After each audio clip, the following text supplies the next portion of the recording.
Since I was born, but now I am getting youth. Tense. It must be by capacity and commitment. This is a job that requires physical and mental energy. And we must get it right. And that is what we're asking. The church must be at the forefront. Our children cannot continue like this. There's no offense they're committed by being Nigerians. Nigerians are the best you can get in the world. And we have the energy to change this world. All we lack is that we have criminals who have hijacked this country, stealing everything away, and we are keeping quiet. Please, the church, wake up. Take back your country. God bless you.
And book launch in honor of Chief Kyari Gazama upon the attainment of 25 years as the senior advocate of Nigeria is an epochal achievement.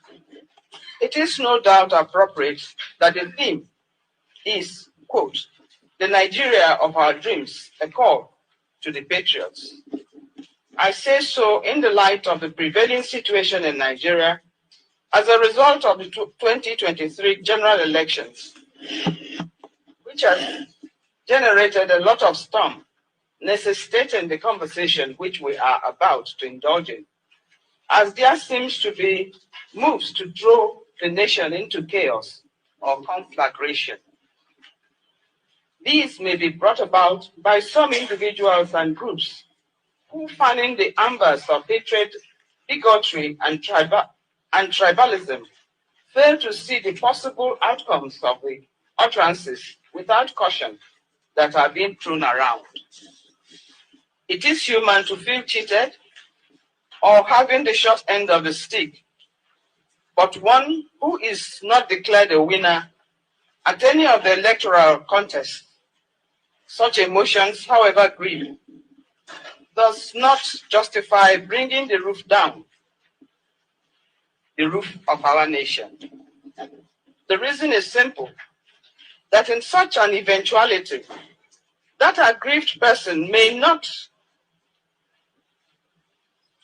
be spared, as the commotion that would ensue would be like an unguided missile which could land anywhere and upon anyone. Therefore, in ventilating our points of view and facts at the electoral tribunals or other courts, a sense of responsibility from all parties is demanded. The situation does not call for the blackmail of the judges or the posting of speculatory hypotheses, giving them such a life of their own, which run riot and accepted by the hapless and innocent in the society as the truth. Knowing the quality of participants at this colloquium, and I'm happy, professional, those who are well equipped in litigation matters or electoral disputes. Chief Olonegweku is a master, and our Attorney General, recently sworn in. These are experts.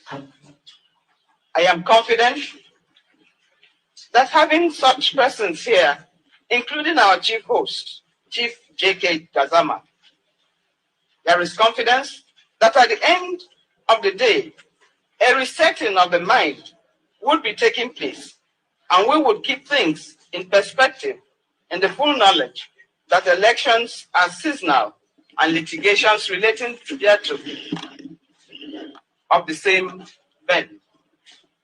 And so, when the seasons are gone, the courts get back to their natural and regular duties of adjudication regarding the affairs and rights of all persons, irrespective of their status in life.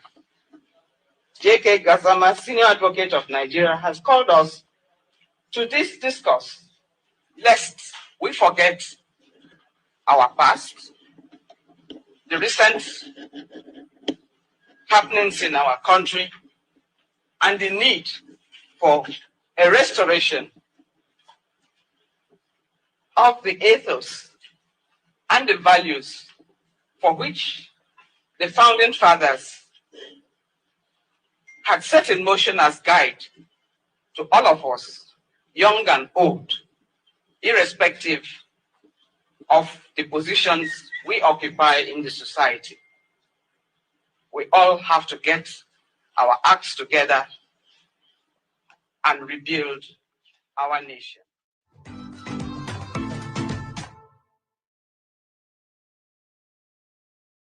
This colloquium. And there it is. Let me. Yes. So yes. And there it is right there. So there it is right there. An unusual start to the session, but then of course, you all know all the reasons why. So there it is right there. That was Justice Mary Odili speaking truth, not to power, but to the naivety that seems to be playing out within our nation and our political space. So that was Justice Mary Odili. So now the backlash against her, of course, are fairly predictable, but they've not gone as heavy against her as they have done for reasons of being she is part of stock. She is part of stock, but nevertheless, it was quite pungent and quite striking and quite there was clarity in what she was saying. Like, look, packing the nonsense, but there it is. Where is my manners? Where are my manners? So good day to you. Good to have you. And how are you? So how have you been?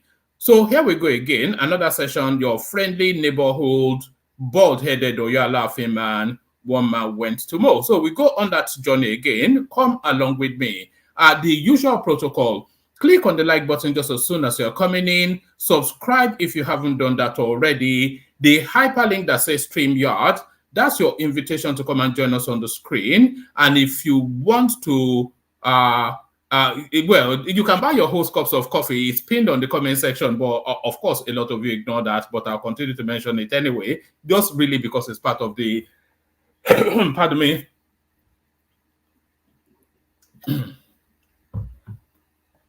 just really because it's part of the opening phase. So click on like, click on subscribe, click on the hyperlink. That's the most well, those three things are the most crucial bits. So do those. Click on like, click on subscribe, click on the hyperlink that says StreamYard. Buy your host cups of coffee, and if you want to be like Ayo, you can use the dollar sign at the bottom of the screen to encourage your host. I don't know that you want to encourage me that much, because I know roughly where the base of my audience is, and the base of my audience are people who watch me every day with what we call in Yoruba land, etano. So I have an etanos audience, etano, bad belle. The core of my audience are bad belle watchers who are watching me and throwing cups of coffee at their screens, only really because the diet is not to their palate, because I am here to tell you as it is, not as you want to hear it. But click on like nevertheless, click on subscribe nevertheless. The hyperlink that says StreamYard is your opportunity to come and debunk or agree with whatever it is that is being said. And so do those. Click like, subscribe, hyperlink that says StreamYard. So it's been a long and tortuous journey, but it's about to come to a crescendo. At least the fat lady is about to clear her throat, only for her to sing shortly after. But the clearing of the throat of the fat lady is going to be done on Wednesday when the verdict of the petition tribunal is coming in. So there are indications to the direction of that verdict, and the indications for people who understand nuance and people who understand subtlety is already being pointed to you by Justice Mary Odili, and recently retired Justice of the Appellate Court. So if she had not been retired, she would be sitting on that tribunal, because the tribunal is at the appellate level. So she's already pointed you in the direction. Now forget about it and go home and go back to your yellow gari or whatever it is that your diet is. So anyway, we all know the direction of travel. So, but TikTok, after all the hooplas and the brouhahas and people doing backflips and banging their heads against the wall, it looks as though now a verdict coming in on Wednesday. So now we've had a senior advocate, now a PhD holder, who has talked us through what all those petitions look like. And after he gave us a TED talk on the petitions, where I'm talking about Dr. Ogbeni now, of course, Colley, of course, after he had talked us through the content of that of those petitions, because there are two main ones, Atiku and Peter B. After our senior lawyer on this platform had talked us through the content of that petition, you will notice that we completely abandoned the Peter Obi narrative, and we were just focusing on Tinubu's governance, his style, the direction of travel. You'll notice suddenly it was a cold shock. It was a cold cut, rather. We went cold turkey on the Peter Obi narrative, because we endlessly gorged on it for weeks on end and months, never ending, and then suddenly an abrupt stop. And that abrupt stop, as it came to a sharp halt when a senior lawyer, who is one of our own here, came and took time to talk us through the entirety of those petitions, and there was nothing there. So we abandoned that, and then, of course, we're now monitoring Tinubu for the next 4 years. But now the official casting adrift, whiffing away the wasping sounds of that obedient noise, the official whispering away the whizzing, buzzing sound of the obedient noise is about to take place on Wednesday. So the verdict, they tell us, is about to come in. So here it is, right here. So here it is right here, the headlines. Presidential poll, Obi Atiku to no faith as tribunal delivers verdict on Wednesday. So there it is. It's run and it's run and it's run and run, but now it comes to a halt. So everything comes to that crescendo on Wednesday. But of course, we're not even really speculating as to where it's going to land. But we want to know how quickly that hop is to the Supreme Court, so that the whole of the entirety of it can be put in a very nice package and tied with a bow and posted back to the Southeast. So the headline, presidential poll, Obi Atiku to no faith as tribunal delivers verdict on Wednesday. So Wednesday now, a hop, a skip, and a jump from today. So today's Monday, maybe Tuesday, wherever, depending on where you are, but certainly a hop and a skip to Wednesday. So fairly swiftly and very sharply, we shall be knowing just the direction of travel of this whole narrative. So the direction of travel of that whole narrative are all eyes on the judiciary campaigners planning anarchy to destroy Nigeria. So this is the Nigerian Bar Association now, the president of, alerting to the space. So this very much in tandem with that clip that we just heard from Justice Mary Odili. All eyes on the judiciary campaigners planning anarchy to destroy Nigeria. Nigerian Bar Association president sounding the alert and sounding the alarm. So sound the alarm and sound the alert. So a lot of it wrapped around that space somewhat. A lot of it wrapped around that space somewhat. and in all fairness, the authorities are aware. The authorities are aware, but are they geared up for it? That's the question. The authorities are aware, but are they geared up for it? DSS uncovers plot by certain politicians to stage violent protest in Nigeria. So now we're still on that language of a sore loser, if care is not taken, that sore loser could very quickly turn into a sorry loser, because I'm not sure that the temperament of the country has the fullness of tolerance for this journey that Obi and his acolytes are embarked upon. But there it is. So I'm not. The headline is not even showing. Let me bring it up. So there it is. DSS uncovers a plot by certain politicians to stage violent protest in Nigeria. So you don't have to stretch to reach too far to know who those are certain politicians are. We all know, of course, who they are, but you probably want to caution them to tread with caution. So tread with caution. Federal government borrowed 30 trillion naira from CBN. Inexperienced boy owned private jet under Buhari. So we're still at that space, truth to power. Of course, he knows no other thing but to speak it as he sees it. I'm talking about the former emir of Kano, of course. Federal government borrowed 30 trillion naira from CBN. Inexperienced boy owned private jet under Buhari. So this is a headline attributed to Lamido Sanusi, but of course we know who that inexperienced boy is, because I think it's that guy that they call Saibu, isn't it? They call him Tunde or something. It's the recharge card guy who was the bad man for the Buhari administration. So all of that and plenty more wrapped into it. So lean back, kick back, take it easy, relax into it. We might well actually kick it off with a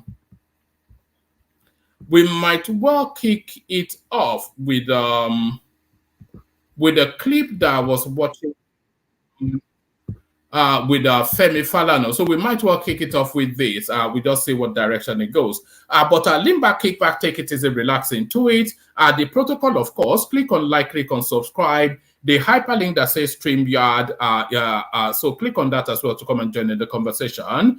And then, of course, buy your host cups of coffee and follow Ayo's example with a handsome super chat. So Ayo kicks it off with a handsome super chat, which already sets the platform in a good mood.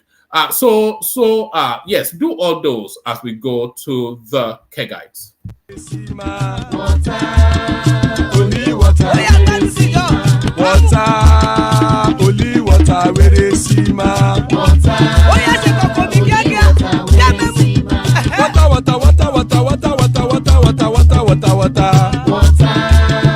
Only water, where they see my Hapa oh night oh. Hapa oh night oh.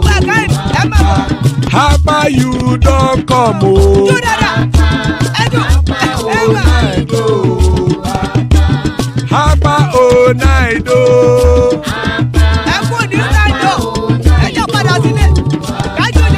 Oro keke elemu ye o. Oro keke. Ibe shodi ya keke elemu re o. Oro keke. Obi master keke elemu re o. Oro keke. Chifu wela ti keke elemu re o. Oro keke. Eruku lele elemu de. Eruku lele elemu do. Eruku lele egbe elemu dode o jare o. Eruku lele elemu do. Eruku lele Ghana ti de egbe body o. Ọmọ ẹlẹ́yẹ ẹ̀yẹ o ó dilé o. Odúyẹ̀lá ẹ̀yẹ o ó dilé o. Petrosonana ẹ̀yẹ o ó dilé o. Petrosodunke ẹ̀yẹ rẹ̀ ó dilé o. Ẹlẹ́kọ̀ ọ̀run mú ìní o.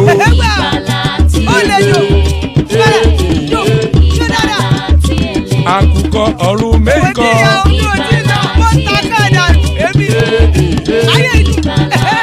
Ikú kò ní ríwà gbéṣe o.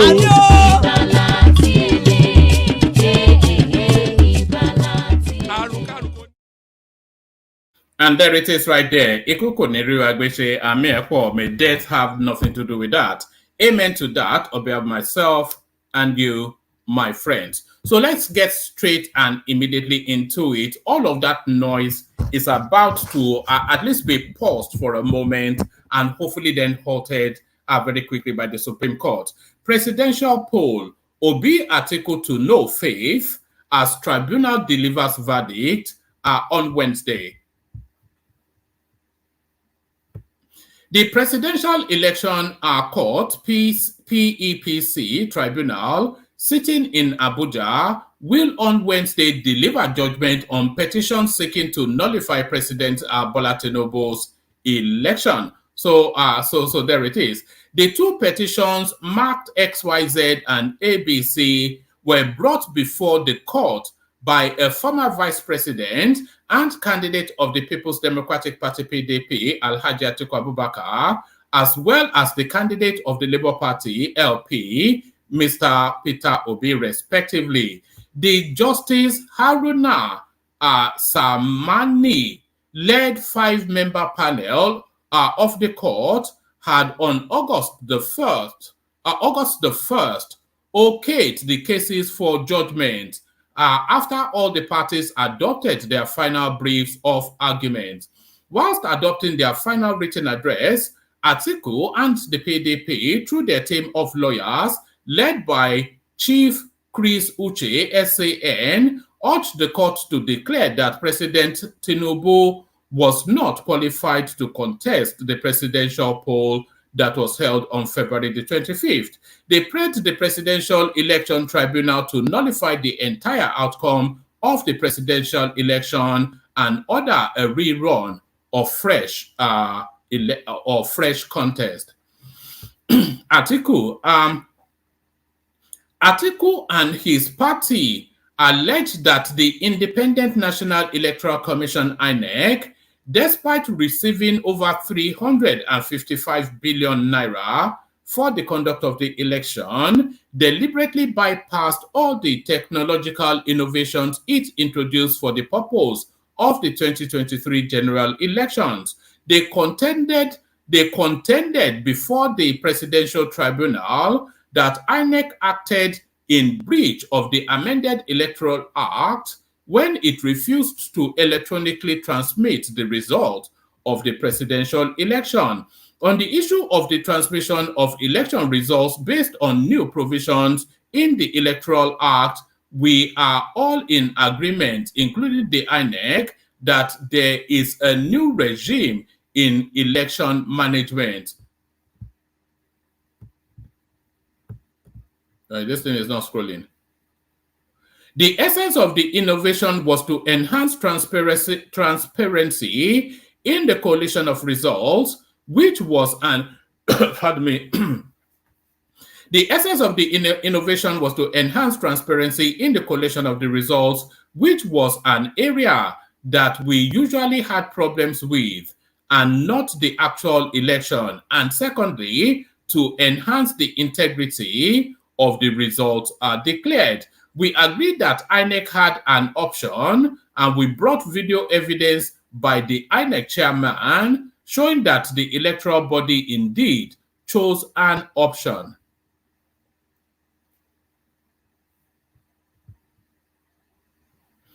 It is our contention, and it is here in evidence, pardon me, it is our contention and it is here in evidence that witnesses admitted that results from the National Assembly election were transmitted, but that of the presidential election was not. A whopping 355 billion was deployed for the election. Therefore, INEC owes this court and the nation an explanation. It is our submission that there was no technical glitch on the election day. Rather, there was a deliberate bypass of the technology in order to create room for the manipulation that eventually took place. Until the court makes a judicial pronouncement, there may not be compliance to express provisions of the new regime of the Electoral Act. So a lot hinges on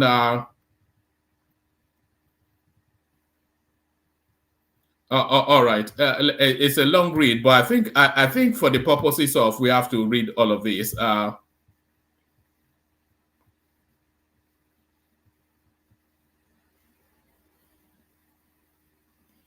right.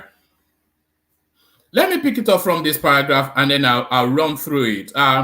We agreed that INEC had an option and we brought video evidence by the INEC chairman showing that the electoral body indeed chose an option. It is our contention and it is herein evidence that witnesses admitted that results from the National Assembly election were transmitted, but that of the presidential election was not.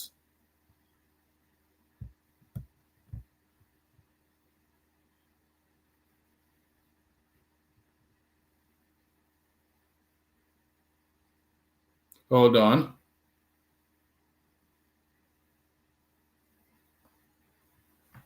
Right. A whopping 355 billion naira was deployed for the election. Therefore, INEC owes this court and the nation an explanation. It is our submission that there was no technical glitch on the election day. Rather, there was a deliberate bypass of the technology in order to create room for manipulation that eventually took place. Until the court makes a judicial pronouncement, there may not be compliance to express provisions of the new regime of the Electoral Act.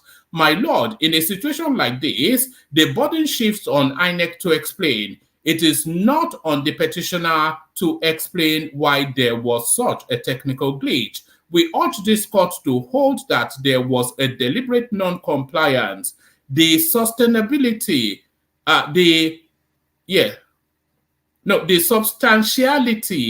of the non-compliance lies in the national spread of the non-transmission of results. It was a national and not limited to certain polling units, Uche SAN added.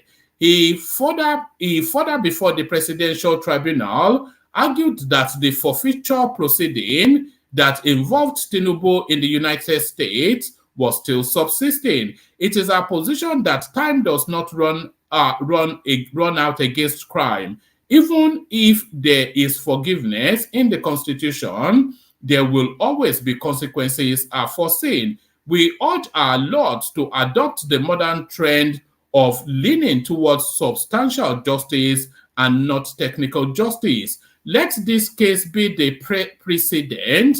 Let justice be done. The heavens will not fall. We rest our case. Uche SAN submitted. So that essentially is the case for Atiku. Non-transmission of electoral results and Tinubu as $460,000 forfeiture.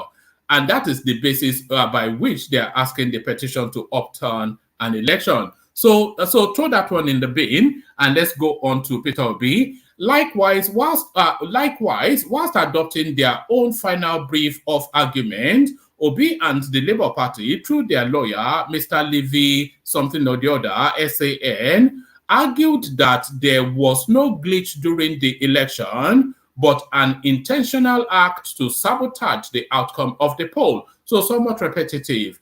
Levy, SAN, whilst calling for the removal of President Tinubu, insisted that an election where over 18,088 blood results were uploaded to INEC's iRev portal is certainly a flawed election. So we have litigated and re-litigated endlessly all of these spaces. So we are all already well rehearsed. Let me have a sip of water.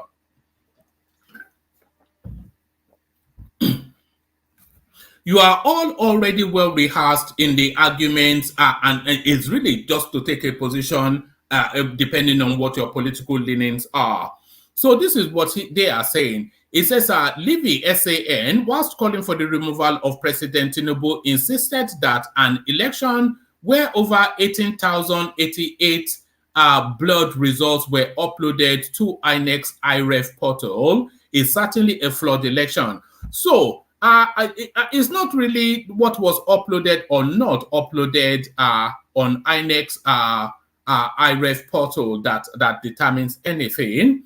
Is actually what transpired at those polling units that matters. So are you saying that your party agents were not given copies of the results at those 18,088 polling units? So is that an argument? And that should be the argument. And if you are saying that your agents were given the copies of the results at that 18,088 units, are you then saying that the results that was given to your agents does not substantially mirror or match the results that were announced? So that's the thing. So it's the result that you have to query, not the quality of printing machines and scanning machines. So it's not an IT exam, it's an election. So are you querying the results because you have results to the contrary according to what was given to your polling agents and what was showing on the results of your polling agents vis-a-vis what was uploaded? So that's really where it is. So you see now why we dismiss it as a totality of a nonsense. Livy SAN, whilst calling for the removal of President Tinubu, insisted that an election where 18,088 blurred results were uploaded to INEC's IREF portal is certainly a flawed election. He told the court that some of the documents that INEC certified for his clients included blank copies of A4 papers and pictures. That explains their inability to produce original copies of results that were certified, he added. Continuing, Obi's lead counsel said, it is not in doubt that the second respondent, Tinubu, forfeited the sum of $460,000 in the United States of America, being the proceeds of narcotics trafficking and money laundering. So it's somewhat libelous, these things that he's saying. Our case is hinged on section 137, subsection 1D of the Constitution as amended, which clearly provided for disqualification based on fine for offense of dishonesty. So now this is now Tinubu's case. President Tinubu, meanwhile, all the respondents in the two cases, INEC President Tinubu, Vice President Kashim Shettima, and the All Progressive Congress APC, through their respective lawyers, prayed the court to dismiss the petitions as grossly lacking in merit.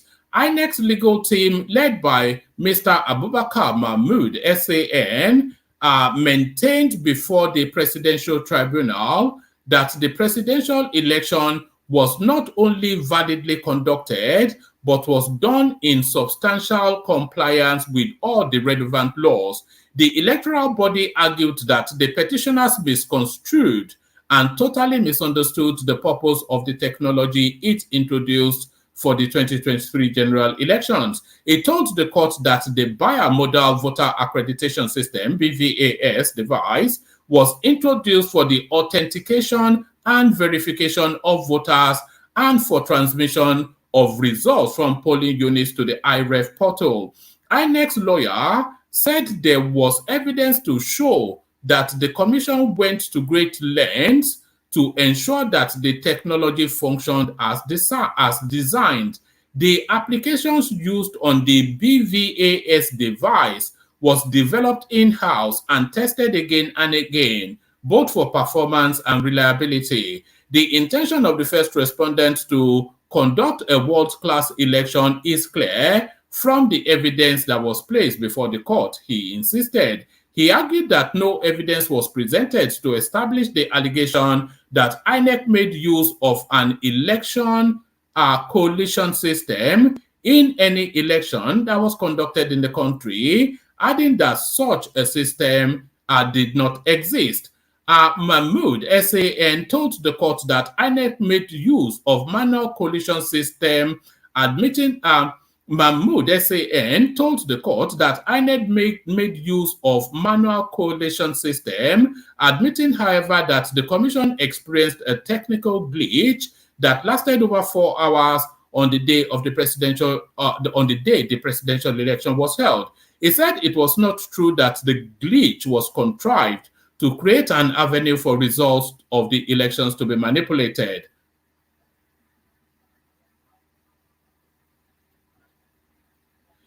The petitioners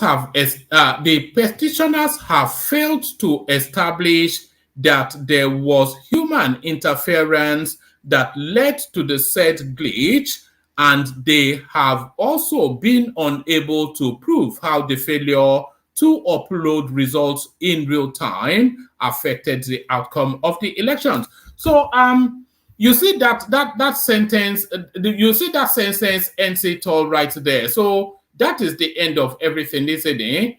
This paragraph right here, that's the end of everything. The petitioners have failed to establish that there was human interference that led to the said glitch, and they have also been unable to prove the failure to prove how the failure to upload results in real time affected the outcome of the election. So that ends it right there. The contention of the petitioners on the alleged 13,088 blurred results goes to no issue because the results uploaded to the IREV did not in any way suggest that the original copies were also blurred. So you see, the totality of the pork belly fat of the Peter Obi petition is that they have issues with INEC's scanner. You know, I'm sure you scanned documents and sent them off before, and then the person you sent the document to, it doesn't have an issue with the content of your. It's laughable. The contention of the petitioners on the alleged 13,088 blurred results goes to no issue because the results uploaded to the IREV did not in any way suggest that the original copies were also blurred. They have not tendered original copies of the form EC8A that was made available to their agent, Mahmoud submitted. And that was exactly what I didn't even read it before I said it earlier on. Mahmoud submitted, saying the allegation by Obi and the LP was for mere dramatization. And there it is. You see, I almost want to give a round of applause because there is nothing that captures the core of it all, this whole noise, than what this Mahmoud fella said. They have not tendered original copies of the form EC8A that was made available to their agent. I mean, what are we even talking about here? Mahmoud submitted, saying the allegation by Obi and the Labour Party was for mere dramatization, as nothing concrete was adduced to prove that the said blurred result on the IREV portal was the same with the original copies. So was not the same with the original copies that should read. So the totality of it nonsense. The totality of it nonsense. Apologies that we're back here, but we have to be back here in order to wrap up this space so that we can move on to Tinubu's policies in weeks to come. It carries on the issue of Tinubu's alleged forfeiture. Hold on, let me see.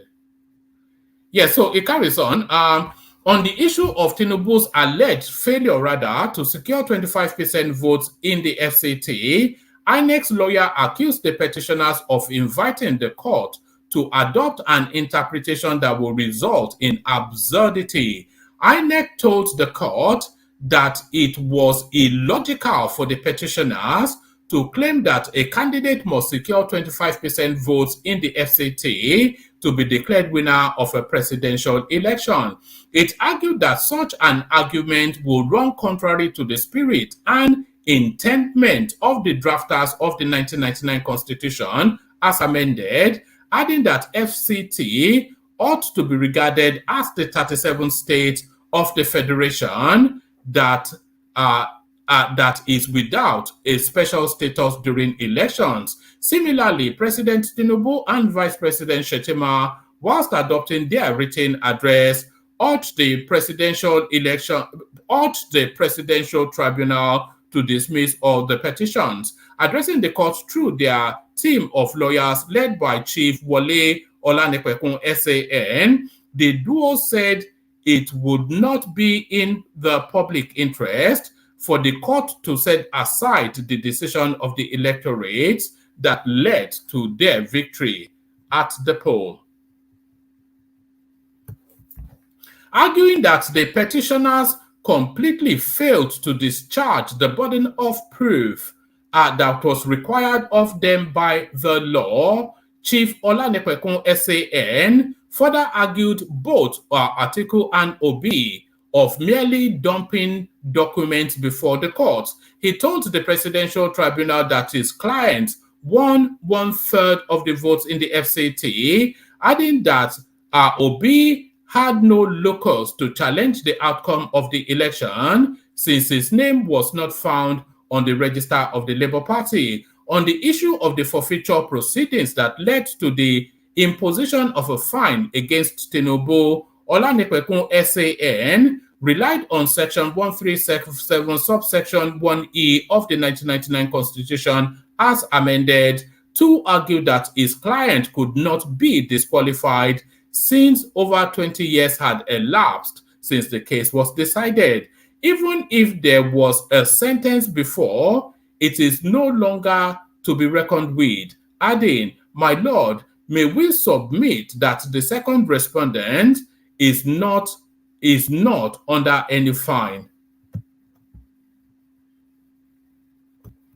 Besides, he argued that should the court order a rerun election, Obi and the Labour Party will be precluded from participating in it, going by the provisions of Section 134 of the 1999 Constitution as amended, which he said allowed only the winner of the annulled election and the second runner-up to participate in such poll. On his part, counsel to the APC, Prince Lateef Fagbemi, is Lateef Fagbemi not now the Minister of Justice? Should he is, isn't he? Should he be a lawyer for the APC as well as being the Attorney General for the country? Am I missing something here? On his part, counsel to the APC, Prince Lateef Fagbemi, SAN, urged the court to hold that Tinubu scored over 25% in about 29 states, adding that to do otherwise will amount to constitutional absurdity. He argued that Obi was over-ambitious in his petition when he requested for a rerun poll, notwithstanding that he would not be legally qualified to participate. Fagbemi SAN stressed that all the issues the petitioners raised against President Tinubu have all been decided by various courts. There is hardly any point agitated by the petitioners that has not received judicial pronouncement and resolution, he argued. On the issue of the forfeiture order by the court in the United States, Fagbemi SAN argued that it was not an indictment that was capable of disqualifying Tinubu from contesting the presidential election. All right, still a couple more paragraphs, but let me just give you all of it because it is important that we get all of it. Assuming without conceding that it was indicted, it happened over 20 years ago, and the Nigerian Constitution is a forgiving one that does not breed hatred, is submitted. He argued that the petitioners failed to establish that Tinubu had dual citizenship, adding that the Nigerian Constitution recognizes a citizen by birth could not be disqualified from contesting an election. So this Masari Shettima VP slot. The Presidential Tribunal had also reserved judgment on a third petition that was lodged against President Tinubu by the Allied People's Movement (APM). Specifically, APM in its petition contended that the withdrawal of Mr. Masari, who was initially nominated as the vice presidential candidate of the APC, invalidated Tinubu's candidacy in view of Section 131, subsection C, and Section 142 of the Constitution 1999 as amended. The party argued that there was a gap of about 3 weeks between the period that Masari, who was listed as the 5th respondent in the petition, expressed intention to withdraw, the actual withdrawal of his purported nomination, and the time Tinubu purportedly replaced him with a senator.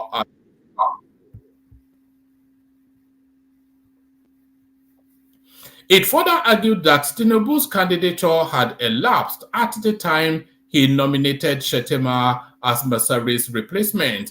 According to the petitioner, at the time Tinubu announced Shettima as the vice presidential candidate, he was no longer in position constitutionally to nominate a running mate, since he has ceased to be a presidential candidate of the second respondent, having regards to the provisions of Section 142 of the 1999 Constitution.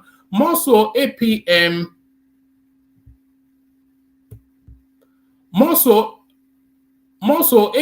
contended that Masari's initial nomination activated the joint ticket principle enshrined in the Constitution, stressing that his subsequent withdrawal invalidated the joint ticket. It therefore prayed the Presidential Tribunal to declare that Shettima was not qualified to contest as the vice presidential candidate of the APC as of February the 25th, when the election conducted by INEC, having violated the provisions of Section 35 of the Electoral Act. An order nullifying and voiding all the votes scored by Tinubu in the presidential election in view of his non-qualification as a candidate of the APC, as well as an order to set aside the certificate of return that was issued to the president by INEC. So, and there it is, whistling in the wind. So, whistling in the wind. So, this is the ludicrous abracadabra. And by the way, there's plenty of spaces still in the on the. I'll post the link again. If I finish the readout, no one is there, then we just bail out. It's not to anything, but when I finish the readout and there's nobody to have a conversation with, then that ends the stream, doesn't it? So it's not being me being trying to be funny or anything, but but there it is. So now let's go to what is coming in anticipation of what the petition results will be. So let's go to this. All right. All eyes on the judiciary. Campaigners planning anarchy to destroy Nigerian Bar Association president Yakubu something or the other, Nigerian Bar Association president, says all eyes on the judiciary campaigners are planning to plunge the country into anarchy. The NBA president accused the all eyes on the judiciary campaigners of setting the country up for anarchy. When you make bare allegations, unsubstantiated allegations, you are hurting the very fabric upon which this country is held together, I should say. Mr. McHugh, that's his name, by the way, stated in an interview broadcast Sunday night on Arise TV, because once the people do not accept the judiciary, once public confidence in the judiciary is eroded, then you will not have a country in place. You will only have anarchy and chaos. So that's the Nigerian Bar Association president. So let's go on from the Nigerian Bar Association president to the DSS. DSS uncovers plot by certain politicians to stage violent protest in Nigeria. So who are they and what's their plan?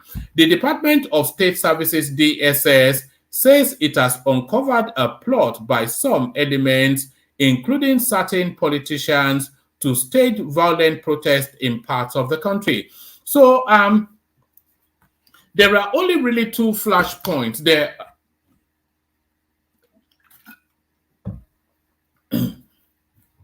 There are only really two areas of significance that protests can take place that it will have any meaning. So that's Lagos and that's Abuja. So I'm not really sure that anybody, they shouldn't really be trying it. They may attempt it in Abuja, but I wouldn't recommend that they try it in Lagos.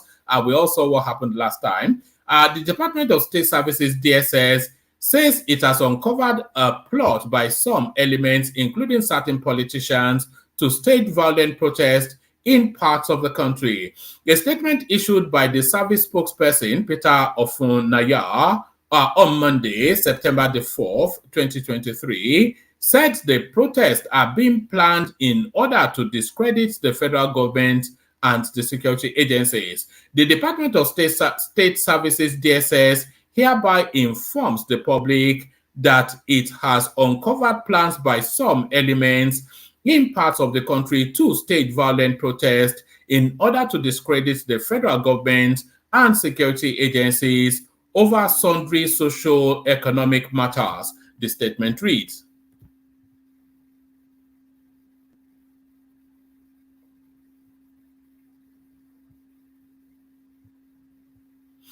Intelligence reports have indicated that the plotters include certain politicians who are desperately mobilizing unsuspecting student leaders, ethnic-based associations. So does that not tell you all you need to know? Ethnic-based associations, youths and disgruntled groups for the planned action. Meanwhile, the service has identified the ringleaders of the plot as well as sustained monitoring around them in order to deter them from plunging the country into anarchy. In view of this development, university vice chancellors and heads of tertiary institutions are advised to discourage their students from engaging in acts capable of derailing public peace. Also, parents and guardians are enjoined to admonish their children and wards, respectively, to shun the lure of participating in inimical behaviors or conduct against law and order. Whilst the Department of State Services is aware of government's efforts and determination to resolve some of the challenges confronting the nation, it wants that those desirous of subverting national security to retrace their steps. This is more so that it will not hesitate to legally come against persons and groups behind the devious plans. So is that the rattlings of handcuff headed in Peter Obi's direction? I do wonder, is that the rattlings of handcuffs headed in Peter Obi's direction? Let's go on from there to this one. Federal government borrowed 30 trillion naira from CBN. Inexperienced boy owned private jet under Buhari Lamido Sanusi. Hopefully this is not okay. Yeah, it's not a long and winding one.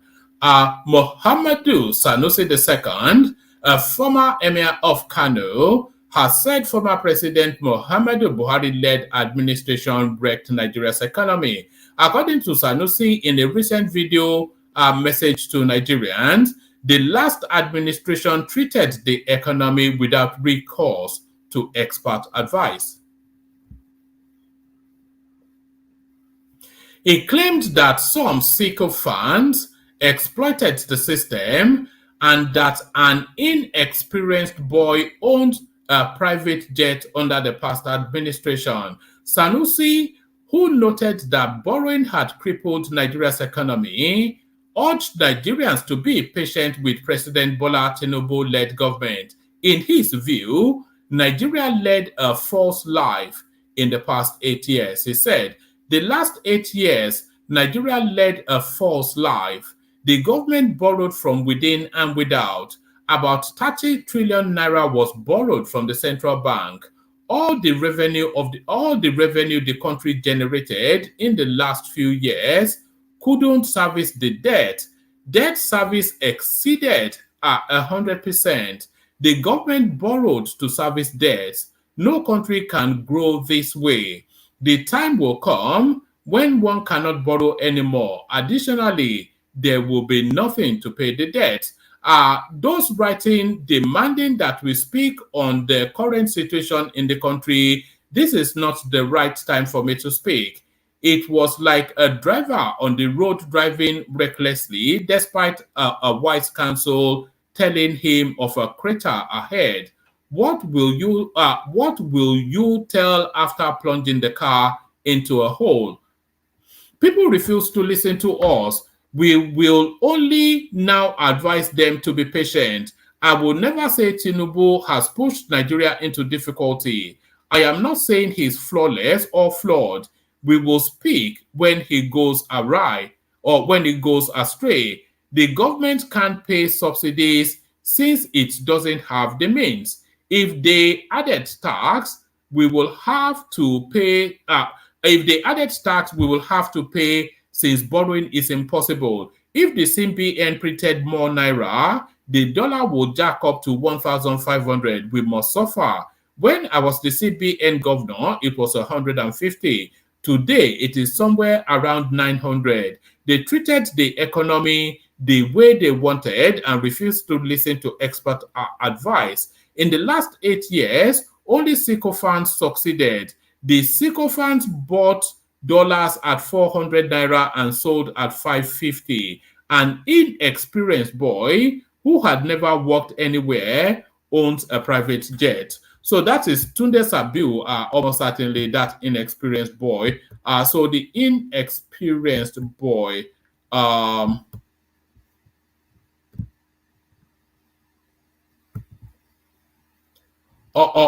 right. Okay. I think that's enough of a readout to be going on with. So let's kick it off with we've got Solomon and we've got Thomas. So who wants to go first? Hello?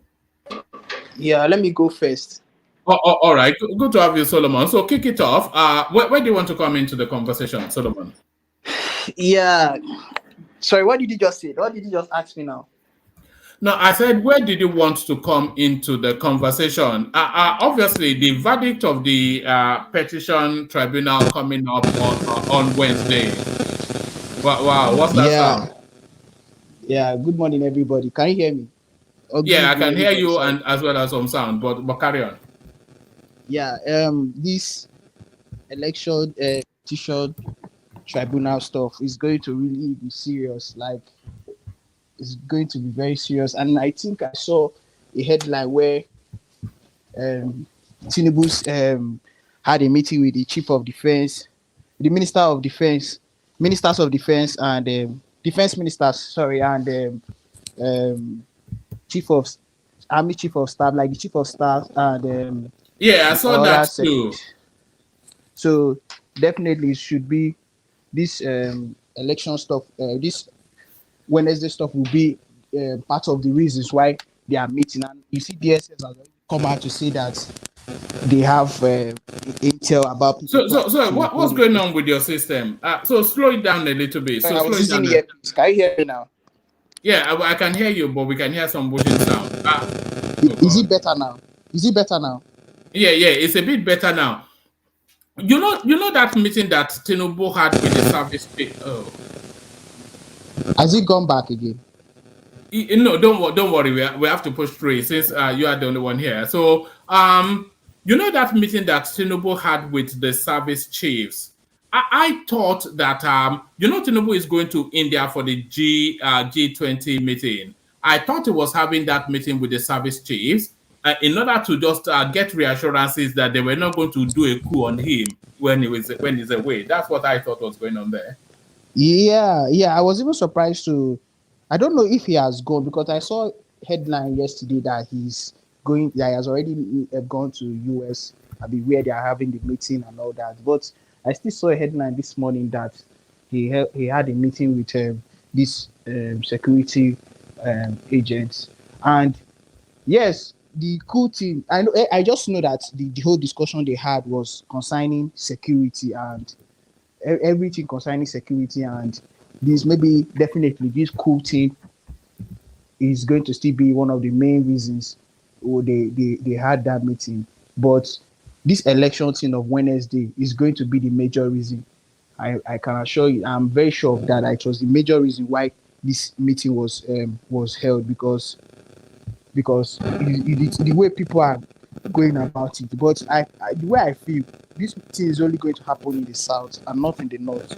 The north, I don't think they have time because their governors are already working, and they're already they are getting relieved of this stress of this whole economy things that is going on. So it's just the south that I fear for, and especially like this place, what they call it, Lagos.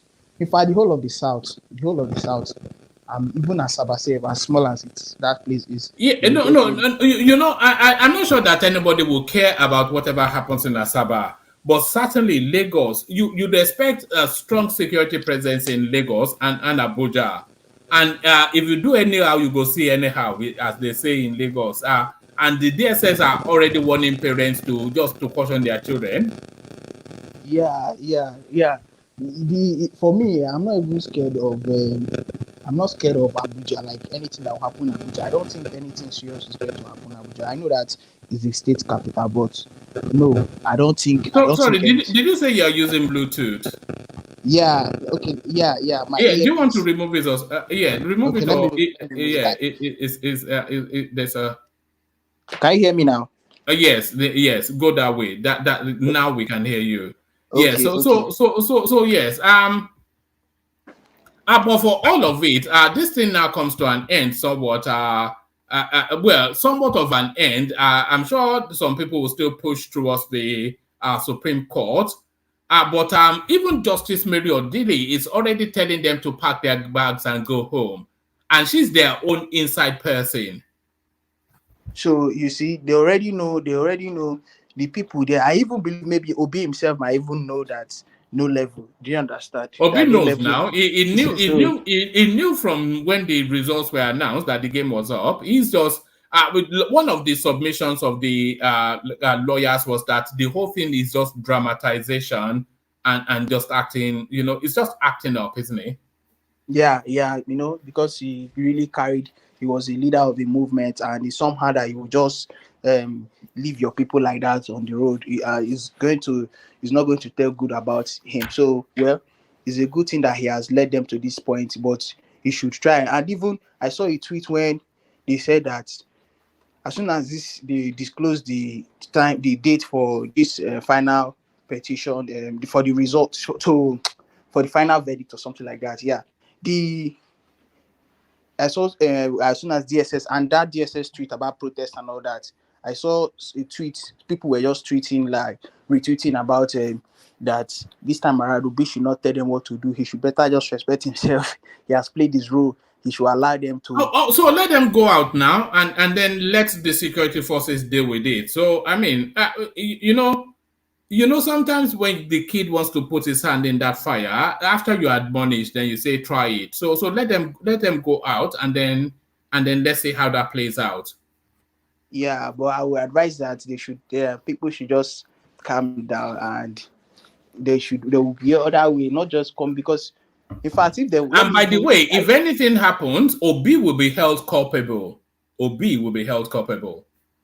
but if he should come out to put a tweet out that see everybody should calm down like the way he normally does, and I don't think No, he if they has should to. He go has out to. He has to put his hands up in surrender. That's what he has to do, because he has even lost if an even though election. like you just said now that there is every probability that he would want to go to Supreme Court. So if he comes out to put a tweet out that people should just stay calm, that they are still on the procedure and all that, and he doesn't surrender, like say he's giving up on this case, if anything should come out, the youth should come out for the protest, and anything happens, Obi should not be held because he has come out to say people. He has come out to calm the tension down. So it will be an injustice.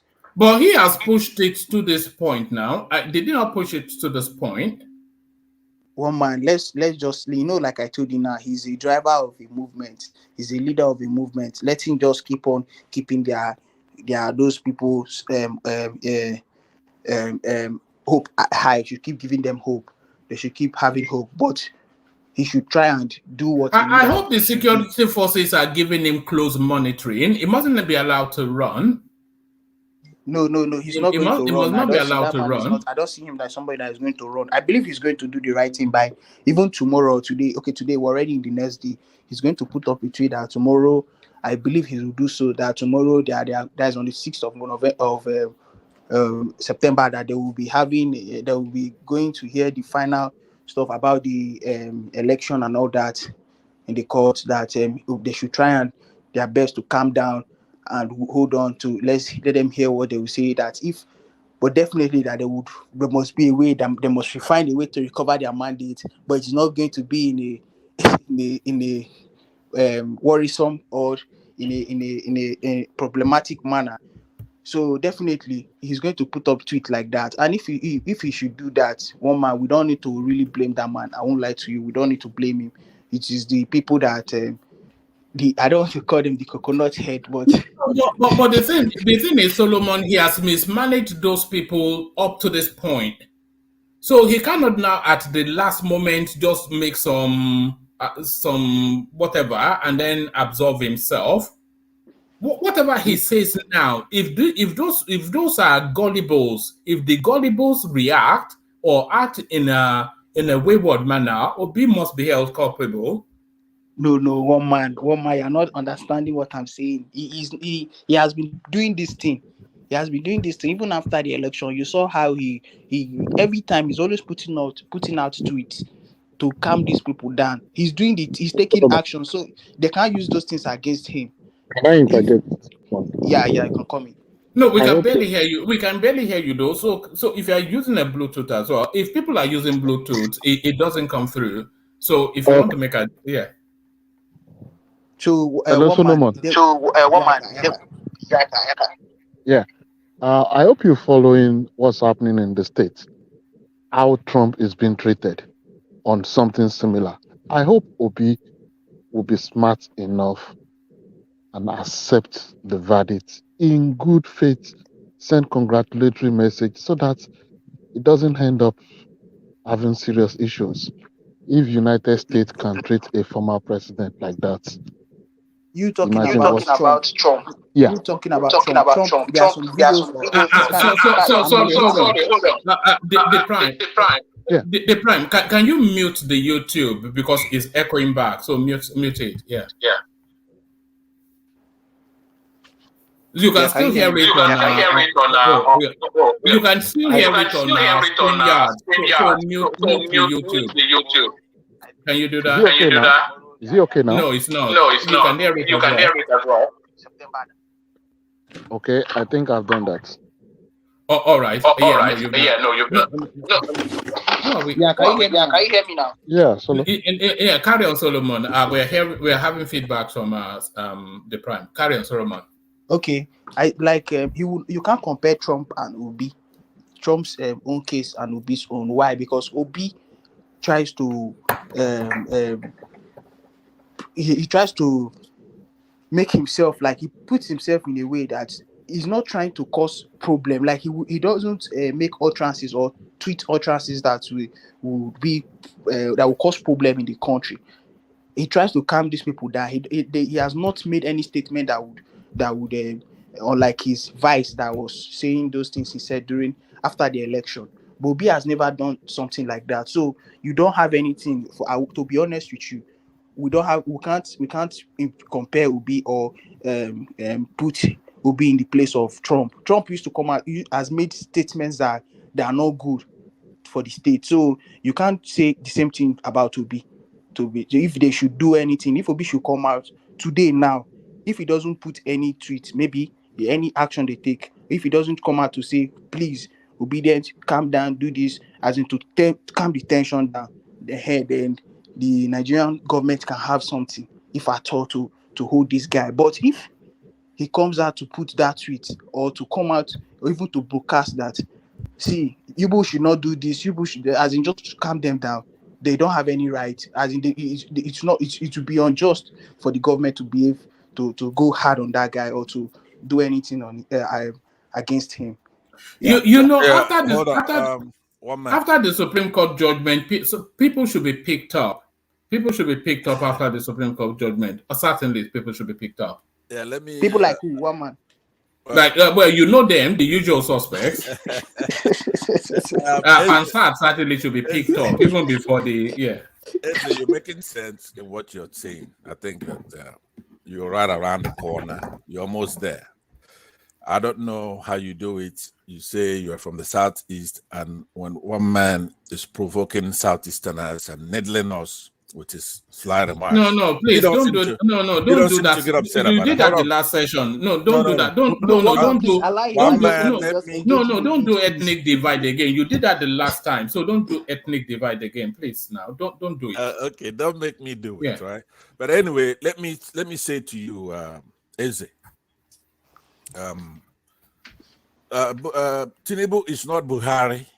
I want ethnic people here to understand that Tinubu is not a Buhari. Buhari is a military general, former thug, jackbooted thug that has a respect, I guess, of the military industrial complex in Nigeria. And he was able to rough shadow over Showore and some of our activists. Now, if Tinubu tries it, in my opinion, he's done. So, for those who are hello, Pansat. Let me land. Can I? We're still getting feedback. Yeah, we're getting feedback. For one, we're getting a feedback for the other, but I haven't said anything. You gotta be able to deal with the truth. I want to address our youth, the youth in the country, in Nigeria.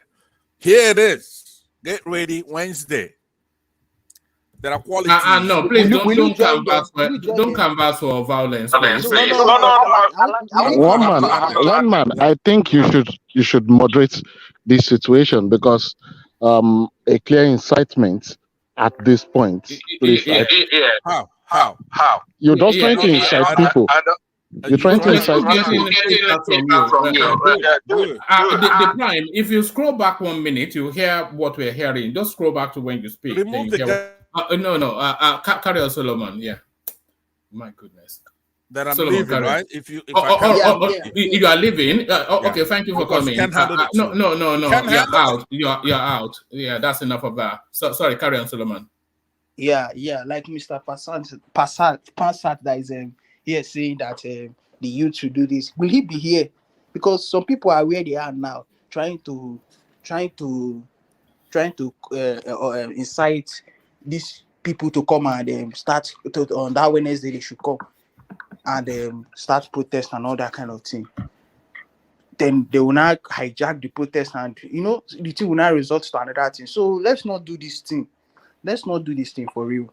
Let's not do this thing, because it's not going to be good for this country, and it's going to cause lots of problems. So let's just stop this thing he's trying to do now. Let's just wait on Wednesday. Maybe the judgment will be in favor of Waziri, or it will be in favor of Tinubu. But I know that it's probably going to be in favor of Tinubu, because there is no way, or there is nowhere, or it has never happened in Nigeria that a president, they just come and rule against him in the court, and it has never happened. But let's see how it's going to go, how it's going to be. But people coming here to say that you should enter the street and do this, do that. That means you don't even love those people. You are just trying to use them, because you'll be where you are now, inciting them, encouraging them to enter the street. You are where you are. If they now eventually... No, it's a very dangerous language that Pansat was trying to introduce no, we can't, you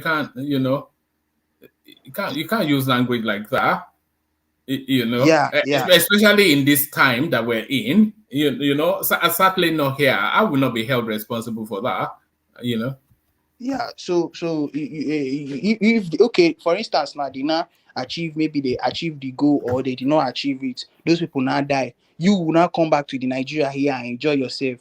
But people that you've encouraged to enter the streets, they already, God forbid, they've already joined their ancestors. So you see, these are the things we don't want, and it's not going to make sense. So let's just watch and see what is going to happen. And this DSS, maybe DSS did not even get any intel, or maybe they did, but they already know what You might know, play often out. instances when they say they have intel, I don't often believe them. They are just trying to use eco, just boju something. Yeah. So they may just, because they know they are Nigerians too, so they know what can happen. So that's why they would come out and say that they have intel and all that. But I know that the security agencies, that they are already at alert, like they're already taking position. Maybe I think those I'm not going against my fellow citizens, but this thing should just be, let's see, so that let's just calm this tension. Maybe they should bring out the uniform guys from the barracks, so that they would come out the way they came out during the election period, so that the defense. I think that's almost a certainty that there'll be. I'm anticipating that there will be a strong security presence. Is that not your anticipation?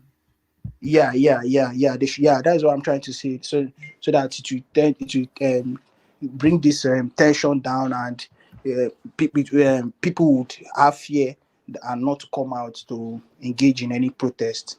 Yeah, it's not like I'm trying to deny them of their right or no, but the kind of the way this protest might result, it will not make sense, and it's going to only be in the south. With what I'm seeing, it's going to only be in the south. It's not going to happen in the The north. people of the north, they have no reasons to protest. They voted for Tinubu, so they are not protesting anything. Yeah, yeah. The only place that is most likely is Lagos and probably Abuja. But you are saying they can't try it in Abuja. So Hello, really, woman. you are having the anticipation. We're Hello, still No, woman. hearing feedback. somebody's echoing here. Yeah, yes, the prime. One man, it's not like it can't happen in Abuja. I'm not the FCT minister, but with the way people are in Abuja now, this most people share, but I don't see it happening I don't see it happening, taking as being very serious in Abuja. To be honest, I don't see it. But I know for in Lagos, it's definitely going to happen. But not just in Lagos, in Benin, in Asaba, these places, I know that they would they will definitely come out to protest. Nobody will care if it happens in Benin because Benin is not really. I mean, who cares really what happens in Benin or Asaba? One man, one In man, truth, one in man. truth, What's nobody cares. special in Osun? What is special in Osun? What is special in Ibadan? No, nobody cares what happens in Osun or So Ibadan why are you either. making it? Why are you making it like nobody cares in Benin? If it happens in Benin, No. everything will. Hold on. Just don't Nigeria pray that will riot. run if they Hold start on. Don't riots. just pray that riot happens in Benin. Don't pray anything happens in Benin because No, nobody is praying if anything happens hold on anywhere, now, but It's hold not on, nobody let's hold let's on, cares. not hold on. put Benin is not let's of any relevance to Hold on. anything. This kind of situation, everybody's trying to calm the situation down. But don't make this kind of statement to underestimate any no region. Mostly Benin. Anything that happens in that country, if Benin puts their hand, it gets worse. That's why it's they only always, when Nobody Minister cares Ife hold what on, does something, happens what in do you hold say? on, Benin. hold on, hold on. That's why they always try to uh, make things, calm down things in Benin. The jailbreak that started in that last project, NSAS, started in Benin. If you don't know, all the No, things you are doing, if they are doing protests in Nigeria, Benin don't if they are doing protests, you can do it in Lagos, you will go somewhere, you stop. If they are doing Abra, do somewhere, stop. But when Benin starts, data will yeah. peak. Data peaks, Port Harcourt peaks. It goes that change. Oh, No. they will peak. Joshua, Ondo will you don't want protests in Benin. I don't use that kind of word no, like who cares in Benin. hold on. No, we don't want protest anywhere. But So people protest. don't use that No, statement. No, use that statement. settle down Renounce now. that statement, No, please. no, settle down. Nobody wants protest anywhere. But a protest in Benin is not of national significance. A protest in A Lagos. protest in A protest in Lagos is not okay. See, Mr. Watkins, let me tell you something. If a protest should happen in Benin, he's not going to. He's like what I said. It doesn't have any significance. It's not a national event now. It's just some satellite. They will make noise and it will end. Okay, you guys have said what you said. And listen, if there's a protest in Lagos, it's a protest in Lagos. It's ends in Lagos. No, if there's protest in hold on. Just hold on. Okay. If there's protest in Benin block all the access to. Do you know the interconnection of Nigeria is in Benin? All the road access movement. When they block it, Nigeria is a standstill. You guys don't even know. All right. You think just say protest in Benin just because people shouting in Benin. From Okpila, every asset down, all your trucks don't get to the east, all your trucks don't go to the north, all the trucks from the north don't get to the south and southwest. No, so you guys just think first. Not don't worry. This is a national threat. It's not if a protest happens in Benin, it's not a national threat. If a protest happens in Abuja or Lagos, is a national threat. Protest has been happening. Anywhere else, you talk here, you don't let other people. Anywhere else outside of Lagos and Abuja, it's not a national threat. It's a localized thing. Nobody cares what happens in Benin. Nobody cares what happens in Osogbo. Nobody cares what happens. You're taking to your mind. You're taking to your mind today. Yeah. Just taking your mind today, and we pray it should not happen. If there's a massive protest and it starts in Benin, everything stands still.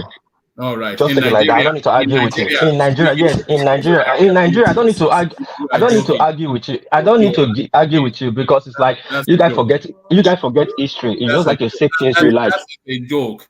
If the protest happens in Benin, it will just be a bunch of Osages making noise and then they're fighting them down, and that's just it. Okay.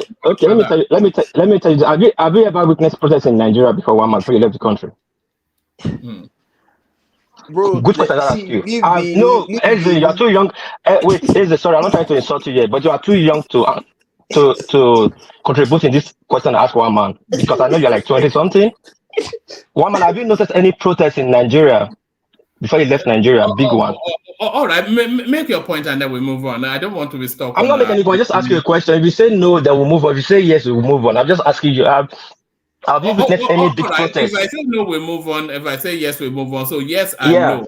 So let's move on. Okay, good. Well, let's move on. Port Harcourt is even important than Benin in like this country to me. I mean, Benin is not. It's culturally significant, but of no national importance. See, this is the problem you got. See, this is the problem. See, this is the problem. This is the problem you got. See, this is the problem you.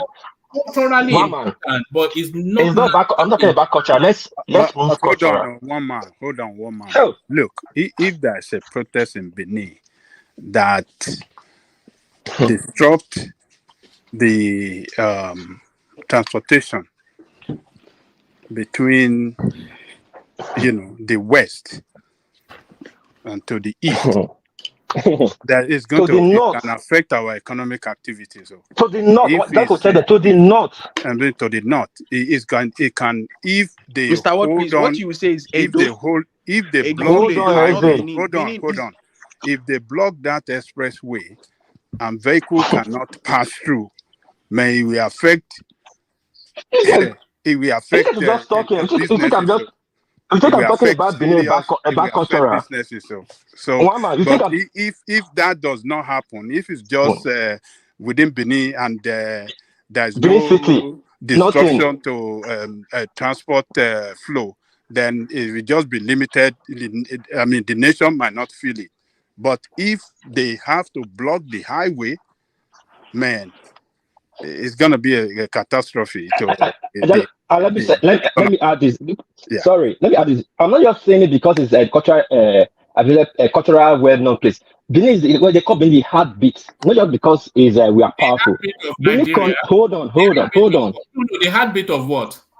Nigeria. That's what they call it. Benin is the battery. Who calls it that? Are you joking? Check your plate. Wait, hold on now. One man, what's your test? Hold on, not blogger, quiet. Just quiet. Check your plate number. Check your plate. Hold on. Check your plate number. Data is a big heart. This is the heartbeat. Hold on now. Hold on. Slogan. Hold on. Bayelsa, I think Benue is a food basket. They didn't just put that name because they just want to give them name. It because they are significant importance that they give them those names.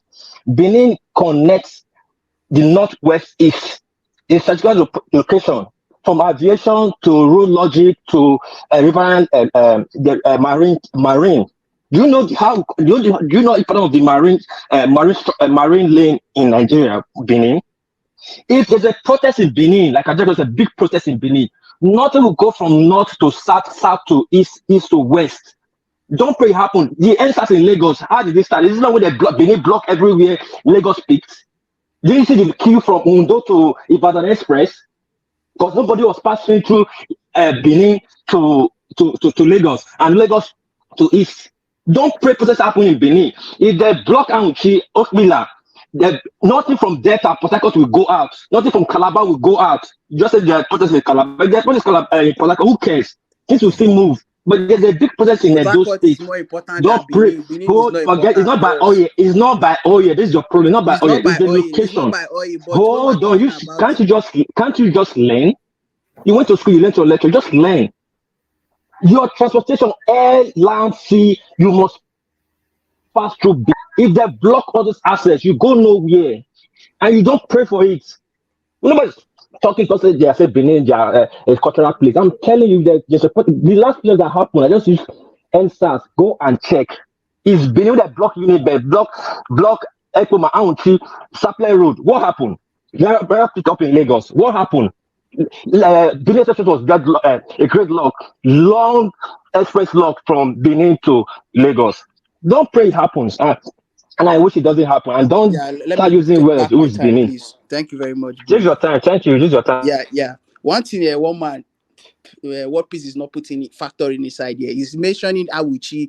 These people, they are politically inclined to, or they are aligned with APC. That they cannot protest till tomorrow. So if you are talking about Benin, say about Benin in his own location there in Benin, that you talk about the protest, and it doesn't have any significance. Benin, okay, you want to tell me that cars pass through Benin, those transportation, you have a point by saying that Edo State connects other regions in Nigeria, but you can't say Benin. You just be saying Benin. Benin is just is on its own. And you don't. Sorry. I don't like you be talking something for like 12 days and you talk. I just let you go. But sometimes you let your age play a big factor in what you are saying. We are talking about protests as in general. Nobody cares about APC. When there's protests, nobody cares APC or PDP or who are like to. Hold on, please hold on. You just said something like yes, you not allow protest. Not that you are stopped down to protest, but if they allow protest, it might go the wrong way. Bad element might infiltrate the protest. When protest starts, nobody cares APC or PDP anymore. The same hunger that is beating you in Benin City is beating them now. When protests start, people will take advantage of it. And that's what everybody is saying. Not political analysis, start analyzing one side on the other side. This one is political protest that they want to do now. It's not, this one is not economic protest. There's nothing like political protest. There's nothing like political. Hold on. There's nothing like political protest. Best, avoid protest. When it starts, it's spiral out of hand. People will take advantage of it. The hungry people, a lot of people are hungry right now. It will spiral to where you don't want it to even go. That you can't even control it. Nigeria don't even have the map power to match 150 million people protesting. So the best thing, you don't allow the protest to take place. That's why people are saying don't allow protest, even though they are civil rights, but not at this time that the country is in chaos. That's how intelligent person will speak and people will see reasons with you. And that's what I'm saying. What you are saying. You are pinning it on a political ground that if the press take place, ABC will not support. See, bro, we when we come here to talk, sometimes you assume certain things. I just said assuming if eventually the protest want to take place, it's not going to. There will still be political line in this thing. You can't just say that. Benin, but you just answering yourself now. You are putting assumption in reality. Remove assumption. That's what I'm telling you. Remove assumption and just face the danger. And some people will see reasons with you. If you are speaking of the danger, everybody. Can you hear me now? Face the danger. We can hear you. Somebody should mute to start. Hello, woman. Can you hear me now, please? Is it better now? Yeah, we can hear you. We can't hear ourselves now. That's just the thing.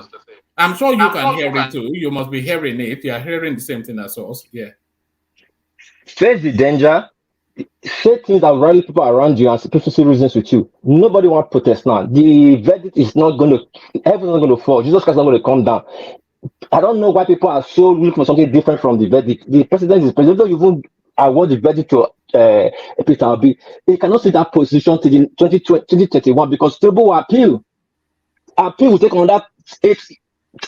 Trump has been appealing for the past 4 years in court. He has courts with Biden. People don't even know that the senators and House of Rep they have sacked of LG party they have sacked. They are saying the House of Rep and Senate they've appealed. Appeal will drag in they finish their tenure. I don't know what people are trying to. I don't know why they are massaging their elbow over the transition. Is the tribunal yes or no? The person that is there still remains there. The person that is remain outside still remain outside. Then whoever come out wants to shout that even will fall.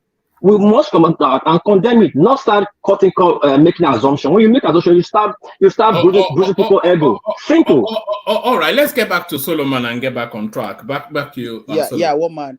I was not trying to. I know my first time I started talking, I did not talk about I did not support the protest, and I was talking about saying that they should find every way to curb this protest, not to allow it happen, because it's not going to be good, and for real, it's not to be good at all. It's going to really cause lots of trouble, and yeah, we don't need it at all. What we need now is for peace, and for be like today. Now we're already in the next day. You should tweet. You should try and calm these people down, even though that some persons have said that what if he should better not talk, that he has done his part by going to the contesting, going to the court and all that. That now it is that done to carry out. Can you feel tension in the air in where you are people talking about this? Is the atmosphere? What's the feel? What's the texture of it where you are? I don't really go out, so me it's just online that I'm seeing the things that I'm seeing, and or the kind of things I'm seeing online where certain persons are talking is not really making sense. But according to Wiki, these are social media talks, so we will not take them serious. But Charlie Boy has been making some funky noise. Have you been following Charlie Boy, who's calling for anarchy? No, I don't follow. Since this election, I just stopped following Charlie Boy because it's just, I don't want to say, yeah, he's an old man, but the way he just talks at times, he doesn't even, the way his appearance to me is not really making sense. Like the other day they did something, the way he dressed to that place, yeah, we know he used to be a hip hop or a musician and all that.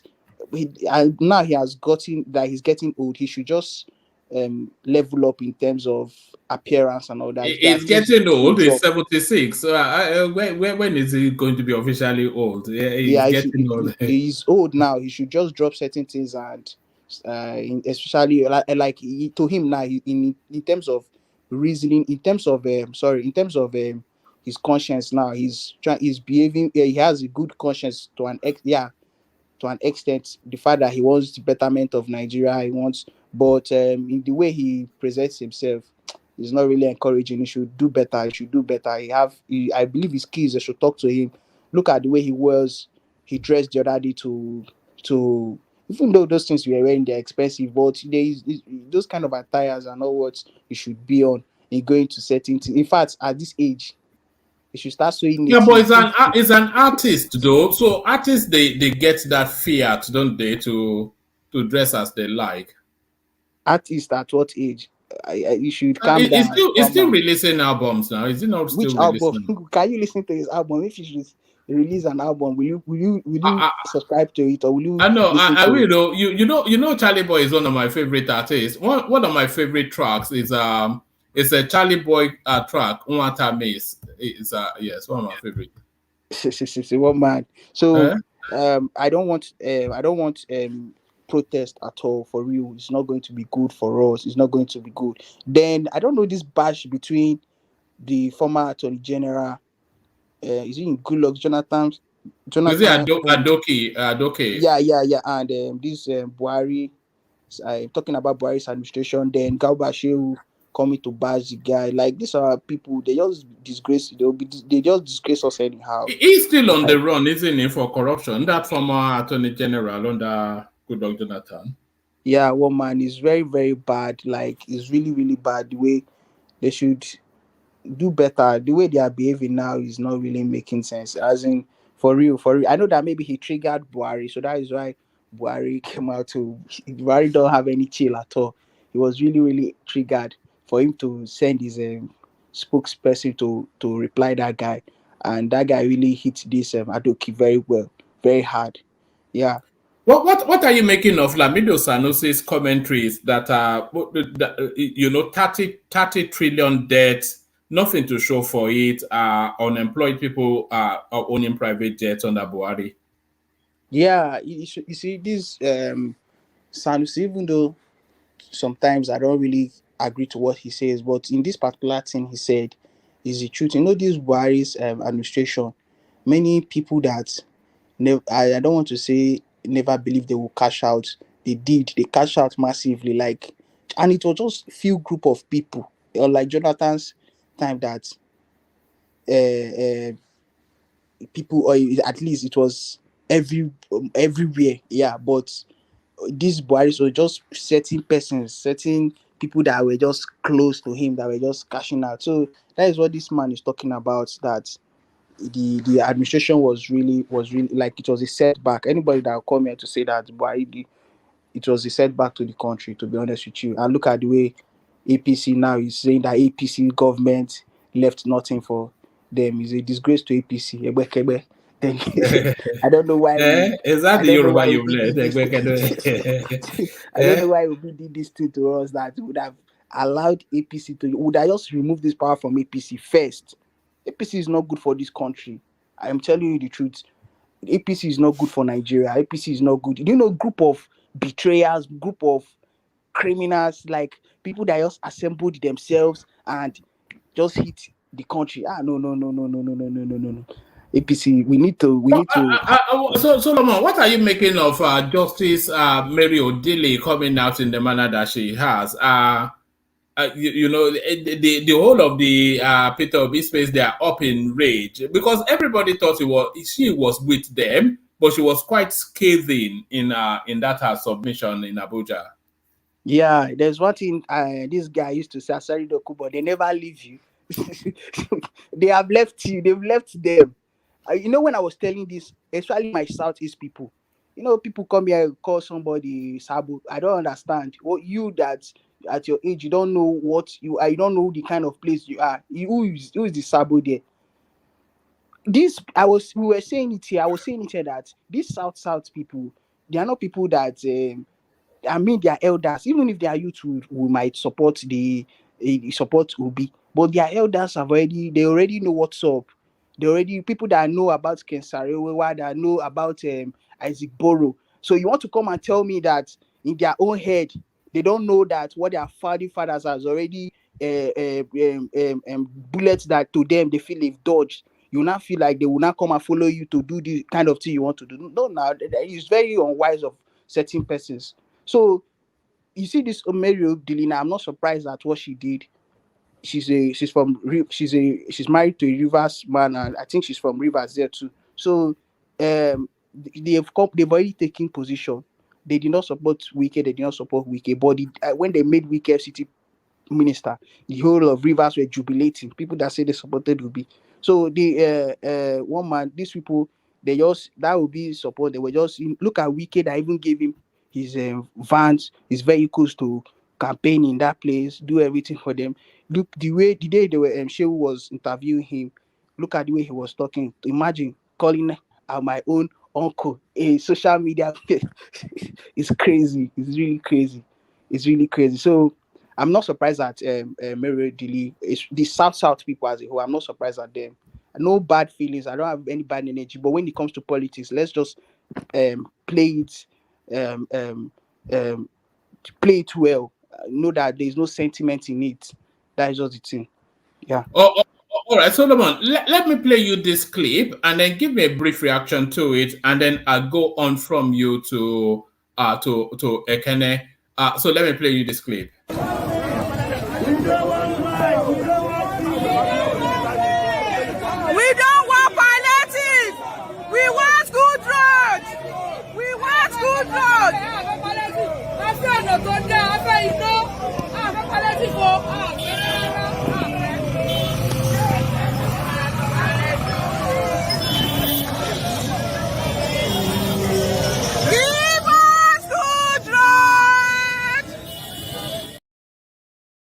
So that was in Ogun State somewhere. There's something quite seismic taking place in Nigeria. It looks as though the Nigerian citizenry, there's been somewhat of an awakening that they have the right, and I'm crediting Showore for that space, by the way. There's been somewhat of an awakening amongst the Nigerian populace that they actually have the right to demand better from these people, and they are no longer going to be fobbed off by trinkets. We don't want palliatives. We want good roads. We want electricity. Now that they're getting 3-4 times their allocations every month, I don't think any state government has an excuse anymore. Solomon. Yeah. The people they did well in rejecting that palliative. What is coming to give the other day? Which states have I forgotten that if you see the palliative they gave to them, when that's so it online, like is it the one that was sharing spaghetti by they opened the packet and shared three strands of spaghetti? Unbelievable. It was not even one pack of spaghetti. It was just like it was not even the half of that spaghetti safe. Like, I don't understand what is wrong happening. So these people, they're already doing well. They are doing well, like trying to tell the big government what they want. It's not about giving them spaghetti, giving them Indomie and all that, or giving them 2,000 or 8,000 to not do anything for them. Because they need good roads so that if they are whatever business they are doing, they can transport their goods and other things. So the government, and they need light. We need light. It's very somehow that at this point in life, you just see somebody saying that I no get light, my phone did down. It's very embarrassing. So these are the things now that government, things that were supposed to have passed, they need to just start doing them. And I feel like it's only, see, let me tell you something. The in this country now, let's forget about this one that they say the north now, they're already working for themselves, they're already doing things. Look at this increment in tuition fee.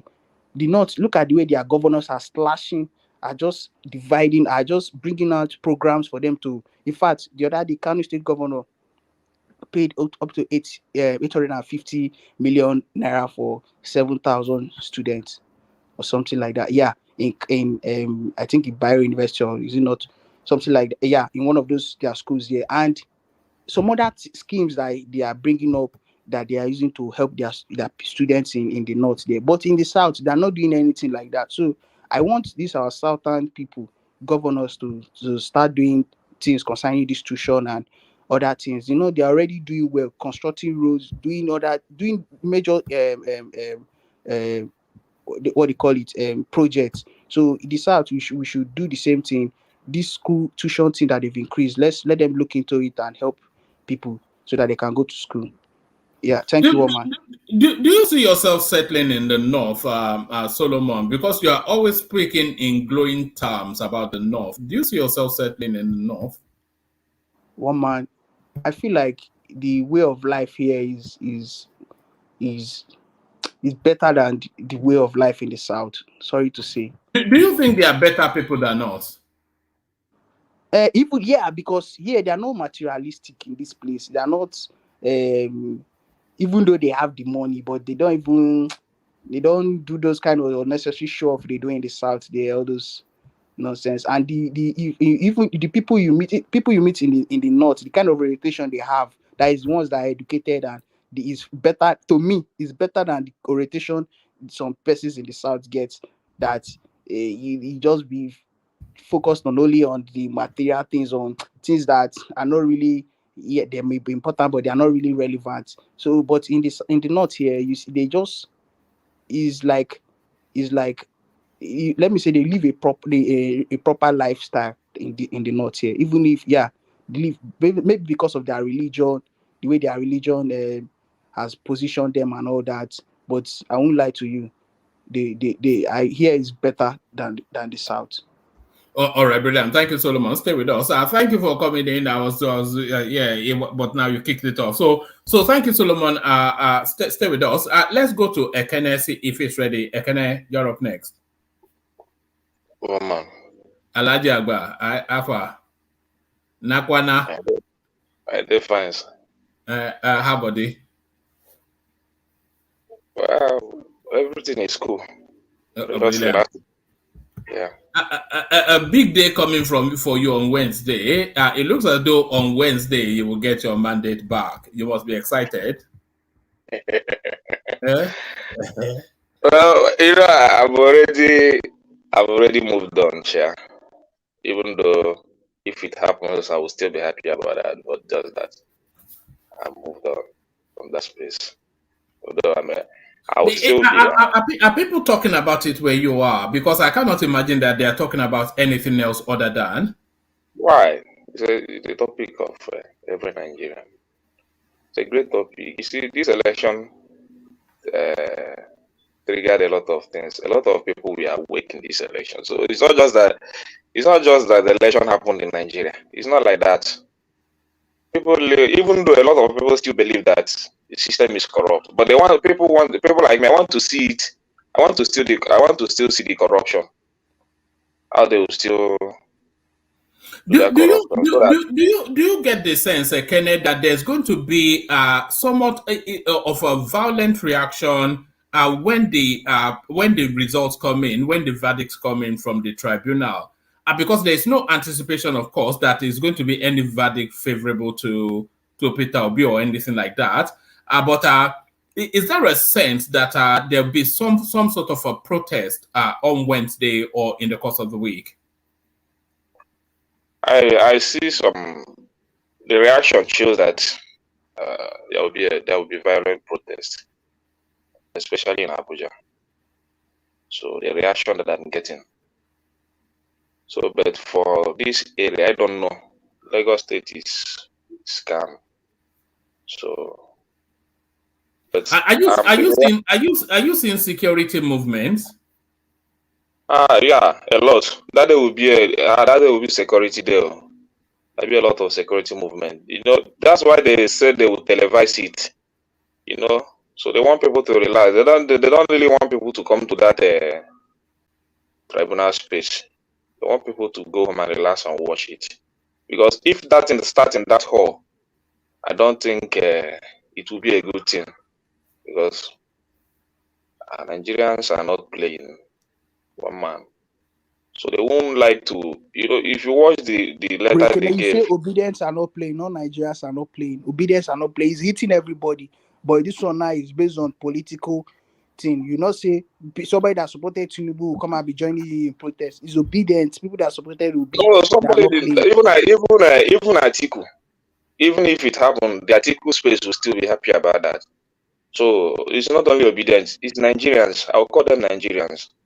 That's how I mention my own. Whatever that happens is Nigerians. So it depends on how the government manage it. Nobody's less Nigerian, whether obedient or ratifier. Nobody's greater. Nobody's greater than each other. All of them are Nigerians. Tinubu is not going to be in the country, of course, when that happens. He's off to India. But then before he went to India, he had now this very public meeting with the security chiefs. So is that to send the signal to the space that if you do anyhow, you will see anyhow?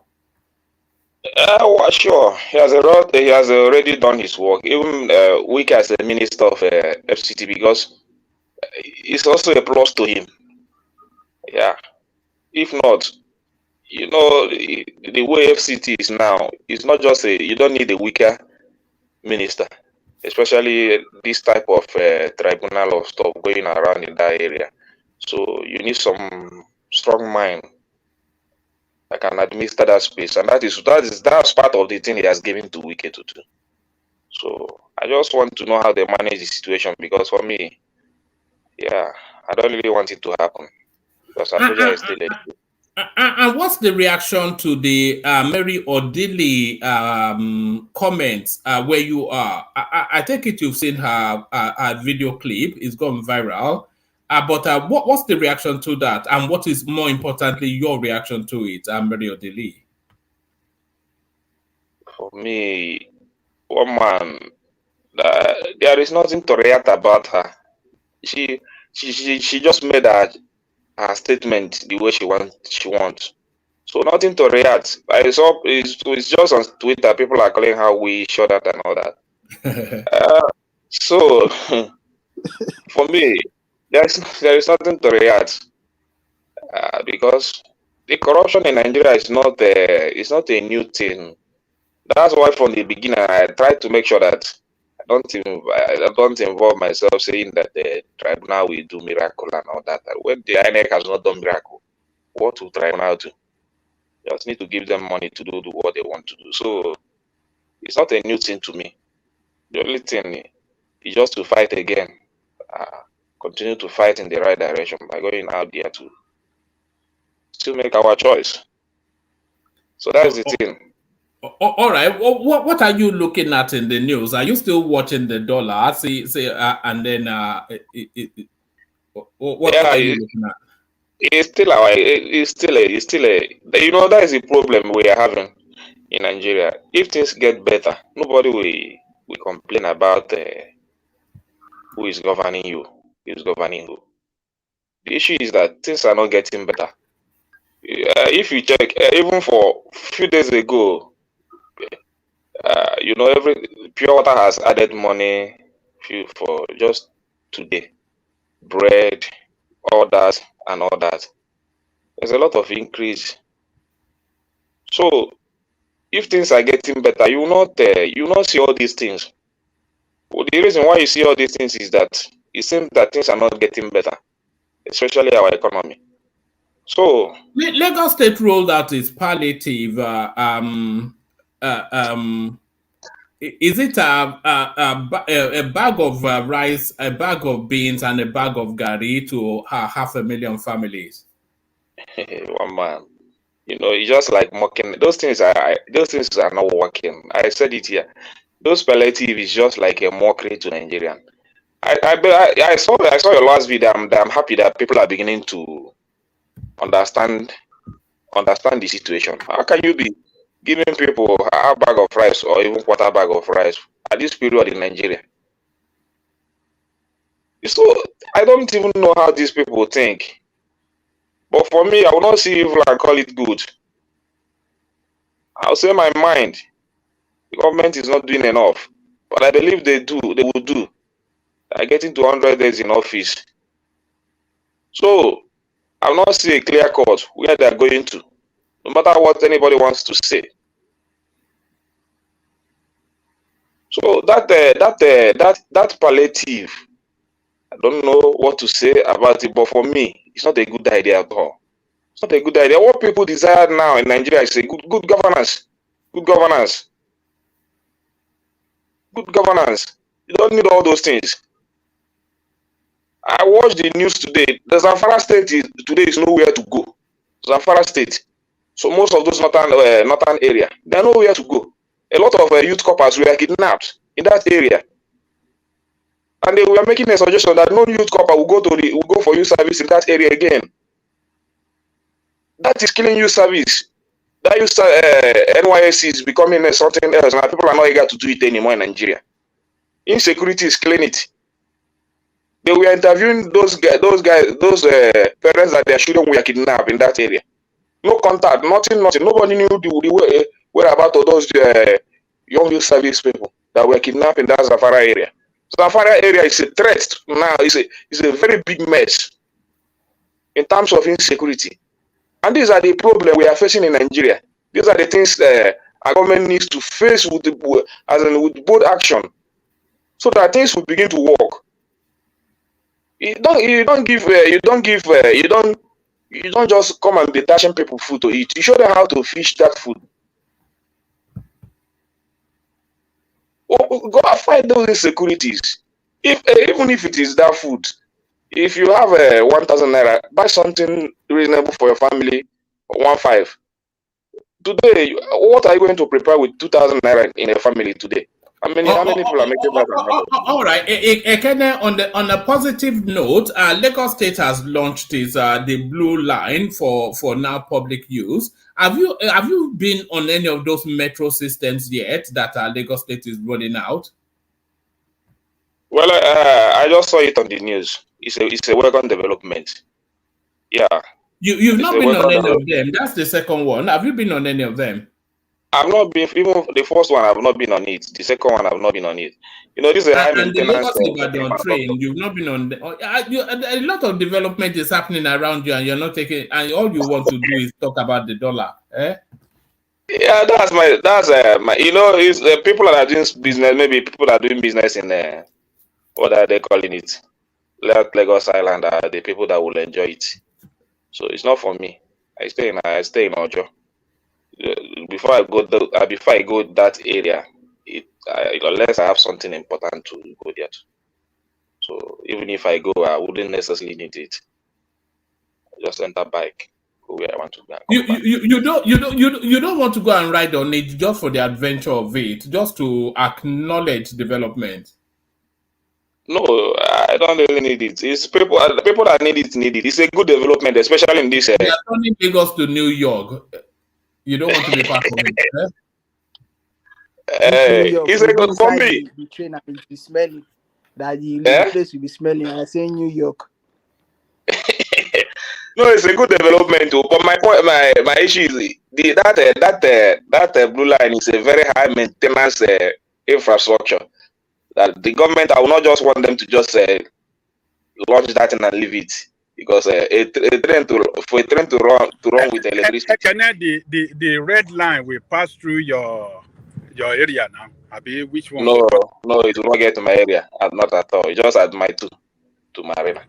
I thought it went through Okoko. But which Okoko? It's just 13 kilometers now. My 2 to Marina. So even if I want to use that blue line, I'll have to even still enter bus to my 2 before I will get it. Then from that my 2, it will now take me, maybe if I'm going to Marina, it will not take me to Marina. So it's not up to Okoko. Even though they are still planning that they planned it in a way that it will reach that side, but that one will still take more years. That one I've not started. So you know how many years this one took them. So I don't know how many years. You know what I've always thought, that instead of wasting all of this money on a metro, because Lagos is a coastal area, isn't it? What they should just have are ferry hubs all over Lagos. So they'll use the waterways as a transport thing, rather than all this meaningless.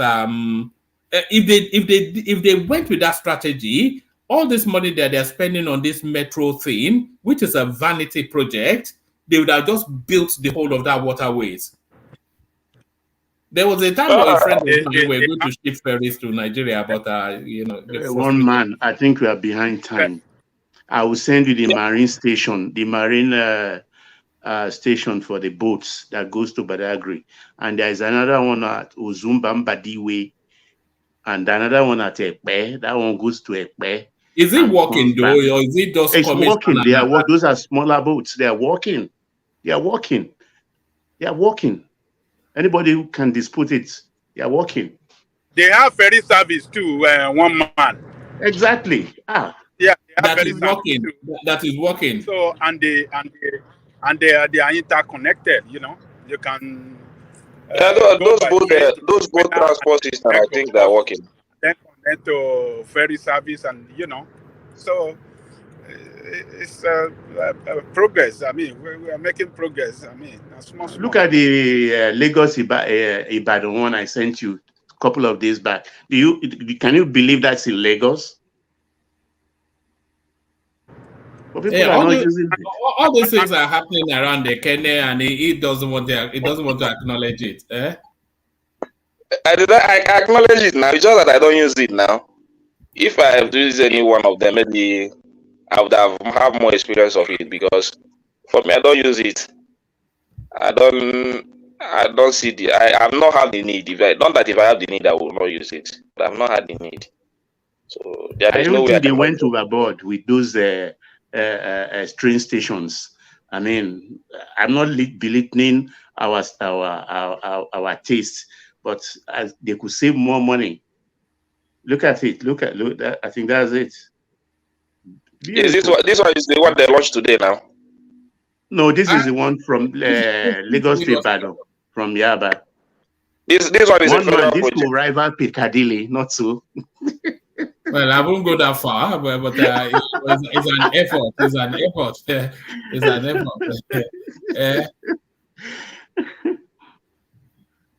So no. We are seeing progress. We have to say, maybe not at. I'm rational mind will never acknowledge things like this. All he wants to talk about, you Nigerians, yeah. No, it's a good development. Everybody that see it today. The only problem we have in Nigeria is that we launch things and the government will just neglect it. So maybe good management will not be put in place to carry that project on. You understand? So it will not take time. People will begin to start forget about it, and they will not make use of that infrastructure. That's my own concern. It's not that we have a lot of all these things in Nigeria. Unless their bookings go there and start to unbuckle the rail tracks and sell it as that might too. They need to be very careful.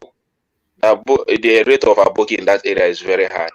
So if they're not careful, they don't maintain that area very well, they will begin to pluck out those lines. It will happen. I used to see it. Sometimes they need to come back to visit again and again. So it requires a very big some security measure. It has a lot of cameras and neighborhood watch. Apart from police, they are guiding everywhere. So they just leave it like that. They will just vandalize everything. That one is for sure, especially in that Maitu area. It's a very lousy place. So government, it's not just. They've still not cleaned up Mile 2. They've still not cleaned up Mile 2. Is it still as dirty as I remember? No, Mile 2 is not all that dirty. It's not all that dirty, but it still needs some maintenance. Yeah, the characters are living in that environment. And the Ghana garage, the Lagos Ghana garage, all those, they should take them away from that space. Yeah, that space is too much lousy, very lousy. But the infrastructure there is very nice. Have they built a standard motor park there? Because I remember it was just a den of iniquity back in those days. Where are you going to attach motor park? There is no motor park. It's just main road. You just park by the roadside. That is it. Yeah. So, my God, there is nothing like a motor park. Lagos don't have not enough space for that now. So, but yeah, I commend them. It's a good development. One man, it's a good development. It's just that people don't trust our government much. That when they commission something, that thing would be a lasting project. That is the only issue we are having. It's not that we are not doing a lot. The government has tried, so I commend them for that. That Maitu Marina is a good development because a lot of people that are trading in that area, if they manage that infrastructure, it will give them a lot of money. It will be a lot of revenue for the state government. It will reduce a hold up.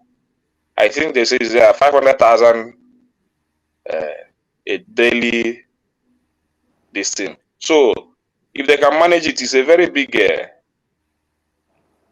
something. Is the price was supposed to be 750. They slashed it to about 375 naira or so for palliative.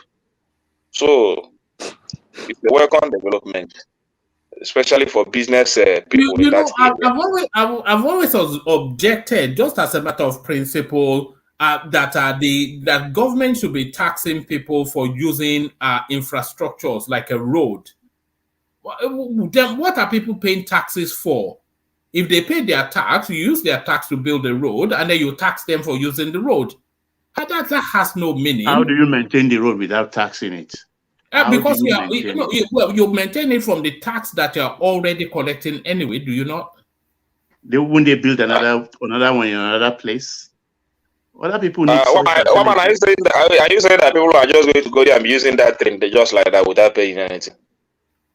How many roads? If you drive through Lagos, let's say you're coming from Lekki, so you pay a toll there, and then you get onto this road, you pay a toll there. You go to Lagos Ibadan Expressway, and then you pay a toll there, and by the time you hit Ibadan, they've already emptied your wallet. What's the meaning of that? I don't know, but I still feel that they need to pay, but maybe let it not be just high. Because that 750, if it is that 750 is very high. That 750 can get me to Marina with a bike and come back. So why would I waste my time on that bro line? You take a conditioner, you have Bluetooth, you charge your phone. Air conditioner, and then you go there fresh when you land. You there fresh. I know they like to there fresh for Lagos, yo. I know they like to there fresh for Lagos. You know that bike thing you said. I've been thinking that the Nigerian space should actually. They should start thinking of adopting a biking culture, because if you go to places like Thailand, like Philippines, etc., they consider a vehicle an excess and an unnecessary luxury and an expensive habit as well. Everybody should be on a motorbike in Nigeria. I think it's a culture that we need to adopt. Motorbike is very nice. It's not good. One man. It's not good. No, it's good. It's good. It's this thing that government are doing, pounding a motorcycle, saying that it's not build enough orthopedic hospital. Yeah, it's not safe. Number one. Then number two. I mean, what do you enjoy in riding a bike? What kind of? I mean, that is even. It doesn't. It doesn't make you. It's suicidal. It's suicidal, man. No. I know, but that depends on your habit, isn't it, and your expertise. But you get quicker to where you are going to. It's cheaper to maintain. I mean, it's cheaper. Even this first subsidy doesn't affect it. A lot of the Okada riders are not experienced. They just bring them from the north, supply them bike, and they can kill you, fly off the bridge with it. That's it. That is the only problem. Why can't we develop our transportation system, make it look more than? Okay. Look at a country like, even in China, they all ride motorbikes. They barely drive cars. Look at their motorbike is good now, especially in this first subsidy. I saw a lot of big men now driving all these small bike moped to market. Yeah, you just put 2 liters there to take you anywhere you want to go. Cannot compare you to the amount of fuel you're going to spend. You're the businessman. They say the route to wealth is to identify a problem and then walk it back. So that's your space right there. Go to China and import a whole bunch of motorbikes, and you solve the fuel subsidy problem, and you become richer than Dangote. Yeah, motorbike is the way to go now. That is the only solution now. So let's see if you have a very big rotation. It's safe. I don't say. Keke napep. That one is it has some sluggish movement. Motorbike will take you faster. Very, So that motorbike, a lot of big men in the market now are driving it. I saw one man the other day driving a very big man driving one lady's machine like that. I was just laughing. I just said, don't leave me there. If I ever decide to spend significant time in Nigeria, I'll probably get myself a scooter. Let's say, for instance, you just want to run from quickly from Oregon to if your mom is still alive, she will not allow you. Scooter in Lagos. If you want to run from Oregon to Ikeja quickly? Not for long trips. If you just your mom will hold your shukutu. The economy that should encourage in Nigeria is bicycle, not motorbike. I don't know what you are looking for. That's even worse now. That's even worse. No. Bike is very good. A lot of people will develop idea what piece. No. Bike is very good. They say the economy, there's no bike, is a fair economy. Go look any great America, look every great economy that's booming. There's a lot of bike. The bike hard to your health is a very good exercise. It hard to the What is even that ecosystem. bike you are talking now? Bicycle is moving well now. It's a very big market now. Bicycle This hard to your health. the bike you are talking is not an exception. People are using it now, and the motorcycle. So if the people that I know that are selling the bicycle in the market, if they are selling 15 a day before, now they are selling 100. Yeah, bike does not pollute. It does not drop any toxic. Motorcycle still drop toxic that the government still have to fight. Every country they use bicycle. I mean, Japan they use bicycle. My wife have bicycle. We have car. I still have a bicycle. They use bicycle. That's exactly what I mean. Work pace. So let's say, for instance, you live in Oregon, which is where I live, and you want to quickly go to Allen Avenue. You can just hop on your bike and you go. But then if you are going to a Lupeju, then you get in the car. Just that I'm a typical Nigerian. I don't like anything two legs. My children all have bikes. If you want to go to like a mall that's too far, like you say, like a Rego Allen, my wife will carry her bike. My daughter will carry her bike. My second, I also carry bike. I'll think that we enter bus because I don't like bike, empty bike. But that's how Japan, most people they do. It's not going too far. They hop on their bike. They just ride, and it's fun. You ride to where you're going, do what you're doing, you come back. But in Nigeria, we just think we don't have the roads. And again, let me support the drivers there. People. Let me support what Mama was saying. I'll be saying it. Me, I am that one that is for Nigerian roads should be taxed. We are wasting a lot of revenue from our express road. That's a very huge economy. Very big economy we are losing millions from. They should fix the road, put toll gates, and tax it. What baffles me is that all this infrastructure, the money we are spending, we are still low in terms of our road infrastructure development. In order to compare it even more than most of African countries, we have not achieved anything in our road infrastructure. But we spend a lot of money in that space. We budget a lot for it. Because it's mismanaged. If they contract it out properly. There's a French guy on YouTube that he lives in Lagos, and all he ever does is drive motorbikes all over Lagos, and he seems to enjoy it and does all right. Well, it's very nice. Yeah, a lot of even Chinese. There are some Chinese that maybe find themselves in this area. They still drive that bike and motorbike. There is one that I know very well. I want to always chop fish. I'm probably in the chop every. You don't forget it. They say those Chinese they drop Peking all over Lagos now. Then they drop Peking.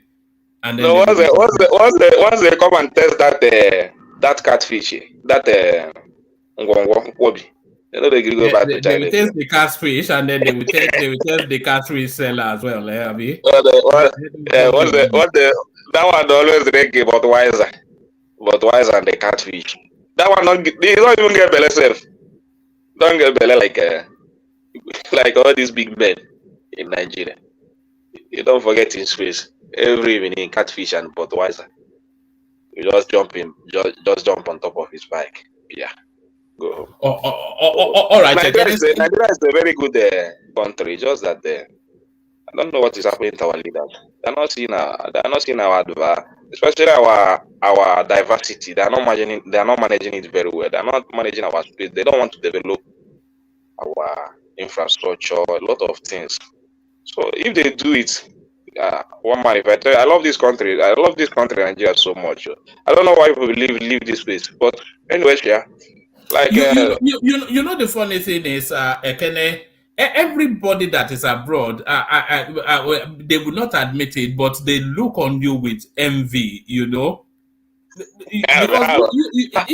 Because you have let's say you're a middle class Nigerian man. Yeah. You know, a middle class Nigerian man who is contented with his lot. You walk in Lagos every weekend. Probably I like to imagine You get yourself to Ojota and hop on a nice car to go and spend the weekend at your country retreat. And then you know, who doesn't want that, you know? And here we are, you're already is getting cold. You are thinking to go and dust out your winter coat. It's just, you know, nobody likes it abroad. I can tell you that. For, you know, they like the safety, they like the medication, the health services and whatnot, but really nobody likes it abroad. Yeah, I can tell you that. Yeah, that's one of the things my Oga taught me. He said, he told me that Nigeria is a good place. It's just that our government is not good. But if you manage to get yourself comfort in Nigeria, just spend your life in Nigeria. The only thing that will take you abroad is just do your business, come back. Nigeria is a good. And when I begin to think in that direction, I like it so much because it's not. If you can get your children out of bed, though, I would recommend it. Just so that they get a proper education and a good accent, you know. So they need those two things. No, one man forget that accent. No, they tell me that one. If you are telling me just if they decide that if you say if they have the desire to go, I will not stop them. That's me for sure. I will not stop them. I will support them to do whatever they want to do. But if it's just for to go there to go and come and begin to speak accent for me, nobody will go there to go and learn accent for me. You go there to but you know when they come and pick up the accent, you'll be taking them everywhere to show off, and then you start to speak to them. No, it's not my style. You cannot go abroad to learn. You cannot go abroad to learn another man's language and come there to be doing Yanga with village man's mentality. We gotta learn another man's language. They come to Nigeria to be doing Yanga with it. What kind of lifestyle is that? They'll be speaking like Prince Daddy, and then you'll be showing them. No, Prince Daddy has the right to speak. Some places you go to say, she will catch you that your children are speaking like that. I'll be looking at them like, where are these ones coming from? So that's one man not even know that. You don't even know that. How should go catch you if you're? If they have proper American or proper English accent, you'll be ashamed of that. Before you want them to be speaking like Idioma from Ugeli or something. One man, forget it. Forget that accent of a thing. I don't like it. I don't like it at all. It's not if you want to speak, you speak, but you must have something to offer. Don't just speak accent for me. You understand? So that is the stuff. Abroad, people that are enjoying abroad is very nice.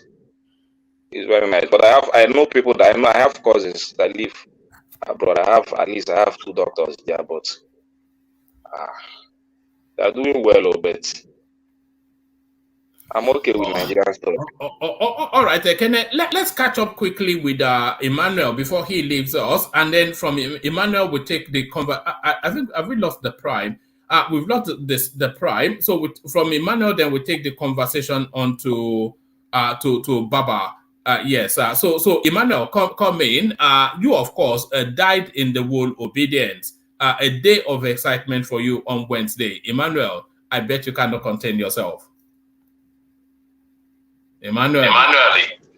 Hey, one man. Good evening, everyone. Salam alaikum. Alaikum salam. How you doing, sir? I'm good. Yeah. How are you? Yeah, like I told you, it will be the end of the year, December period. So there's been no changes. It's still on. Yes, it's still on. Don't worry, I will share invitation to everybody. Hopefully, I will see you guys around. You might have been surprised. I don't let people my just turn up. Oh, okay. I don't even know where to start. I don't know whether to talk about the election or talk about stuff. You can only start from Wednesday now. I mean, is that not what you've been building? All this fight you've been having here. It ends on Wednesday. Yeah, that was saying that I don't know whether I should talk about it, I should talk about other stuff, you understand. But anyway, yeah, I don't know. I seems to have moved on with the whole thing, trying to, face real life after the whole election, yeah, gate, right? Like there was a time I came around, told you that even in this tenable period, I was able to get a job, stuff like that. That's I'm focusing on my job and new career stuff like that. So the fighting of the who win and who win. Anyway, what we are fighting for is just to better the country and all stuff like that. So we are still on it. Not that we are giving up, but it's not a do or die affair. So the issue here is that these people, they should act independently and they dish out their all eyes on the judiciary. Yeah, they should dish out their judgment based on merit, not based on technicality. I think that's the way the obedient will fight them if they want to go that lane of technicality. So they should just dish out the whole thing based on merit, based on the evidence. If Peter Obi didn't win his case based on merit, fine. They should give it to whoever that wins the case based on merit, not technicality. Yeah. So honestly, I have not been on social media. I want to know what is going on, but I think I just try to read news to know that there's some of my fellow obedient, they are planning for one or two things to do if the judgment go west or goes south. So they're planning to go out and protest kids. So what I hope that if they go out and protest, sorry, if they go out and protest, that's fine. I think the law allows for that, but they cannot go out and riot. I hopefully they don't. No, I don't think they'll riot. They'll just protest to say that they don't agree of whatever that happened. But I don't know. It might go on their favor or something. So we don't know what's going to happen. But all of you here, like you, one might already know that the judgment is not going to favor Peter Obi or Atiku. Yeah, isn't that what you said? So, but we don't know. Hey, that's what we say. We all know. You understand? But we don't know. We just want them to do their thing. Not as what we have been hearing. That's how they used to give out their judgment. That's what we are, presuming that's how they will give that judgment. They should give us, based on merit, not based on what they have been doing it before. Do you understand? Don't come here and gaslight us. So they should just give us. Ibano, you see how they are regarding, and then you can have some argument. Yeah. They said they're going to broadcast it live, and nobody should even bother going to the courts and stuff like that. Because if they allow that to happen, I think that will be the genesis of their problem. Because if they allow people obedient to come to the court, you understand? Because they say it's based on invitation, based on accreditation before they will allow you to go inside. So I think it's a bit tight. And the security is, I'm seeing them around in Abuja here, and they paraded themselves. I'm sure what they did in before election, I think they are doing it again. The soldiers are just everywhere showing their faces. So they're just areas for Wednesday. Yes. And then now the kind of pattern of court this thing will be used. Like that when they use security from the traffic light of that the closest traffic light to the court, security will be there to the court. So maybe that is definitely the kind of way the securities will be in that area. Yeah, because they are just trying to scare people away, to make sure to stay at home and don't come out. And I'm sure I don't really think that obedient they will protest. I'm honestly speaking, because some of us have gotten one or two things, busy with one or two things. But people that are actually yeah, people that actually Now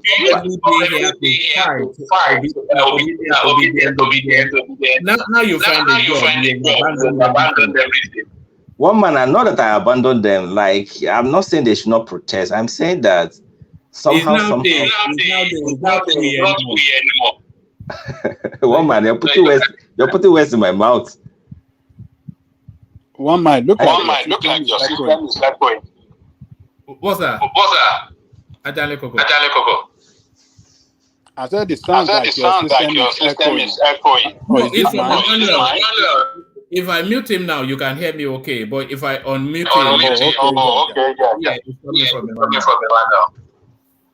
Okay, one man, I said you're putting words in my mouth that you should. They not that they will not protest, but I think people abroad are the one actually, leading them, and some of them that in Nigeria, they are not really like ready for that fight. I know some of us that are very, very hot pre-election, even shortly after election, but some of them now have gone back to their business, trying to concentrate and do one or two things. Yeah, and a couple of them. So don't all of you outside Nigeria should not feel like Nigeria is going to burn. No.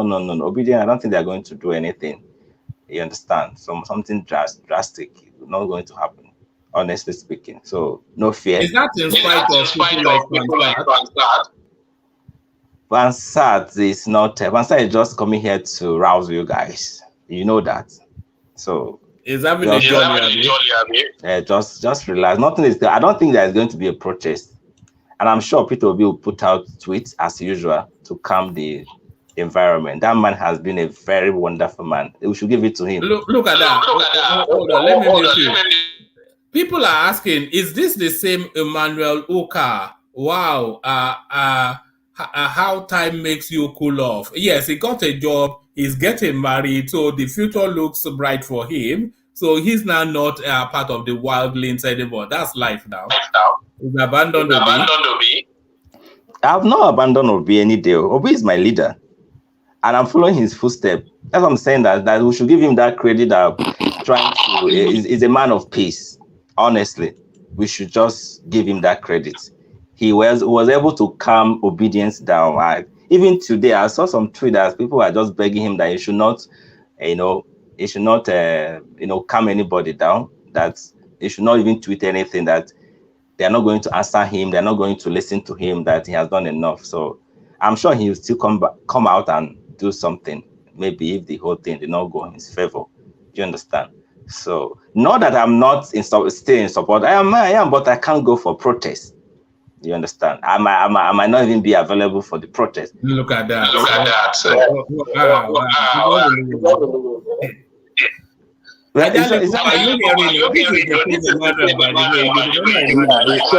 telling us that it's more matured now. It's not really. Ajale Coco, listen. It's not really that I'm not in support of Peter Obi tonight. Like I'm saying that I'm not going for, like, if there's going to be a protest, I will not even be a chance to go for protest. Maybe people are not getting it. It's not the same way that they told us they use artificial intelligence yesterday. Everybody here. One man, I believe he's praying for Tinubu to succeed. So that they can job and he can face the reality of life. It's not Tinubu that gave me job. Ajale Coco, point of correct. It's not Tinubu that gave me job. Yeah. So whether he's there or not there, my job remains. You said he just got a job. Everything is going good. Yes, but it's not Tinubu's era.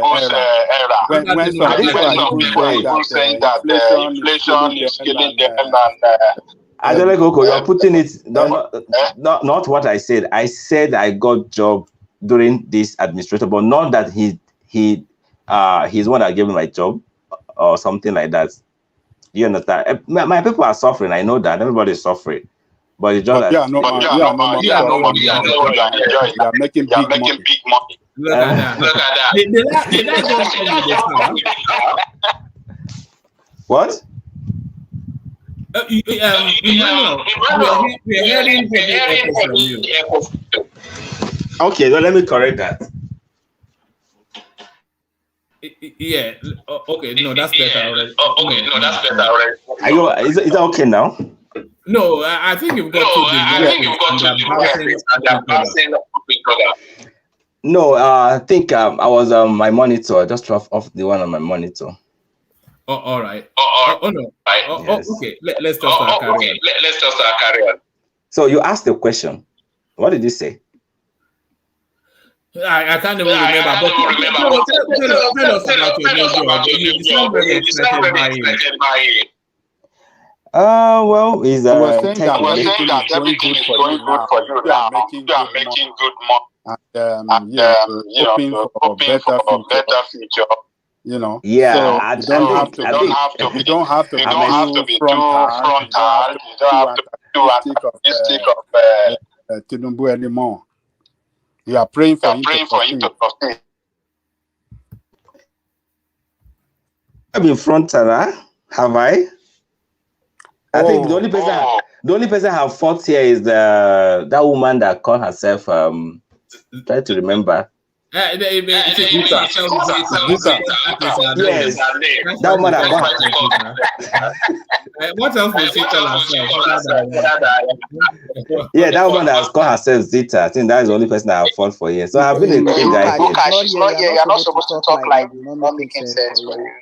Bro, I've got a present for you, Emmanuel, to celebrate your new job. Get yourself ready. Let me get to your present. So this is your new job.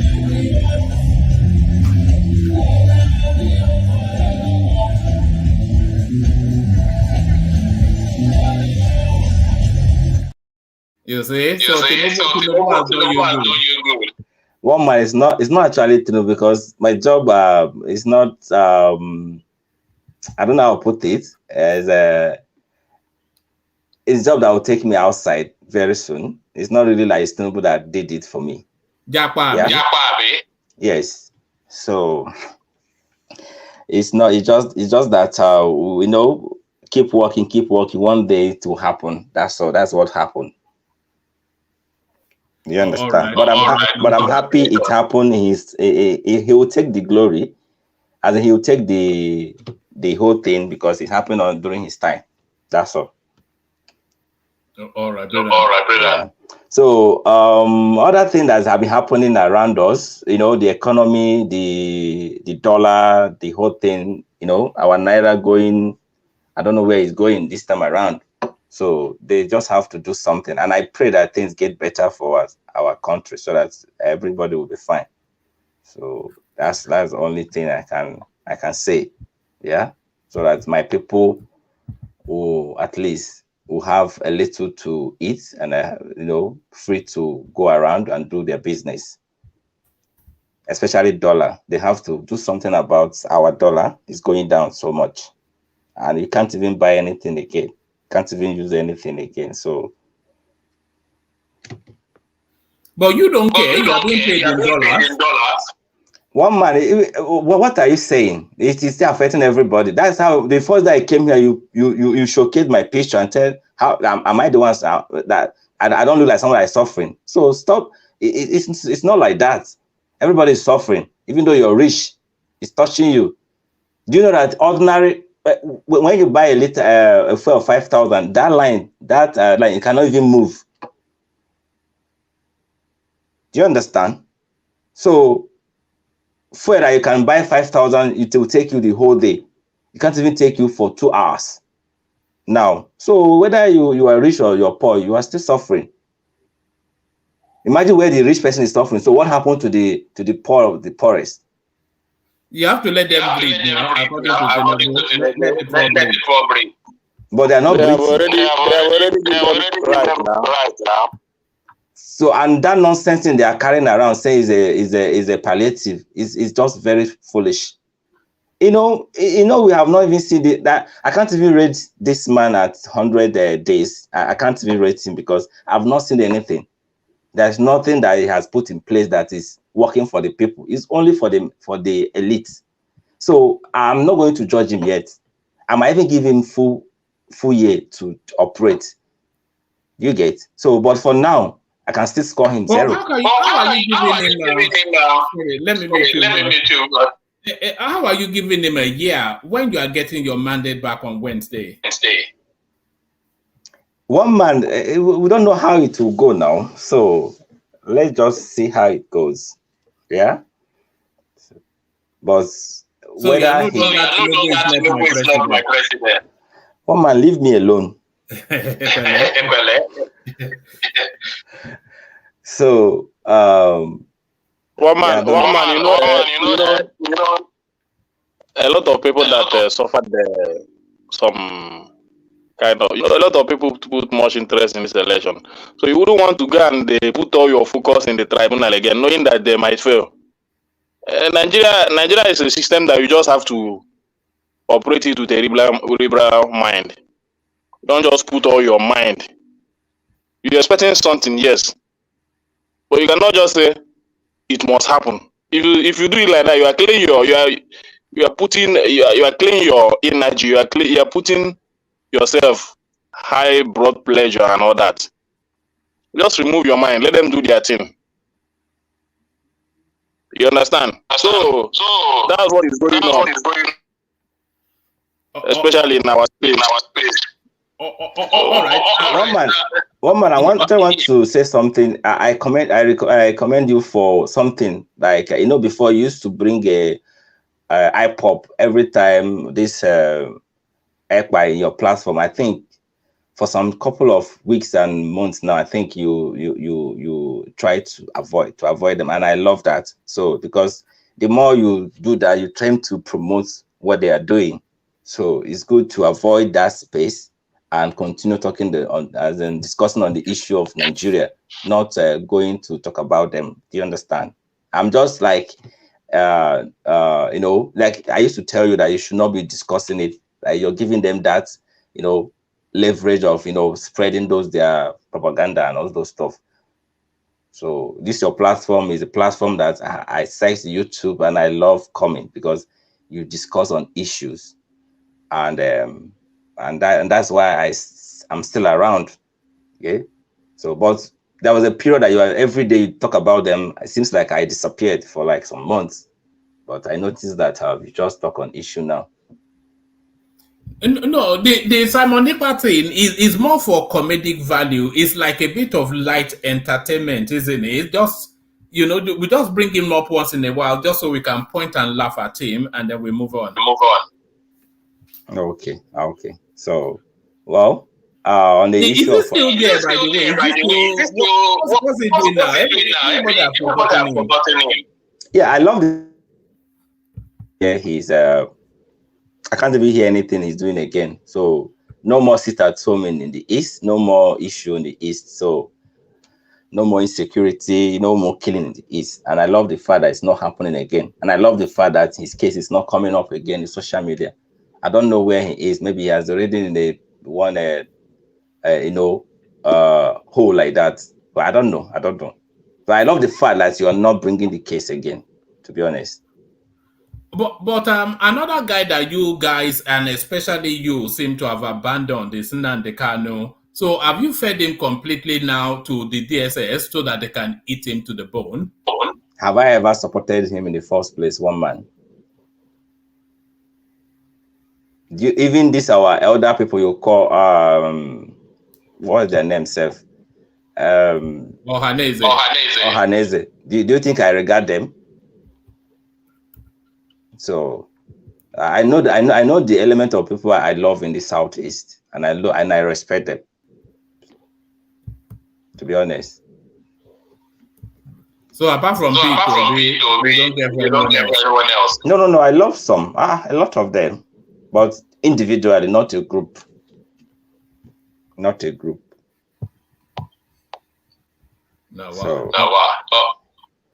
So that is it, one man. So I love the platform, and I'll keep coming. Well, that is it. But one man, I know you supported Tinubu from I never supported Tinubu. One man, Nigeria. He support Nigeria. Stop. He went to. I think I was around that day. I think that was the first that I heard your voice. You went to Niger Watch. What they were self. They were asking you that thing. They bullied you there and pushed you from that place. Don't worry. I'm still wanting the address. Whatever happened to that woman that used to go around cussing everybody? What's the name of that woman again? Is there H.O.? Yes. One man. Those people that many people have dealt with you, you know, right? Don't worry. They don't want to see you anywhere around their platform. Like just let it be. You know, once in a while I still pop up on that Niger Watch thing, and I get a hero's welcome because I'm the only one that had that. The rest of them are brainless. So if I decide to go there, I go to the top of their chain, I speak, I say my thing, and then it's one man for the next for the rest of their session.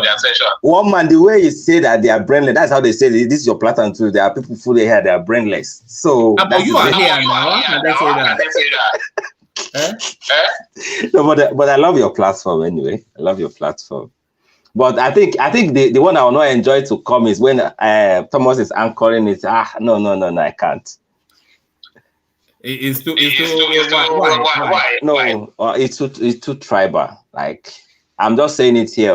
It should not come and cut my neck. No, it's not tribal. No.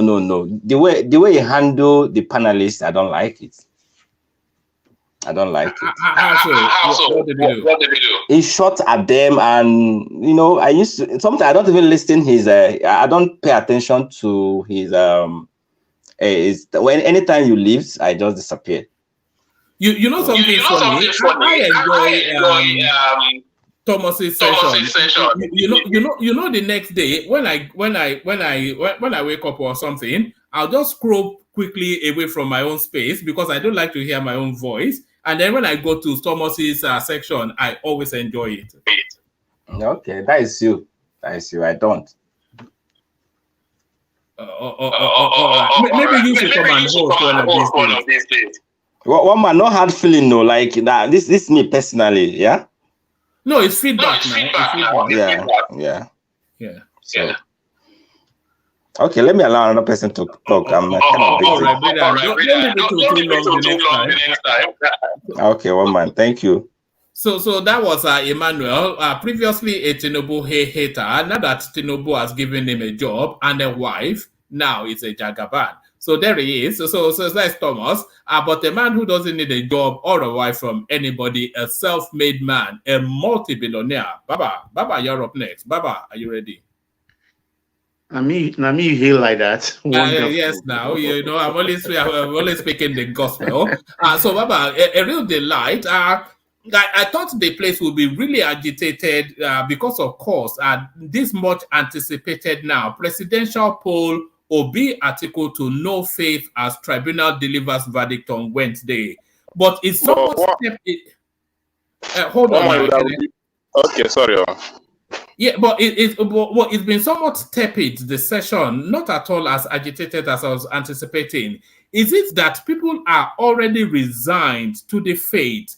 Because a lot of the arguments that is going on in court has been had on social media, and everybody knows the direction of travel of this particular petition. So what are you then making them, Baba, of the verdict to come on Wednesday? Yeah, thank you, one man. Good evening, folks. Please like, share, and subscribe to this platform. And by all means, please like. If you are not ready to share right at the moment, do later. But please strike the like button right now. Thank you. I think fatigue has set in because the whole thing has taken almost its course. And it's a fate. I think they've accepted the fate. Their fate. It's already a fait accompli. We all know exactly what the outcome of the tribunal judgment, not because we are biased, but we are just discerning, and also we have looked at it critically, because right from the word get-go, the panelists, the judges said they are not interested in any technicality. If you have to win this, it has to be on the ballot, on the strength of the votes you gained. So all these certificates, qualify or no qualify on the voters list or party list, all those things, we've been forewarned. So it's all that one is just a kind of exercise in futility. It's about the vote.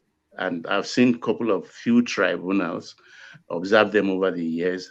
It's about documents. It's about what happened at the polling units, loads and loads of the papers. And we didn't see that in this tribunal. It's all about technicality, no certificate, no attendance of one thing or the other. So that is where they're going to hinge it. And I love it that they are going to showcase it live. And the reason behind it is because, so you, one man, for example, don't come in the evening and put your own spin on the judgment, because I listened in real time, the way you listen in real time. So you can put a spin on it. So people will not start to go on the street like what happened between Abure and Apapa, I think last week, about that appeal judgment. So it is very, very good. And do you approve of this, though? This sort of O.J. Simpson style of what's this? Are we now turning into Americans doing O.J. Simpson judgment on important matters? No, it's a master stroke they apply here, and it's a no-brainer, because it's just common sense. Because they've had a lot of stories over the months, how people spin things and twist them. So they didn't want to be accused of that, or they don't want to witness that. They don't want people to misinterpret their judgment. People will just run on the street and knock on your door and say, "Oh, this is what happened," whereas it's just damn false kites they are flying. So, but when we all tune to our radios, we'll, watch the screen, and then, I mean, what you heard is what I hear. So there is no way you can spin it. But for the Ajaero, I think this is about the worst labor leader we've had in decades. From Pai Modu to Wahab Goodluck to Oshiomole to Pascal Bafriau to a host of, they are all politicians in disguise. But this guy is taking it to another level. I mean, I don't know what he wants. You are going on strike as NLC, and TUC is not backing you, and it's like, okay, I'll go it alone. Who does that? In one breath, it is clearly compromised. That is what it's. He is, and I think he has insiders information, because I don't believe in the coincidence of them going on strike tomorrow on Wednesday. I think he knows something about that date. Do you think they are trying to use it to open a portal for people to act against the verdict from the tribunal? Is it trying to? But unfortunately for him, he's dealing with masters of the game. Unfortunately for him, compared to the people he wants to lock on with, is a mid-get. It's a non-starter. You understand? It's a menon. What is happening? They've told him on that Wednesday they are going to restrict them to a certain area of Abuja. They don't go beyond that area, because Abuja is going to be on lockdown. If he goes beyond that, I mean, you say you want to go on warning strike. You are talking about Wike and FCT. Should they not just stop them? You are talking about NURTW, or what is workers, transport road workers, transport union. You are talking of subsidy. You are talking minimum wage. You are talking of palliative. What is wrong with you? What do you want? Can't you stick to one thing? Should they not stop them, Baba? not stop them from being able to exercise their fundamental rights, but on that day, at least during this week. No, they'll be far away from the tribunal. Restrict them there, and the police will be there. Like you said earlier, quoting Asari Dokubo, if they do anyhow, they could see anyhow. It's as simple as that. Why do you want to cause problem? The minimum wage thing, actually, we all know. You don't have to be an economist to know. Right now, we are fixing so many things. We are applying plaster to some sore points on our body, and you want the minimum wage to come and cause a runaway inflation. It's like adding kerosene to a fire. So they have to do it systematically. People are suffering. I repeat myself, how do you do a surgery, an invasive surgery, without spilling blood? You understand? We are re-engineering our economy. We are refocusing our country. It's not going to be easy. Look at what is happening. Look at Baba OBJ yesterday. Agunloye signed a contract of $6 billion.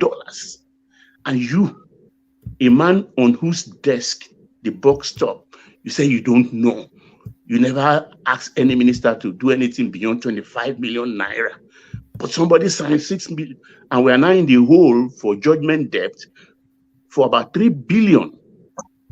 If offered the guy something at this song, I can't remember the first name, the chief, $200 million for nothing on your watch, and you tell me you want to blame Jonathan as OBJ, Baba OBJ. Yeah, the Buhari administration, in the tail end of it, they set a lot of booby traps for Tinubu, especially that $500 million that Malami wanted to help himself to with that Nedumoko. No, they all will have their just desserts. All Tinubu want to do, the way I read it, is like, look, he has instituted an auditing panel. Everything will come out from that panel. And it's like, well, it's not my fault. This is what is happening. Because what they did actually is evil. It's just not ordinary sin to Nigerians, the entire citizenry, but it's real evil. How could you do that? How can you leave us naked? Not even minding. It's really evil, because look at all these judgment debts all over the place. Look at how nothing, like, I love what Sanusi said. He was signing off judgment debts like confetti in the last month. Because they know the man there, I mean, whether it's the illness that has affected his gumption, I don't know. But he was just there as a figurehead, a kind of vegetable president. But Baba, can I say something? Can I ask you something? Yeah, please do. But why all these things, when it was happening during the campaign period, a lot of people were saying these things. But many people seem to defend it. Then why are we complaining about it now? Because almost everybody that supported this government, we are not talking about all these issues until now, that we are seeing that Tinubu is facing some challenges in that space. So we're beginning to raise this issue. But with a lot of people that are at the opposing side, we are asking all these questions. This government did this, killed the economy. You see that Oyibo man, the way he painted the Buhari government to be a very nice one. People like Lai Mohammed, all that. And we supported them with good explanation and all that. Well, so why it's all political theater. It's all political theater. During campaign, you understand, you have to be discerning to know exactly which is true, which is not true. Those who know knew definitely that the economy is in the hole, it's in doldrum, and even those who didn't know then, they suspected that nothing is in the kitty. But then they have to tell us something. They have to tell us something. They have to win. They have to believe in themselves that well no matter how the depth of the disrepair, they can do something. But coming to the desk and witnessing what they are saying, it's like, man, what is this? But then, of course, why do we have brains? They have to put shoulder to wheel, and we have to help them also with the push, so that we have to turn the wheel. We have to generate enough power, not in terms So of we electricity must or anything, but play politics with lies. It's done all over the world. I mean, you want to believe politicians when they are campaigning? It's. I think I don't know how to put it, but they do it all over. Some will even tell you, they look, no. In 3 years, I will take you to the moon. Nigeria will be a nuclear power. They will say anything to get hold of power. Oshibanjo actually said that he was going to take Nigeria to space if he became president. It was that guy. That guy is one of the most ridiculous people that to emerge out of that. Oshibanjo is just that is not what he said. One man. What did he say? Did you say that we have the potential to achieve going to the moon like others have done? That we have the best of the best brain, and if we tap into all this potential, yes, we can achieve what other great nations have achieved. That's what he was saying. He didn't say that he's going to do it. So yeah, but he's still a ridiculous man, though, is he not? How could you describe him as a ridiculous man? No, what I just don't like about him, I like him as a person, typically Kenny man, but the way he's bearing grudge, you understand, after the election. If you are beaten, you are beaten. I'm not the only people are like that. I mean, face reality, move on. You understand? Move on. Don't dwell on issues that will hurt you as a person. And I don't like the way he's just like he's withdrawn himself and put a label on himself and things like that. You are still is still going to be useful to this country. I mean, he's not a bad man. Do you think it's going to be? Do you think he has? Do you think he has unique and peculiar skill sets that offers anything really to the country that somebody else cannot offer, and maybe even better? Oshibanjo, I'm talking about. Yeah, I think in areas of jurisprudence, he's a good lawyer. He's a good lawyer. In the area of jurisprudence, we have excellent. He's a first-class brain. I think he made professorship under 40. I mean, that's not a main feat for anybody. Don't worry, Ogbeni will make professorship under before 35 or PhD. We have a PhD, so you can't show off. Where's Ogbeni even? He's a brain, no doubt about that. It's useful when you serve your country, not a particular person. Even if you dislike the person, I mean, once you are called upon, it's a duty. I don't know how they feel. It's like there is war in America now. You will find out even ex-servicemen, veterans, they will go. They will commission them. They will reapply. They will re-enlist. They will go to war. Same thing in politics. If it's going to be useful, present yourself. Look at Aregbesola now. I mean, I will say here, I would deride him by saying he's shameless, but at least he has the presence of mind that I can still be useful to this man. I'm sure he must have gone to knock at his door to dobale or do anything, and maybe they are not giving him face, but he's still working at it. That's what we should do, not because of politics. Do you not find it undignified somewhat the way Aregbesola is carrying on?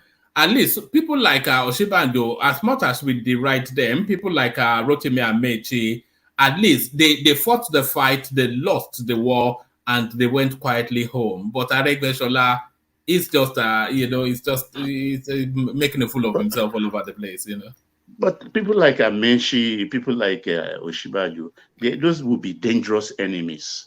People like Aregbesola, I will be cool with them if I were in the shoes of Jagaban. I'll be cool because he's showing effort. It's just that maybe I will have 4 eyes whenever he's around. I will see I will be like, what's that bird now? The owl. I will see 360 degrees when he's around me. But that doesn't mean that I will not welcome him in my circle because he showed effort. Whether it's genuine or not, that's another case entirely. But somebody to just behave as if I don't know you, I can live without you, I can even leave this country without you. What killer be killer Jew? I mean, I don't like such people. For me personally, I don't want you. We are heavy enough in our body to come and allow somebody to live in your head rent free. For what? It's not worth it. It's not worth it. Nigerians can reach. This guy in the comment section, Iyo Adeyo. I don't know. That name even is a bit dubious. It says that one man should count me in the list of big brain. So 1 master's, 2 BSc, and on the route of my third one.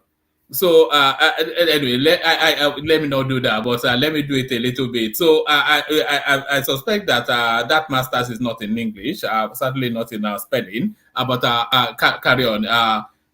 Woman, you should count me in the list, on the list that should be of the big brain. So 1 master's, 2 BSc, and on the route. My third one. Not all. You see, this is the thing. You have to be mindful. I know it's a typo, but you know, I can be a bit. Yes, you were talking about Lamido Sanusi coming out today to speak cryptically to the space, and he was inviting that, look, Tinubu is not really the person you should be looking at. 30 trillion, he was saying that the Buhari administration borrowed from the central bank. Ways and means, they call it. They just print money and then throw it to the future. So he's telling us that people are asking him to run commentaries on the goings on in the country, and it will be remiss of him to come out at this stage when he knew what went down. So what are you then making then of the former emir of Kano and his cryptic message to the space? Well, when I read it, actually, he situated the whole problem. I mean, he's an economist very well, and he must have been studying it. So he has empathy for those that have taken the reins of power from Buhari, and he outed the problems very, very well.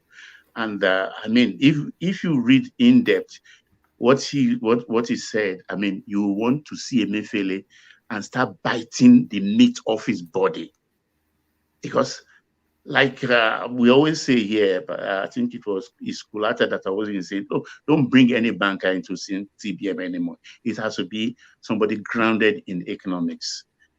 I mean, bring a banker to that space. He was treating it as if Nigeria was a branch of a bank he was managing. That's how he treated Nigeria. That's how he treated the central bank. Look at the Anchor program for farmers. How could you do that? Yes, sir. Baba, I still want to ask you, because I still need to understand some things the way we see issue in Nigeria. This banking sector, economics and all that. I'm seeing it in a different opinion, but I don't know. Many Nigerians are not seeing like that. Is it all about what you read or what you can offer? Because I see people when it comes to modern times. Yeah, let me land. When it comes to managing the economy, people see it more in what you read. But for me, I don't see it like that. Economy is far much better than what you read. But why do we Nigerians take it down? Take it so serious, certificate what you read, rather than what we have been able to build in terms of economy. Because I can give you many instances, people that manage economy without even going to school, and they survive more than the people that No, that's at a rudimentary level now. You are not asking that somebody that doesn't know what's going on to go and manage the 27th largest economy in the world. No, it's not that you will not be knowledgeable enough to do that, but at least the way we take it in Nigeria, we are not going to the direction to pick the right people. I'm seeing that way. We are not even mentioning the right people in that space. Well, I hear they talk about Augusto. I suggested what's this guy, Mogalu, because he's an economist. He's been there and he has international experience. I think so also for Augusto. And it has, those are people I know anyway. But then I know in a country of 200 million people, there will be several hundreds of thousands that are qualified for that kind of job. But when we talk about the difference has between been very silent these days, unlike him. Very much unlike him. Kingsley Moghalu. Because nobody's giving him attention. So I think he's in the US here somewhere. The other time I think is no, he has retired now. He retired in public politics, so it's no more. No, if they call him, he will answer. Imagine the disgrace. He didn't even get the ticket from he will some answer the little call. party. He will answer the call of his fatherland. It's a duty. It's a duty. Well, the only thing I want from him is to come back to Anambra State and do something. That's the only thing I want from him. So all these people that have gone to the world, especially in my space, to do something great, I need them in that area. So I want him to do that. But I don't know why they are not looking in that area. They always want to be president, all that and all that, when we have a lot of work to do in my state. I think Moghalu will be receptive to the idea of coming back to central bank to prove a point. You understand? To prove a point. Sanusi will not want to come back because Sanusi is controversial and he doesn't have the skill, people's skill, you understand, to handle that kind of thing. You can see what he did to Jonathan, even though if he was speaking true to power, as an operator, then there's a way you can talk to your boss and he will listen to you, not outing your boss in the public and rubbishing him somehow. Well, I think because an economist is somebody that, okay, let's say in the rudimentary form, you are driving a chopper.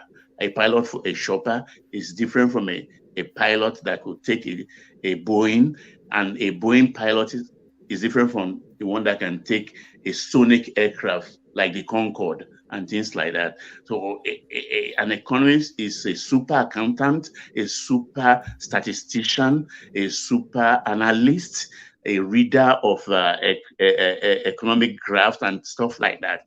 You have to be all rounder. You have to be an all rounder. You understand, and you must have connections. There are people you can call on, and you are not alone because there are a lot of economic theories, right from the time of Adam Smith to Keynesian economic theories and stuff like that. So you, like those who win Nobel Prize now, they situate themselves, they write books, they debate, you understand, and they tackle one another. So you have to be very, very abreast with what attains in the economic space of the world, not just your country. Because as a central banker, you have to network with those countries that are far above the kind of economy you are handling and those that are below. So in a normal balance, you have to belong and you have to have the status. So that is how the central bank thing works.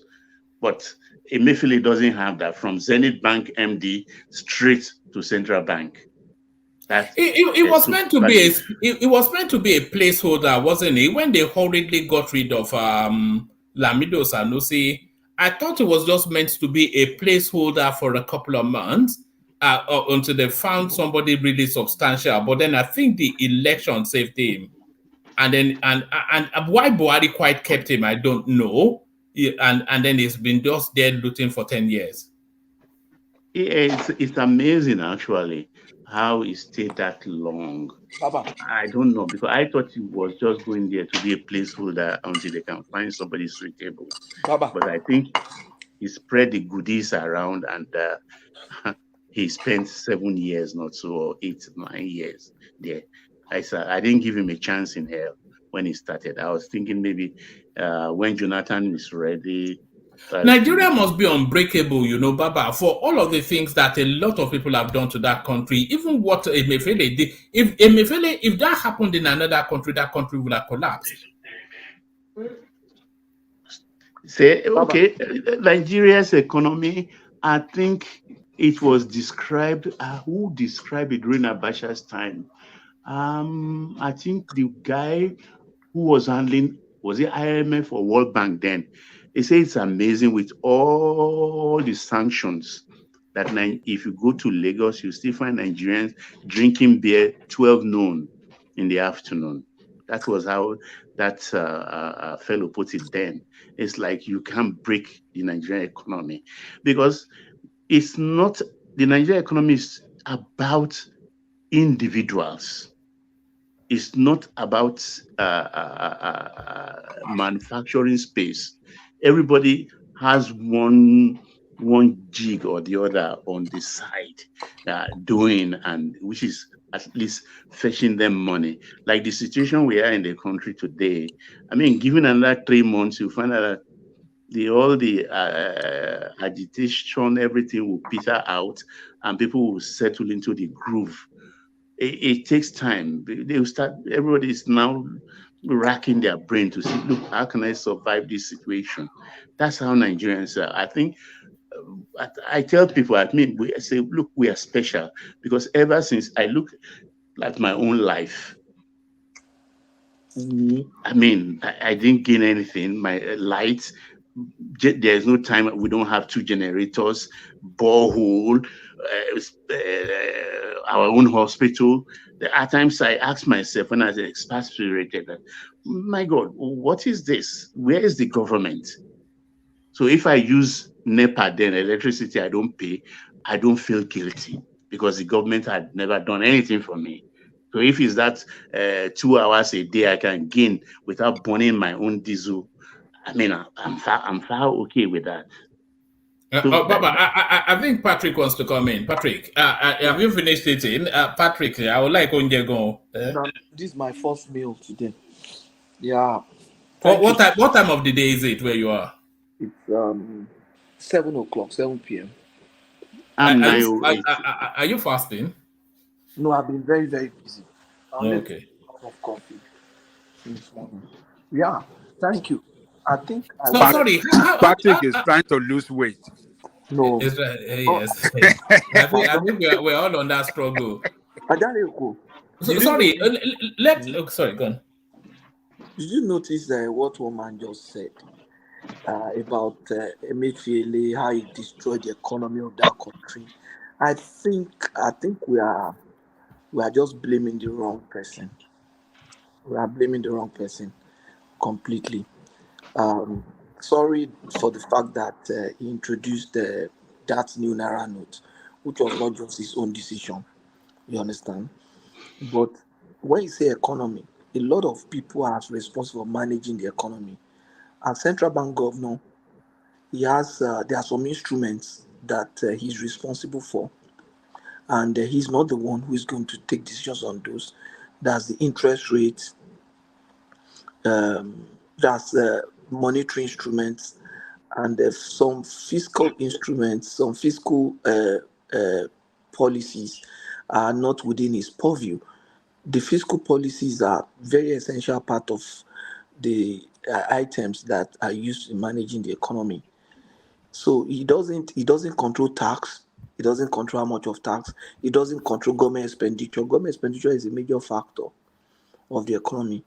The government expenditure in terms of volume and in terms of areas where government will spend those money, that's not within the purview of central bank. And so many other factors like creating the environment that enable business to thrive, that has nothing to do with him. Improving security to make sure the economy grows, that's not within his purview.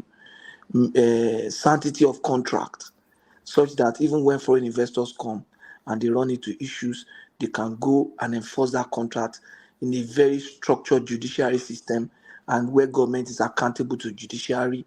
If, for example, a seaman coming into you are over expanding now. No, I'm just trying to let you. Those are things that are responsible for economy. Tell me which of them is Emefiele's fault, or does Emefiele have input? They all fall within his purview. No, none. Most of what you said fall under his Emefiele has purview. nothing to do with tax rate. Emefiele has nothing to do with government expenditure. What about the finance minister? Yeah, taking us into a totally different Yes, direction. exactly. Emefiele has nothing to do with government expenditure. Monetary policy. Monetary policies Printing like of currency, controlling of currency, payments. This is it, monetary policies in terms of liquidity in the economy. That's the volume of cash in the system. That's yes. where this, for example, supervising the banks. That's nothing to do with the economy. That's not a major driver. That's not a major driver. For If example, that is not, tell me what is. I'm just telling you now that the only one that I think is really within his purview is interest rates, and he's not the only one that's responsible. There's monetary policy committee or monetary policy council. The chairman of CBN is a member of that council, maybe a chairman of that council. When he overprints money, what happens? This is what I'm saying now. Hold on. You see the one instrument that you're talking about. That guy has control over the monetary policy. And he's not the one. He does not. One person cannot control the monetary policy of a country, even if he's the CBN governor. There's a council to that. Bankers Committee is represented in that monetary policy council. There are so many other people appointed by the president in that council. It's just like if this man doesn't call a meeting, what happens? It's just like looking at maybe. It's just like, it doesn't have to call a meeting. There are regular structures. It's just like Federal Executive Council. There are days they have to meet. Did you audit the account for 7 years? Who is supposed to do that? Is he supposed to be the one auditing his own account? It's supposed to invite them down, and he's supposed to present it to the National Assembly. As a banker or as a bank, then as a central banker, as a I'm just giving my factor as a bank then. In Nigeria as a banker, we don't invite central bank to come audit us. They come to audit us. They don't even give us notice. They just come. Central bank inspectors, they will just appear at your door. But that is internal audit. We're talking about external audit central now. Bank auditing us as a commercial bank. All right. I'm not sure that the audience are following through. Let me explain this.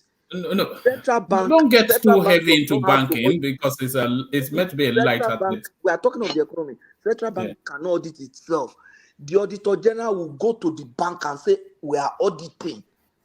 And they have external auditors too, who audits them every year. What I'm saying is that he doesn't. And some of the reports were found in his drawers. So actually, they did their job. Example, if auditor general goes to central bank to audit, are they supposed to submit it to the governor? They do their audit exit and copy the. That is like internal audit. We are talking about external audit. That's where are we going, Patrick? Where I'm going is this. You are just blaming Emefiele for the Emefiele. In short, Emefiele is there as chairman or governor of central bank. There are so many parties that are involved in the economy. Okay, who held a press conference that replied the Supreme Court that they will not obey court order? Now we're talking of economy that ran for 8 years. That is all encompassing, isn't it? No, Baba, wait now. The economy didn't just crash in December. That was when they changed money. That was not when the economy crashed. That was not the time Nigerians started suffering. Nigerians have started suffering since 2015. And you want to blame it on a policy that took place he was there. 2023. Was he not the CBN governor then? No, what I'm saying, he was the CBN governor, but he's not solely responsible. He's not. So we will get all of them one by one. He will talk. What I'm saying, in terms of responsibility, I think he can only put 5% at his desk. I'm telling you. All right. All right, Baba, let me take you to Lagos State. Are you following the goings on there? Sanwo-Olu submits cabinet members, but 17 of them they were struck off. He has to represent. So a brief thought on that space, and then we go on to Prince Daddy. I've been waiting for you to bring this Obasa to this platform. And I like the what answers. Are you making? You know, they said that guy has over 50 properties in Lekki alone. They've told him they said that speaker. It looks more like somebody. It looks like MC Oluomo's first cousin. He's gathering more financial strength. He wants to be governor. He wants to be governor too. They've told him, I think Obesere's song, Egungun, be careful. We are dancing into the express road. I'm surprised that somebody of your verification is listening to Obesere. What's going on here? I thought you only listen to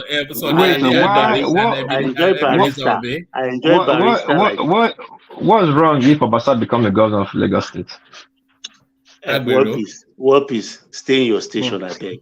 This is not only your station now. Lagos is not your station. When it comes to Lagos, not only your station. So you don't have the right over Lagos. Would you have Tony Kabaka become the governor of? No, let me tell you something. I'm not saying on the deep down, no. On the optics, Baba.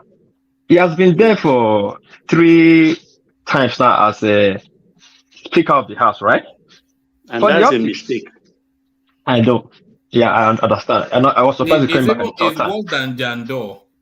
Yeah, I was surprised he came back the third time. But if you allow him to come back 3 times as a speaker, he is the first when it comes to the contender to get the ticket. First in line. No, that's not how we arrange things. No, I know that's not. No, I know. I said for the optics. I'm not saying deep down, or you know my English. I didn't say deep down the Lagos politics. I said for the optics. If you allow this man to come back 3 times as a speaker, and there's a ticket for APC for the governor, he will be the first in line. He got lucky because those that in charge of that kind of thing, they dropped the ball because of the presidential. Why would they allow that? I was shocked to see. Yeah, they dropped the ball back. Why would they allow that? A lot of money. So bottom line is this: what happened? I will not say open my mouth too wide to talk about how the Lagos state space operates. If you look at all those they turned back, they are mostly technocrats, people coming back for the second term. And there are a lot of power block that operates. Those people, they fall into the same trap somebody like Ambo, they fell into. There are people, as a commissioner, you have to, let me put it this way, you have to service them. You have to, even the way you see Bode George there, he is being serviced, despite not being in APC government in Lagos. He is being serviced. All our elders, we take care of them. And if they give you a note to somebody like Omoto Shaw or the other guy, the Commissioner of Health and things like that, you dare not snub the messenger. But these people are technocrats. They felt that, well, I'm invited, I'm doing Lagos State a favor. And when you are nominated for the second term, there is a package.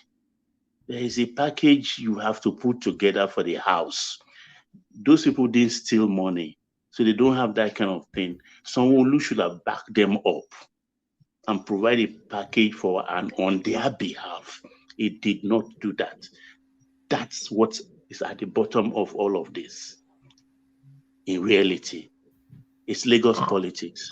Okay, let me add a little to it. Maybe you can correct me. What I heard, I think you guys saying that I was here. You pack some Lagosians, crime marginalization. That the true Lagosians are not really there, and this was Basa, one of the people that say true Lagosians. I said it. No, I'm not talking about you, sir. I'm not talking about you. I'm talking about from the old. Now, since I'm talking about his thought coming up. That is thought coming. Which one will I use? I cannot use tribalism inside one tribe again. That election that took place was purely tribalism. That was what I would use to describe it, because it's smart politics. He's gathering strength, financial strength. Yes, I agree with you. But he used the advantage of the electionary period. We have not settled in the head and mind. So yes, because the power that be like the people you called now, you're just calling now that the people because Lagos politics. There are just few people that control the politics, that control the power. You might not see them in the surface, but they are the hands that control the politics. And there are those families as well control. And I think he aligned with. That's why he got that third place ticket on the ground on the pure tribalism that we are true Lagosians. Otherwise, he will not get that position. Yeah, he must have been doing double of what every other person had been doing before. I don't understand how he got it, because it was a shame to me. Like, this guy got it. Yeah, people like Mamura didn't get it beyond, I think, 2 terms. And Mamura is a superstar. But this thing he did now, you open on that pothole for a bigger problem in the future. This third time becoming a it's House gone. of Speaker. Forget it. Obasa is gone. As far as I'm concerned, Obasa is gone. If he finish this term, I'll be surprised. I will be surprised. Because I won't there will be a lot of bloodletting after the Supreme Court judgment on the presidential elections. There'll be a lot of there won't be anything. There won't be bloodletting. No. You see all these people that are talking, most of them are abroad. It's all bravado. No, I mean, a lot of people will be picked up. A lot of people will be sacked. You will see the steal of the Tinubu space after the. I suspect that you will see the cold hand of that guy after the Supreme Court have given him its. It will be brutal. Yes. It will be brutal. So everybody has to be careful. They have to be very careful. They've gotten away with murder for too long. To the disdain of people who want peace in our country. One man, Baba. Good evening. How are you? Fine, thank you, sir. Why do you think Mary Odele is aligning himself to Tinubu somewhat? Because I think that is what that woman is trying to do. Okay, let me tell you. Odile was ex-governor of Rivers State. Is an inquiryman. The wife is an inquiryman. Wike inquiry, Amechi inquiry. But till today, I'll tell you that Odile is like Wike, they are like family. That family of Odile, they still use the River State jets as if it is their property. That is the kind of leeway Wike give to them.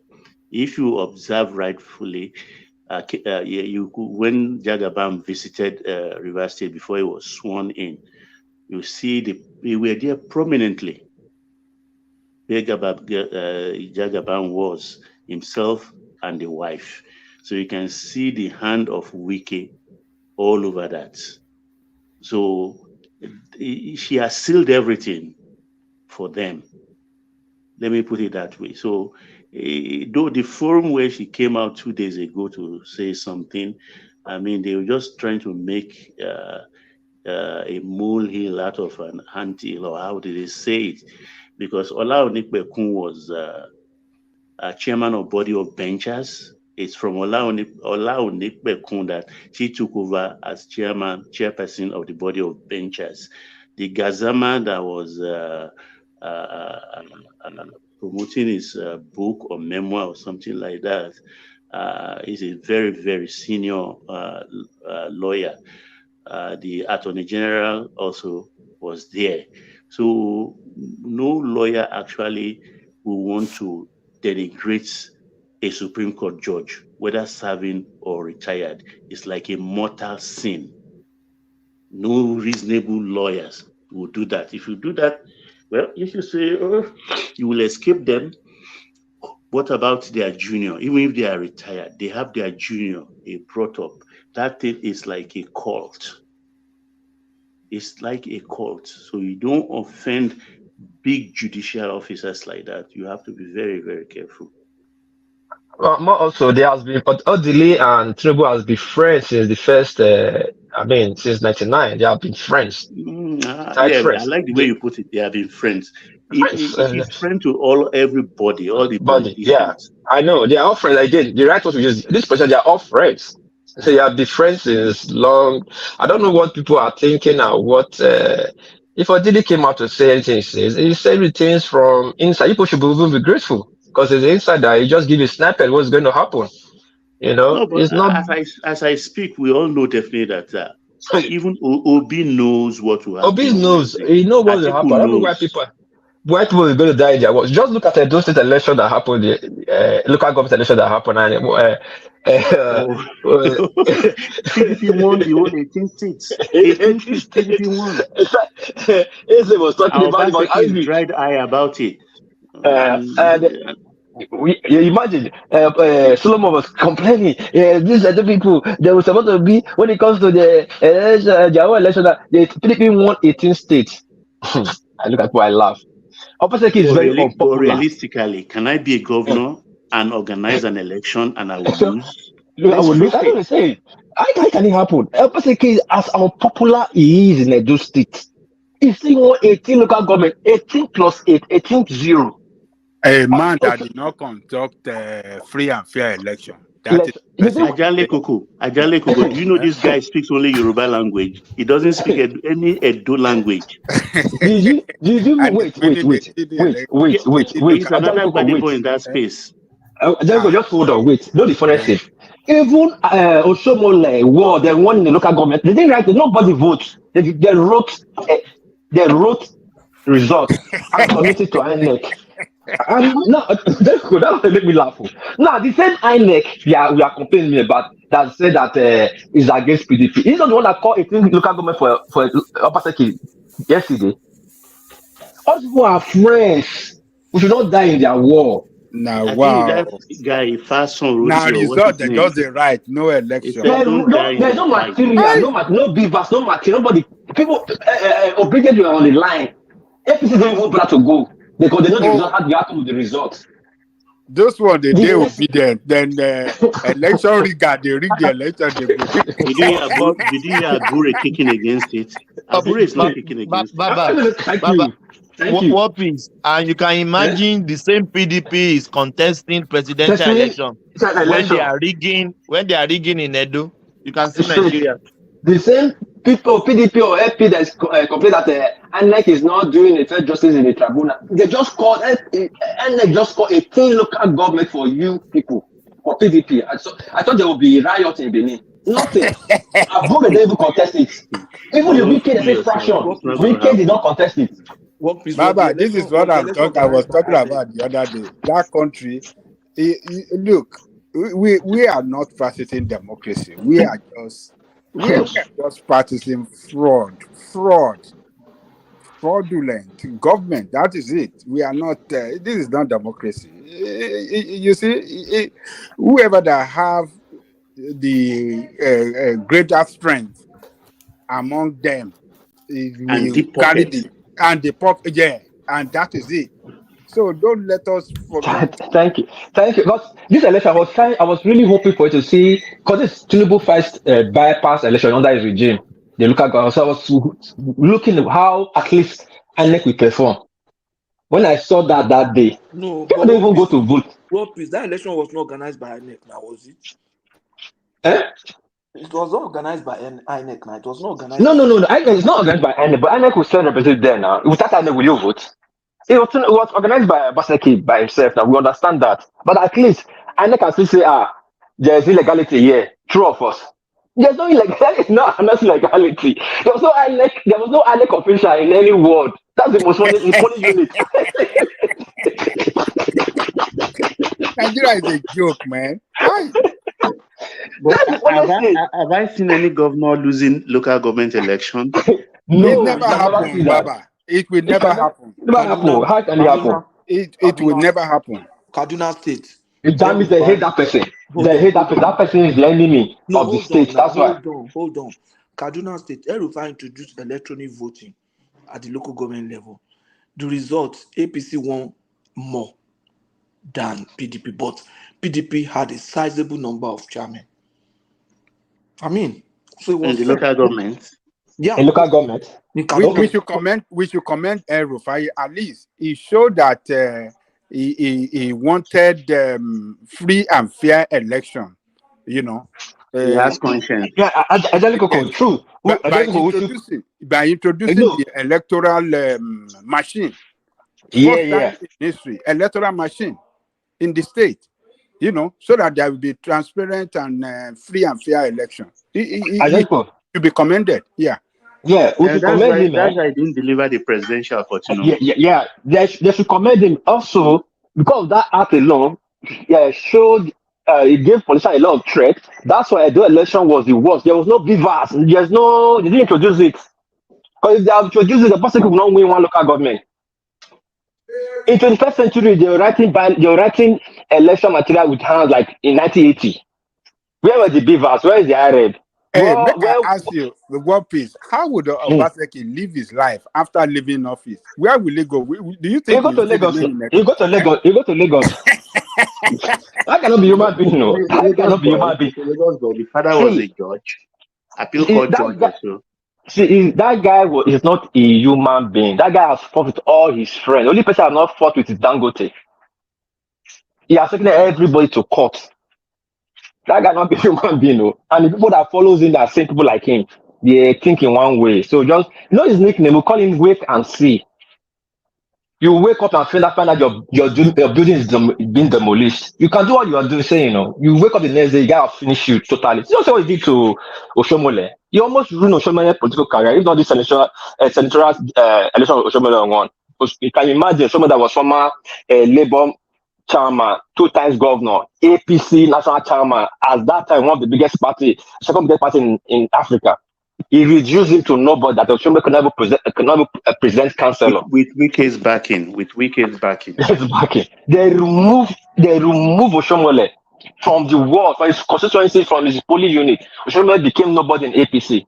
If not why that reformed APC, that they ever come and register again. That's when Oshomole went to register. Otherwise, Oshomole not supposed. If they want to punish Oshomole, they can tell you're not a member of APC because the case is still in court. He didn't appeal it. But did you observe that Oshomole is even deriding Shuaibu? Yeah. Laughing at him. You think Oshomole and Shuaibu will be in a camp. But the way I look at it, Oshomole and Obaseki, they are back together. I said you should not die in their war. These people are friends. This local government election showed me that Nigeria is not ready. We should not just fight, sit down and dialogue. We should actually, Nigeria citizens have to call this politician and sit down and dialogue. Okay, if we have collected this so much money, I beg, just to let this one for us so we can develop ourselves. Otherwise, we'll go nowhere. All the right results for themselves, how they want it. They'll say pass a law in the Senate to protect it. Nothing we can do. We can shout all we want to shout. It's a joke, man. I'm saying we want 18 local government. He has no candidate, but we want 18 local government. No election.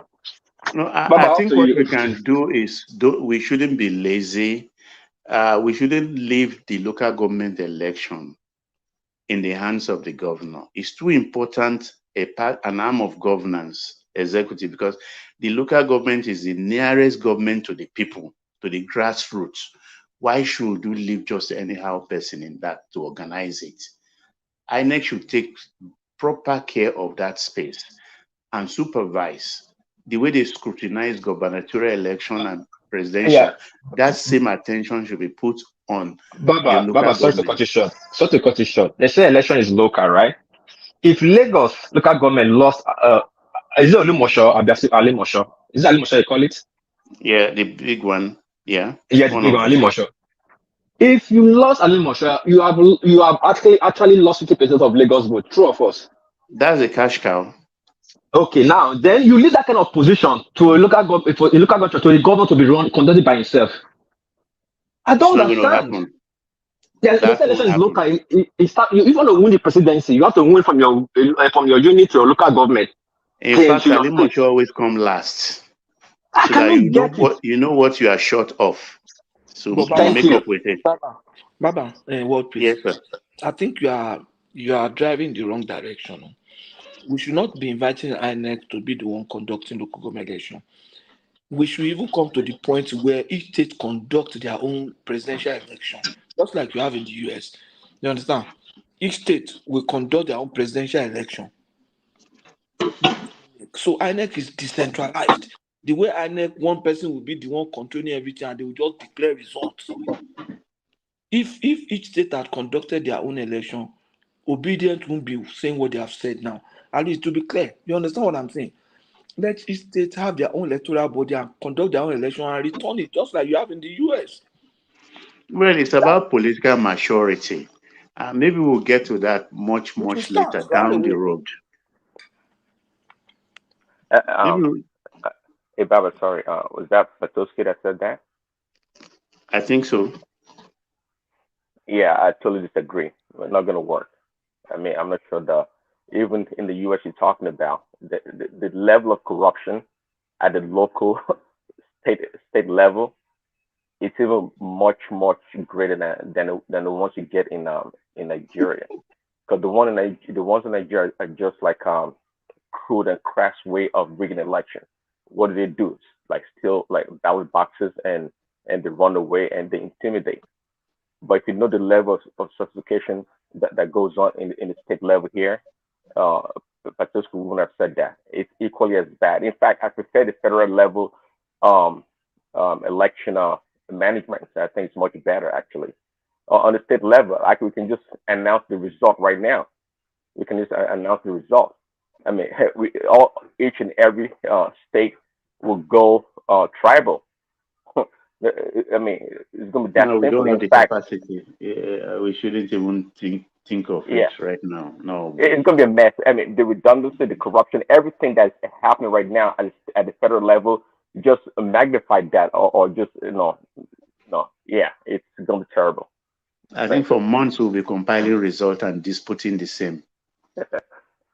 That's how Exactly what it's happened going in to the U.S. be. too. Exactly what happened in the U.S. I mean, in an election, that money talks. Anyway, like a lot of money talks in the U.S. also. But guess what? Um, Atiku will be able to buy any state that he can afford. That's just an easy way to predict the winner of the election. It's very easy stuff. I mean, only if you paid attention to what happened in the U.S. All the criminality in election, they all happen in the liberal states. And by the way, election malfeasance in America is well documented. It's well documented. I mean, I used to say Nigeria is the worst place when it comes to election corruption, but after this, past few years, man, I couldn't say that anymore. I can't say that anymore. I mean, this is a high Even level of in corruption in the U.S. you know something, Prince Daddy, the electoral college thing. I don't know how they come about that concept.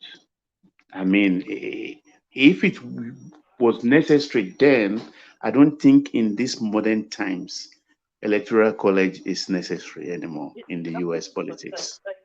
Because what is the use? Why are we going to the polls when some bunch of people will have to determine later who will be president?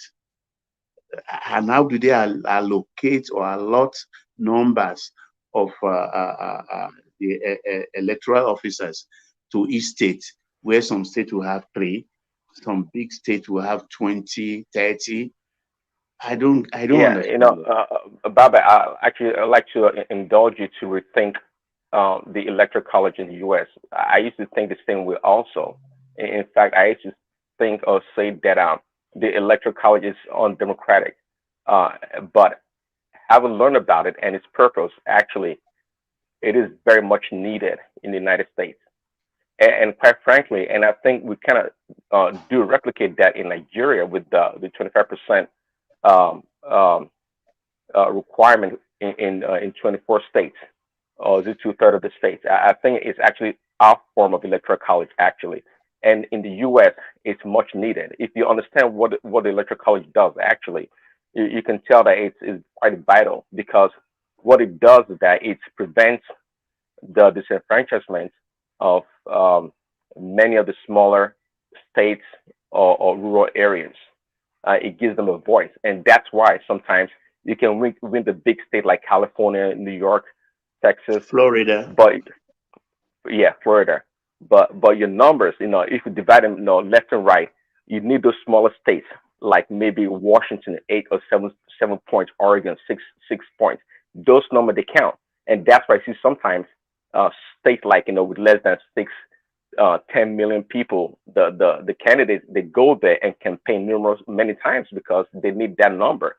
It puts everybody almost on an equal footing because the electoral college, it's really, really good, and that's why the Democrat actually they're trying to get rid of it, because why? They know they had the concentration of the numbers in the urban areas, and if it goes strictly by the popular vote, then it's over, because you don't have to go to, all you have to do is probably go to like max 20, 15 states in the union and disregard the other state. Alaska, forget about it.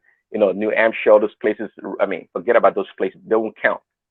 California, just like you said, Florida, Texas, New York, all those big states that they're going to count. Every other thing, that's where you're going to get the numbers. We all know that's where the constitutional numbers are. You get those numbers and you're done. Well, Prince Daddy, you're doing a good job in trying to convince me, but I still think it's irrelevant in the year of our Lord 2023. Honestly, with communications and everything and equal opportunities in America right now, they don't need the electoral college. If you win, it has to be by popular votes. They can even borrow the Nigerian system. You have to have a certain kind of spread to be declared president. It's better than the electoral route. I think so anyway, but I can't convince you otherwise.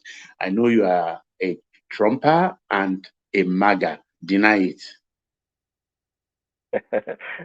I'm not denying it. That's a fact.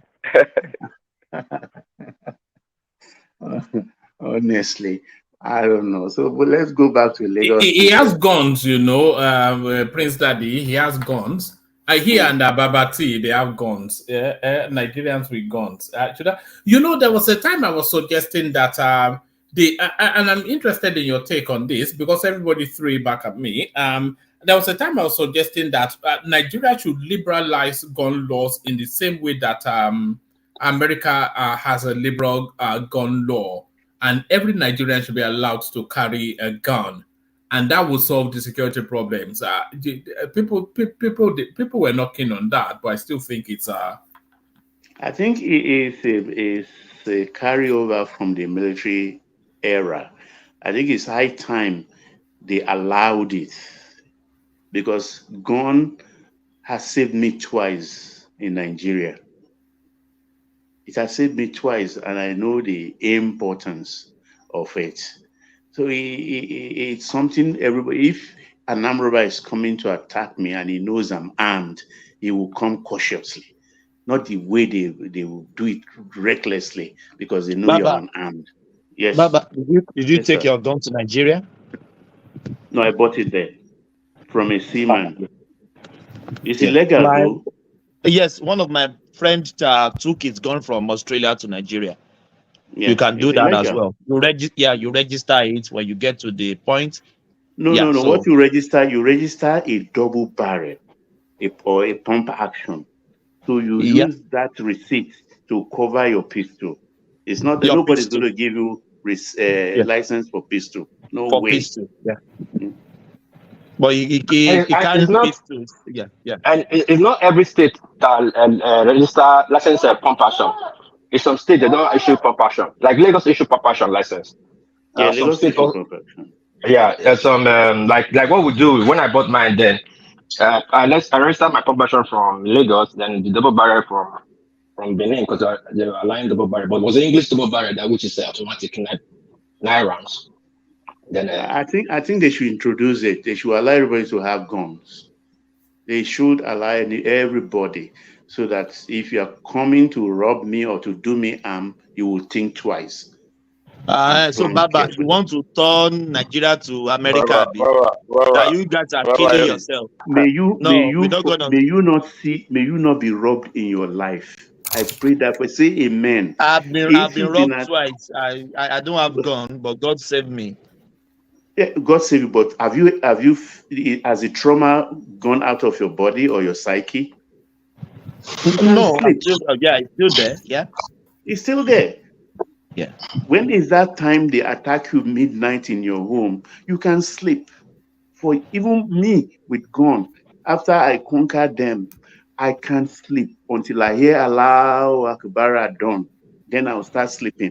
Meanwhile, I can't show fear to my family, not to infect them. Also, I carry a brave face. So you can see it's double torture for me for doing that. You are afraid, and you don't want them to know you're afraid. You know what you said, Baba. That's my experience too. That Allah Akbar that you said. Mm. You know, when I'm in Nigeria, I don't sleep through the night until dawn breaks. Mm-hmm. It's you fear. know, until dawn breaks. It's fear. It's so terrible a situation. You just sit in your sitting room, maybe waiting for a football match to take place on a Saturday morning at 10 o'clock, and some people will just walk in. They will even introduce themselves, we are armed robbers. You want to look in askance and say, what are you saying? They draw out the gun. Baba, Everybody sorry, will go down. Baba, can I just say my experience just a few minutes?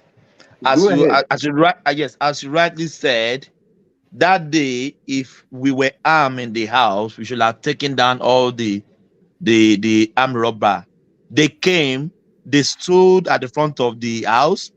They were even distributing themselves. Cobra, go to the back. Snake, go to the front. Antelope, go to the back. I saw them. If I have a gun, even if I even shot like a warning shot on the scare, they will run away. But they were there almost 15 minutes distributing themselves. Then we were looking at them like this from upstairs. They distribute themselves, they rob us in the house. As you rightly say, if I even fired a warning shot, not just fire just one person, I know they will flee. They will run. No, they don't want to die too now. So that's just my story. We've been robbed twice, like home robbery twice. I've experienced twice. Terrible. Twice in Nigeria. Terrible, my brother. Terrible. Yeah, go on. It's not a good thing. But with this cashless policy that Nigeria has now, is it worth the armed robbers' effort to go and rob people in the house? I think kidnapping has replaced armed robbery now, has it not? Yeah, kidnapping is a new trade for them now. I listened to Elumelu and said, if armed robber comes, you didn't be saying you should transfer money from your account. I even hear they carry POS now. I hear they take POS now. Now you want to say you don't have money? Okay, you have a card. This is POS. They will help you punch the number and the amount they want. That's what they do now. If not, they will carry the babies in the house and go away. They carry POS. They will carry cashless POS that you don't even need to bring the card to them. You only call the card numbers to them and the pin. They will punch into the POS there and withdraw the money, transfer it there. A man like you, in presence of your wife, children, they will diminish you. They will turn you into a jellyfish. We should carry gun. Everybody should be armed. Everybody should. It's quite an emasculating experience, isn't it? Yeah, it is. As we speak right now, we're talking about it. I don't feel comfortable. Let me tell you what happened to what my big brother friend in Abuja. Over 20 years ago. Over 20 years ago, I still feel it because I was almost dead. But they made a mistake. Allow me to rush into my bedroom. And I banged the door. Boom. Then they heard when I cock the pistol. You know, they are sharp too. I was shooting through the door like a madman. Oh man, what's the next topic? Nigeria is quite a country, but let's hear from War Peace. I think he wants to share an anecdote, and then we'll go on to Prince Daddy. Yeah, sorry, my daughter and my son, they both cry at the same time. My son is not really feeling well. The mom wants to take him to the hospital, but when he's sick like this, it's just only me that can talk, hold him or talk to him, or allow him to carry him. Anyway, what happened to my friend and my uncle's or my big brother's friend? He was located to Abuja, and he has a gun in Benin. Can you guys hear me? Hello? Loud and clear. So the guy has a gun in Benin, So because of paperwork, you have to transfer to Abuja. You have to do relocation of your barrier and all that. So and he's a contractor. So you go to Abuja at the time, this is safe. So he just felt there's no need for him to carry a gun. And so he went there with his family. That night, although no Abuja robbery, they come with like many of them like bike with a motorcycle. They'll come many. They were robbing the estate. And he was saying, I wish he had gone. He would have taken those boys out. That wasn't even the problem. The problem was that when they got to his apartment, they so raped this guy that the wife have to beg them to stop that they should take on her. At that bad. Hello? Yeah, we can hear you. Go on. Yeah. Yeah, the armed robbers, they raped the guy to stupor. And the guy said, I wish he had the gun when he was breaking his. Yeah, they raped the guy. They were raping the guy. Not even. Those are Boki armed robbers. They raped the guy to stupor. That at one point the wife had to beg them. Settle down. That word. Yeah. Sorry. Yeah. Those armed robbers they raped the guy to the extent that the wife had to take. Guy, settle down now. What are you doing? You are still saying it. Oh, sorry. Yeah, the son of the guy. So much that the wife had to beg them for them to switch to her. They're going to kill her husband for her on that scene. And the body man was saying that he was looking at them from this sliding window. He was throwing bottle at them. Like they were breaking the window to open his door. He had nothing that he was just throwing bottle, Coca-Cola bottle, beer bottle to scare them off. He said, I wish he had the gun. He would have took them all of them out. He had the gun in Benin, but didn't bring it to Lagos, Abuja. You know, that guy, if you tell him to go to Abuja now for 1 billion, he won't go. Nothing is still affecting that guy. My God, man! You have to come up with the most I was trying to make out what you were saying because I wasn't quite sure I was hearing what I was hearing. But that was happening. What really happened to the guy? What did to the guy? Well, all right, okay. That's let's move swiftly on to Prince Daddy. So, Prince, I wish I hadn't stopped for that anecdote now, but let's move on to Prince Daddy. Prince Daddy, rescue us. Yeah, hello, one man. Wow, that was quite graphic. Man, yeah, well, it was. I you know, when he said it, I thought I heard rings because I didn't imagine that I heard the word I did. Yes, one man too. I didn't get it quite fast. I was saying, what is he talking about? I thought I heard rings. You know. Oh my Nigeria! Wala deal. It is well.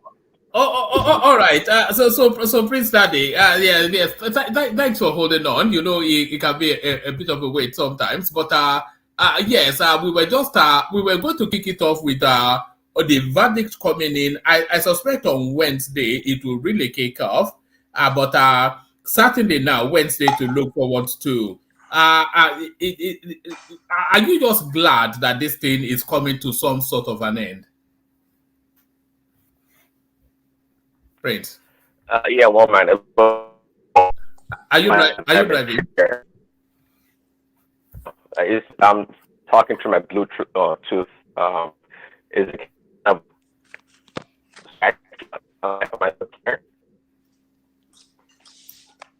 Yeah, making the most sense.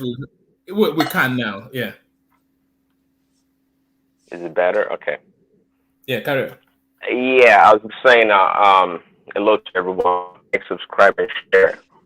In regards to your question, quite frankly, I've not been paying too much attention to that space. I mean, of course, I'm anticipating the verdict, and I don't think anything should change from the status quo at this point in time. But I was listening to what you guys were talking about earlier about perhaps the need for P2B to calm things down. But you know what?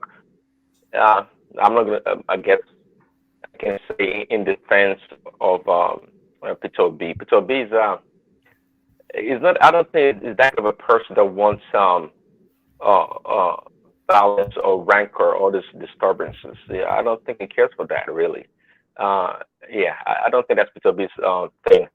But you know, from the from the onset of this obedience movement, they talked about Peter Obi just being just a vehicle that the obedience space has its own life, a life of its own, and Peter Obi is just there as the figurehead. So, and I think Peter Obi also admitted to that it's like an amoeba in itself. It has its own form, so to speak, and it can go any direction it appears. So I don't think Peter B I don't think is instigating any violence or anything against the state. I don't think that's the thing. And quite frankly, I'm not really sure what would happen on Wednesday. Although I'm glad you put a break on our Pansat trying to talk about the youth, this and that. And that was necessary, of course. And I wonder why he does things like that, man.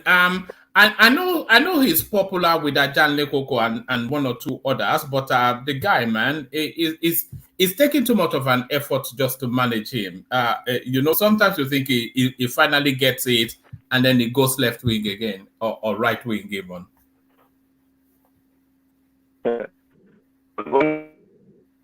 Is rational most of the time, I would say, but when it gets a little bit agitated and I guess stressed or frustrated, and it needs to vent anger or its frustration, and that's what happens. But yeah, most of the noise are going to be in diaspora, I believe, on the internet, on the social media, and other people wanting unrest to go to Nigeria and experience it themselves. Nobody wants to be in that.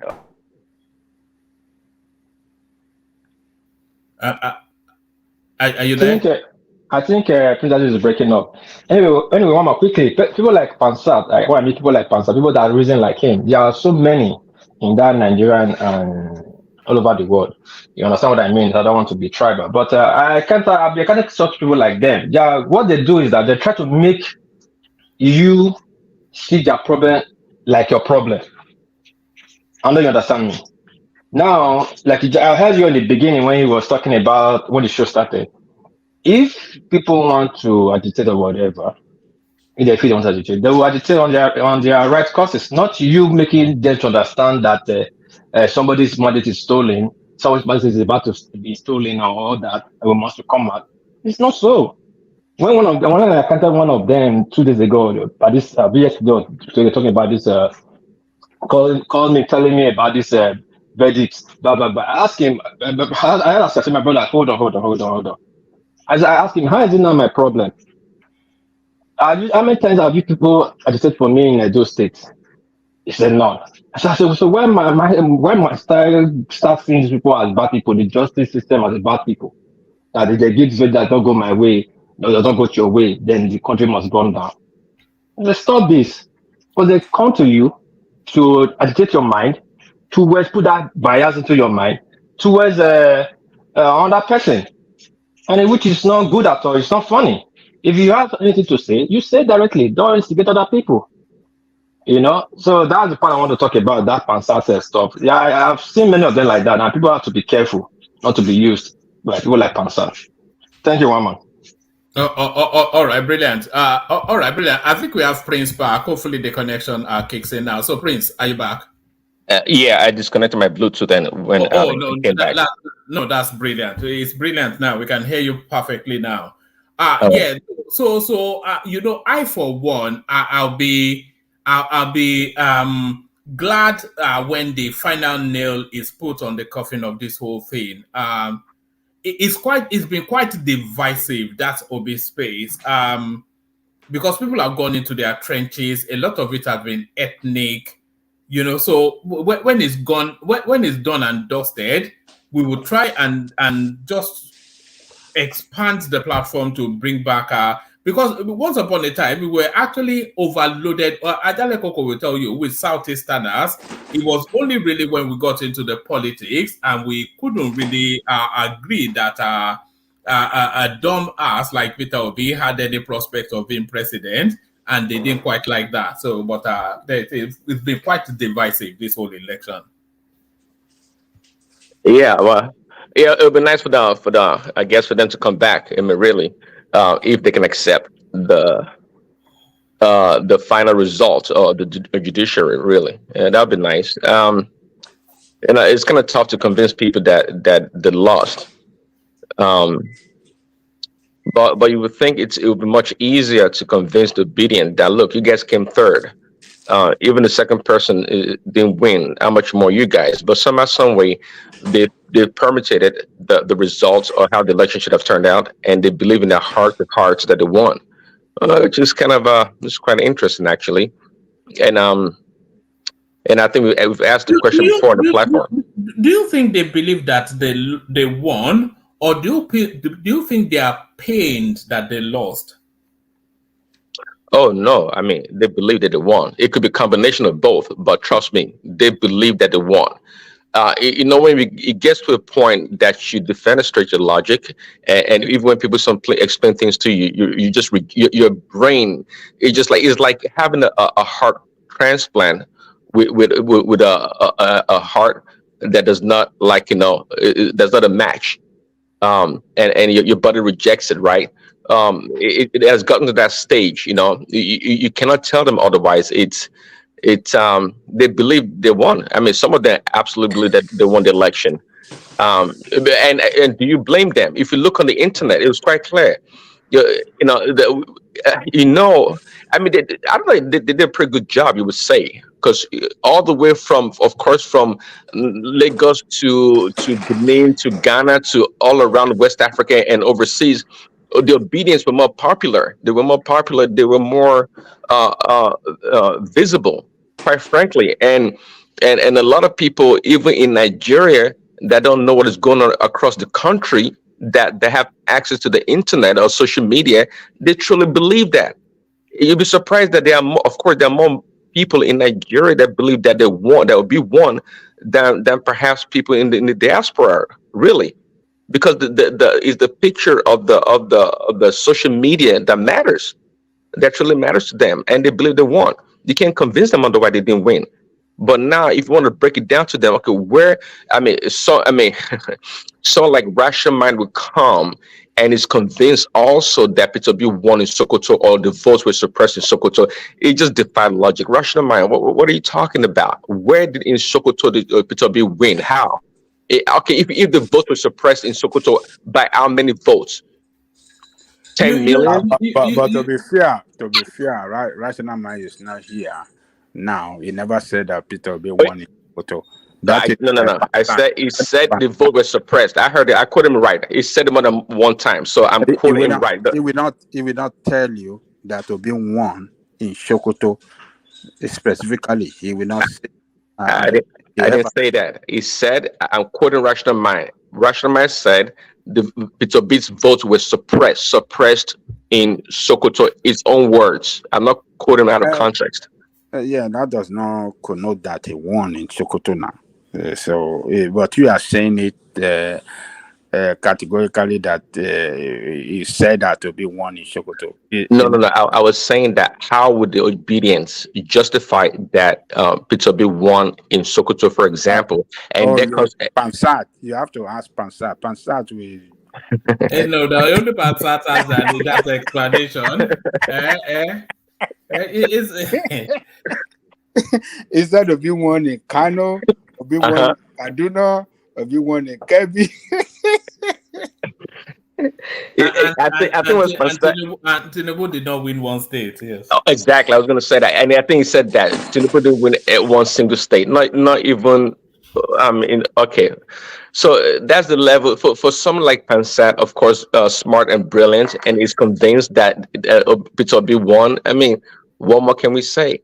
But anyways, Prince Daddy, what gives that notion is because Obi won Lagos, won Edo, he won some states in the middle belt, so that gave them the impetus to be carrying that. But they're forgotten. If Obi can won 99% in the east, what will make them feel that Obi will get 9% in the north? if your own state, your own side give you 99%, the North as well go ahead and give their article 99% too. So how are they now winning in Sokoto, Kebbi? I don't understand. Yes, they had some protest votes, but for winning, I'm not saying it. Even to get 25%, it's not even close. You understand? As you stop all those narrations you are going about that they won in Sokoto, you're talking about middle bet, I'll be hearing, but not hardcore not. They didn't win a Jack Robinson in all those areas. Of course, That was I my mean, submission. of course they didn't. I mean, they didn't win, and I think Peter B also knows that because I mean they said it. Now Peter B goes to Kano, it goes to the Igbo dominated communities and do his thing, and so I would like give him a lot of votes to win across Kano. I think they know that they're just being dubious and duplicitous in their presentation to their own people, and all it's going to cause is headache and pain. But again, if you are an opportunist like Peter B is, of course you're going to ride the wave for as far as you can go. Yeah, this is politics. Look at Aburi going up and down in America, wherever he is at. Telling them all this stuff, raking in money. It's a lot of money to be made. It's politics. Who is their chairman right now? Is it Aburo or is it Papa? Does it matter? Abure is getting paid. I think the appeal court told us that their chairman is a papa now. Right, but Abure is the one getting paid. No, because Abure already have that appeal before Papa. So because they have to appeal judgment, Abure has that in Benin. I know, but the Apapa judgment was about a few days ago. I'm not sure if Ajanle Koko remembers, but the Apapa judgment was a couple of days ago. Yeah, see, Apapa judgment is not directly on Apapa case. It was from Imo on a case on some people, some aspirant. From there, when they dissolved that aspirant, they now added to Apapa and said every other jurisdiction should be dissolved. So it's tricky and it's a problem. That's why you see Apapa is not really being promoted like that. That dissolved Apapa is in Benin court and they went to court and he lost. They are going to appeal. This one that just came out from Imo, from a candidate they disqualified. They said it's not qualified. Meanwhile, the Apapa fraction, they're still in court too. On their own said that it's not they're still fighting their own candidacy. They are disqualified on that person from Abure. That one, they affirmed that they say, okay, this guy is a real candidate. For that reason, every other people that contested that period, they're all dissolved and to Nigeria. So it will be difficult. If it's Imo, we understand, but you can't say Nigeria, and there's been a part of our case on that before. So I don't understand. I think Benefit will explain better to us if they can have two judgments in one case.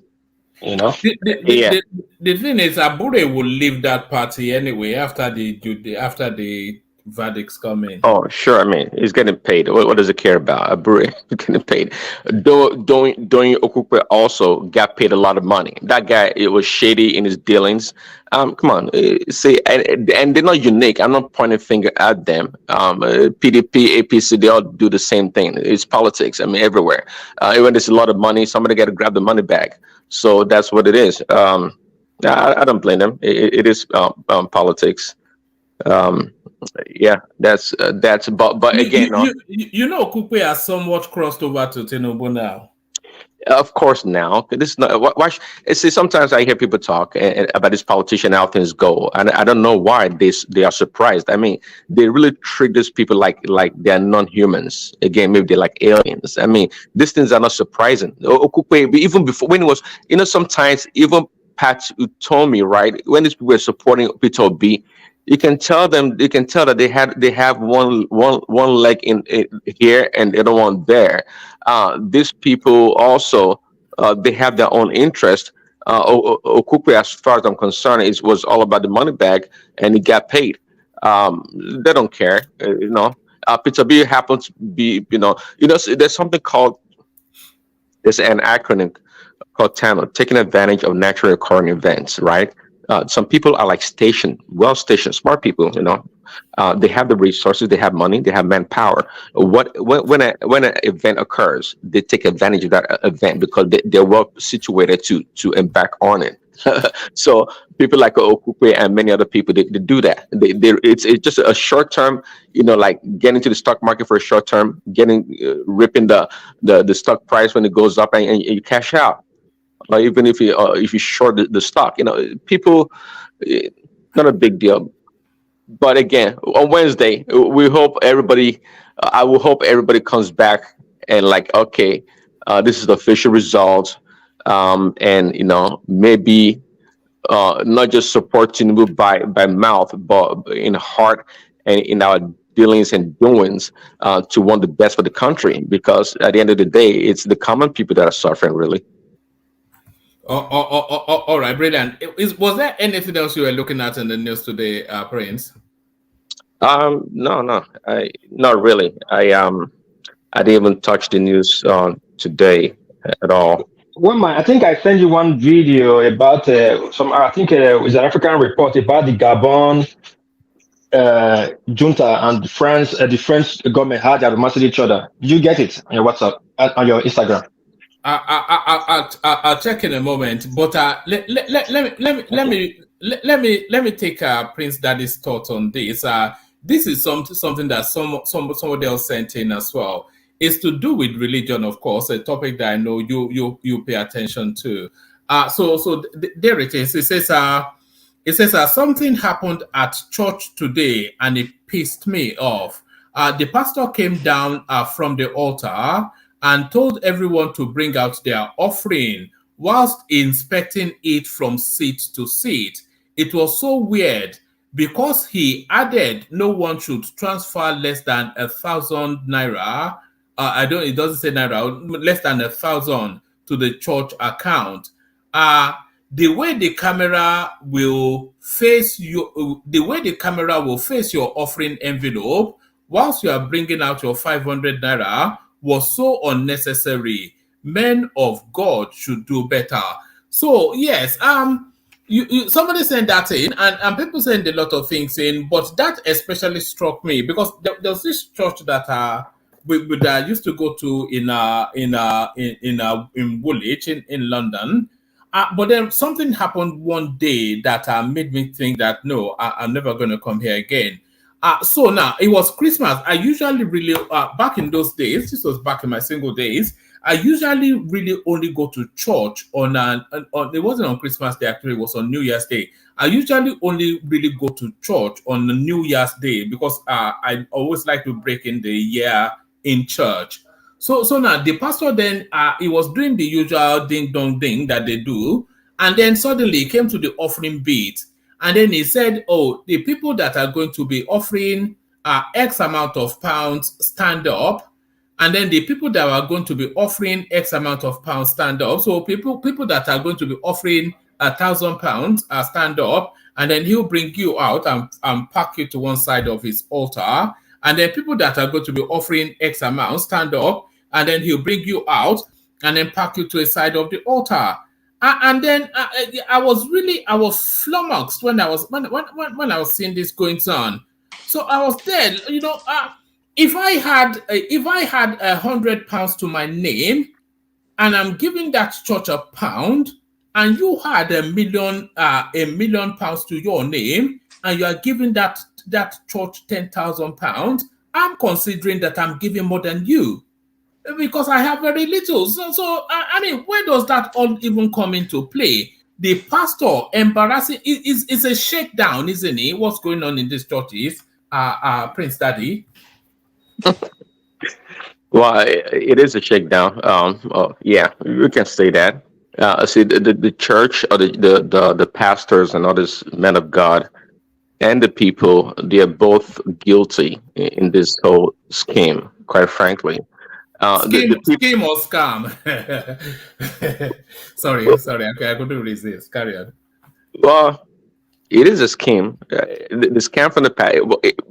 What I mean is that their relationship, that interaction, how so the people want something. It has become transactional for the people.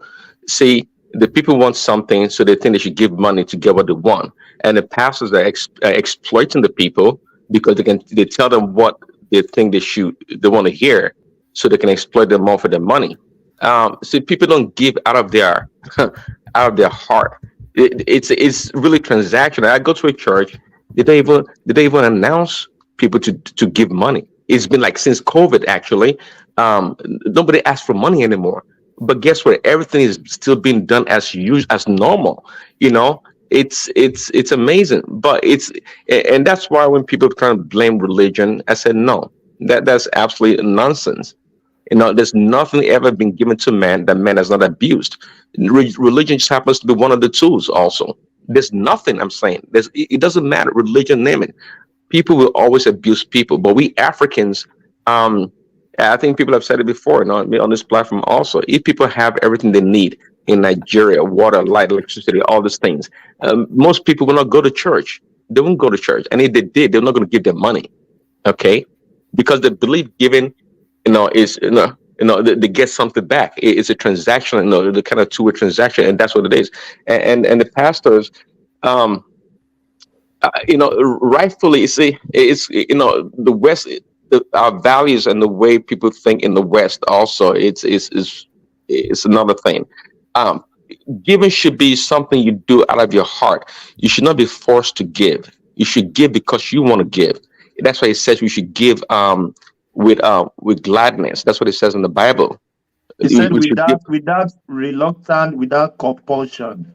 Exactly. Yeah. Well said. That's what it says in the Bible. So in other words, people don't know this actually. So actually, what they're doing that in those churches is absolutely wrong, because giving is what?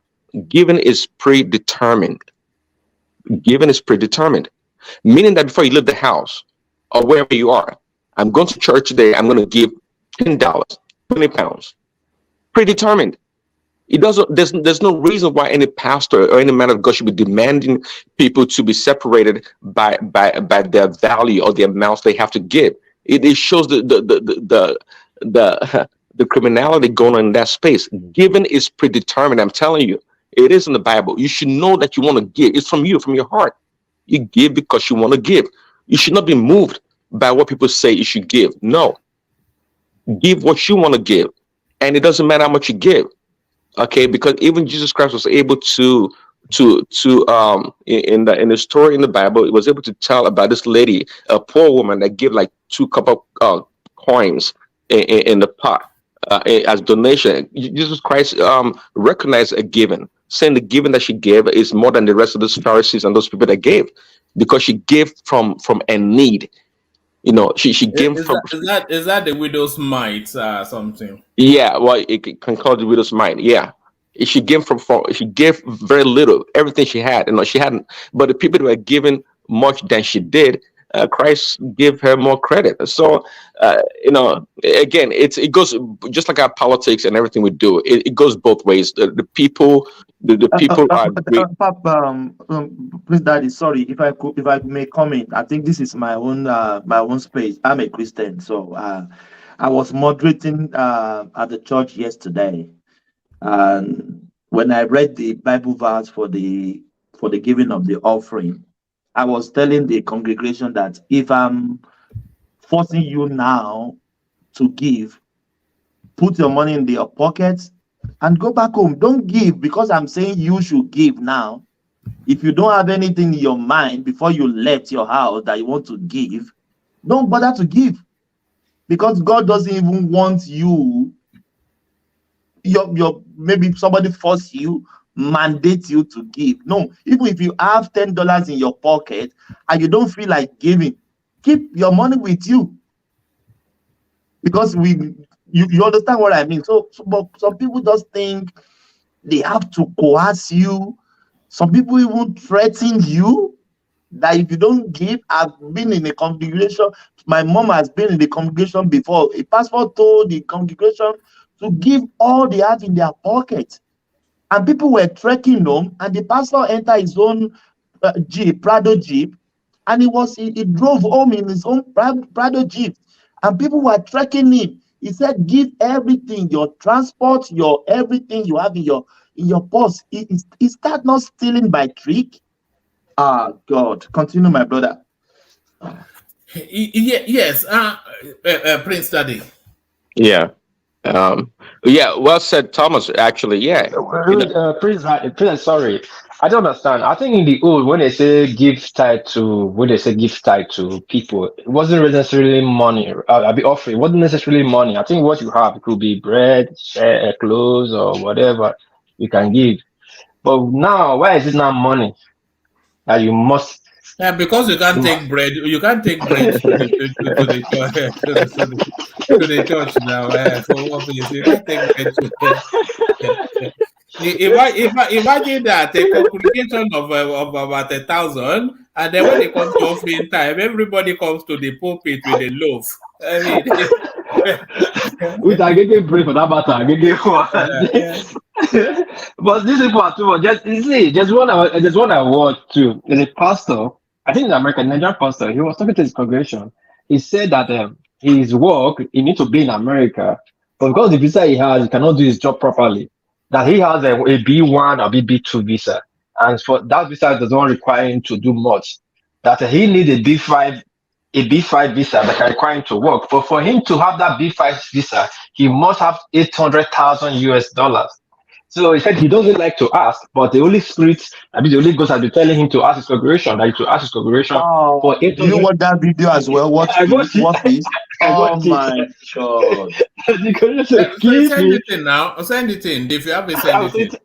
I'll send it to you. He said the congregation should send him, donate $800,000 to him to get his B5 visa.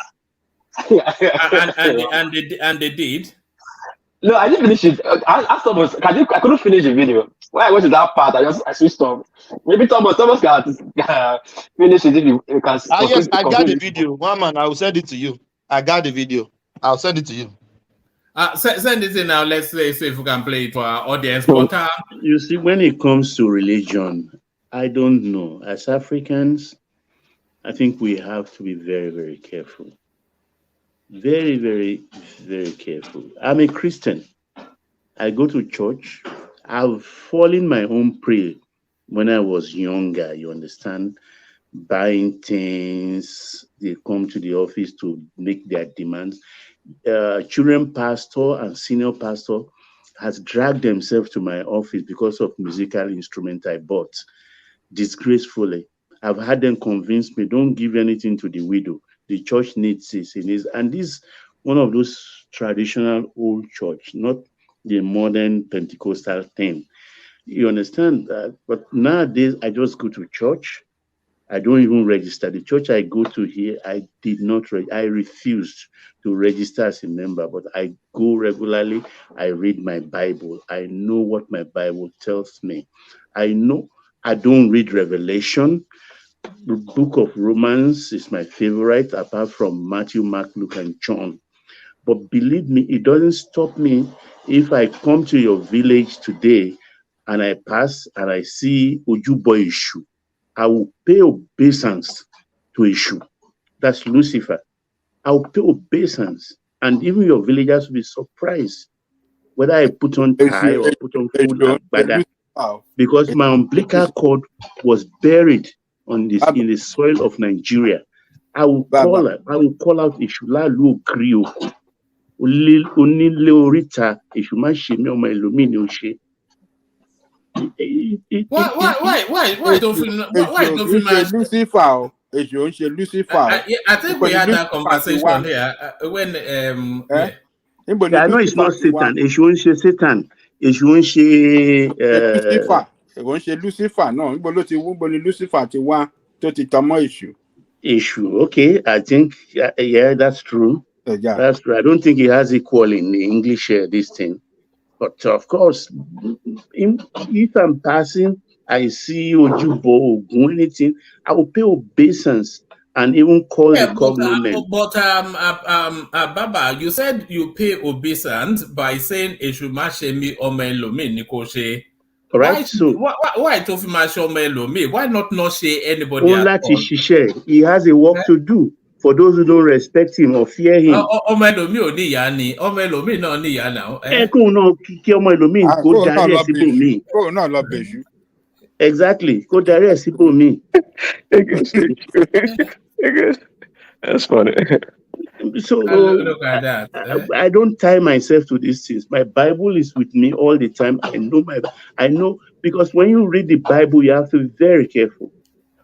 A lot of things, like the Bible now says, you see people mouthing, any weapon any weapon fashioned against me will not prosper. Any tongue that rise against me in this thing will perish. What about if weapon you fashion against yourself? Kaimono, it will hit you. We fashion weapon against ourselves, don't we? That's what the Bible says. It's a thing of logic. The biggest weapon we fashion against ourselves is procrastination. It is a weapon. I think that's one of the things that afflicts a lot of people the most. And a lot of Mayana, as they say in Spain. One man, I send a video to you in your WhatsApp. If Thomas have not sent it to you, check your WhatsApp. I send you a video of that pastor. All right. In your WhatsApp. I know we have to be very, very careful, because when I look at the way people carry, because nobody has gone to heaven and come back and tell me it's Islam that's accepted there, or it's Christianity, or Ogun worshiper, or Shin worshiper. We are all trying.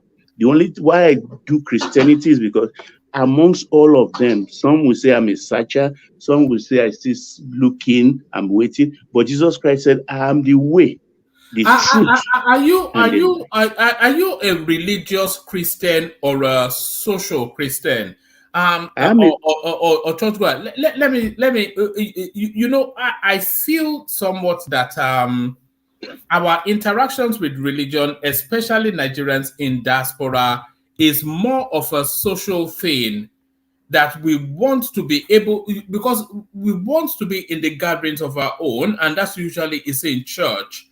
So we go there more it's about networking. You are right. It's about networking these days. Lawyers show up, surveyors show up, all manners of people trying to get one thing or the other from the church. That's what everybody does. So they give out card. You have this immigration problem. Oh, there is this brother in the church. Why not contact him? He's going to charge you money. He's not going to do it for free.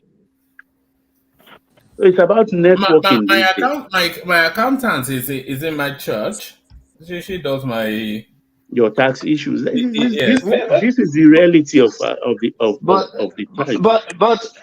But me, I think there was a ROGGC. I usually call it ROGGC. I be reading church that there was a pastor that became a monarchic king in something Oshun Ogbomoso. It's a big guy in Houston.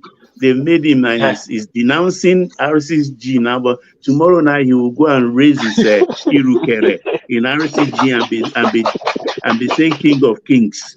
I mean, what kind of thing is that? But Baba, yes, can you remember in the maybe early 70s and towards the late 70s that whenever somebody back then, when somebody buy a new vehicle, even when they are Christian, practicing Christian and Muslim, do you know that we still observe that Ogun ritual on that new vehicle? You go and pour schnapps on it. You go and pour schnapps. They like to pour schnapps. I don't even pour schnapps. Korinji Magbono na Fanta. Make the engine the sweet.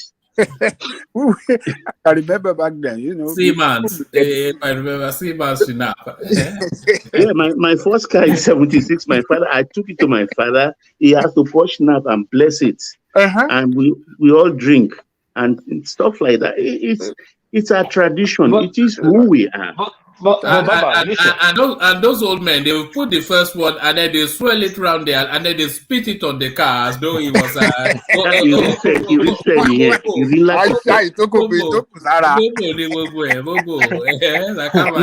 No, don't joke with our religion. They are grounded in the spirit. Because most of us these days, yes, sir. See, if we talk about religion, tradition, for me, the way I've gone in my tradition, I separate both of them. I don't go to church. I just said, I have my ear and everything. I don't go to church. The last time I went to Nigeria. My Bible tells me that give to Caesar what is Caesar. Hold on. Well, just when I came to Nigeria, they said I should buy a precious, there's an artifact I need to buy for my ear. I need it. And they said that, they told me that the fact is that if I buy it, the person I buy it from must pray on it. He must pray on it, because anybody I buy it for know the prayer to put on it. So I was looking for the kind of artifact I want to buy, you know. So I also saw the very fine one I really like. So I went there, I priced the guy. That time it was about last time to Nigeria, it was 13,000 naira. I really like it. I said, okay, I want to buy this one. Then when I paid, the guy took it. I said you have to pray. The guy started quoting Bible verse. I told him, hold on. I said, hold on. The man was serious. I said, hold on. I took the money. I said, well, I don't need it. He said, why? I said, you cannot be selling a traditional item for me. Babalawo instrument, and then I don't know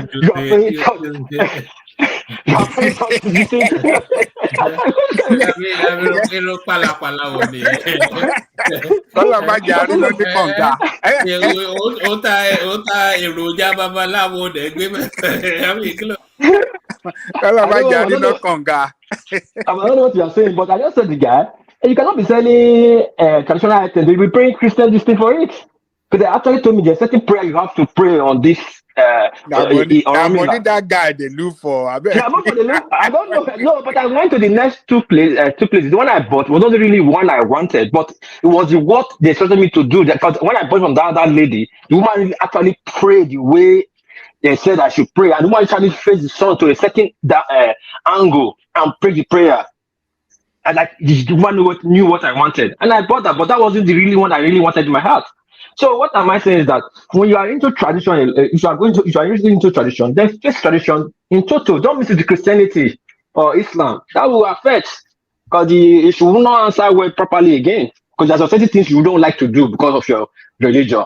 So that's how I see it too. That's why I don't go to church. I don't step in church. We don't put one hand in my head to pray. No matter how things are hard on me that you say it's just no.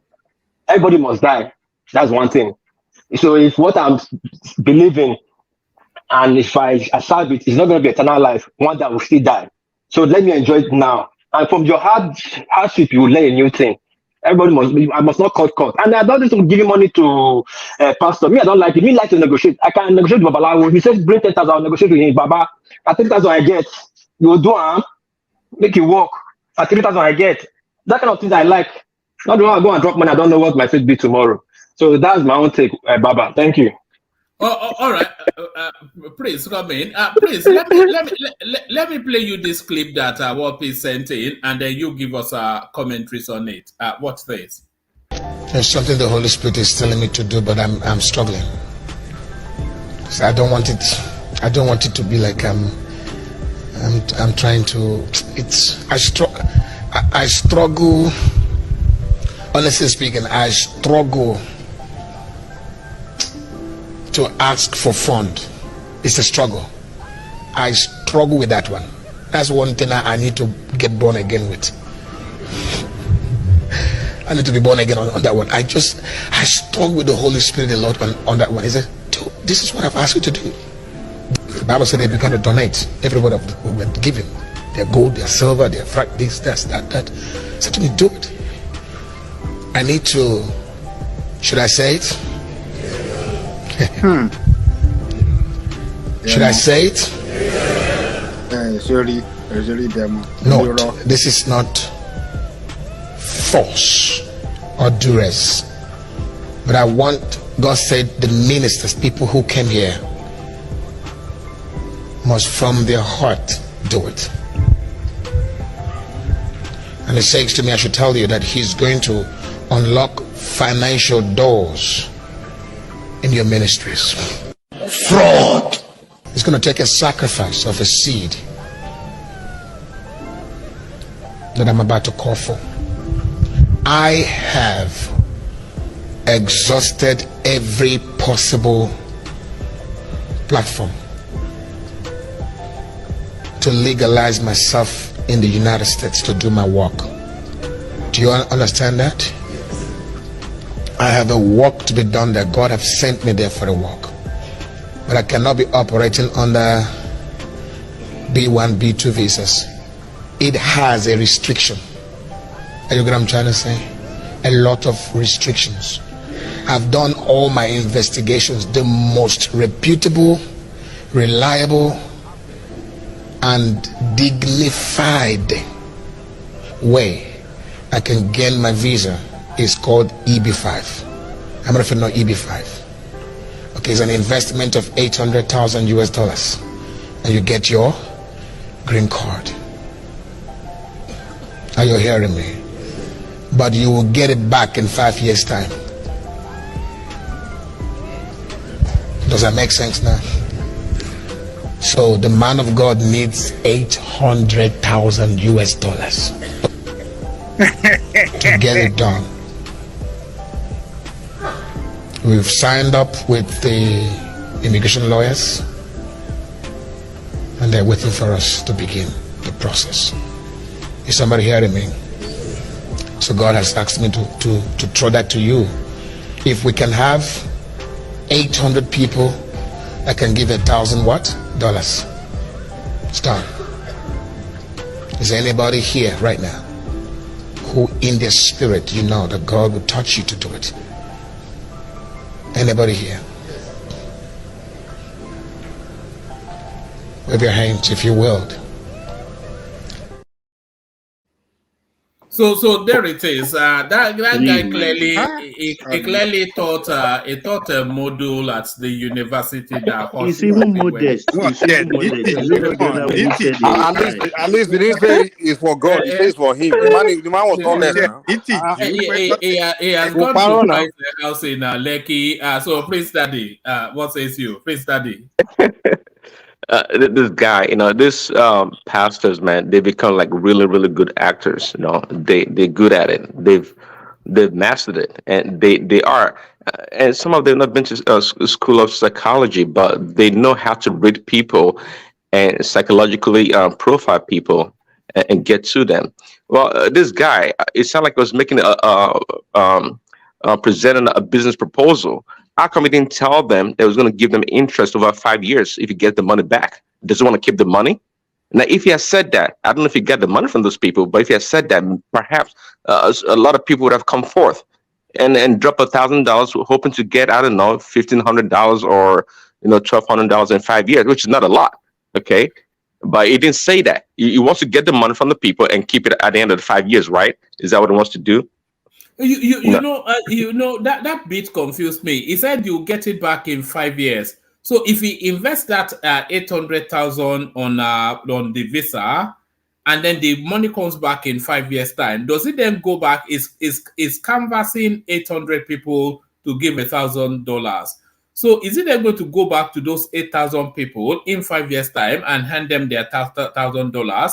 And it tells you that he has already perfected the spiel. Can I narrate what's going on there? Let me land. When he came in with 800,000, that seems such a huge amount because it's just a lead for $1 million, and you can see them keep quiet. But then when he broke it down to $1,000 from 800 people, then it started to make sense. That is I was almost reaching for my pocket, also my wallet. It made sense. My goodness, you know what's going on there? I don't know what's going on. Let me tell you. Let me explain what's going on there. He called church members and the pastors' ministerial seminar. So the aim and objective of calling this seminar is to raise that fund. It's not about come and listen to God's word, come and do anything. So he used that opportunity to showcase that is the aim and ambition. And you can see people waving their hands. If you want to do that, you saw people in the front, almost all of them waving their hands there. So the aim and ambition of that seminar is to gather this fund. It should be, you guys have forgotten. Baba Deboye in Nigeria asked for 1 billion naira on the pulpit. 1 billion naira. 1 billion naira. Did he get it? These people. Oh my God! He will get it now. I'm surprised that he did not use the phrase "sow a seed." That's their usual go-to, isn't it? If you sow a seed, he mentioned that. He mentioned that now. Did he? Oh yes, that they use that a lot. So a seed, yes, because you're now a farmer. So a seed. What surprised me the most, he said he has exhausted all his means, that he has no other means to do it, that the Holy Spirit told him, you are working for God. Your God you're working for is not poor. God will have showed you way to get that B1, B2 visa or B5 visa, not to ask congregation to get money. The congregation that is paying you that money, they have not find their way to America. They don't like the B5 visa by themselves. Then if you come and ask, God not to come and ask people that he cannot help you anymore, that the people is more than the God that you are serving. Also, who believe that visa costs $800,000? Which kind of green card is that? Which country charges $800,000? No. It wasn't lying. That is something as such. It wasn't lying. That is true. Yeah, it wasn't like it was 500,000 before. $500,000 for what? Trump raised it to 800,000. It's like a business visa. It's like a business visa. It wasn't lying. It's a fact. It's something that's available. Yeah, in the U.S. actually, and perhaps in England. But yeah, what these people. So what business does he want to go and do? To justify obtaining, what business does he have? Good question. It's a lot of money. I'm not sure. It's a lot of money. If you get at the money, the U.S. Immigration, whatever, we would invest the money, obviously, and at the end of 5 years, they keep the interest, of course, and they give you the money back. I think that's how it works. Okay, which is pretty good, but it's for people that are well-to-do or that can afford it. A lot of Indians do it, actually. Perhaps a lot of Nigerians also. Well, how does it work? The immigration will take the money and give you back. What I'm saying is that he want to get a business visa, right? Go and pursue which business in America? The biggest business of all, the work of the Lord.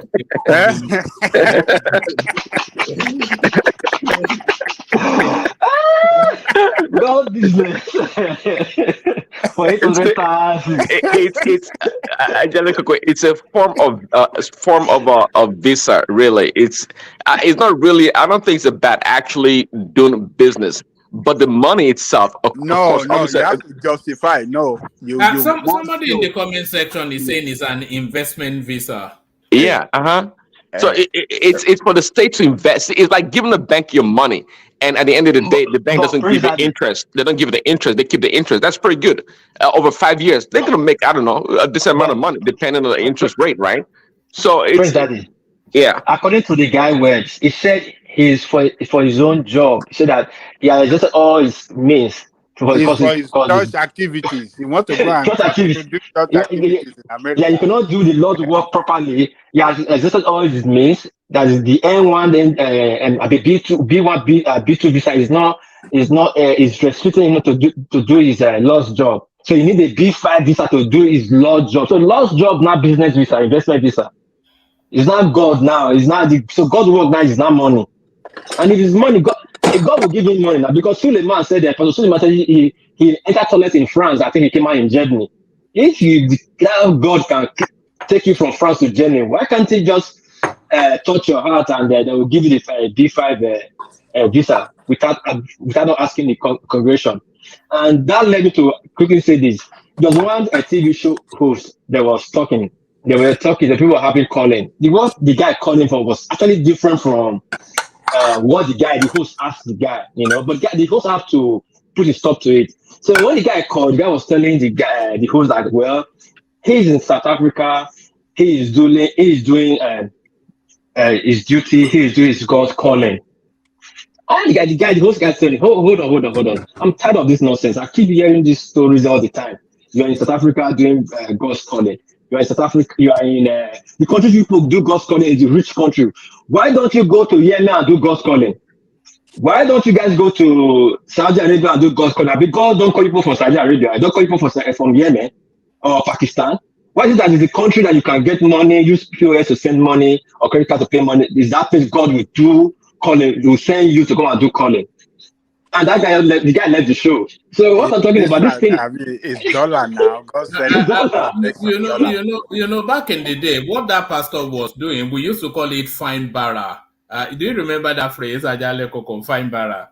Fine bara. Hey, look at fine bara, super bara. One man, can I say this? Baba, please. Do you know what really angers me all the time? When they put Holy Spirit in their stupid fraud. If this guy said, please help me, my visa is not very good, I need this visa. If he acts by his own volition, I can even give him $1,000. Nobody will give him. Nobody will give him. Thomas, I'm even going to say, Why would you have to back it up with Holy Spirit. I'm just saying. If you don't add Holy Spirit to it, that money, people will not show. You know, when he adds Holy Spirit, then it becomes an investment for you.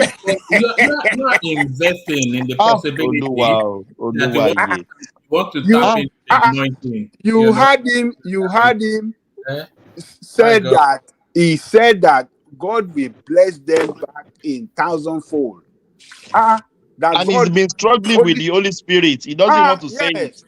What are you saying? You say you just come and say, please give me money. I want to. Who is going to give him money? They will not give him money. But when he has laid before them, Holy Spirit, that this is a call by His Holy Spirit that they should give him that money. Then, nobody want to offend the Holy Spirit now. People. So the money is legit. The money is legit. You listen to our batter. You must pay. You must pay. And the Lord told me, how often does the Lord speak to these chaps? Well, I'm sorry, one man, even perhaps worse than that. See, I think Baba can probably give it the quote in the Bible. You can even talk about Jesus Christ, God, bad if you want to, but you said we should not grieve the Holy Spirit. So was this guy lying in the name of the Holy Spirit to collect money? Because that's where he started from. It said the Holy Spirit told him, and as a Christian. Why is the Holy Spirit and Jesus not doing anything about these things now? I mean, why are they just watching people do this on their behalf, on their name? They don't have shop or not. They can't do nothing about it. That's not the way it works. Not even a yilala. Oh God! But if you want to criticize them, they'll tell you don't criticize the man of God. The Holy Spirit will come after you. God will struck you down if you come to criticize the man of God. But when it comes to money, the people is one who brings the money, not the Holy Spirit. The Holy Spirit will just disappear. This one is even modest too. Some of them will take with it damnation, cursing the crowd. If you don't bring it, you think you're going to rob God. God has said you should do it for me.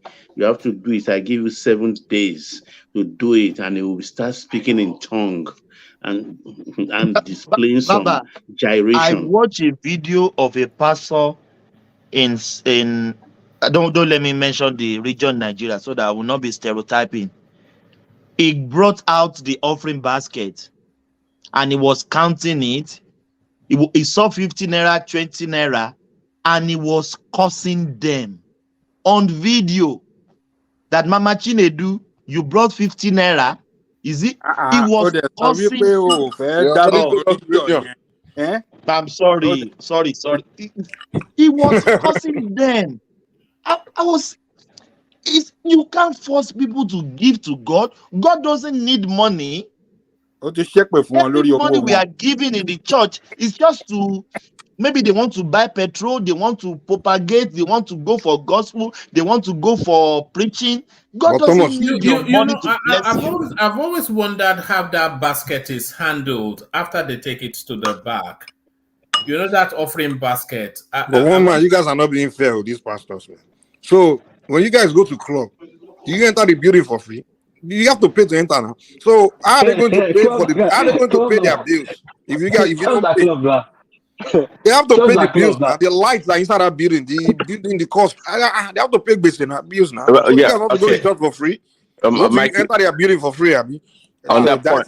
So that point, real quickly, costs on them for not donating enough, right? No, see, on that's what I was talking to a woman earlier about the scheme. See, there's a cost in running the church or doing God's work. There's a real cost, actually.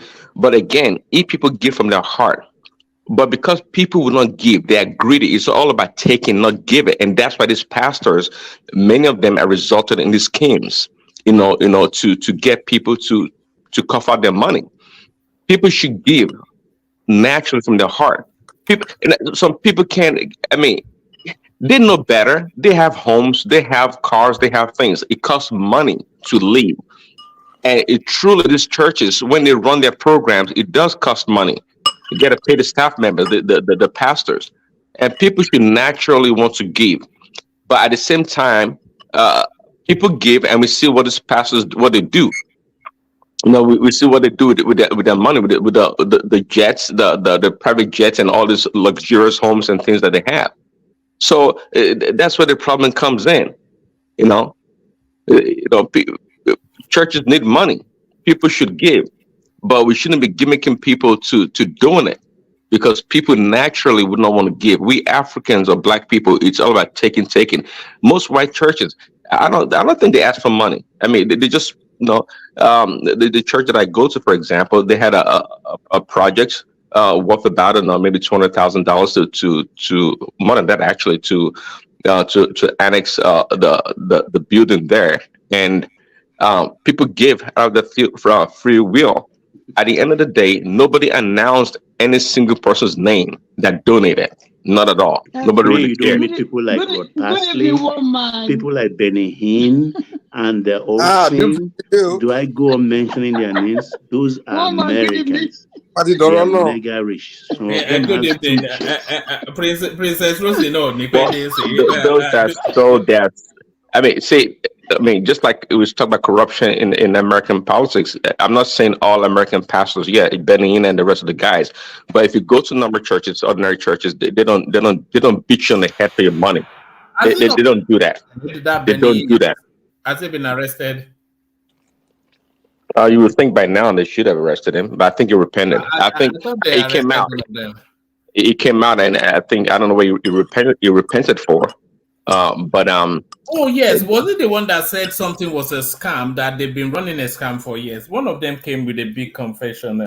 That's Creflo Dollar. Creflo Dollar. It went straight back in scamming the people right back. I think most of them, they're not mentally stable. I continue to say that to people like that. That man, what did you call his name just now? Benny Hinn. Benny Hinn. I don't think Benny Hinn is mentally stable. Most of them, even Baba Adeboye too, most of these people, I don't think they are mentally stable. If you just check them very well, you see what I'm saying. They come out, just see what woman is putting on now. Today's headline, Naira's glory will be restored, Pastor Adeboye. Sometimes when they speak, you would think maybe there's something wrong with them. And when Thomas said, how can people be cursing you for you to be able to pay money in the church? Baba Adeboye is the number one that curses people. It categorically said, if you don't pay your tithe, you won't make heaven. Baba Adeboye, he curses people all the time if you don't pay. So I don't even know why anybody, Christian, will be like pretending that they don't curse. They curse a lot in the church. Or Moyedeko is forever cursing his members. So they curse a lot for people to be able to pay to them. I don't even know, please excuse me, I don't even know why anybody would be defending this religion called Christianity. Dupsy, you know the funny thing? This Creflo Dollar that later condemned tithe paying, when Evander Holyfield got $30 million, I can't remember the fight. He paid $3 million of it to Creflo Dollar. But when he condemned tithe later and apologized, did he return the $3 million years later? No. Is Creflo Dollar the one that was sleeping with younger boys? Oh God! Are we back there again? That's from yesterday. No, I can't remember the guy with the curly hair. Is that Creflo? Yeah, I think I know. TB Jakes. No, it wasn't Jakes. That was another guy with a big muscle. I can't remember his name, but I know who you're talking about, Dupsy. Okay. So I'm not. Sorry, how do you spell his name? Crepo. Is it Crepo? CREFO. Crefo. Yes, then dollars in dollar. Okay. Is that his nickname, by the way? Eddie Long. This That's the only man I know named Dollar. Kulata just wrote it now. Eddie Long. That's the one I was talking Oh, about. Eddie Long. Yeah. That's what I thought. Eddie Long. Yeah. Eddie Long. More joy. Most of them are mentally unstable, woman. I'm just telling you that today, including all the ones in Nigeria, including the ones that indoctrinated Prince Daddy. Prince Daddy, just know that right away. That these people are not mentally stable. Then we should be careful. Prince Daddy will make a good pastor. The guy has that dominion of a pastor. I agree with you, Mike. Prince Daddy will make a good pastor. Yes, he has the voice texture and he has that authority. And you can do that church like Prince Daddy. We can do it though. We can all donate money and build church. We all be stakeholders. Prince Daddy does be the pastor, and we all collect the money. We share the money. Is it not pastor? You as Ashemolu? I don't know. You don't even need a building anymore. According to what's that one that does Instagram free the sheeple movement. I forgot his free name. the sheeple. The one that does shows business. Something nation. That guy is big. If you look at every young, yes. According to Daddy Freeze, he runs a church, but he runs it online. So he doesn't have to leave his living room to collect your tithe and offering. Yes, Park Nation, they call the church. Is more truthful. I'm telling you, it's the mad guy. I know what you're talking about. The prison is even better than the other guy. The other guy that prefers does on Instagram. There's one other guy that does it. So there's one other guy that is doing that is collecting money from all the young girls and young boys now. What God cannot do does not exist. That is I know him, that is insane. What God cannot do does not exist. But anyway, I know him. What I wanted to say, there's one video I did at Pastor Shelmo, I don't know if you call it. It was in America, and he now said he wants to do people should come out and do tithes. Now they want to sow a seed, and he just started calling them by bash. People that pay $500 come this way. You see people move. People that pay $1,000 come this way. You see people move. People that pay they did it to $5,000 bash by bash, and he started praying for them. He said their prayer is different. So now God that bless people according to the money you give as tithe and seed. That's what he was trying to say there. If you drop $10,000, your blessings will be more. If you drop $500, your blessings will be small. So now imagine a person that has cancer, because he dropped $500, God will not bless him because he dropped $500. All these people are scammers on the highest order. I don't know how people believe in them. I don't know how people fall for them, but for me, they will not see my red fence. That's all I have to say. Let's hear the confessional from Kripo Dollar. Saying to you that I'm still growing, and that the teachings that I've shared in times past on the subject of tithing were not correct. And today I stand in humility to correct some things that I've taught for years and believed for years, but could never understand it clearly because I had not yet been confronted with the gospel of grace, which has made the difference. I won't apologize, because if it wasn't for me going down that route, I would have never ended up where I am right now. But I will say that I have no shame at all at saying to you, throw away every book, every tape, and every video I ever did on the subject of tithing, unless it lines up with this. I've done some corrective teaching in the last 10 years, but not to the degree of what we're getting ready to do now.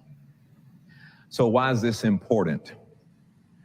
Because religion is sustained by two factors: fear and guilt.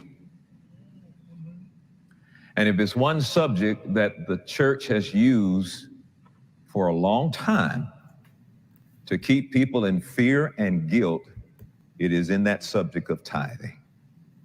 And it has to be corrected, and it's got to be corrected now. I may lose some friends. Preachers may not ever invite me no more. All right. All right. So there it is.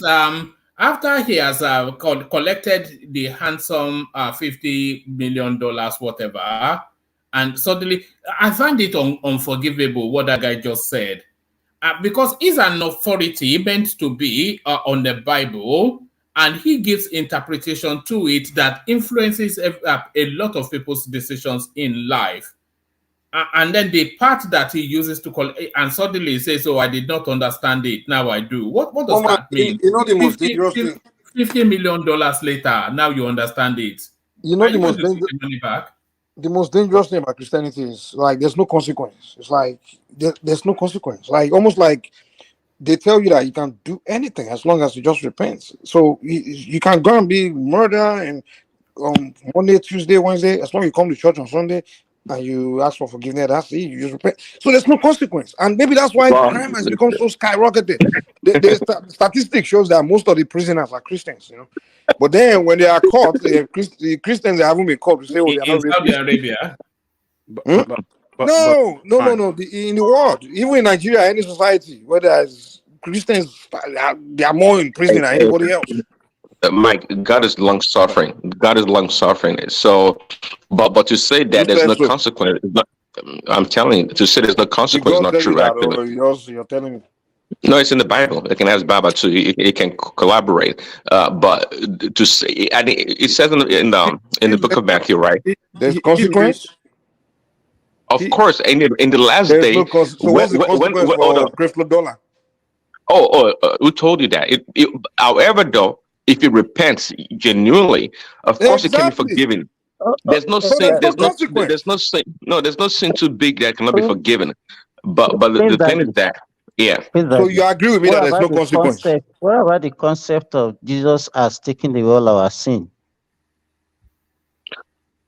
Well, yes, but there's also a false teaching that says that it's because Christ has done that, then it doesn't matter what you do. It's not true. That's a false doctrine. See, when you sin, you are permitted. The Bible allows it. Christ allows you to repent of your sins and be saved. But the thing is that, we human beings, we think we're smart. We're smarter than God and everybody else. See, if you sin a lot, it's going to become your habit. And at the end of the day, you're going to be caught up in it.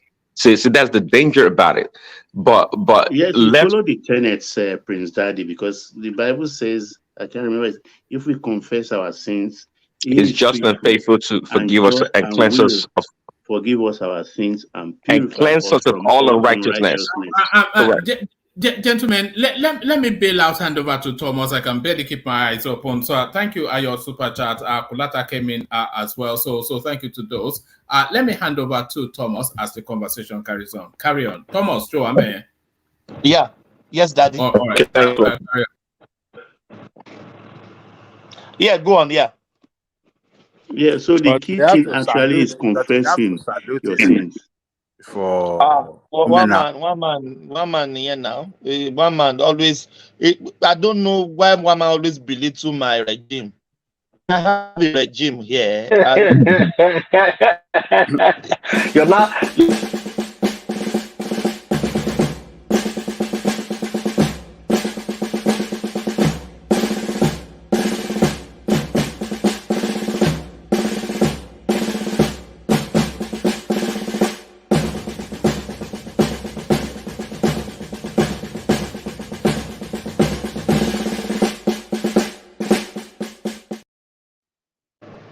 Yeah, the military junta. The military junta is here. So go to Niger. Go to Niger. You are Nigerians. Go to Niger. There's no military junta in Nigeria. Almost the junta. Or go to Gabon. I'll go Gabon. Thomas, we have to salute the courage of this pastor for coming out to tell us that, look, I don't think what we have been doing in the past is right. That you want to discontinue with that practice. Doctrine. You call it doctrine. Okay, maybe doctrine or whatsoever. So I think it is good that one of them that have been darkness, that preach darkness. Darkness. See darkness in the air before one day. Darkness, no, it's still darkness. It's still darkness. Now, yeah. Well, what's wrong with darkness now? Yes. So he didn't know that he was doing. So I think he has done. He knew. That is part of the 419 that we are talking about. And up till now,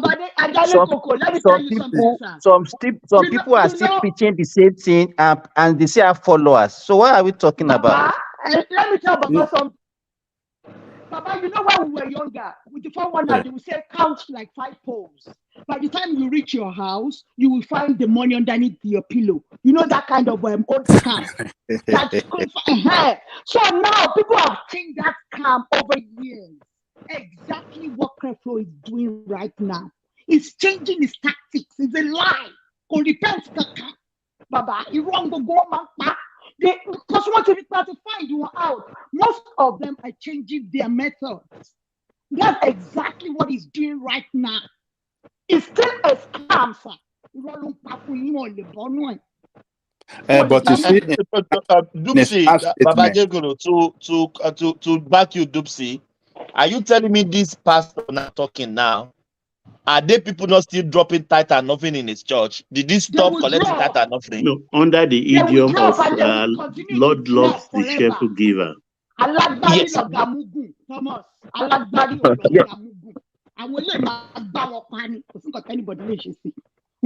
Drop forever. As long as you continue to go to this kind of place, they will continue to scam you forever. Except now you decide in your mind that you want to start using your brain, your critical mind, to be able to serve God that you believe in. If you continue to go inside this place called religious house, they will scam you. Just take it. Take it. I want you, including the whites. They will scam you. Take it or leave it, my brother.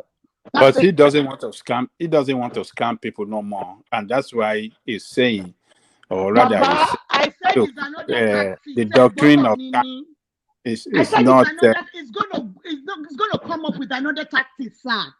If you understand the cotton shell, another way, The chapter is always there, the verse is always there in the Bible. Because if you go to Corinthians, it says each one must give as he has decided in his heart, not reluctantly or under compulsion, but because God loves a cheerful giver. Yeah. So under that idiom, it's easy for him. He will even get better money. And in that your quoting, Dupsy, sow your seed. Sow your seed. Baba, that Corinthians was it not part of the epistle of Paul? Everybody, it's part of the apostolic creed. Yes, everybody it's hold in on. 2 Corinthians. It's Paul. Everybody hold on, please. My favorite apostle. Can you please hold on, please, for us to enjoy this section? If we can avoid talking on each other, it will be much better, please. You know what, Thomas, yeah. hold on. So Simba, yeah. Sometimes you just have to allow this thing that you call talking on each other. That's one of those things that make it sweet. No. Simba, when we finish one day, go back and listen to the section. You will not enjoy it. So no. We are all on Kasura yesterday, and we're enjoying it. And no, Katsura. I'm not Kasuria. I'm Thomas. I'm Thomas. Yeah. You guys know this pastor named Mudok. This Thomas Bongo. This Thomas Yes, Bongo. so Yeah, and the one man has been in this regime for This is 54 years. Thomas Ologunde Thomas. Talk over each other. I'm not Kazoria. Those people in that Thomas, have Kazoria, you they seen that are movie? Thomas That new movie. Yeah, like that that man. Thomas Jago. Ologundade. Yeah. But what I said, what I'm still saying, they say God loves a cheerful giver. God loves a cheerful giver. God did not say share dollar, naira, pounds, yen. Cheerful giver, you can share agege bread. You can One share piece, which agbado God corn. tell you that one? Your feeling God, I Don't tell you This forget. guy mentioning about bread all the time. Bread. You must love bread, though. But I think that's true now. That's true now. You give agbado, give yam. God is a cheerful giver. That's King talking right there. That's King and Abel. That's King right there. Yeah, but guys, to be honest with you, I will not deceive you. To run a church, it costs cost. Don't let us deceive ourselves. At least, that yes, they need Thomas, money. It's very expensive. Thomas, Very, very expensive. Thomas, that is true. If the pastor is saying every day, like Catholic now, that's okay. We need fundraising for our dollar, our utilities, and this, and maybe at the end of the day, those bills will end up like 1,200. You see, people will doing it every month because church is expensive. We are paying for utility, and everybody will pay very stipend from their pocket. Some people will drop Well, $1, some people will so drop a penny. you're saying And that if the churches are transparent, people will be more willing to participate. Is that what you're saying? And I think so. No, No, but the reality actually is that Jesus led a roving existence. He moves And then around. speak that English again. He led a roving existence. He didn't stay in one spot.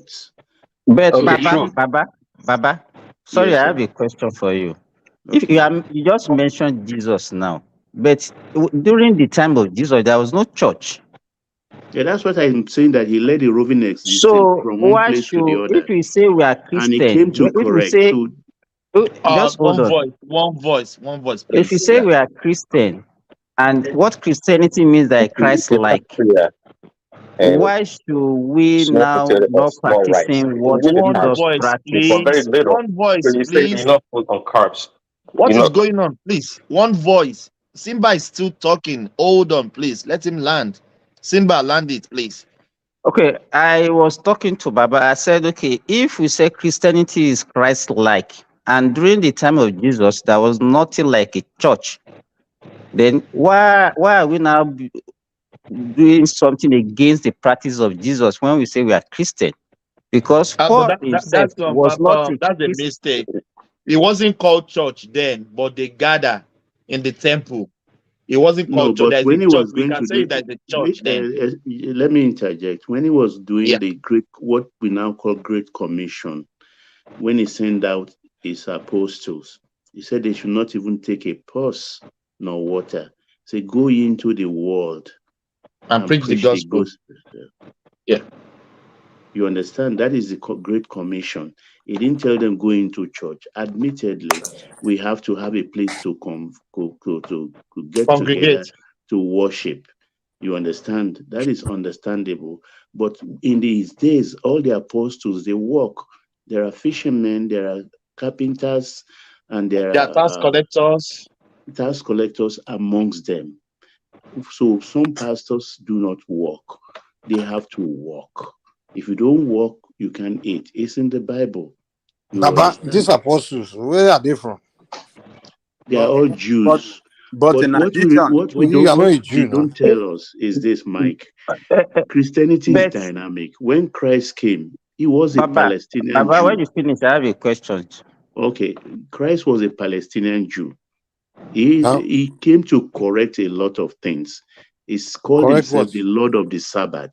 He called himself a well you can drink from. You understand? Those are the Bread things of life. he used logic. That was in a Palestinian tribe, today, a Palestinian nation. What does that have to do with you? You are from Yoruba land. What does that have to do with you?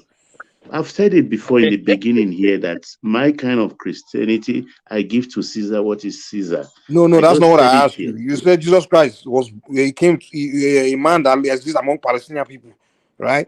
He taught them things and things like that. So that's their business. That Palestinian culture. What does it have to It do is, with you in Nigeria? Jewish culture, no doubt about it. That's Judaism. But He was practicing Judaism. So we that choose to follow him. Baba. No. He The thing was is, you guys repeating believe it that his call was for the Jew and not for the not for the there is a name they use for the Gentiles. Gentiles. So, and it was But by Paul that faith, came and I'm a started Jew by talking to faith. and said no.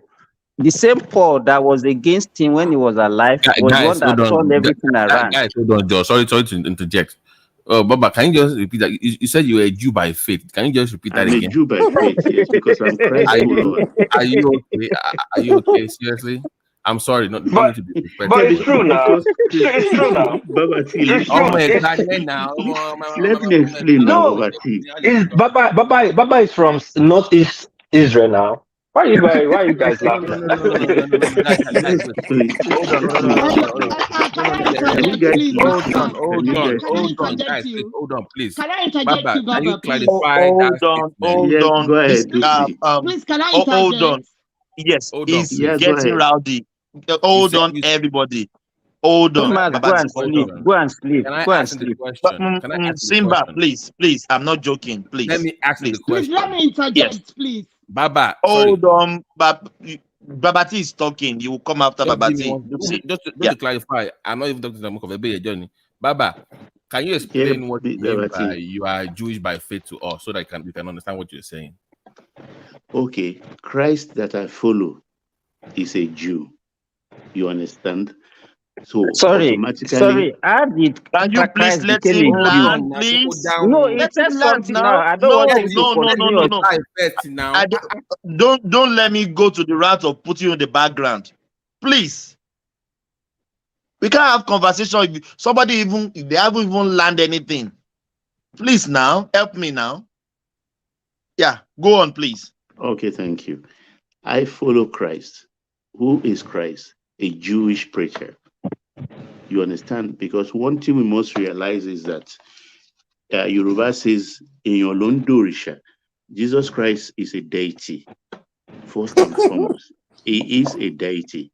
And the art of that's what they call apotheosis.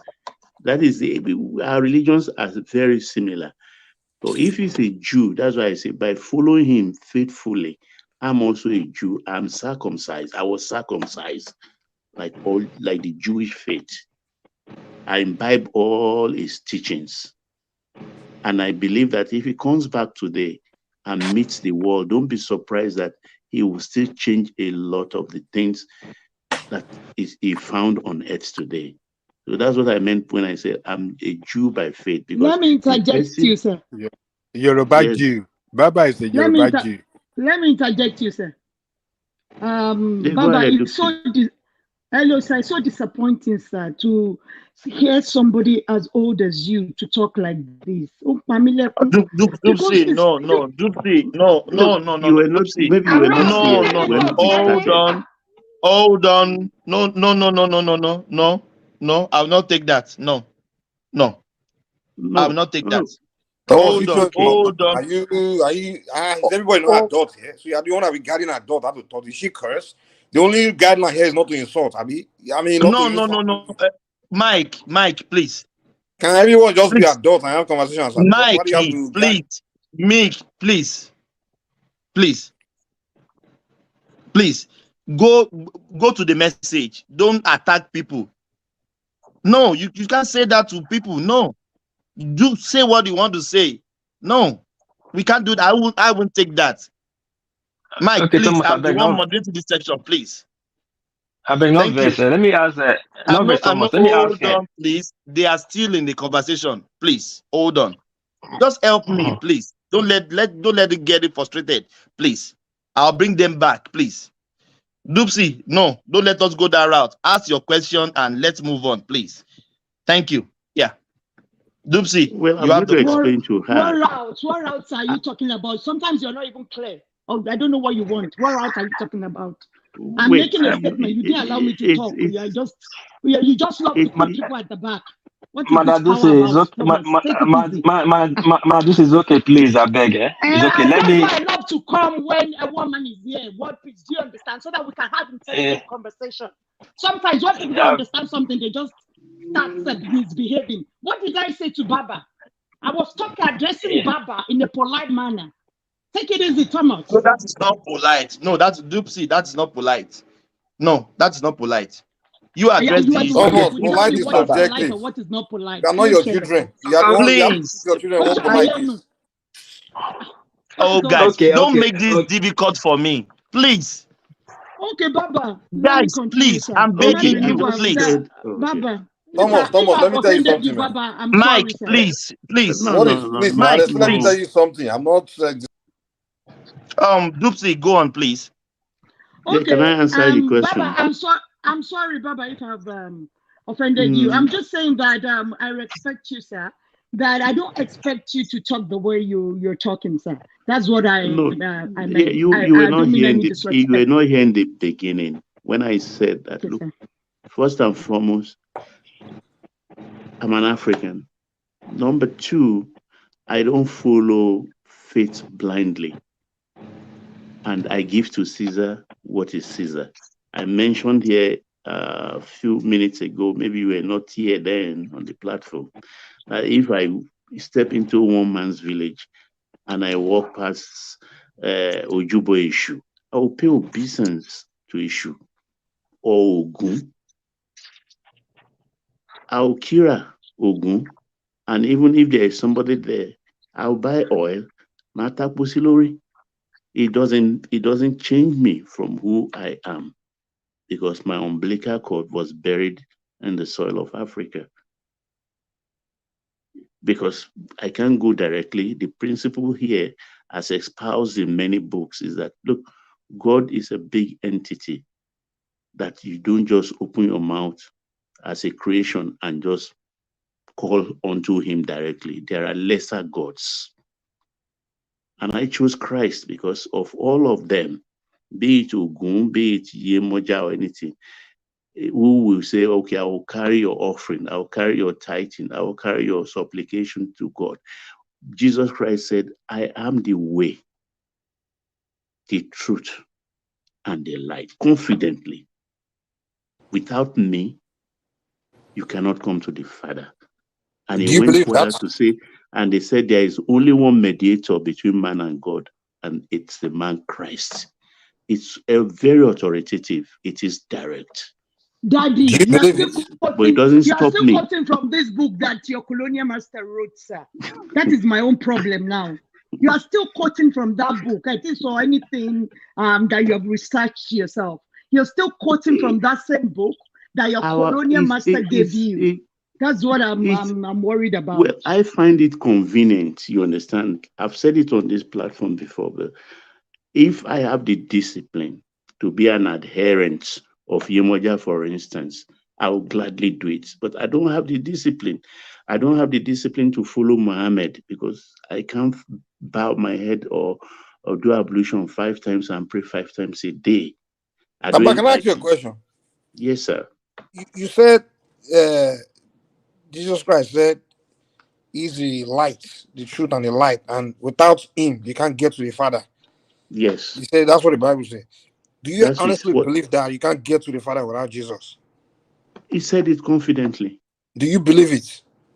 I believe it. So you believe you can't get to the Father without Jesus. So you can't do that. So Jesus. And he went further. He went further to say there is only one mediator between man and God. But what makes you think it's true, though, man? Because how do you know he said it, Gonse? I mean, it's something you just read in a book. And how do you know, like, that's truth? It's just in a book. The way they will talk to me about Orunmila and the Ifa corpuses, which are 256. You understand? The way they will tell me, the way I will believe. Yeah, but they don't tell you what to believe. That's the thing. The thing about Ifa, they don't tell you that you have to believe something. Ifa, in fact, doesn't tell you this is your way. You understand? What if I said everyone is just born with his own? No. Let me explain to you. No, if when I we doesn't even say give there's one birth way to for everybody, children in that's not those true. days, when we give birth to children in those days, you take them to an Ifa priest to find out Ishedai. That is is it good to be a tailor, a drummer? No. You don't even know. You don't even know the name of what you're talking about. Yeah, okay, thanks for the correction. You understand? They would divinate and tell you, oh, this child is going to be a drummer. They will say you were supposed to be a carpenter and you are doing tailoring. You can't succeed because there is things we bring from the Father of creation. So sorry, Baba. I'm not. That not really my route right now. But I want to ask you when you said you are a Jew, and I kind of agree with you. To me, I believe this Jew is supposed to be. It's just a concept of. It's not a race. It's just a concept of like a religion or identity. Because in Africa, there are Ethiopian Jews. There are Eritrean Jews. It's a race now. It's a race. What are you talking No, I don't think. To me, I don't think it's a race. Okay, just hold on. I don't think it's a race because in Ethiopia there's an Ethiopian Jew. In Eritrea there's an Eritrean Jew. Hello, In India, They are hold still a on. people. They Hold are on. still a people now. Hold on. I know. Hold on now. In India, there's Indian Jews. If you go to Afghanistan, there's Afghanistan Jews. Sure, people know. Then we go to Russia, there are Russian Jews. There's some part of those China are that the are ones that left and scattered around. yes, I'm coming. Just hold on. If you go to China, do you know there's kind of Chinese that be like like Europe, like those that border with Kazakhstan. They are They are Chinese Jews. Jews. You don't They are have to Chinese go through Jews. the whole list. Hold on, they're Chinese. Please, hold on. You don't have to go through the whole list. They've said it's a race of people. That's just it now. Yeah. But how can the race of people have? How can the race of people have be different? There be different DNA and different gene. That's my question. Can you? But that wasn't even where the conversation is. I think they were actually talking about religion. Please, can I answer this question on behalf of Baba? Yeah, go ahead. Yeah, this is Rosie. Good evening or good morning, everyone. I think as Christians, Christ came and from the family. I mean, he came as a Jew when he came into the world. But we Gentiles, the only way we came into the family of Christ, it's that's why they call us the bride. It's by marriage. You know, like a woman, when a man marries a woman, she's not part of the family, right? But by marriage, she becomes part of the family. So we Gentiles are the bride of Christ. So Baba, you are the bride of Christ, not a Jew. Okay, Rose, Madam Man, be a Rosie. bride now. Madam Rosie, sorry. Okay, you have a point there. This, Mike, Madam Rosie, can you the hear bride me? nearby you. Mike, the bride you. Sorry, you guys, I have Gentiles a came. question for Gentiles Madam came. Rosie. Yeah, Gentiles came into the family as the bride of Christ. But Christ he has his family, the Jews. We are not That's gay now. How can we be bride of Christ? Come on. that's what I'm telling you. If So, you go to Madam the Rosie, Bible, please, yeah, are you that's what it guys says. hearing me? Yeah, I'm hearing you. Okay, the Jesus Christ himself, how did he become a Jew? Because from his lineage, I think it's from the lineage of Abraham. And Abraham himself is not a Jew.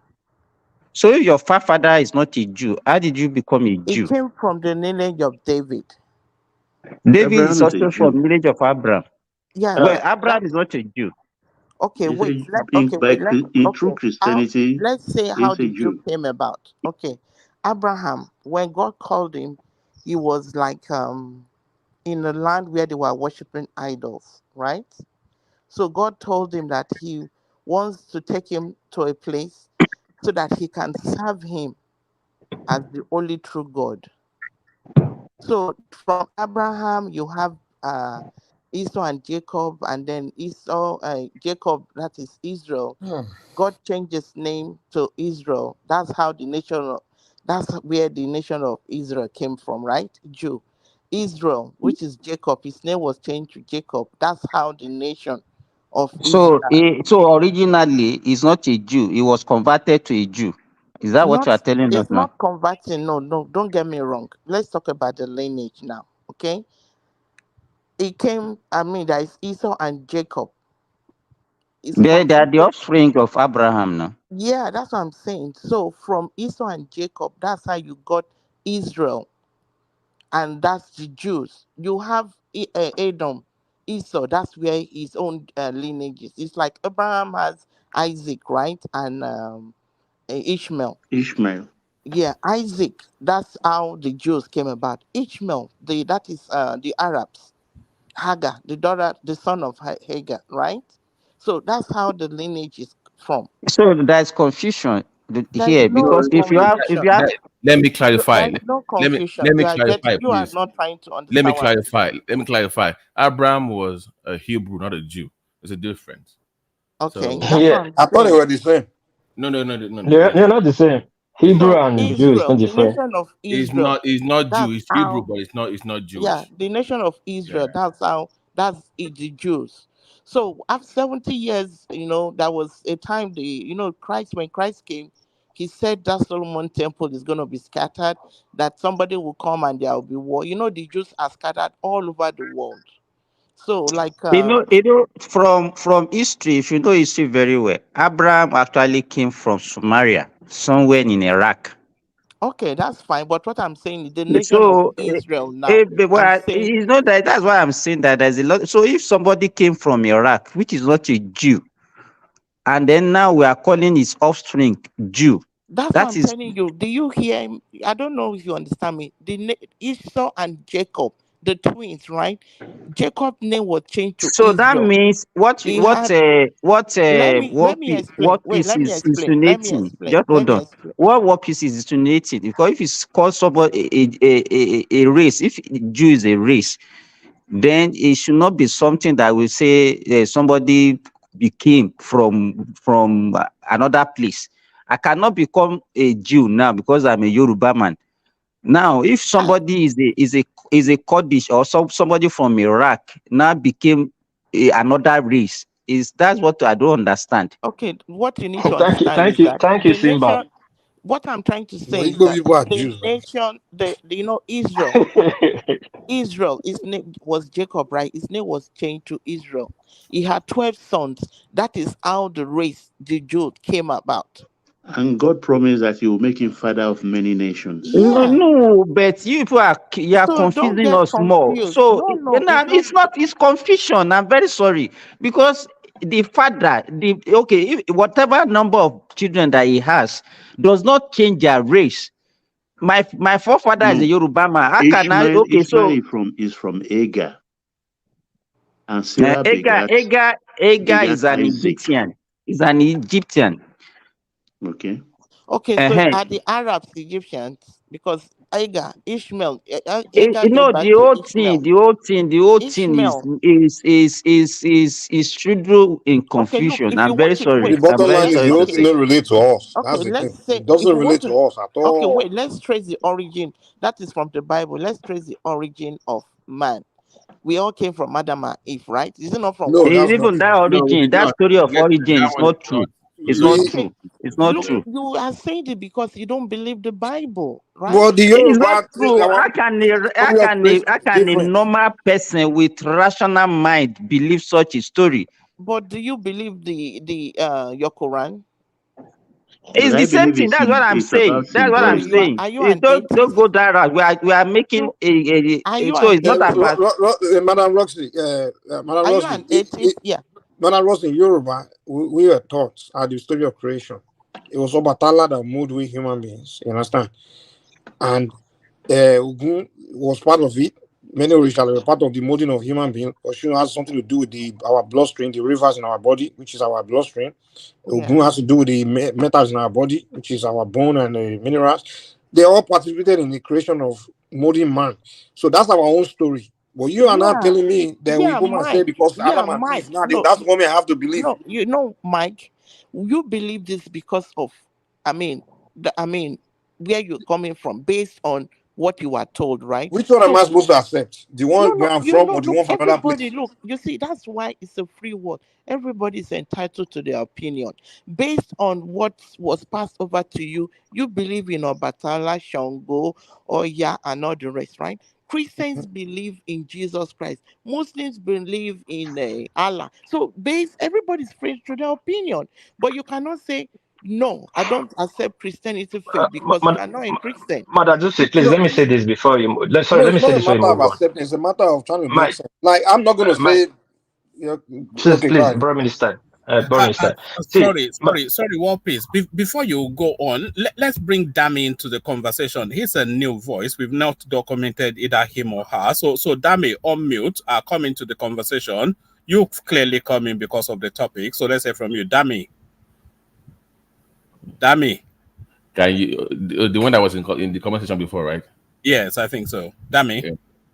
Yeah, Can hello? Yeah, good to meet you. Come in. Yeah, it's a pleasure. Thank you, Woman. And by the way, shout out to Woman. Thank you for giving me the opportunity. Yeah, I think I'm gonna go a different dimension. Um, Personally, I believe, um, you know, the Bible, or let me say the Torah, the Jewish book. I'm talking about the Old Testament, was written by King Josiah, and King Josiah was narrating an history.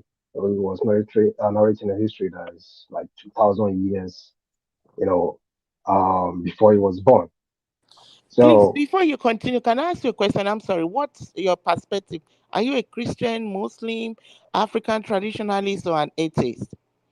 So we can understand what standpoint you are giving your explanation. I would just say I'm a spiritualist. I don't really have a religion, but I just believe in spirituality. And from my perspective, I believe Jesus Christ is more like an activist. He's more like someone we call like Fela Kuti, and Barnabas is Sure. someone like Showore. Exactly.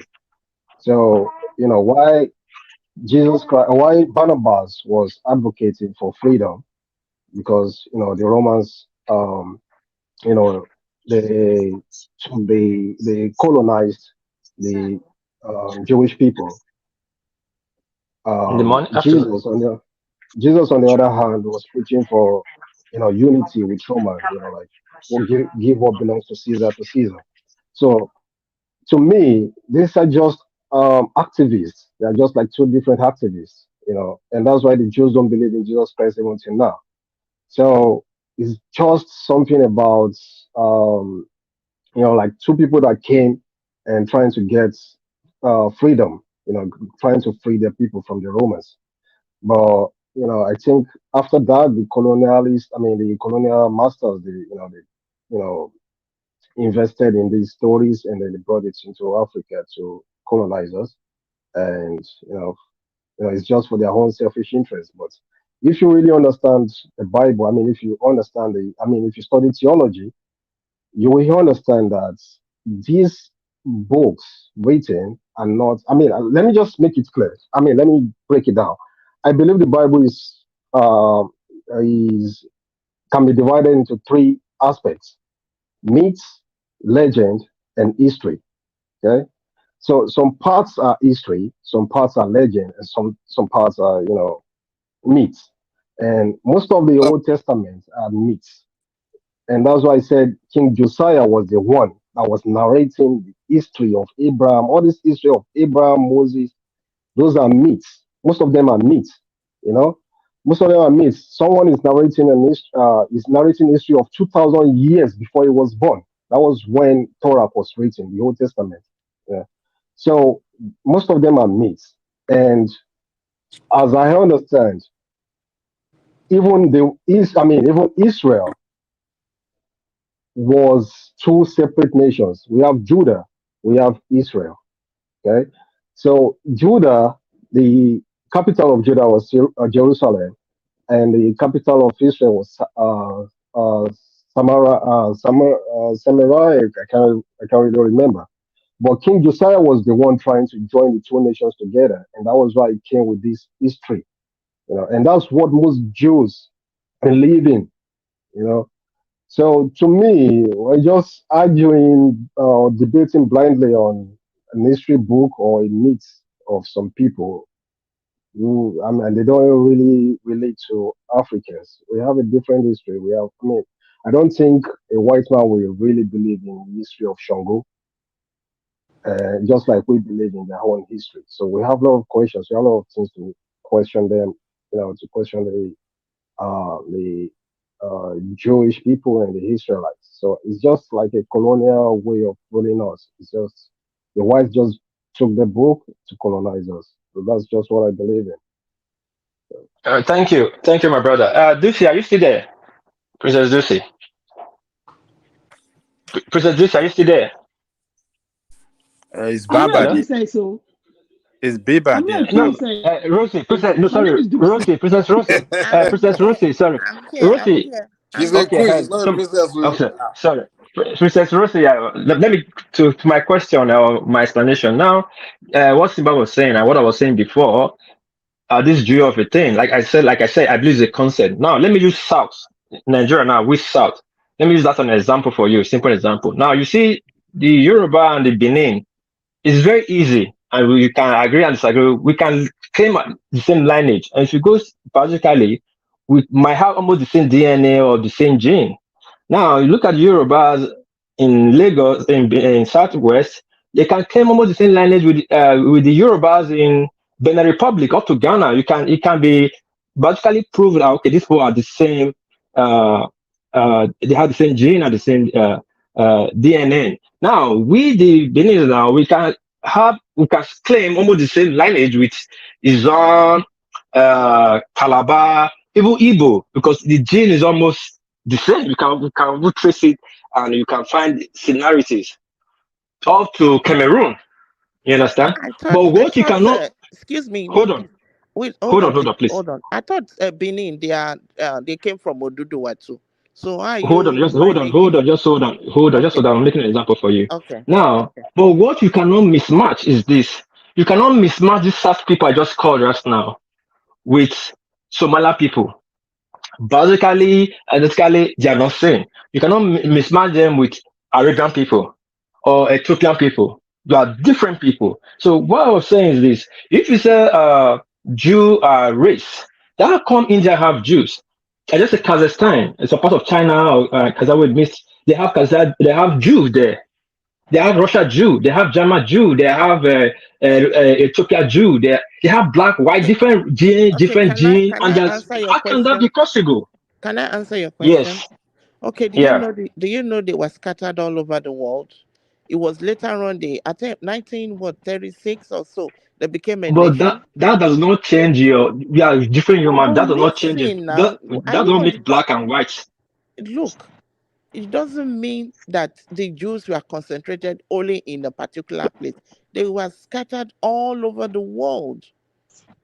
I get you. I get you. I get So you. why are You see you now, saying even Jews hold in on. So China, Well, Jews hold in on. let Hold me, on. Hold on. if I can Hold on. interject Hold real on. quick, if you don't Telling mind. Sorry before it interject. The Yorubas are scattered over the world, but they are still saying one Yoruba. Same one line. You don't say Yoruba Chinese, like his father is Chinese and is Yoruba. Is Yoruba. Is with the Yoruba. It doesn't have the same. It doesn't have how they call it. This bone structure. Because the black bone structure is different. How they call it? Is the black bone structure is the black bone structure you have. It doesn't have a Chinese bone structure. That's what I'm saying. You see a Jewish man that have a Chinese bone structure. You see a Jewish man that have a black bone structure. You see a Jewish okay, man that have. can I ask you a question? It All can't be right. possible. Can I ask you a question? What All is right. Like your saying like children now. Okay, guys? Your can I children, interject right? now? Your One children, one voice, Hold please. on. One voice, please. please. Yes, Yeah, Yeah, Rosie, hold on. please, Rosie, can I go ask you a first. question? Rosie, hold on now. Let's try and repoint the conversation back to the religion, which I think was what was engaging us. Right. The Okay, man, Analysis. no, okay. the man said he was Jewish by faith. He didn't say but he said by faith he was. That was the point he was making. He wasn't saying that it had to be by looks or bone structure. I think what No, he's I saying. agree by Oh, faith. By faith, I will agree. Not those that claim It's by look Baba or But still blood. that there. but that was his point. That was his point. So I don't No, It's know. I'm not Baba arguing still about his. there. I'm not arguing about his point. I'm supporting his point. If by faith, I will accept that. But there are people. I say I'm confused. There are people that is claiming Jew by blood. How can you be Jew Now, by blood? Or dear? Yeah, that one don't Huh? make it. But one please, It nobody doesn't here make Baba, claimed sense. Jew by blood now. Nobody here said well, was Jew by see, blood. actually, is Baba still okay, there? Or Baba left? okay. Let me Yeah. quickly, if you don't mind. See, No, what I'm still on I want Naja. to I want to ask a question from Baba if he's still there. I'm still there. Yeah, Okay, Ajali, go 1 on. second. Yeah. Let me ask a question. Now you are saying you are Jew by faith. Uh, when Jew themselves does not even believe in that Jesus Christ that you so much believe in, and because of that you are calling yourself Jew. The Jew themselves does not believe in that man. Well, that is another point So what entirely. I'm trying to say Can I here. help him? Can I help you, Ati? Can I help you, Hold Baba? on now. Babajale Understand. Koko, Babati, you are can not I? a Christian now. How can Babajale you No, help no, Koko, him? Babati making great points Let there. now it's Between between Koko, me. can I Let me answer your let me He let can question? me help Oh? Let himself Baba now. Too answer the much question. voices. Too much voices, please. Too much it's, voices, please. it's between Hold me on. and Baba. Give Yes, everybody the just time. them that. Yeah. Yeah. Can Give I Aja, Baba and can I Ajali Koko. Yeah. answer let this those who question? No, want to let help Closely, him Baba please. answer answer the the Hold question. question. on, Whether he's please. capable. Hold on, please. Yeah. So Baba and Ajali Koko. Yeah. so Baba, these people, Okay, Ajale Koko, I yeah, yield to Baba. Dupsy or to Princess or Babati. Okay, No, please. I want you Can I particularly answer your to answer question that since question. Baba No, yielded to me? I will come after them. Okay, Okay, Babajale Koko, let me answer this question. You okay. said the Jews, even the Jews don't believe in Christ. Do you know why they don't believe in Jesus? That one why they don't believe in him does not matter. You know, they don't believe in him, and Baba is calling himself Jew. No, But Baba that doesn't said make Christ a non-Jew, we came to does it? Christ as the bride of Christ, Gentiles. Baba is a Gentile, so he's the bride of Christ, according to the Bible. Hold on. Did Baba tell you that he's a Even Gentile? Come according on. to the Bible said, "Do not go to the Gentiles. I sent you to only No. the hold on. I sent you only to the household of the Jew." And he said them that wherever you go, that they accept you, be nice to No, them. If they give you food, take it. If they don't want you, take your butter and face a fair. But he didn't say only go to the Jews. He said no. the Actually, I'm sorry. commission. It said that, but we have to keep in mind that Apostle Paul is the apostle to the Gentiles. So, Yeah, Baba Jericho, you're right, but that's not the end of it. You just couldn't one part He that you know. said they did There's not the, go yeah. to the He said Gentiles, go but ye I did into not the send you world. to the Gentiles, but only to the Jew. But he said go ye no. into the world. Which apostle are you talking about? Peter? I can't even remember, but Yeah, I yeah, we were talking about Peter. So there came Paul. Paul was the apostle sent to the Jews, and in regards to the issue about being a Jew or non-Jew. By the way, which Jacob had Isaac had two sons, right? Jacob and Esau. Now, if I told you that Esau is not a Jew, what would you say? But Remember, Paul is a self-acclaimed apostle. I'm He's a sorry. self-acclaimed apostle. He's not even appointed by Jesus. So how did he He is become an an apostle? apostle. He met Christ in He met spirit. Christ. He is an You need apostle. to understand the Where Bible. did he Don't meet Christ? After death on or On the the before way way death? to to Damascus. Damascus. After On the way Christ to had gone back Damascus, to Christ glory, appeared So to he saw him. the light. Eh? he had an encounter with He had an Christ. account. He said Yes. he had an encounter. Why are you saying it practically as if you were there? But that's what I believe in. Don't That's what I believe in. See, okay. Let me say Well, this. quick. Let me Princess. wrap up my Everybody's point on the entitled to issue. what they believe. On the issue of being a Jew or Princess non-Jew, Rosie. Princess, we're let me not. say this real quick. We're not a Princess Jew. Rosie, if it was the Chinese that colonized Nigeria, you'd be here practicing Chinese religion too, and be here convincing us that that's what you believe. That's That's true. That's true. exactly. Yeah. So You're right. if British never colonized us, you won't be here That telling you us are that Chinese because by faith. I'm Chinese by faith. I mean, you'll be practicing Chinese religion. I mean, you'll be trying see. to convince her like, why are you believing this? So You'll be okay, here arguing like, why are you oh, this believing is this? sad, man. This is sad. please let me wrap up my point about being a Jew. So again, Jacob and Esau were born of the same parents. One was a Jew and one was not. So you are a Jew if you're called. And somebody said earlier, Abraham himself was not a Jew from the beginning.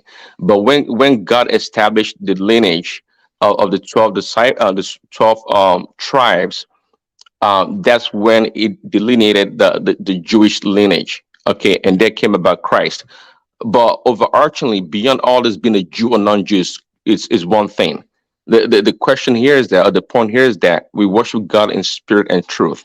So to be enamored with all this issue about this physical attributes, it means nothing. So that's when people beat themselves up on the head about certain things when it comes to worshiping Christ or God. It's just irrelevant. Can I If ask you that? are, if I like quickly, No. if you're Can a I true ask you? worshiper, if No, you're it's very important, sir. It's very important, sir. Why do you think? Because people don't even know how well versed I am in this stuff. I've actually, I can tell. I can tell. I've been to Israel. I've done all that my thing back in the day, so I know what I'm talking about. Why do you think they rebelled against Christ the first time he went to the temple? Why do you think that was? They didn't think it was one of them. That was the point. He was Hebrew. Well, They were Jewish. He was but that not is one of them. No, But well, see, that's another thing. Even Christ, in the time of Christ, as you all know, the Pharisees and the Sadducees, not everybody believed him, or not everybody converted. Okay, but that did not stop God's work to continue. And Yeah, up to I know. today, there are many I'm Jews that don't saying believe in that Christ. the difference between them in terms of they are all what Hebrew simply means is that Eniaroki from the other side. Go look it up. That's the meaning of Hebrew. So Abraham is somebody from the other side. It's like in Egba they call the Jai people. You know how they call them Jai? Eniaroki. That's what Hebrew means. They are all Israeli, but they're not all Jewish. Being Jewish is different. Pravati. Correct. Yes. Prince Daddy, do you know that the first slave ship that Europeans brought to Africa to pack the first set of slaves was named Jesus? Well, see, I You think you didn't know mentioned that? that before. You mentioned that before, But does it really but how is that matter? relevant? How is It that any doesn't really relevant matter. anyway? Look at in the Hispanic nation, No, there are so many Esu. That's Jesus now. Does that matter? It doesn't. Yeah, so it doesn't matter because somebody so Jesus. named is a slave the slave ship Jesus. What does that mean? It means nothing. It means nothing. It was it Jesus Christ Himself that enslaved the people? No, it's totally relevant.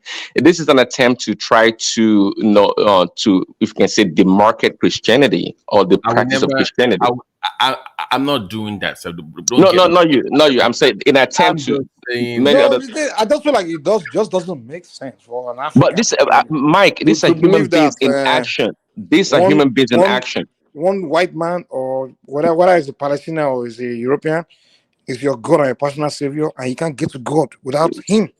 Well, That's just ridiculous. no, it should not be. It should not be. Prince, If you get to a No, point of worship, I mean, come on, man. You gotta examine your IQ to accept the that. only issue I have. Mike, please let me ask you Mike, this question. If they brought the ship called Jesus to come and capture the African slave, who sold out the slaves? Is it not these same traditionalists?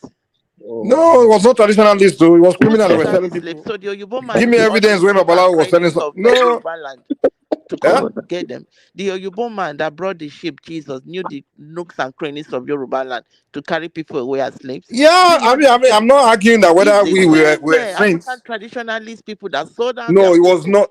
What do you mean by African traditionalist people? Are you seriously? Are you saying Okay, it wait. was? In those days, Christianity had not come to Africa. We were selling It Africans was as people slaves. selling criminals. It was normal. It was all over the world. People Okay, that's what I'm enslaving people. saying. So So you religion, can't say it religion was is African. not. No, no. If there is evil everywhere, just like there is good everywhere, there is evil everywhere. Exactly. But what I'm saying is, I find it very ridiculous that people of one race, one society, they're They completely will different from abandon another. their own culture and faith. Yeah, I accept that a man, a Weird, person of another race weird. is their God and a personal savior, and without him, they can't go, they but can't see, see God. is that any That's different? what I find very ridiculous. You know, Is that that's any what Okay, but different? you are entitled to your opinion. it's Everybody not is an opinion. It's entitled to just your opinion. it's fact. That's the I I way mean, you I mean, feel.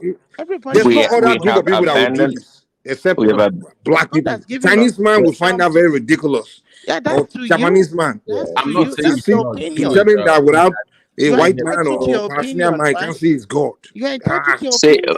Mike, because see, just like many Christians, by the way, a lot of people, I'm assuming Baba has, they've not transitioned beyond this material, physical worship of God. We've passed that stage. That's like old school stuff, What man. We stage don't are do you in that. now? worshiping Christ in Yeah, in because spirit, God is a and spirit, truth. and I those that think In worship Him spirit must and worship what? Which Him in spirit? truth and in can you spirit. guys allow Baba to even answer the question I asked earlier? Oh, Baba ran away, couldn't handle it. That he ran away. Prayer, come on, come No, on. no, no, no. I No, didn't run away. I just, I wanted to listen to other Let him I people's helped answer him. the perspective. I helped I'm him just now. kidding, just kidding. Because I helped I'm him. teachable, Yeah, and no, I helped him life out is earlier now. Yeah. learning until one breaks his last. So, Ajale Kuku, please remind me your question again, please. Yeah, the question is that why you calling yourself Jew because of the religion, because of the Jesus Christ you worship, when even the Jew themselves does not even believe in that Jesus Christ. They don't worship him. They don't do. They have nothing to do with him. They don't regard him as their savior or anything. But you regard him as your personal savior, that person, that's God. You see him as God. But No, I don't see Jesus as God. oh, you don't I see him read as my God. Bible, and Oh, there is no place you said Jesus. it's the Father. You said it's the way to God. But Yeah, is a way. the Jew, where he comes from, does not see him as the way to God. They don't even see him as Messiah. The way you see. Yes, because a prophet is not honored in his own land. Oh Oh, You God. understand? oh, Oh, They that's were expecting a warrior king. They were so. Don't you think? expecting a warrior king and Don't you expecting think? to liberate them from the clutches of the Papa, Romans. if I tell you I tell you what they call Christ when I was in Israel, you would I can't even say it on internet. It's that bad. No, but no, just to let him know. Like what you don't know, like No, I know they will never accept I him. thought you are a first looking generation. Why they fear? okay. So They will never accept him. they refer to him as because they don't in Israel, they don't believe that it was conceived. No. Let me put it this way. They don't believe that it was conceived of the Holy Spirit. They feel like it was on your maleni. I'm not kidding. No. I'm not kidding. But No. but I'm kidding. Baba No. T, his Guys, death I am not was kidding. predicted Let me by finish now. Isaiah. Unto us a Let child me is finish born. now. Let me His name will be called let me finish. Wonderful. Let me finish. Hold on. Let me finish. This is their perspective about the Christ that we believe globally and that you believe. They feel like they believe that according to their own history, because I mean the most issue want to want in their own history, they really had stuff out of wedlock. Call it Bomole, not if come up with the idea of Holy Spirit. That's what they believe. So Babati, that is conspiracy. I was there, for God's sake. What do you mean that conspiracy? I'm That telling is you where I conspiracy saw theory. online. Babati, No, can I say this, please? Can I say this, please? I am not saying. Hold on. So Thomas, you Hold have on. to argue against Jewish people. Hold on, now. Let me finish. Thomas, they can reply me. I'm telling that the people down there that I actually had a tour guide. I was there for 21 days. I was in Israel. I was in Palestine. I was all over the place. And when you go to those historical sites, the way they see the Bible and Christ is completely different from the way you see Christ as Christians. It's completely different. They don't even take it serious. The only reason why they will even talk to you is because they want to take your money for you to buy all these crosses and memorabilia, whatever, whatnot. The souvenirs, Yeah, but they make money from me. That's the only reason they pretend that they even like Christians coming over there. Well, that is fine. That is fine, and doesn't change anything. Hold on, please. Not because they care. That's the whole point. Babati, but the stone the builder rejected has become the headstone of the corner. That is the essence. They rejected it. We accepted him. That's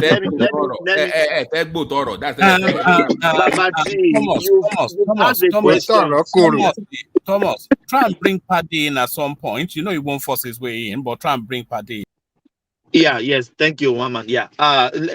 You asked the question. Let me answer your question. In the same Bible, the Bible said, I come to you, my people, you rejected me. But anybody that has accepted me as the Lord and your Savior, I will I'm not accept them. quoting Bible. I'm So telling you what the No, people down there are saying. no, that's what I'm telling you. That's what brought that in the Bible, that Christ came to his own people, they rejected him. But I as just many told you as why. possible, No, wait. In their own book and belief system, the person is supposed to be pure Jew that will save them. When he came, he wasn't technically he was Israeli, but he was not Jewish. He was Hebrew. That's the reason he was for the rejection. he was probably a Palestinian. That's the difference. To them, fit narrative will savior. So even Well, that is fine. That is their own understanding. Let me finish. So you know better than them. Even Ó now, dàbí ará Ìlọrin tó ń ṣe Yorùbá gidi, ará hold on. Ìlọrin bíi Simba Even tó till ń ṣe now, Yorùbá they are gidi. still waiting for their guys. Even till now, they are still waiting for their Messiah. Ajay, you're looking for trouble. Okay. Because Mo fẹ́ tọ́jà ni, mo fẹ́ tọ́jà. hold on now.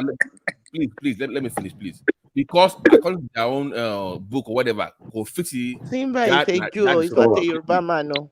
Okay, so I'm sorry, but I'm saying that in their own book and narrative, talk to any top Jewish person that you know as friend. They will tell you, they won't say to the public, but it does not fit that. But see, we got it. But I understand that. But what is their point? Or I mean, what does that change? I guess that's my question. Okay, this is my point that I'm trying to make to you. When somebody now, even if you're white, if you have white friend, they will say, "I'm white, I'm American, I'm also Christian," but they never claim to be Jewish. But the reason why I was surprised that Baba was saying that he was Jewish, because why can't he be By just faith, qualify Yoruba? No, please. hold on. Why can't you be Yoruba and a Christ follower, and that's it? Why must be Jewish? Well, Baba is trying to explain to you the spiritual. One second, the spiritual meaning of that. I'm not Baba. I don't. You can tell me. He wasn't talking about being a Jew. Daddy, what's this spiritual I keep talking about, man? Can you really explain it? let people land, please. Let people land, please. We are just talking on each other. Please. Why can't you let even Baba Baba go on, my brother. Okay, let me wrap it up. See, being a Jew doesn't mean like physically. Okay, even that Apostle Paul talked about it when he was dealing with the Gentiles about a circumcision. When the Jews were trying to reject the Gentiles for not being circumcised, and Apostle Paul was able to explain to them what the true meaning of being a Jew is. So trying to go after Baba for calling himself a Jew is not the way to go, because that is not the spiritual definition of a Jew. And Mike, you seem to have a problem of using the word spiritual, which is the essence of our religion anyways, because again, we don't worship God in the physical form. It's beyond that. We worship him in spirit and truth. Okay. Just to clarify, Prince Daddy, are you a Jew? Are you a Jew like Baba? Mike, hold on. Let me bring Paddy. him. Well, he addressed me. Can I respond to him at least? To clarify okay, I'm a Yoruba Jew. That's all. So you say you don't worship God in you respond, then we go to Paddy. Yeah, respond, Mike. So what is the cross and the image of Christ and the saints that you guys have that you bow to? So what's that? What are those? Don't confuse Catholicism. Hold on. No. You are going to another tangent, please. No. You said no. I respond directly to what you said. Please. No. What you said. What do you mean another tangent? Yes. No. Let's hear from Paddy. Mikey, please. One man just came in and said we should hear from Paddy. No, you accuse me of something. That's why I'm responding. It's not like No. Hold on. No, we are going to Paddy. What is no? I'm responding to you. I say no. But I'm not fighting here, Mike. Please, you are being ridiculous now. You say I've got another tangent. I say I didn't. Dude, stop chatting. I don't like that shit, man. Stop it. You people do not even Mike, allow. Please, thank you. That's enough. You people did not even allow. You can go and sleep, please. Let's hear from Paddy, please. To land. You didn't even allow Baba to land before going to another person. You are interrupting him, interjecting him. Let Baba. That's what I'm saying. They don't even let people land. Let people land. I wonder. Let's hear from Paddy. The next person I want to hear from Paddy, if it is here. Paddy, your floor is yours. All right, thank you, Thomas. Oh my God. Come on now. Go on, my brother. Yeah, I mean, the conversations has been quite here and there. I'm almost not sure where and where to pick up my piece from, but I probably want to. Thomas, do you mind muting, please? Thomas, do you mind muting? Because I'm using my headphones. Yes, we can hear you. You can speak a little bit We louder. can hear you, man. Go ahead. We can hear you. Yeah. But sorry, Thomas, if Mike is still backstage, can you bring Mike back, please? No. Simba, please don't tell me what to do. Please. No. He's saying shit. I hate. I hate swearing. Please. No. Please. I will bring him back when I want to bring him back. Mike knew that all this they are swearing in US. I hate it. I said, hold on, please. I'm even begging him. Please.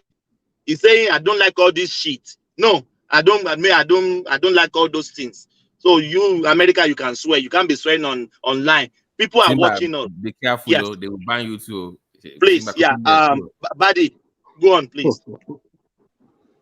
All right, thanks. Thanks, Thomas. I think the first question I wanted to ask Baba, and maybe it will give him some time to also finish up his points that Achaleco had already asked him, is so him claiming to be, I mean, not claiming to be Jew, but I get what he's saying. But I wanted to know if he practices the Jewish characters, so do you avoid certain kind of meat? Do you not eat pork? Do you celebrate their public holidays? Do you do charity? Do you study the Torah? Stuff like that. Because those are the things that make you Jewish. If it's because Christ has come to cancel all of that. He said, okay, go ahead. He called himself is the water is forgotten the he referred to himself he wore many garb. He said, I'm the Lord of the Sabbath. He called himself the something water. I can't remember now. Living water. Living water. Bread of life. And a host of other accolades he gave himself. And the high priest too. Say again? He called himself the high priest. Okay, the high priest. Yeah. Very well. With all of this, you understand, he distinguished himself from other prophets that have come before him. And some will say, I'm a searcher, I'm a thinker, I'm looking for the right way. But he came, he said, he is the way. You understand, the truth and the light. But the fact there is, I follow him. You understand? And he said, because in 2 Corinthians, he said, and there abideth faith, hope, and love. So those are three key things, even though love trumps all.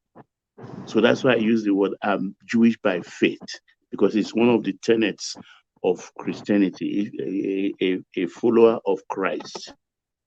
I have hope in him. I have faith in him. And I have love for him and love for humanity also. All right, thanks. I mean, but I eat pork. Thanks for that clarity. I eat pork. Okay. All right.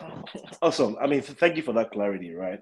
And I think maybe even though being Jewish or being Hebrew and being a Christian are somewhat consanguineous, but I think you are mixing both of them, right? So the things you've listed out are not what makes you Jewish. They're what makes you a Christian. So Christianity means that you believe in Holy Trinity. As a Jewish, you should not believe in Holy Trinity. You shouldn't. As a Christian, as a Jewish by faith, you should not even by default, you should not even believe in Jesus Christ. Because Jewish as a religious by faith, has also been mentioned on this stage, do not believe in Jesus Christ, and they have their reasons. I think we are mixing it. We were mixing FATE with FAITH. No. I'm not even speaking to that by default. I'm speaking to the fact that you are alluding your I'm sorry, religious Patty, choice. real quick. The premise of that argument is flawed because even the Christian religion was started by Jews. Apostle Paul was a Jew. Peter was a Jew. They all were Jews. So your argument about you can't even do this and that because you're a Jew is flawed. Sorry, continue. Okay, yes. So yes, there were Jew. Paul was Roman much more than he was Jewish, but that's a different argument. They were Jews, but the moment they became Christians, well, in fact, they weren't even the Christians. The Christianity, came up much afterwards. And by the time when I mean we, like we in the part of the world where we met Christianity, we met it as a faith-based religion and not necessarily based on the Jewish bit. What Christ came to do was pretty much sacrifice himself. I mean, we all know that story. Sacrifice himself, as a lamb, black lamb. But his path to God, or his path to, his how he preaches salvation, is totally vastly different from what the Jewish bit is. So remember, one of the things that Christ even mentioned to the disciples was that he was going to make them fishers of men, and they're going to believe in him. In fact, which also led to their persecution. So remember that many of these disciples that you are referencing were either stoned or they were jailed. They were maimed. They were chased out of because they were deviated away from their initial Jewish beliefs, and then they were tilting towards a Christ. I mean, what eventually became a Christ-like faith. So what I'm saying, what I'm trying to refer to Baba is. His point to me, I mean, and I'm not saying that he owes me that, but his point to me would have been vastly much more valid if he had said he was a Christian, right, than much more than him saying that he's been a Jew. But because even by default, a Jewish religion is totally different from Christianity religion that he's referencing. So almost like saying Christ from a Christianity standpoint and being a Jew from a religious standpoint do not even align. They are vastly different. So even though I understand what he's inferring, I get clearly where he's coming from, but then he's acting his Jewish connection or faith or belief to the fact that he's a Christian. But Christianity believes in Holy Trinity. If you worship as a Jew, or if you have a faith as a Jewish person, you do not believe in in Trinity. Okay, how about being a do not have Christian the Holy Jew? Spirit. Just remove the word Jew is the point. That's what they're Exactly. saying. You Let me, almost can be a can I Christian. buttress at this point, please? It's like, let's say somebody from England that is white converts to Ifa worship and comes to Yoruba land. And they're like, oh, I worship Ifa. And I'm like, oh, wonderful. I do Oshun or whatever. But by the way, I'm also Yoruba. I'm like, hold on. That you're going too far now. So just stick to it's Yoruba by faith. It's Yoruba by faith. Yes, because by faith. Ifa is Yoruba. Ifa is Yoruba. How can you be Yoruba by faith? Yeah, because he's an Ifa follower, adherent. No, it doesn't make and you Yoruba. Ifa is a Yoruba god. So it doesn't make you Yoruba. If you're practicing Ifa, does not make you Yoruba. But even by faith, does not make you by that. Okay, that is fine. Maybe it doesn't apply to the Ifa worshiping, but what Baba is saying still applies and holds true. Okay, it's not a Jew by the practice of the tradition of being a Jew. By faith, just like he said. Okay, that's why, because it said that the Gentiles were grafted into Christ through being Jewish. Okay, but even Christ and Apostle Paul, I wish I can give you those exact Bible quotes. Apostle Paul actually admonished some of the early Christians, because when they were trying to convert the Gentiles to be Christians, these Jewish people were demanding that the Gentiles be circumcised. And Apostle Paul went ahead and gave a really beautiful quote in the Bible. Okay, why being circumcised was not necessary, because they've had the true circumcision, which was the circumcision of the heart. Again, circumcision of the heart, which is more important than the physical circumcision of the people. You follow. See, you got to read the Apostle Paul, man. It's one second, Yeah, really. And let to me end it Patty, right now. one second, and to Patty. By the way, Apostle Paul was a Jew. It was just a Roman citizen. It was a Jew. Let's keep that in check or in perspective. So, Apostle Paul, you got to read the Apostle Paul's epistle, his work. The man is brilliant, and he broke everything down. Okay, it is not, again, we're not caught up with this issue about being a Jew. If he says a Jew by faith, it is so. And it's not by the practice of the traditional beliefs of the Jewish people, but more so being Jewish grafted into Christ, No, you're wrong. Jesus. You're wrong. No, you're wrong. You're wrong, and here's why. Oh, Because you just answered your own question. You said Paul said what? Of the heart, right? No, of the heart. That Circumcision of the heart, yes. Meaning that being Christ-like, that's what he was talking about.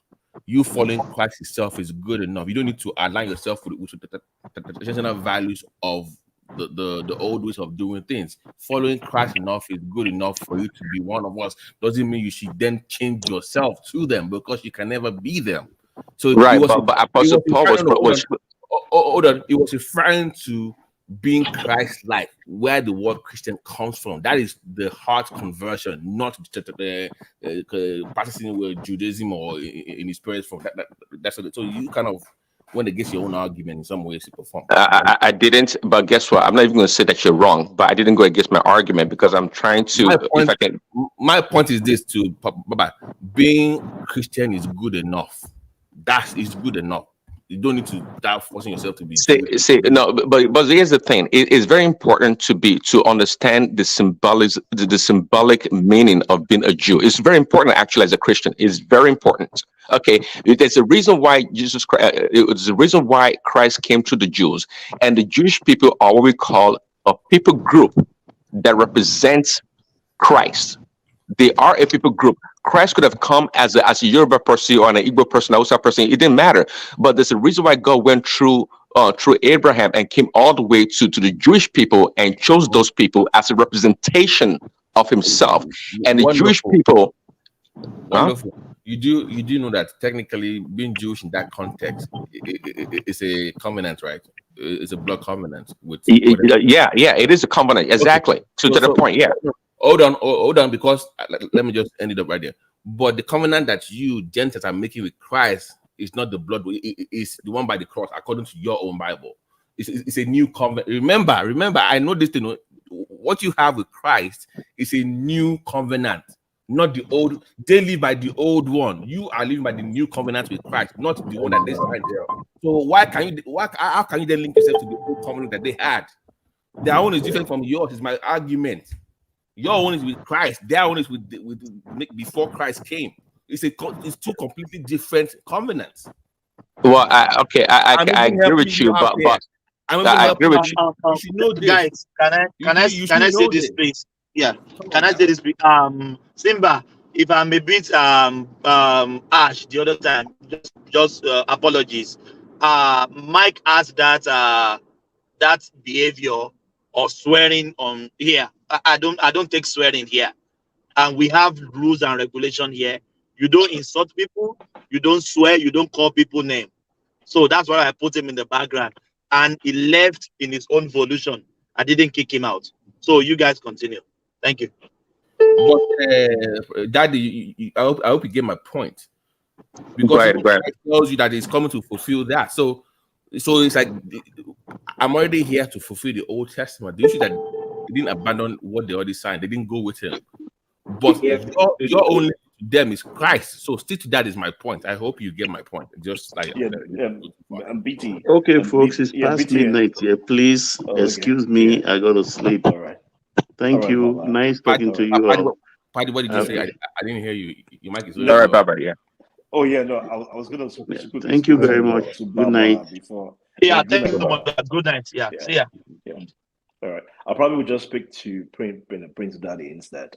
And the argument that that I hear that he's trying to make is him being a Gentile and not necessarily being a Jew. And I think one of the things that Christ did, because I think to me it somewhat diminishes Christ's effort.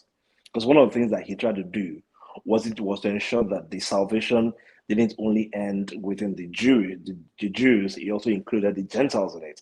And that's where the likes of him, myself, and every other person who are not Jews, who are not from the descendant of Abraham, direct descendant of Abraham, or direct descendant of David, who didn't come from those loins. Somebody has a hot mic there. I don't know if it's Thomas. There's somebody with a hot mic. Yeah, all right, thanks.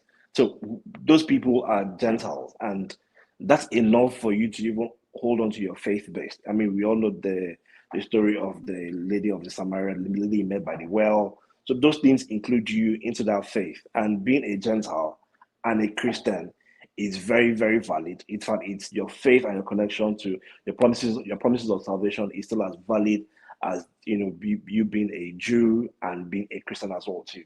But for those, so I'm not speaking to the fully Jews based, but I understand that one of the things that the Jews has done, even for those who are affiliated as Jews, is that the entire process of religion is almost not what Christ has preached, or it's almost not what how Christ has been presented to us. But that's on one point.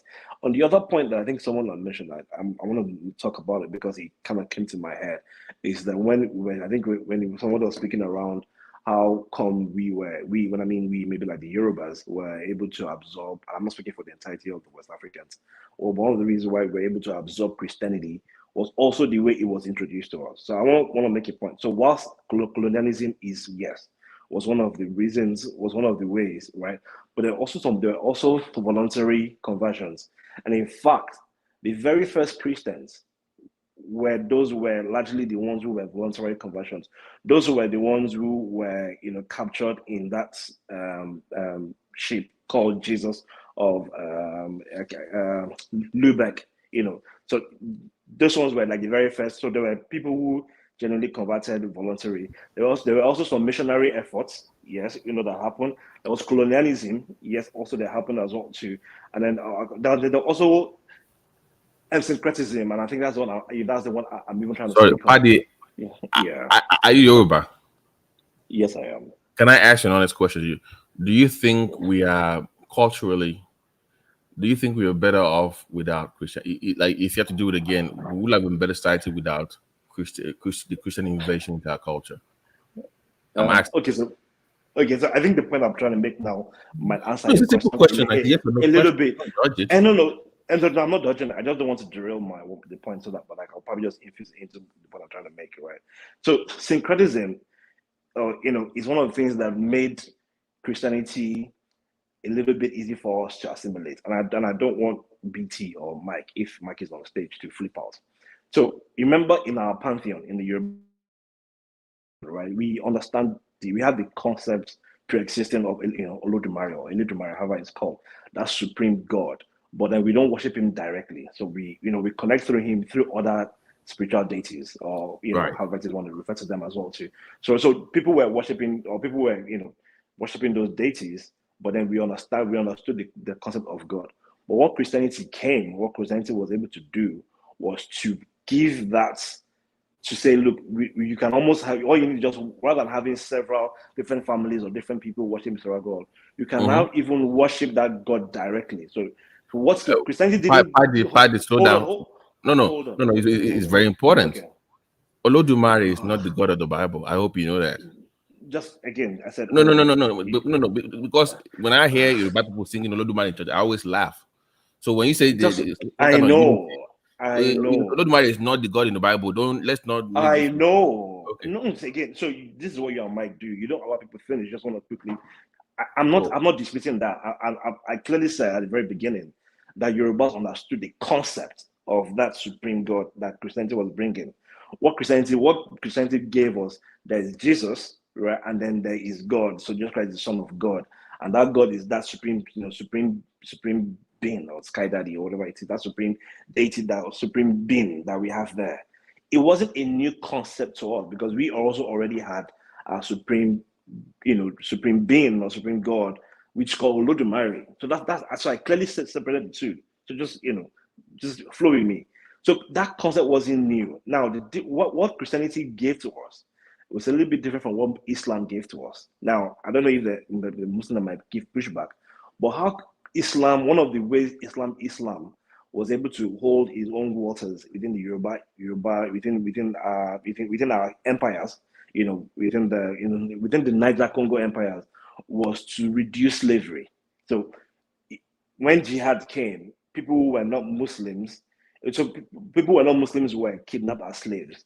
So part of the reasons to avoid being sold as were captured and then eventually sold as slaves was to accept Islam for the vast majority of people, aside those who were accepting Islam based on trade or individually.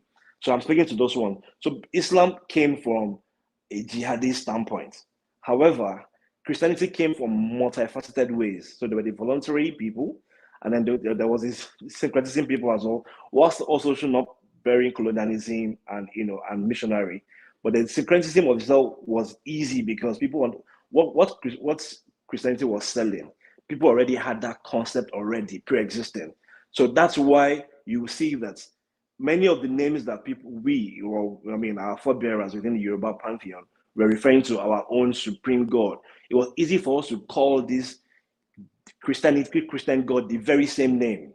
So, and that is to your point in BT, which is where your point came in. So people were now referring to God, to Yahweh or Jehovah as the same name as Olodumare because there was that connection. So the ways you would hail Olodumare, or the same way you would exalt even Ogun or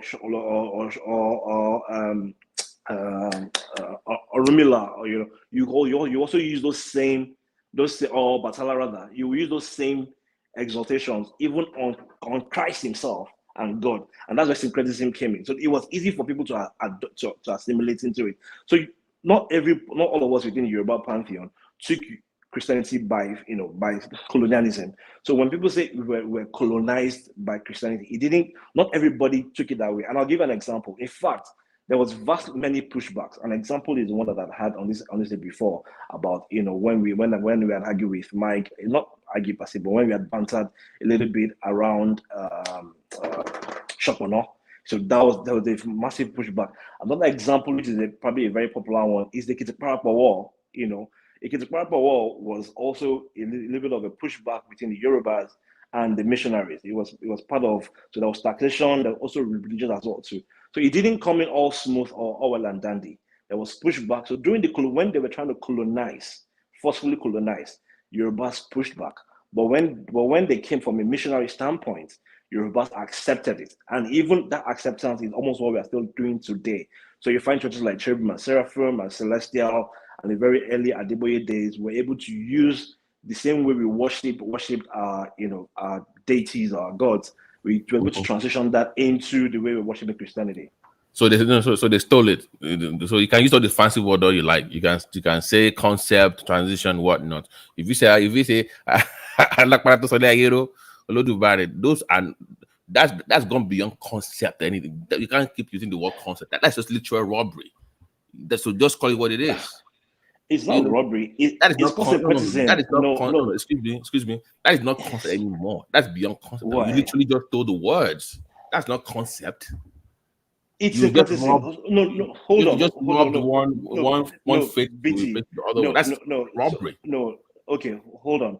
The reason you can't call it robbery is because the people who are using it are the same people who were using the other ones. If it had been the missionaries who took the word and went into maybe Europe or went to Spain or went to Rome and used those words, then you can call it robbery. The people who were using the Alagbada in us are the same people who are also using Alagbada in us for Jesus. Wait. You remember one of the reasons I don't like Crowder was because when he was doing the translation. So when they even called devil issue, is that also concept as well? So it wasn't even coming from the locals. It was whatever the person transcribing the Bible to their language said it was. That's where the robbery came about. That's my point to you. So when you say it's the devil, when you say God is Olodumare, when you start using this to preach to them, you literally are robbing them of the truth. Okay, that's my point to you, sir. That's my point. All right. Okay. So again, here's the thing: what the Saros did, Ajay Crowder being one of them, and quite a few of them did to Christianity as conversion indeed was bad. Yes, I accept that bit. But again, they didn't do it because they had a motive of changing our religion. The way it was done was to make a relationship between this is what you have. Just hold on. This is what you have, and this is what people are presenting, and these are the similarities. So their ignorance cost us. Of course. Our Yeah. cost. So that's my point to you. That's what I'm trying to tell you. But ignorance is no defense. Is my point. Okay. Yes. Ignorance is no defense. No. Okay. Yes. Ignorance is no defense. But remember, if you, I think you keep missing my point. Right. My point is saying that if Atiku didn't come in and say this is the Bible, we've converted it. If you want liberation, if you want to receive free healthcare, be a Christian. No. What Atiku did was to look within the Yoruba pantheon and found deities that were similar, and he could use those things to equate into breaking down what the Christian God meant. Do you understand? So it wasn't coming with a very new concept.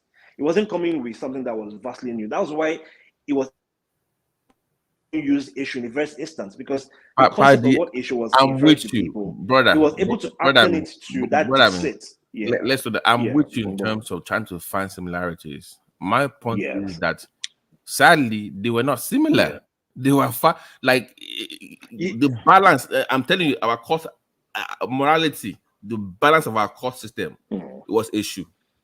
So because so how is that even similar to what the devil is? So that was even wrong. Okay, well, so it's similar now. Okay, hold on. Okay, no, so the similarity, right, it's because issue itself was supposed to be like a shapeshifter, even within the Yoruba pantheon, right? It's not, it doesn't have like one form, and that's on one side. There are also several kind of issues. I think you can attest to that. So because within the Bible itself, issue wasn't that. Even though the way we accepted issue as a modern day Christian is that evil guy that's in hellfire that's going to form. I mean, as much as we know, issue is not in hell as of today. Issue will be in. Oh, sorry, apologies. Then the devil, the devil is not in hell today. The devil will be in hell at the end of the day, after judgment, right?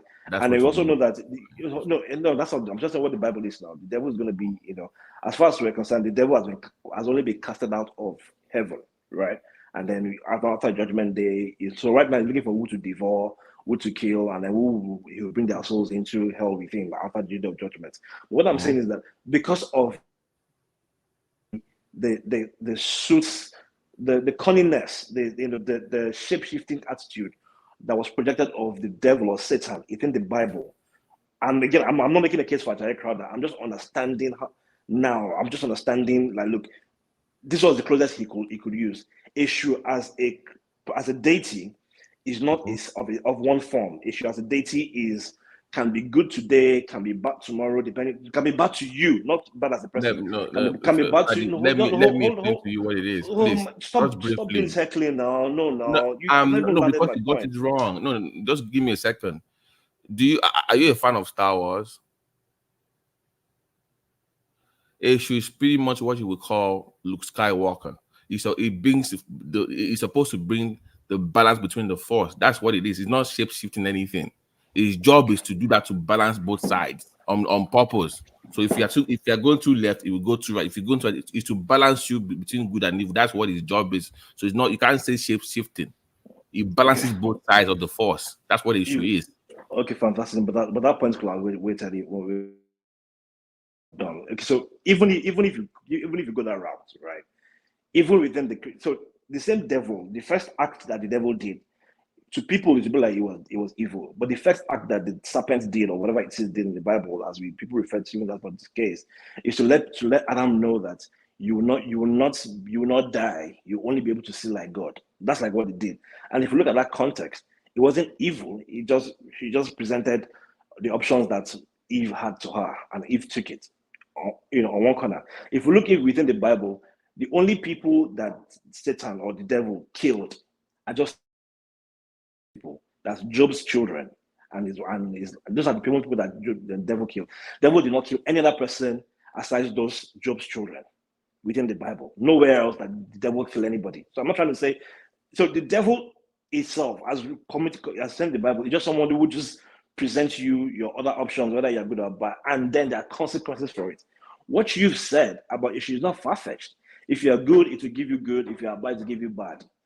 Again, I'm not making a case for Ajayi Crowther. I'm just understanding why he must have made that flaw. We know today that it's a flaw, but we can't always, but it'd be unfair even on us as people who are Yorubas to say that the issue as the god was just a god of just, it's not the same thing as the god of Ajay or the god of children. It was more like, if you did bad, you could call issue to punish you for doing bad. If you did good, so, but you get my point. Let's not even drag about issue. But again, it really goes back to my point. All I'm just saying in a nutshell is that one part of the reasons why Ajayi Crowther was the Saros, were able to use Christianity to convert people was because the concept wasn't vastly new to them. It was still worshiping. It was worshiping from within faith in your heart. The only difference that you did not need to do too many sacrifices. You could just go within your faith. And I give you clear examples. In fact, if you went into the very first slave ship, I'm sure somebody you guys must have learned the story. We're supposed to be Christian converts who went on the ship to go and become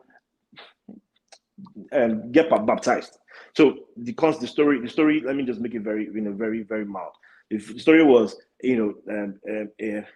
Harry. I keep forgetting the man's name. I think it's Henry Locke or something like that. I probably will try to Google it. I remember his name. Well, I'd come in, and then he was able to get people on ground to convert to give their life to Christ. And then part of the ceremony for you to become a full Christian, right, was to get baptized. On one side, another option was for you to get on that boat, and then you sail into a land. By the time you are sailing back into your land, you will have become a Christian. So he did that first act. So he was able to get this, voluntary converts, kept them on the ship, and there was that he will sail them into Europe. And then by the time they sailed the ocean and then they come back, they become Christians. And he sailed these people and sailed them into slavery. So the point where even the queen loved the idea, found the idea, and then she funded his expedition. And then the Jesus of Olubok, which was the first ship, didn't come in with chains. He actually came in to sell Christianity to people. And these people took that Christianity, and that was almost the very beginning of the transatlantic slavery. It was based off Christianity. So yes, so those guys used the Christianity as a tool to deceive people, but they weren't even in chains. It was by the time they realized that people were going, they were not coming back, and then of course it now became a whole different ballgame. But those first converts were able to convert from the white man's conversation with them because they already understood the concept of a supreme deity. That's all, and that's the point I'm making. So you might want to push back, BT, if you think otherwise. Yeah, okay. Let me chime in real quick. I think you may have somehow answered my question I've thought about before. So, because I think Babati and Mike, they've argued that the concept of issue in the Bible was mistranslated by Ajayi Crowther. And I was trying to make an argument that, look, to your point, that, in an advanced society such as the Yoruba, when you guys talk about the different gods that we have, the concept of the devil, Satan, should already exist, because in most culture, if you go to the Chinese culture and other cultures also, there's always this duality that exists. So if we have Olodumare, or God in the Yoruba tradition, what is can I say the opposite of it? What is the opposite of it if it's not issue?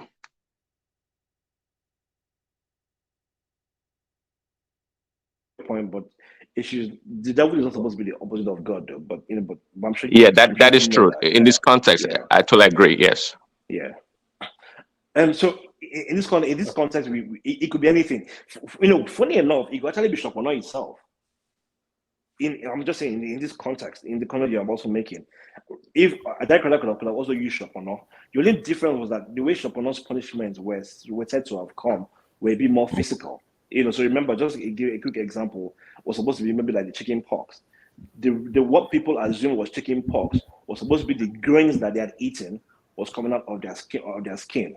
And if the devil had done, which was something that the devil had done to Job, remember in the Bible, part of the plagues of John. If Ajayi Crowther had thought through and wanted to use that point, he could have assumed as well gone ahead to make the devil and call the Shopono instead of calling the issue. But to your point, which is almost like what BT had mentioned, maybe like Skywalker or Loki within the Marvel verse or any other character, is that the closest to the concept of what Satan was in that context was Eshu. And it could have been Eshu Lalude or any other issues that were there. But he just felt like, look, this is the closest to the concept. But then, but because he was pressured to come up with the Bible by the British at that particular period, he just went ahead and right. So, Paddy, the reason, sorry, but maybe actually, Babati, for jumping. So, go ahead. Yeah. So the point I was trying to say that if the mistake, he even did the same thing. He also did the same thing to the Igbos as well too, and used Ekwensu as their own version of Eshu. So in his Igbo Bible, he used Ekwensu, which is supposed to be the concept of who Eshu was to us within the Yorubas. The Igbos also had their own version of that god, literally called Ekwensu, and that's what Ajayi Crowther went ahead and used that same thing, did the same mistake as a result to with the Igbos. So he made that mistake, but he should have made a mistake. He should have made a mistake and was pressured by whom? I didn't know that story. Okay, no. So I think there was a pressure time for him to be done with that conversion of the Bible. What about transliteration? Because I don't believe that everything. I don't believe that every concept or word in the Bible we had it in the Yoruba language. So I know the word for angel is not a Yoruba word, and Angeli. Angeli, okay, that's more like a transliteration. Okay. So how come he didn't do that for Satan's also? Oh, that's the example I was trying to make before your voice came in. Is that if the modern Yoruba Bibles now have now made that correction. So if you get a modern Yoruba Bible, you will no longer see issue there. You will not see Satani. So that correction has already been made already. But I know very many traditionalists still make that same point as a talking point. But Satani is now what Yorubas used to refer to as Satan. They don't refer to him as Eshu anymore. But of course, because it has become like a street parlance, we almost sometimes it takes a while for these things to acclimatize. Satani is not Yoruba now. Exactly. So it's with you, but sorry. Let me just say in our songs, Satani Kojogbo. Okay, right. So they don't call it Eshu anymore. Just that, but because this is the reason why.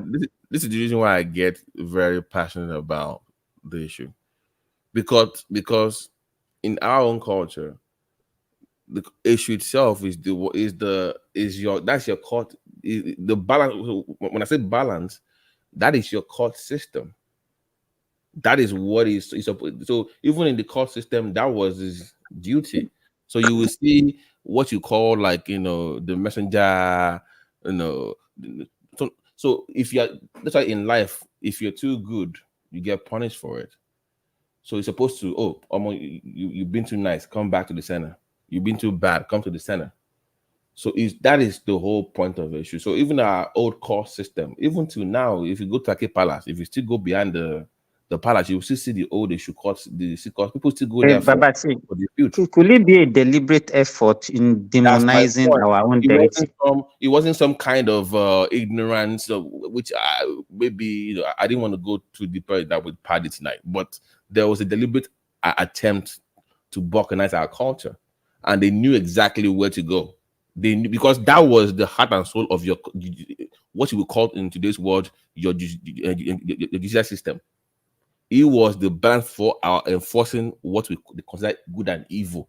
So, but once you mess that deity up, you pretty much have that system's court system.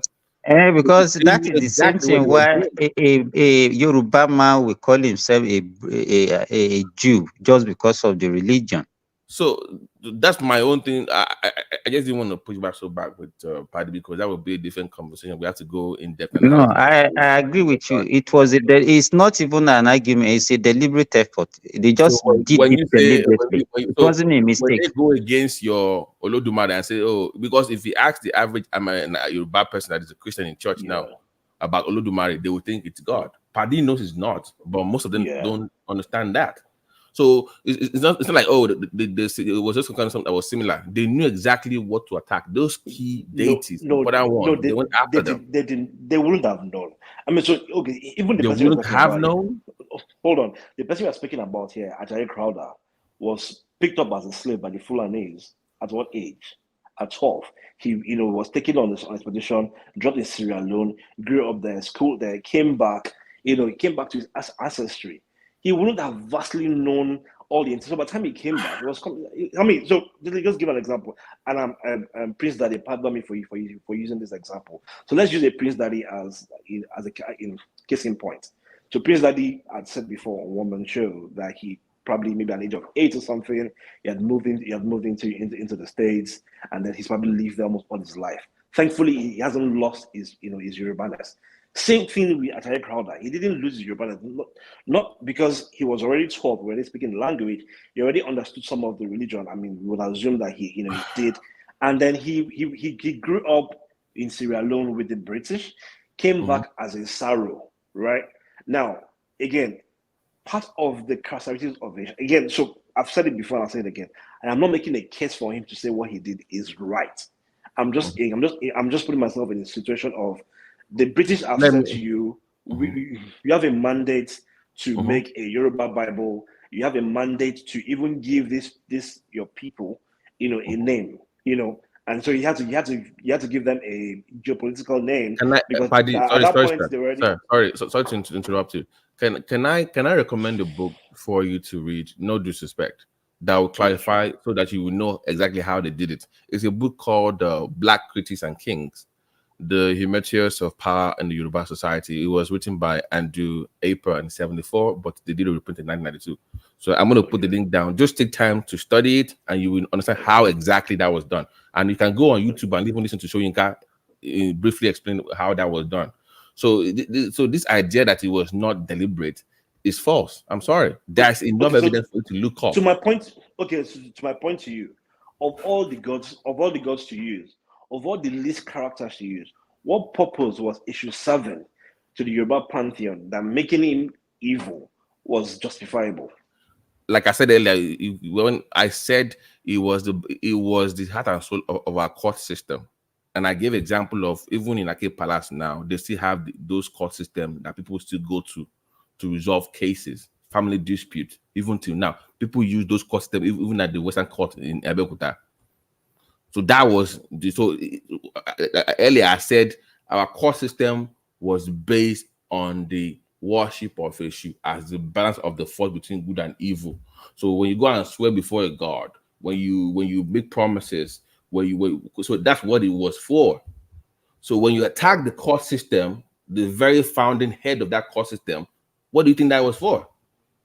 You destroyed the court system of that culture. Perfect. So now there's no balance then, because you can't trust what is not balanced. The old issue was it was fair-minded to both sides. Okay, that was perfect. what they attacked. Okay, perfect. So I you know what I will do to in my pushback in my pushback to you, I will use the two words you have mentioned, good and evil. So even though you should, the God of crossroads, God of good and evil, the God of knowledge of good, whatever it was. One of the first things that the serpent had done to Eve was to let her understand there was a tree of knowledge of good and evil, which is already documented in the Bible. It wasn't just the Yoruba Bible as well. So again, I understand you a whole 100%. I'm also just saying that whilst I identify with what you're saying, let's also just understand that the intent would not have been, because if that were the intent, there would have been far much more thing they would have done. Yes, I get what you're trying to infer now, that you also affected the court system, but then there were also other court options as well too. So there was a dating bit that made people fear. But there are also court systems that we had in the Iyaloja market. There was also court systems where we also had, we had different sect of what's it called, monarchs, or different sect of people within the monarchical hierarchy who were also the ones who were making judgment. We had ballers who were solving those things, who were humans. Yes, there was a deity bit as well too. But then there would be, but beyond issue, there were also other things that people would use to swear for you to choose your faith. So And remember again, if I attack your supreme, if I say I have many things that I can use to swear, but then I attack your supreme court, what am I saying? Does the lower court is it relevant then? That issue is like the Supreme Court of our. That's what I'm trying to tell you. The issue was the Supreme Court of our own judicial system. Okay, so you argue what you're inferring now is by making the devil name issue at that time, which would have taken, which definitely took centuries before it became vastly accepted. You're saying that all the entire process of that Yorubas used to judge cases became flawed. Is that your argument now? I'm saying that normally it's the balance, like I said, but when you now make him look like he's on one side of the divide, the trust to even go before him to do those things were not needed anymore. So he was abandoned. That's what I'm trying to tell you. Like usually it's like, okay, let's go before issue and do this A, B, and it's fair to us. But when I say, oh, it's always on the other side of the divide, it's always evil. So you cannot go before you go that you don't trust, that it's not fair now. The fairness of issues, what they took away. But beyond taking it away, they were also proposing something else. Are you saying now that what they proposed didn't work or hasn't worked for the vast majority? Are you saying the court system? Are you saying that the court system that Yorubas had before, which you are inferring now, was largely built around the issue? Are you saying that because remember, I mentioned to you too, it wasn't so easy. There was pushbacks, there were battles, and I gave an example of the Parappa War. So these things were not they weren't easy transactions, even amongst the Abeokutas. Even though this is a different kind of war, there was the Adubi War, which was also a pushback around taxes. So there was so it wasn't like the British came in and they had it all smooth and easy. Of what they were in between, they had people like the Alaki Vegbalang of that year, who was pandering to them. They had the Saros who were also pandering to them. And then they had the first many of the Yorubas who also wanted to be like the Saros. And then they were able to use that to influence Christianity. There were also the missionaries as well too, who had built churches and schools, which I understand, to also use those things to convert people. And then again, there was also colonialism, which was a very terrible stuff. So it wasn't like maybe we the Yorubas came in, took it, hook, line, and sinker. There were several multifaceted ways that they used to influence us. Right, but nonetheless, I agree with you. But I'm just saying that one of those ways that they used to build the culture was the court system, the concept of court, the system of the courts. So that's one way. Of course, they did the different things as well. Baba T, please, I have a question. Yes, ma'am. Yeah. So, do you mean that when the foreigners came to the Yoruba land, they converted all the Obas, and the Obas turned their back against the issue? No, they didn't go out. The kings were not. Of course, they influenced them, slavery and all those things. What I'm saying is that how Paddy was talking about, they brought missionary. Of course, they're not going to just say everybody, but unlike the Muslim ones, which was very forceful in the north, they kind of permitted ours slowly. It wasn't like a gradual process. So if I go after the son or daughter of the priest in terms of conversion, and I show her favoritism in terms of to jiggy or to those foreign goods, she becomes special. You lure people in like that. But they also worked on the kings as well in converting them, but it wasn't so much of religion initially. It was more of using the slavery tactics. Like, okay, you buy slave, we give you this A and B, A, B, C, D. Then, we have this faith as well. So, of course, if you're a king and somebody, it wasn't really like free in some sense. Like, somebody is, so I wouldn't really want to use the word option. Not like they had option. Somebody can kill you if they want to kill you. If they offer you anything, you will take it. They can tell you it's an option, but it's really not an option. So, but when people then see you moving towards that belief system, your people move towards that. But in terms of the court system itself, is when Crowder was writing his whatever, and he brings it out and tells people, "Oh, do you remember that court system used to go to resolve issues? That God has always been evil. It was never good in the first place." So if you convince enough people that the way they're going to resolve that issue is not fair, never been fair to them, what do you think happens to that system? I remember issue in most cases back in the days when you went to resolve, even when you made blood covenants with people and you could not resolve the issue and you've gone to the lower court, you've gone to Ogun, whatever, or yeah, and you could not resolve it, guess where everybody went to? Issue. That's the reason why I said Supreme Court of our judiciary system. But if you then say our judiciary system is that the guy there has never been fair, it's always been evil, what do you think that does? People will not go there, they won't trust that system again, even though it's the fairest. So you took away the positive side. I hate using that word, the light of what issue is. You took that away. And over time, it took time. They worked on the minds of the people, but it took time. So once you take that away, it permeates through the system, because the issue is I just said the court system itself. There are many ways that is even done beyond the court. There are many things that issue does for the society, more than, because balancing evil and good is just more than just settling disputes. So there are other things in society itself. The role of the king in balancing the force, the head of the markets, the family system itself. They must sacrifice to issue. They must do some things rituals to issue. Those were also abandoned as well. So it took away many things within the.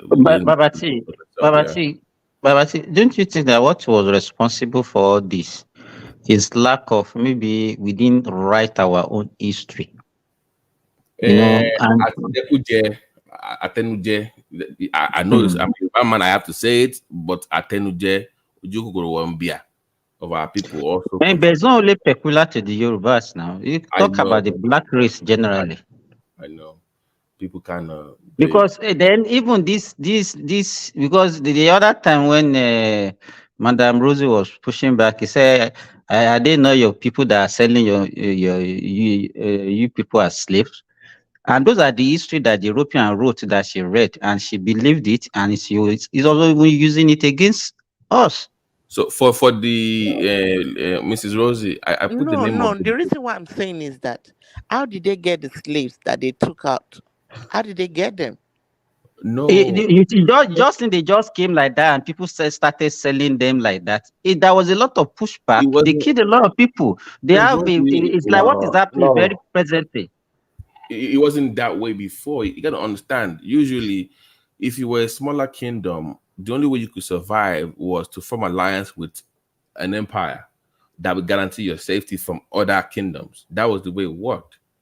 So if you paid your what we call shakole, your taxes to the big boys, they will send protection to you to guide you, your farms and farmland.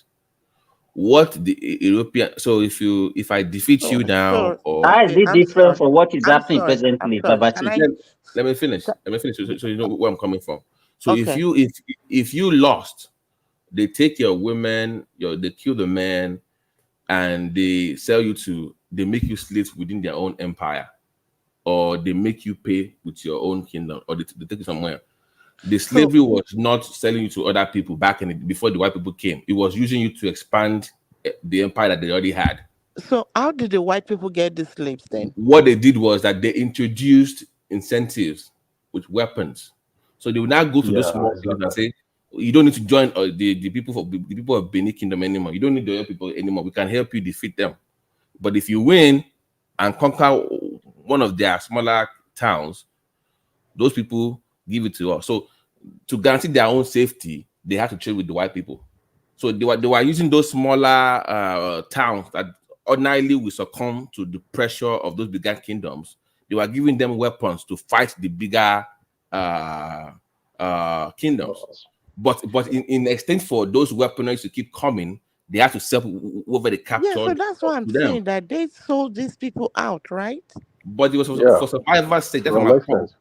I'm saying the old way before they came up was not slavery, was not the way that it was done with white folks. It was more to expand empires.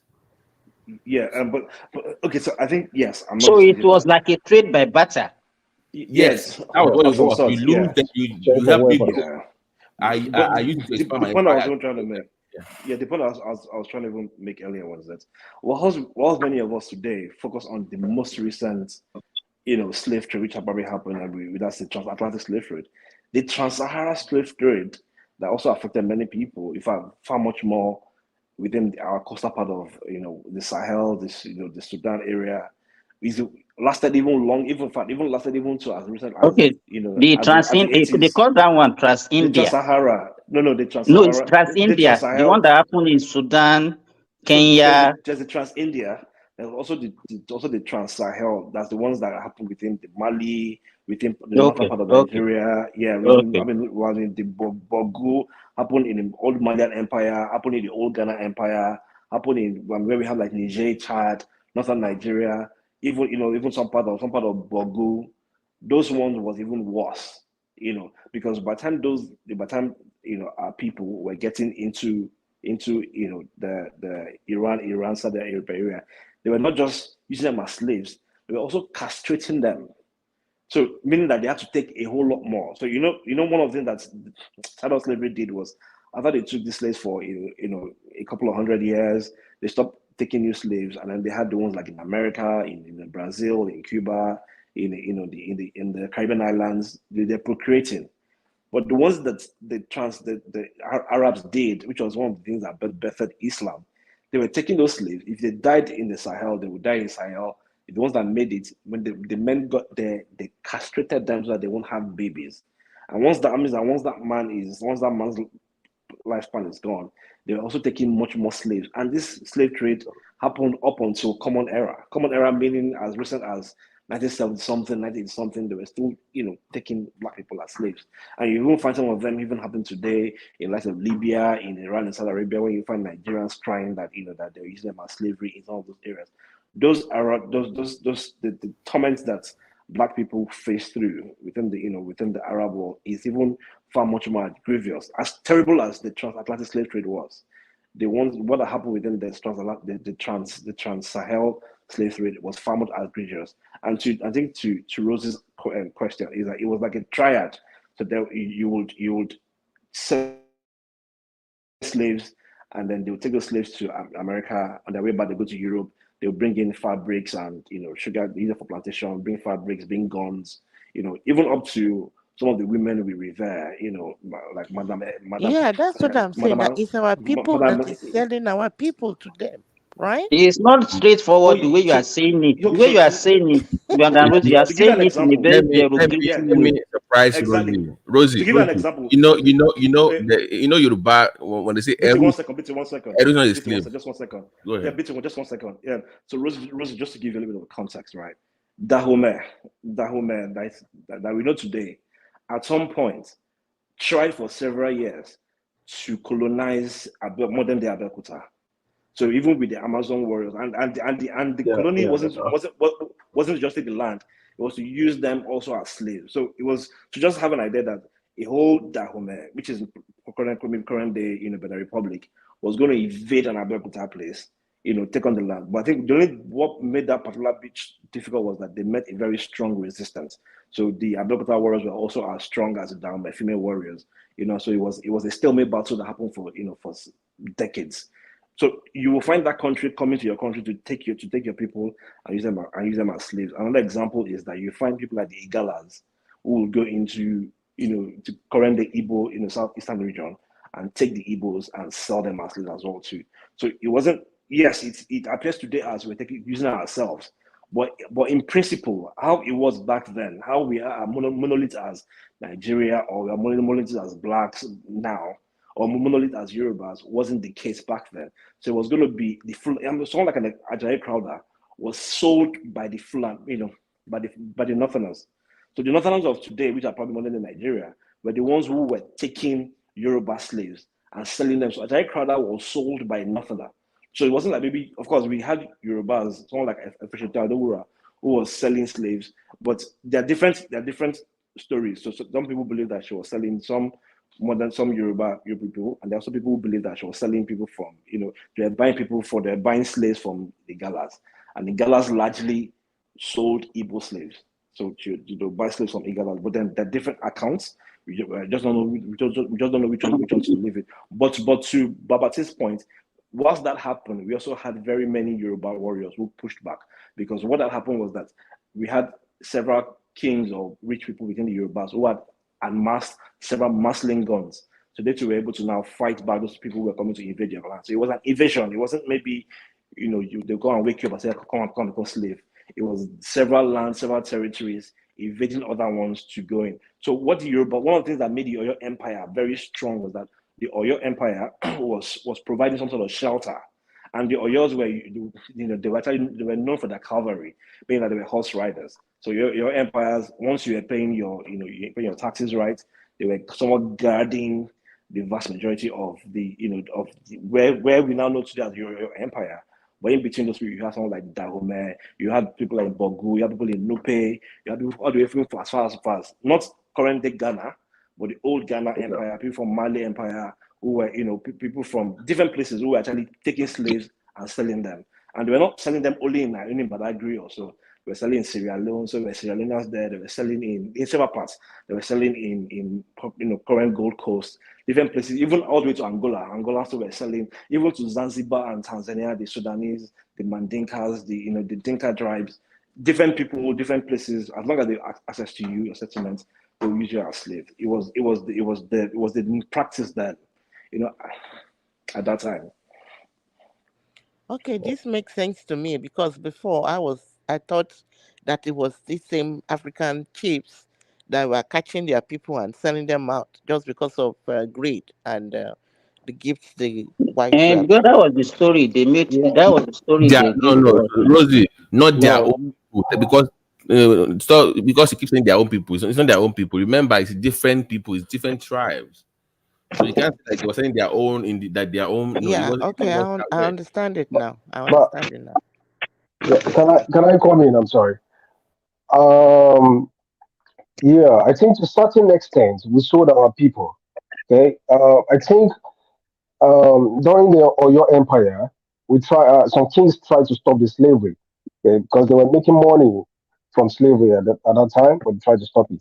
But during the Kuriji War, when Oyo was fighting with Ekiti Parapo, that really made the slavery trade boomed, because both sides were desperate to win the war, and they were really invested in slavery trade. So, and that was what brought about Ijebu Ijesha, by the way. Why they were trying to capture the Ijebu um, uh, slaves and trying to sell it to the Ijesha. So during the Ijebu Ijesha, that was what actually bombed the transatlantic slavery trade. So in other words, in a way, we actually sold our people into slavery. Trying to buy weapons from the Westerners, from the British, to conquer territories, because they were very desperate during the time. So yeah, in a way, we also sold our people into But that slavery. was after the fall of the empire. Remember when God was powerful, but when God died, because it was that powerful, it was also detrimental to the empire. So once it was off, and there was no need for me to give my dues to the center anymore. Then what do I do as a people? I want to dominate that space, because it's weak now. The thing is over. So God, I think God dying from that time was the beginning of the end of that Oyo Empire. It was never really the same anymore. Yeah, It was in never really fact, the it was after the fall of Oyo Empire. That was when Kuriji War right. came about. Because it was not there anymore, and they already killed off the main king anyway. It was just a role, so it was not even that Yeah, powerful. Yeah. exactly. And if you study history, those were this last um, group of slaves that were transported to the Yeah, but Americans. I'm saying that those slavery back then was more for expansionism, like just to expand the empire. So if you look at the map back in you will see they will expand, they will contract, they will expand, they will contract. That's the way it works. Yeah, that's right. But Yeah, once you're he, but once he became crazy about it, I mean, you can't fault Gar really. To me, it wasn't that bad. It was just the king just wanted. It's like Guy is more like you know. Have you seen that movie Jagu Jagu? Which Guy, guy is this? Is this a Bashanuga or which yeah, guy? Guy is Okay. more like Ogundiji. But And now, but that Jagudama But was very evil now. Was bad was but it's being bad. used. Imagine Ogundiji now saying, "These guys have been using me for so long. I'm done working for them. I want to control those kingdoms now." That's pretty much what Guy was. It was being used to yeah, dominate everything, but it was like, wait a minute, I'm even powerful than this. Well, so when he told the king, bow down to me or I'll kill you, and the guy said no, and they killed him. That was just from there. It was just never the same again. When he died off, it was over because those kings were yeah. weak. That was what broke your empire. And that Bashanuga is actually is a different history of different. I mean, it's a different history actually, because Bashanuga was this grandson of Basharun Yamba, and that Basharun Yamba was the grandfather of Afonja. So it's like you repeating. It's like you um what do I call it? Like a revenge of what they did to Afonja. Right, he didn't But that's forget. a different history. Yeah, yeah. So that was, but the time I'm talking about during the Kiriji War, that was the time of Latosha, in Ibadan. That was not even a Oyo Empire, All when this I was that you're right talking there. about, is it written somewhere? Are there books on it? Yeah, yeah, Yeah, there are books on it. Yeah, there are no, books on it. they are There are lots of well books on it. documented. Yeah, there are So books on it. even if you put the name online, you will see stories about it. Yeah. You can read Yeah, about it. you can read I about don't know. Ogedengbe. Did you guys read this book called Odojo or Deninu Yeah, actually No, just bought it for my daughter. that was written in Wole if I Soyinka. remember, in the The English 40s. version is written by Wole Soyinka. I bought that one for my No, daughter it was recently. written in the You can find 40s. it on Amazon. And Yeah, do no, you know? I'm just Well, saying to Ogojo there was written Rosie. by Fagunwana. Yeah, I'm Yes, saying but to it was in Rosie that there's an Yoruba. English It wasn't version. in English. Yeah, Soyinka had I'm to write saying, it again in the 60s. which is that's what I'm saying. I said I bought the English version for my daughter, so I'm saying to her that she can check on Amazon to get the English version. I'm Yeah, not I saying that I read bought the it. English version too in school. But by the way, Rosie, the guy also wrote like two other classics you need to check out. That was not the only book he wrote back in the day. But there also Oh, that wasn't the only book. yeah, Okay. it wrote about Ogbojo. Let me even find. I've even forgotten it. But Paddy, do you know what's crazy though? I have word that your Nollywood are trying to adopt that movie on screen. They trying to buy the rights. You know that book. That book was they had the right to mark. It was The movie will, Macmillan. the movie will be it'll be awesome. That would be Especially, CGI. That would be CGI on steroids. Two But heads. this movie, yeah. Jagu, it didn't end well now. The way the girl died. I mean, that wasn't a good ending. No, it's good. No. You know, the end when the guy was shouting Ogundiji. You know, in Yoruba culture, if you shout somebody's name 3 times, they will come back now. So the guy is not technically dead. Oh, you mean it's going to have another part. The girl That's what came I'm back. saying, like, yeah, it's gonna have another part. It's gonna have part 2. It's not over yet. Okay. Yeah, The guy, the owner of the Femi Adebayo said it. He said there's going to be a part 2. You can tell now, even the way it ended when the guy Yeah. Ibrahim came and said like what happened. So you can tell that would be a part 2. Yeah, that's a very good movie though. That movie, in my opinion, I've not felt good about Nollywood since the days of mainframe. It's like watching Shabu in the 80s with Abidja plus mainframe With in the 90s. Olowaye, Yeah, Jima Aliu. Jima Yeah, Aliu. Jamal, yeah. The that movie was was good, but the voicing wasn't nice.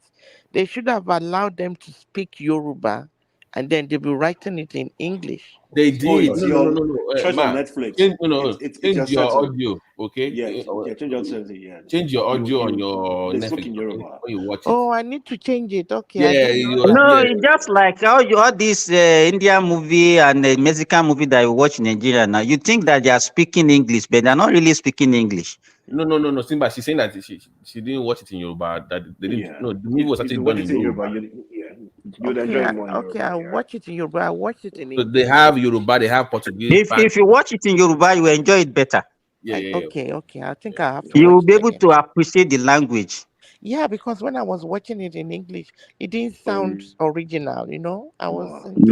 You would enjoy it more. But You would also feel in the fact, can you in those Babati, names. can you imagine that it was a non-Nigerian that was telling me have I watched Jago Jago? A non-Nigerian. Me. I'm for food social. I'm a cinephile, so I'm into movies. How it's shot, cinematography. I'm obsessed with it. In fact, I was surprised when a Kenyan was asking me that if I watched Jago Jago. The movie I was was looking dazed. Simba. The movie was #1 non-English movie in the world when it first came out. One thing I think about is this famous Yoruba actor that had a lot of Ogunde. Some of um his plays. I wish they could put it in Netflix too. They must do a lot of those plays. If you really wanted to, you must. Yeah, they should It actually. was celluloid. I mean, the production will cost them more because of the way those tapes were shot. Making the remix is going to cost. If you'll be shocked that it's going to take longer time to recompile them than even shooting a whole new movie now.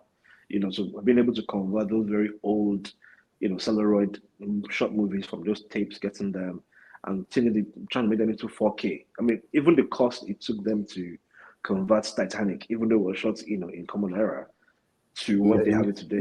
Can I ask you, Paddy? It's quite Can a I ask a lot. question? Yeah. Can I ask a question? Yeah, On the most serious one. sure. I didn't want to say it earlier, but I'm going to say it. So I was privileged to be in somewhere, and that's how I knew about trying to buy the rights to those books. Okay, so the issue came up about because this is what I said. I won't tell you how, but you should figure it out. I said, if you guys are going to produce this, the story must be told from the African perspective. The story must be told from the African lens. That means we Africans telling you about our story. I don't want where like a half of the yellow sun or whatever, where you have Bruce Willis flying to Africa, and I don't want all that. That was my own. When they asked that we should comment about one of those books, I won't say the one. That's what I said. I said so, but this is where it got crazy, Paddy. Who should direct this kind of movie? If it's going to be a $50 million budget, who should direct that? A Nigerian? Do you have a name? I'll recommend Kunle Afolayan, or maybe now Femi Adebayo, Or a CGI high power movie. I mean, there's some guy that I also know. But what about this mainframe guy that I just mentioned now, Babati? No, he's from Those are older generation. Those are older generation. So you think it's not? It doesn't fit to this generation again? No. To direct the movie, yes. We're talking They about can produce. Don't get me. They can produce, Yeah, but they can directing produce, because those movies are heavy CGI. I don't think they are very versed in those kind of. BT, yeah. Should I bring up into something? Yeah. If you look at the Woman King, right, and then if you look at the movie that Kunle Afolayan did recently around the Oyo Empire, you would see that we still kind of have a long way to go. Even though we will praise them for the vast improvements, for the scenery, we're getting there. But how the Woman King portrayed Africa and the costuming and the production and the cinematography is far much more. It was we still have great, a long way to but go. the script was terrible. So the script. Also, I think where you are right is that when it comes to when you're making remakes of old traditional cultures, what they were trying to emphasize wasn't the genuineness of the story. It was the feminine kind of exactly. Like yeah. they had, for God's sake, they had the Ibadan people coming in with lawani on the head. They don't wear that back in the days now. That's not Oyo people now. Oh, no. They were right. The Oyo Empire used to wear turbans. Not in that time. Not that time period. No. In that time, no. That was wrong. BT, I'm not kidding you. During the chivalry days of Oyo Empire, so people don't understand that the Oyo Empire are not where they are today. The Oyo Empire was at the edge of the Sahel. Okay, let me give you that. Bogu. Let me give you that. My point They were is horse that riders, I'm sure you know. how many Africans were involved in writing that script? You can tell this was it was a Western perspective about feminism on the African side. It wasn't really Africans telling their stories, and that's my concern with this kind of African movies. I don't want them being the one telling us about us. Okay, no. So, okay, I think another bit. If you look through the credits, you will see that they actually indeed followed. You use some African historians, but again, the story was largely based from the lens of the Dahomey warriors. So, in terms of the now, they bring the money. So No, it they wasn't. no. It wasn't. It was not. Because they didn't actually they weren't trying to they were like, oh, we were trying to slave. No, they were actually selling. They like you said, the whole point was highlighting the feminist part of the history of the whole thing, which kind of did a disservice to the other but part. if they are the one that is going to sponsor all these movies, of course I know. they're going to But I'm saying the producer was a white girl. It was a white guy that was a producer. She's a mixed race girl. She's a mixed race lady. Kind of, you know. My point is, I want if it's a Nigerian movie, I want a Nigerian person that even the Nigerian story you want. Then give them the money now. Then you can Yeah, you will have to sponsor they are funding that. them already now. No. Hold on, guys.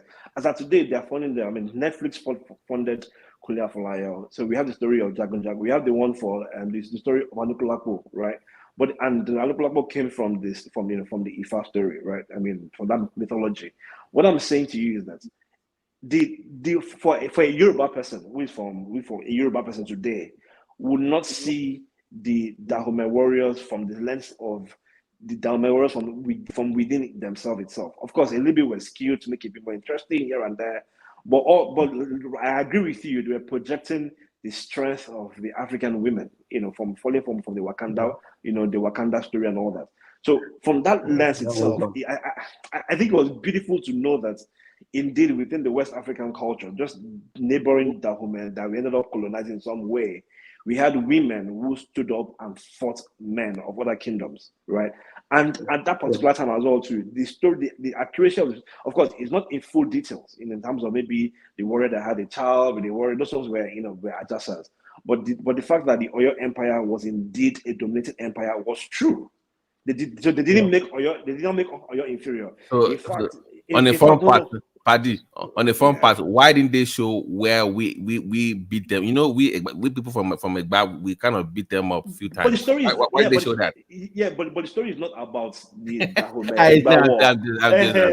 Wait, do you mean that there were women that were fighting in this wars? No. Yeah, the Amazon. The Dahomey warriors are actually true. They were indeed, Dahomey female warriors, because their men had died in several wars, and the fact that remember, even within the story, the Dahomey can women fight? Can women fight? Thomas, okay. Thomas, do not underestimate the strength of I'm trying to poke at Princess Rosie. Okay. Oh my goodness. This kind of Thomas. Sorry, Thomas. Just keep quiet before you put me backstage. You are one of the co-plotters. Now you put me backstage. No, I didn't. No, I'm just kidding. I'm kidding. No, from what Thomas said. Paddy, you see the movie already. Let's hear from Remy here. Sorry, Thomas saying something. Yeah. You know that this type of people, when they are in the primary school, is next door, is that sits on the same bench, is that strong female girl that always tells you, sit down there, don't go there, give me your food. Tomboy, that tomboy girl. I mean, already bullied Thomas very well when he was in primary 4.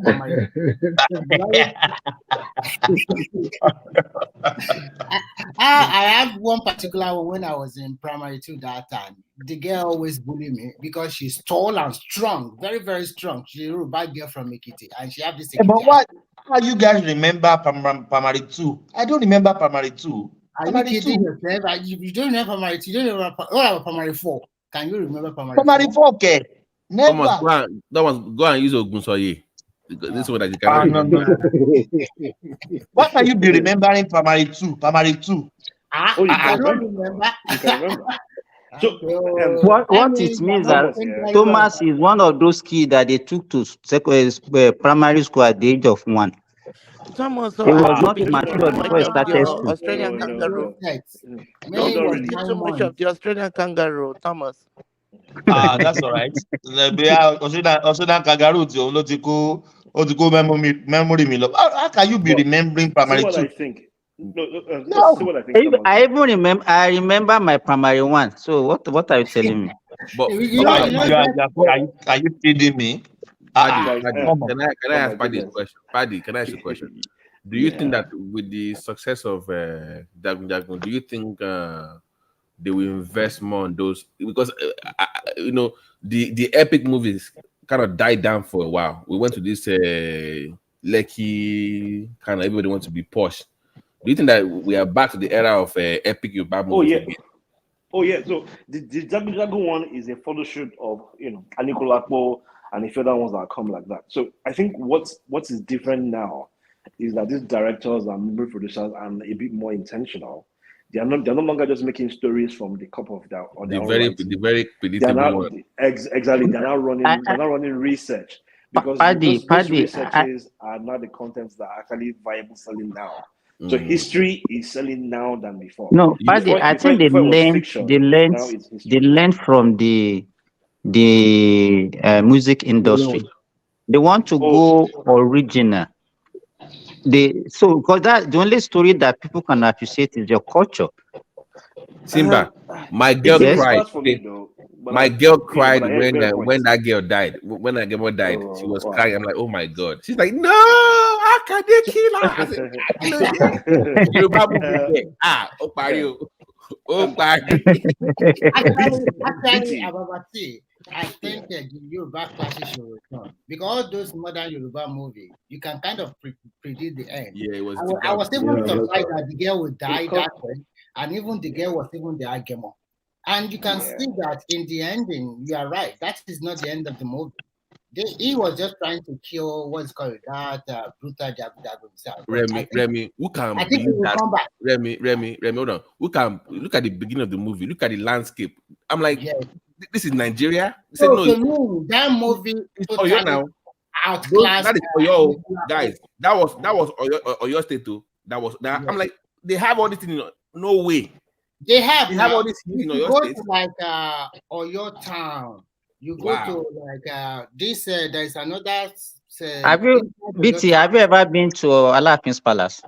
No, I've not. But it's good that during the no. shooting, it's good that during the shooting, these Fulani guys didn't go kidnap them. No, forget about that. Madam Rusi is not bad that bad now. Come on.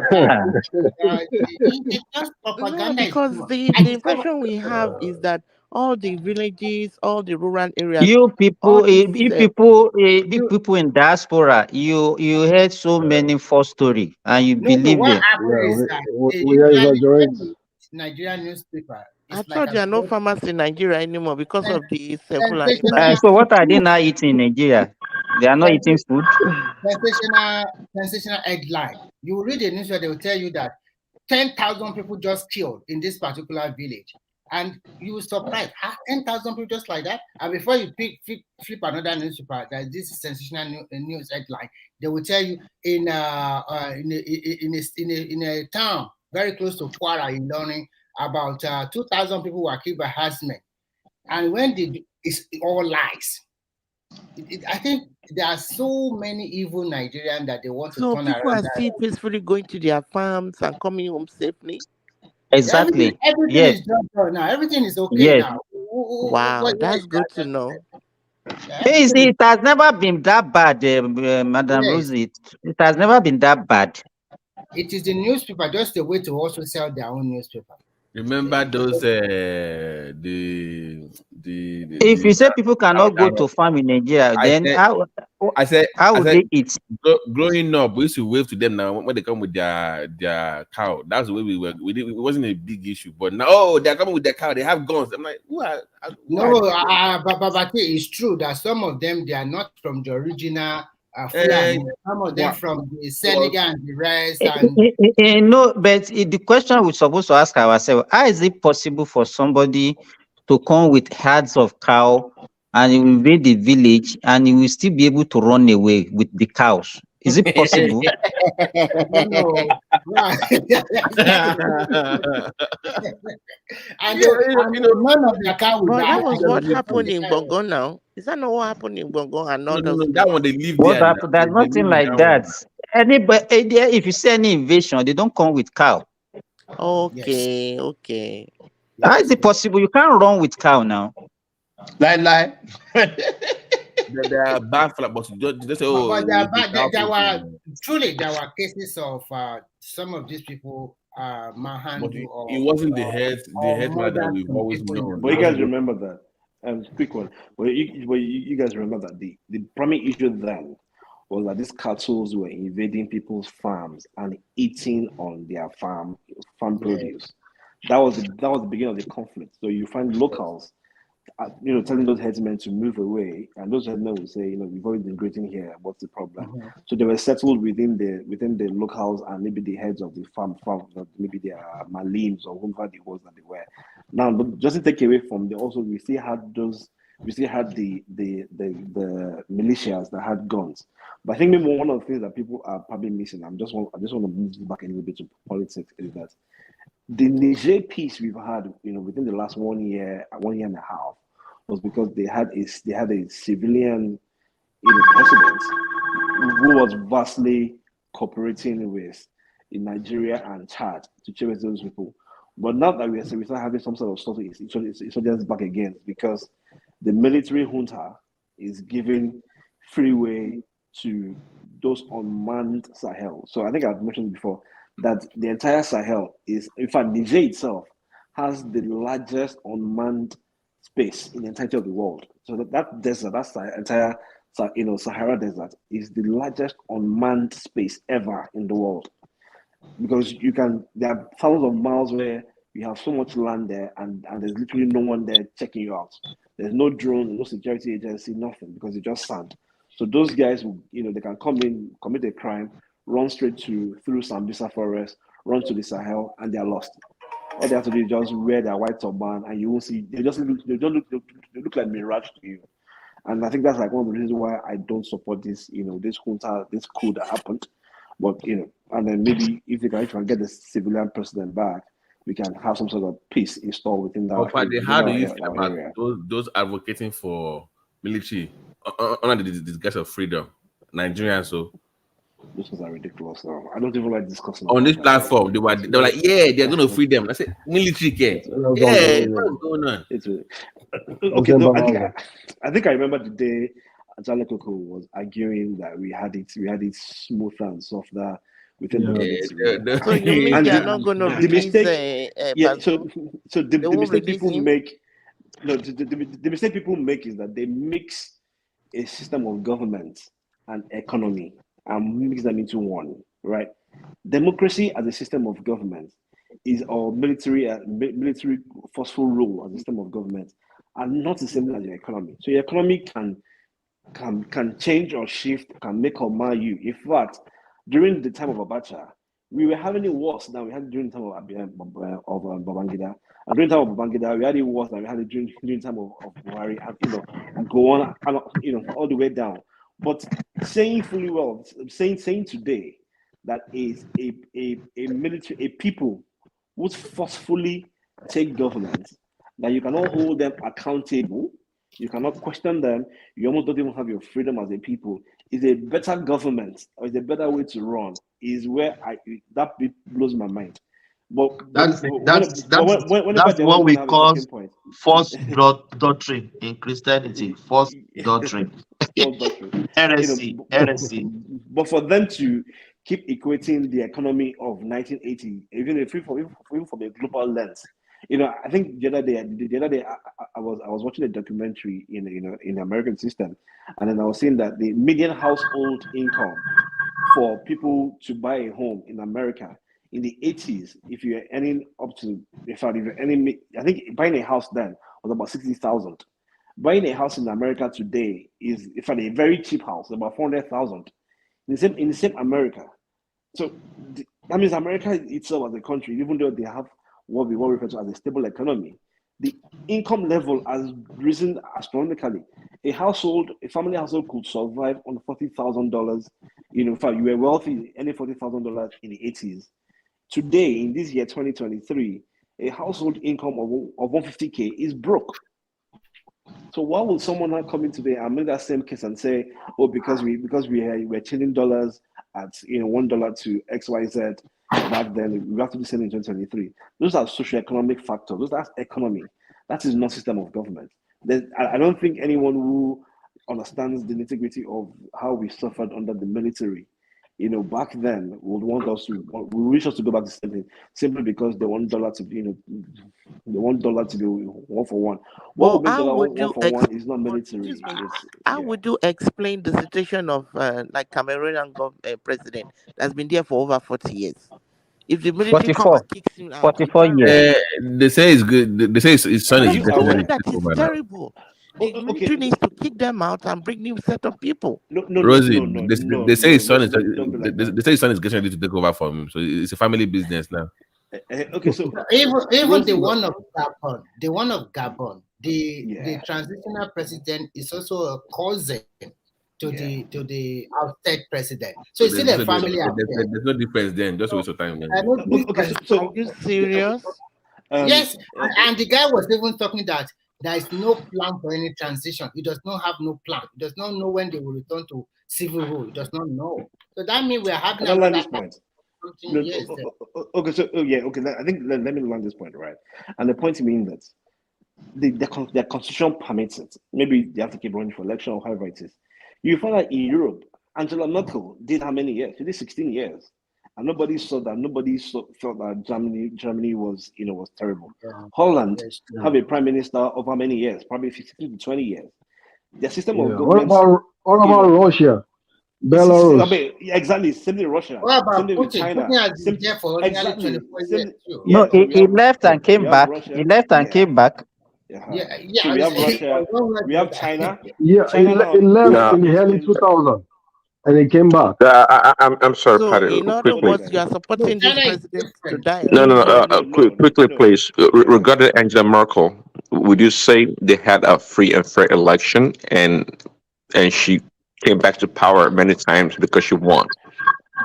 Okay, so again, and sorry, before you answer that question, by the way, Russia, we're not going to count Russia or China. They have a different form of government.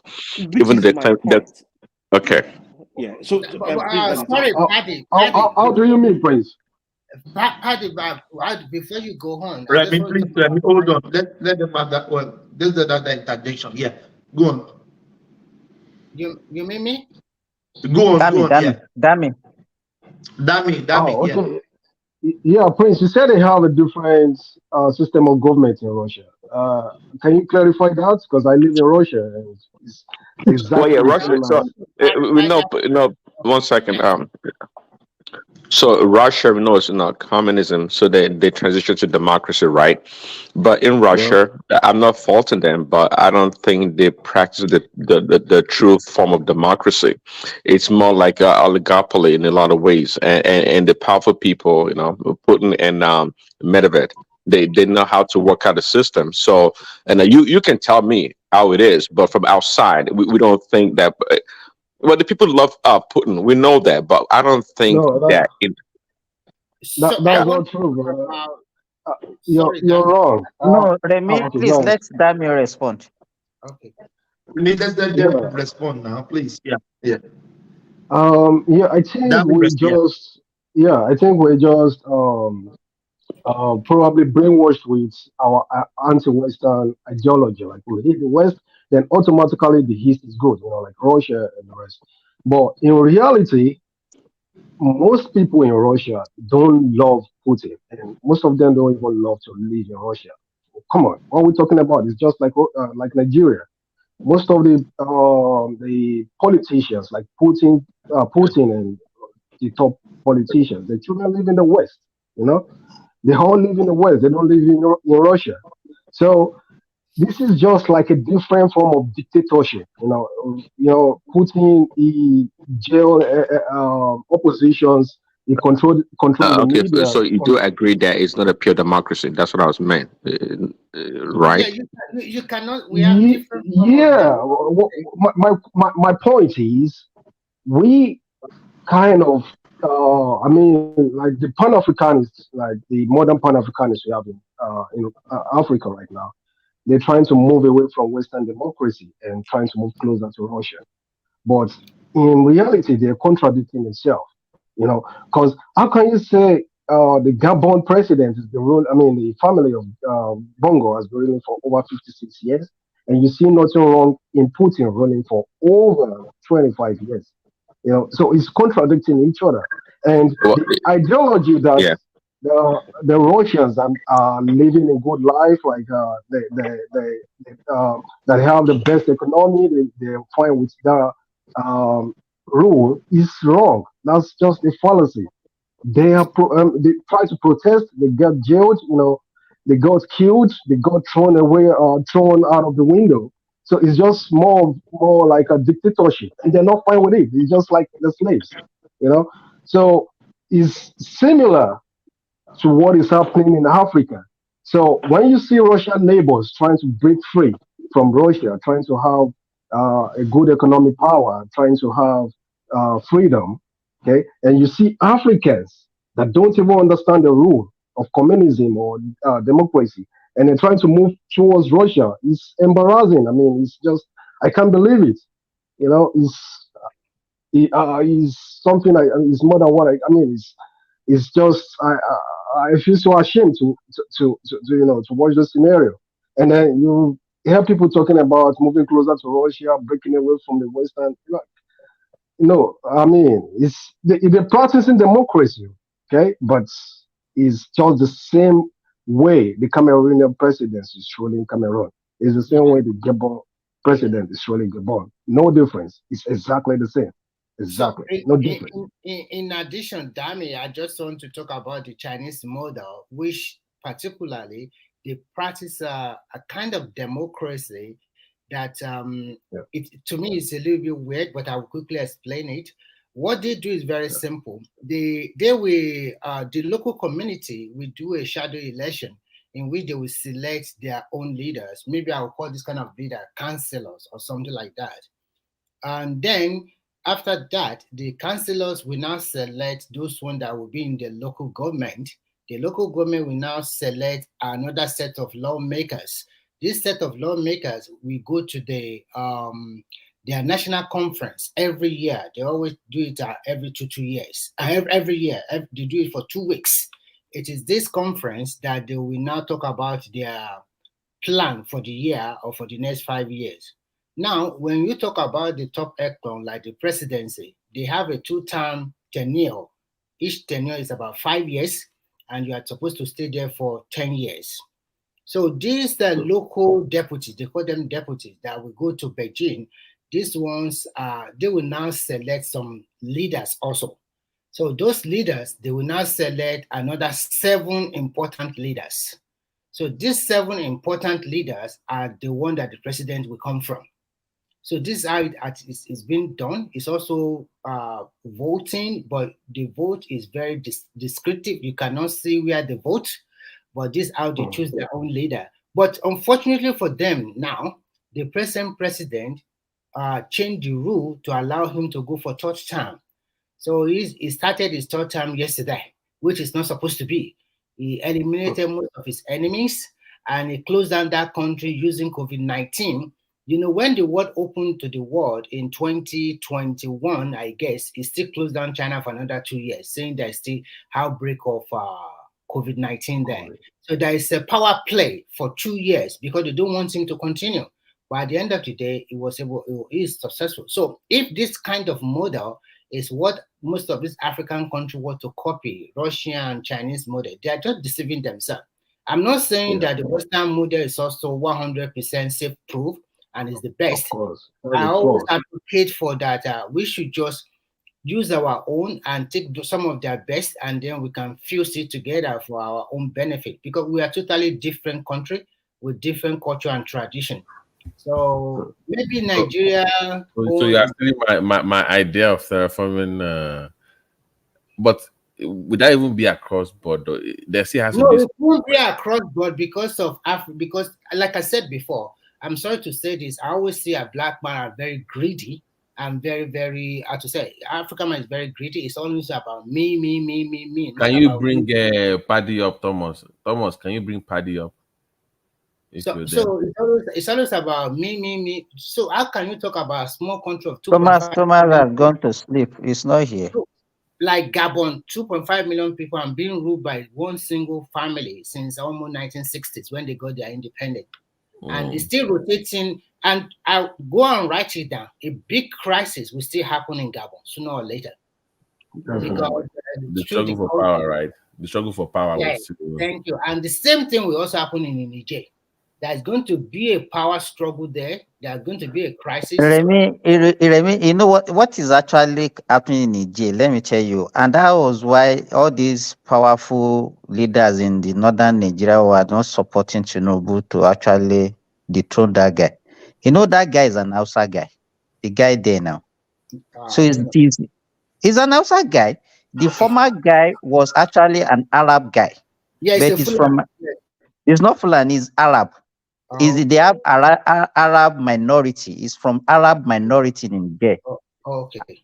So it's still tribal politics that they were playing in that region. Even in the northern Nigeria, there's an infighting between the Hausa and the Fulani. And that is why you can see most of them confronted Buhari during his last days in the presidency, because most of the appointment is true towards the Fulani people. And the Hausa people. No, there is no Hausa in the north. Hausas have never ruled Nigeria. They are not even in the top echelons of our economy. But are they not the poor one in the It's like they have been subdued by the Fulani. That's They have what been I'm subdued saying. by the But Fulani. the Fulani are the minority and the Hausas are the majority. Is that not so? So most of these Hausa are not educated. So that is why they continue to suppress them by using this Almajari system, where they continue to have children, but we won't educate you. So we continue to give you food, clothing, and the rest. So this And then they will be recycling poverty. That is what is happening. So how can you, the amount of money spent on the northern Nigeria trying to tell them that the children should go to school, still these children also find themselves in the street again? Why? That means they deliberately do something like that. Not that they cannot force them to go to school. It's a simple law. If you find you on the street, then we'll take you and send your parents to jail. Every kid will go to school because the government spend a lot of money providing schools, and most of them, in fact, 50% of students in the northern Nigeria, But they don't want to listen to that. Was that not one of the things that put Sanusi in trouble? So that's what I'm trying to say, because they have already bamboozled their mind to say that you don't really need the education. And to not No, make let me tell you, if you want to get an average black, yes, by the time you put anything in religion's coloration, then they will not be able to think right again. That is the problem. You are right. You are totally right. What really saved us in the southern part of Nigeria, and not all totally on the people in the southern part also, is because we still have this kind of feeling that religion should take the backbone and hard work should be number one. So some Yoruba people, you just have to work hard for whatever you want, and then religion is just a way to pray to back what your success or whatever ambition do you have. But unfortunately, because of the Pentecostal churches and New Day Imam and Alpha, they have already changed some of That is our. changing gradually, though. It's changing. Yeah, it's changing because I the can't reason brag anymore. Before I used to brag like, oh, in our own area, culture supersedes religion. But now I'm like, hey, No, hey, the reason why yeah. it's changing is because before the COVID-19, this part modern day Pentecostal church, they continue to preach miracle and continue to preach success, that you don't need to really work hard. God can bless you, come to church or something like that. And we also have the Islamic also saying the same thing or similar thing like that. So a lot of our people who are, of course, lazy, they just say, once I go to church, God will do the miracle. And when you talk to them, before they say one or two words, they put the name of God in front without clear cut having a job or looking how to get a job or finding something to do. So this also affects the psyche of the average Yoruba person. So because if you are not in their line like that, they see you as somebody that is not religious, somebody that is evil, somebody that is not good enough. They always see you as that. So when you go to your Yoruba land and you started to talk against their pastors or whatever, they see you as evil. They see you as bad. They see you as unbeliever. They don't really like you and they don't want you, something like that. So I think we have a lot of work to do. Like I always said, religion is the number one problem in Africa.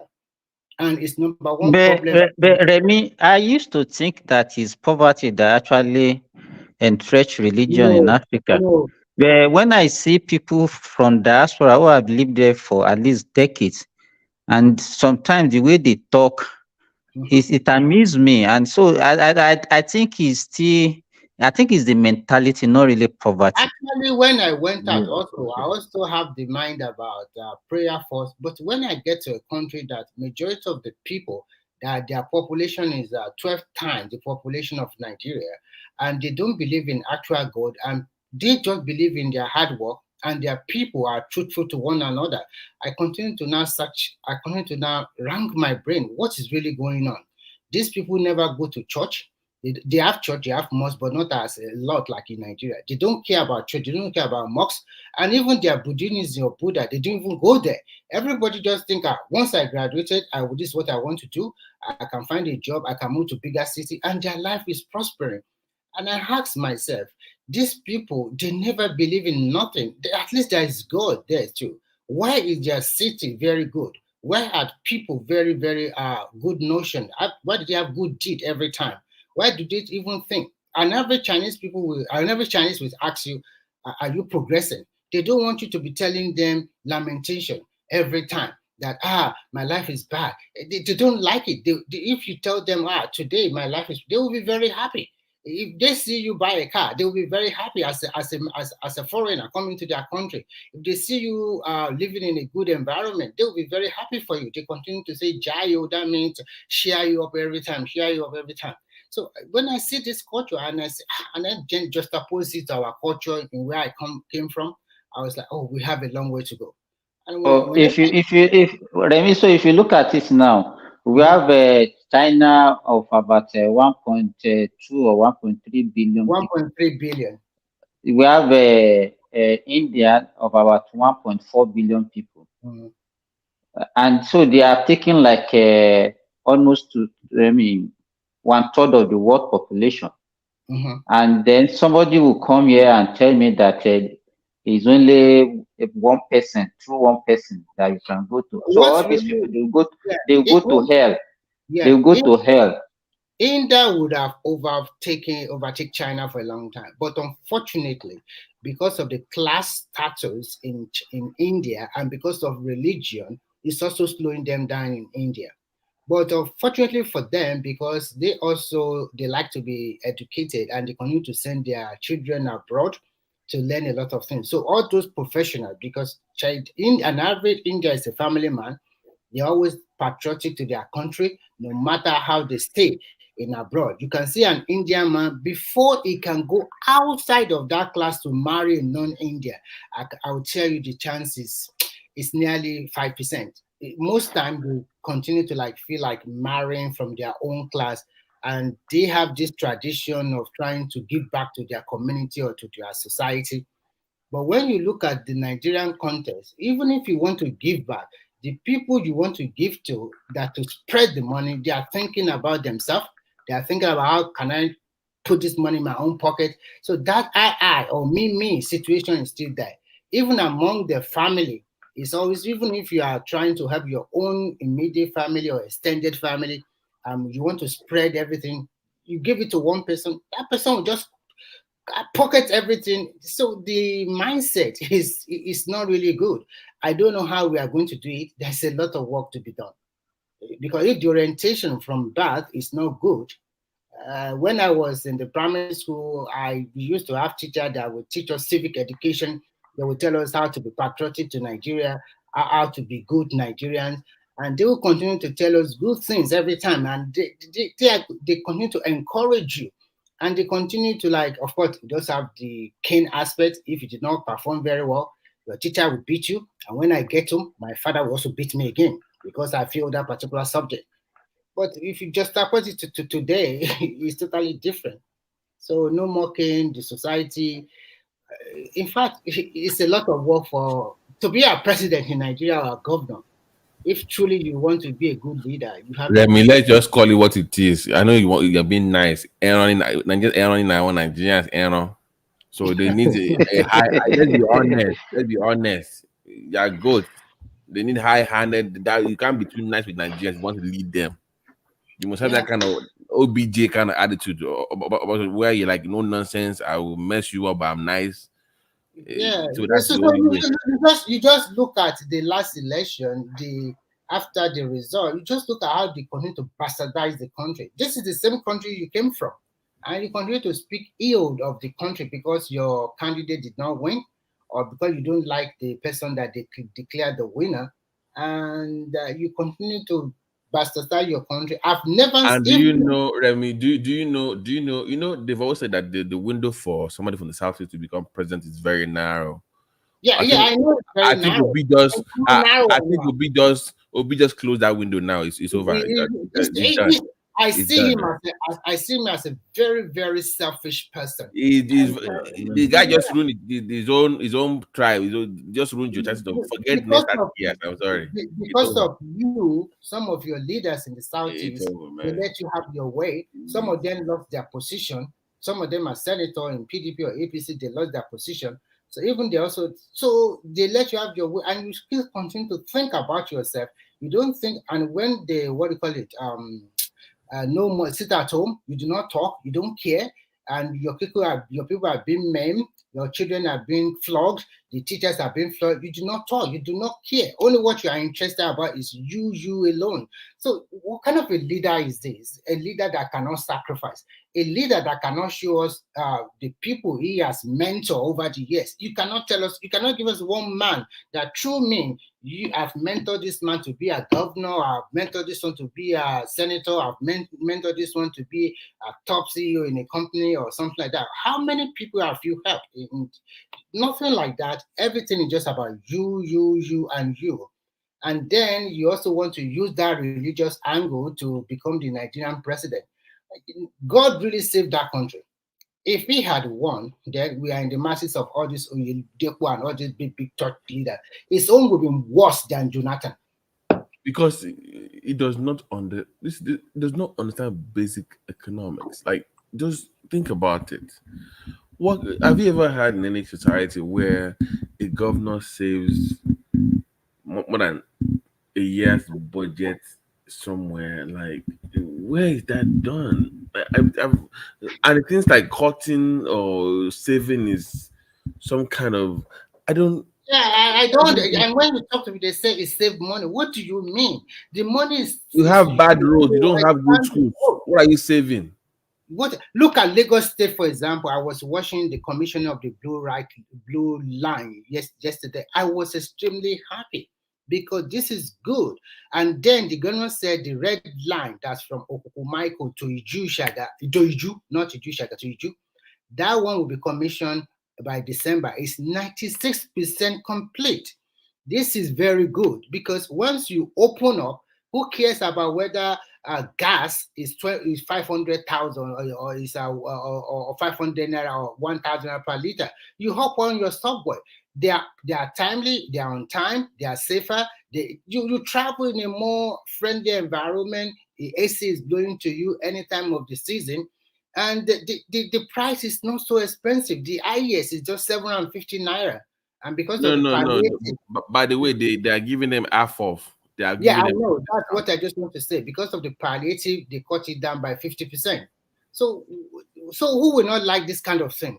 If the red light come on stream, that means the money they generate from that, they can start to build the completion of the blue line and then start the green line and not the yellow one. So I was so proud of Lagos. I'm telling you, If my state, Ogun State, can just be 50% of Lagos. Remy, don't, let's not do. You know how I feel. You know I'm going to start. Are you not ashamed that you are in Lagos? Are you not ashamed? Your I'm telling you this. And you are just wallowing in poverty. Even Oyo State supposed to just cover their eyes and shit. We can forgive Osun and Ekiti. They are newer state. But for all those old ones, like Ondo, Ekiti, Ondo, Oyo, and Ogun, I beg, what are they doing? What are they doing? Look at Ibadan. I just don't get it. Are they not going to Lagos? Are they not saying? And you are telling us they will be telling your story. Yeah, they are paying your salary. The salary, then it's over. Thomas. Okay, Babati, you can continue. Thomas, is Thomas? Dami, are you there? Yeah, I'm there. Prince Daddy, are you there? Maybe they are sleeping. Yeah, Dami, where are you from in Nigeria? What state are you from? I'm from Osun State. I'm from Hede. Osun. So you kept quiet, right? you know, all they do is dancing. All they do is dance now. I don't understand. All they do is dancing. They dance in Osun now. Their eyes will wear when. The guy put all these people there now. Did they care everything? Yeah. That is what they want. They always play politics of bitterness there and petition writing. That's what they know how to do. Can you guys remove that Oluwo of Iwo from seat? Can you do that? Damn it. It's an embarrassment to your bodies. Yeah, to be sincere, I don't know much about Ocean politics. I just have a general idea about Nigerian politics. So, but I know Adeleke is the governor, and I was embarrassed when he was elected. To be sincere, because I don't really see any potential in him other than dancing. So I don't know, probably because he comes from Davido's family. Yeah. You can dance now, damn it. Only Komale.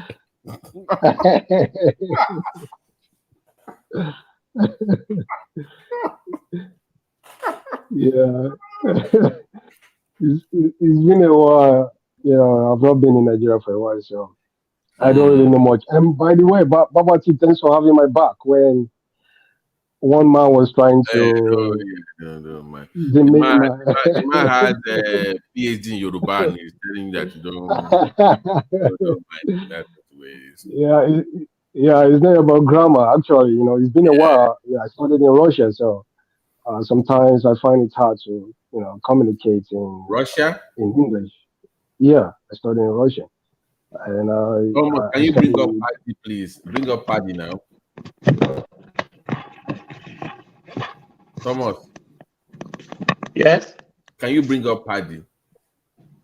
It's not here. Oh, yeah. No, it's not here. He went down to fix his mic, but the mic. Maybe he will come back. Makinde,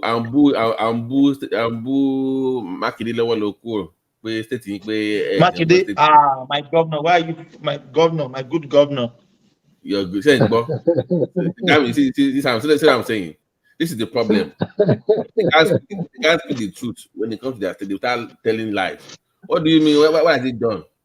Thomas, if the Anambrans can call Peter Obi a good governor, why can't I call Makinde good governor? So where is your objectivity? Where is your objective viewpoint? What happened? Even though Peter Obi performed so shambolic in Anambra, Alara don't baraga now. So I have to promote my governor. That's my governor. Wait, the court is when? Is it tomorrow or today? Which Wednesday, tomorrow. Tomorrow, Wednesday. I can't wait. So this thing can be over. We can move on to our lives. No. This thing needs to go to rest. Immediate alacrity. Thomas, do you know how many friendships were ruined because of this election? Even I have friends that they don't even talk to me again because of Peter Obi. Mama, what is since primary school, the primary school friends, though. They don't even talk. Right. I'm telling you. Do you see how people try to spoil the image of Nigeria after this election? Man. I mean, it's unbelievable. I was telling Thomas and friends, I said even my own patient was telling me in the clinic that what happened? Why do you? They heard that your guy did not go to use fake certificate, whatever. And I said, how did we get here? Like, what do you even know about Nigeria? Gabati, come and see us yesterday on Kaisoria between Nigeria and South Africa. It was a serious fight, though. There will be people down there. There will be people down South Africa. But it didn't come. It was me, Kumi, Solly, UFC, and Lajide. We have to face those Kenyans. I can't cope with those people. I can't cope with them. With the Kenyans. We have to deal with the Kenyans and the South Africans. In fact, after a while, they have to run away. All of them. One man was also there. It was a serious battle. They started by saying that we are taking their women.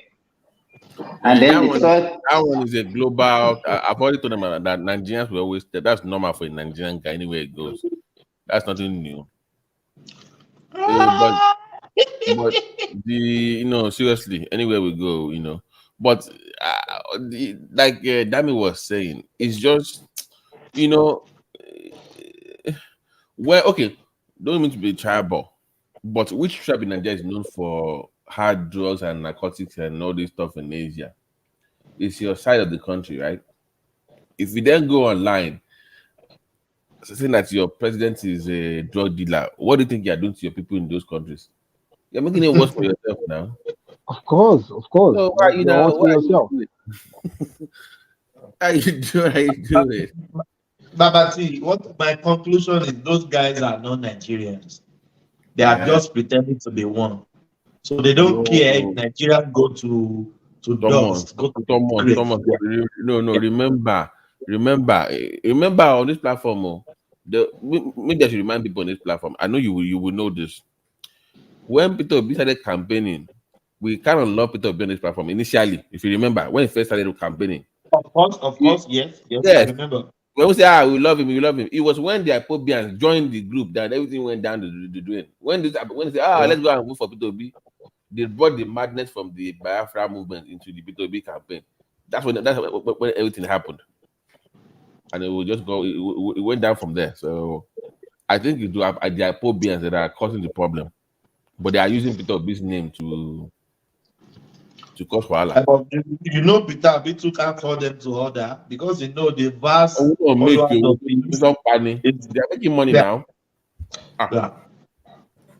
So you can never call them to order. Thomas, my friend here, PhD, MD, is still contributing money for the court case. I think I'm telling you now, they are making money now. These people are mumu. Dami, are you there? Yeah. Yes. Yeah. There are people are contributing money in America for the so-called court case. I'm telling you, they are making money from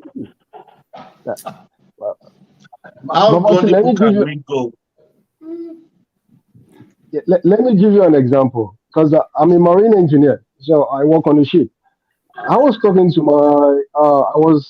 I worked in Scotland on a ship, Kingdom of Life. So I was talking to my captain. He's from Scotland, and this man was talking about.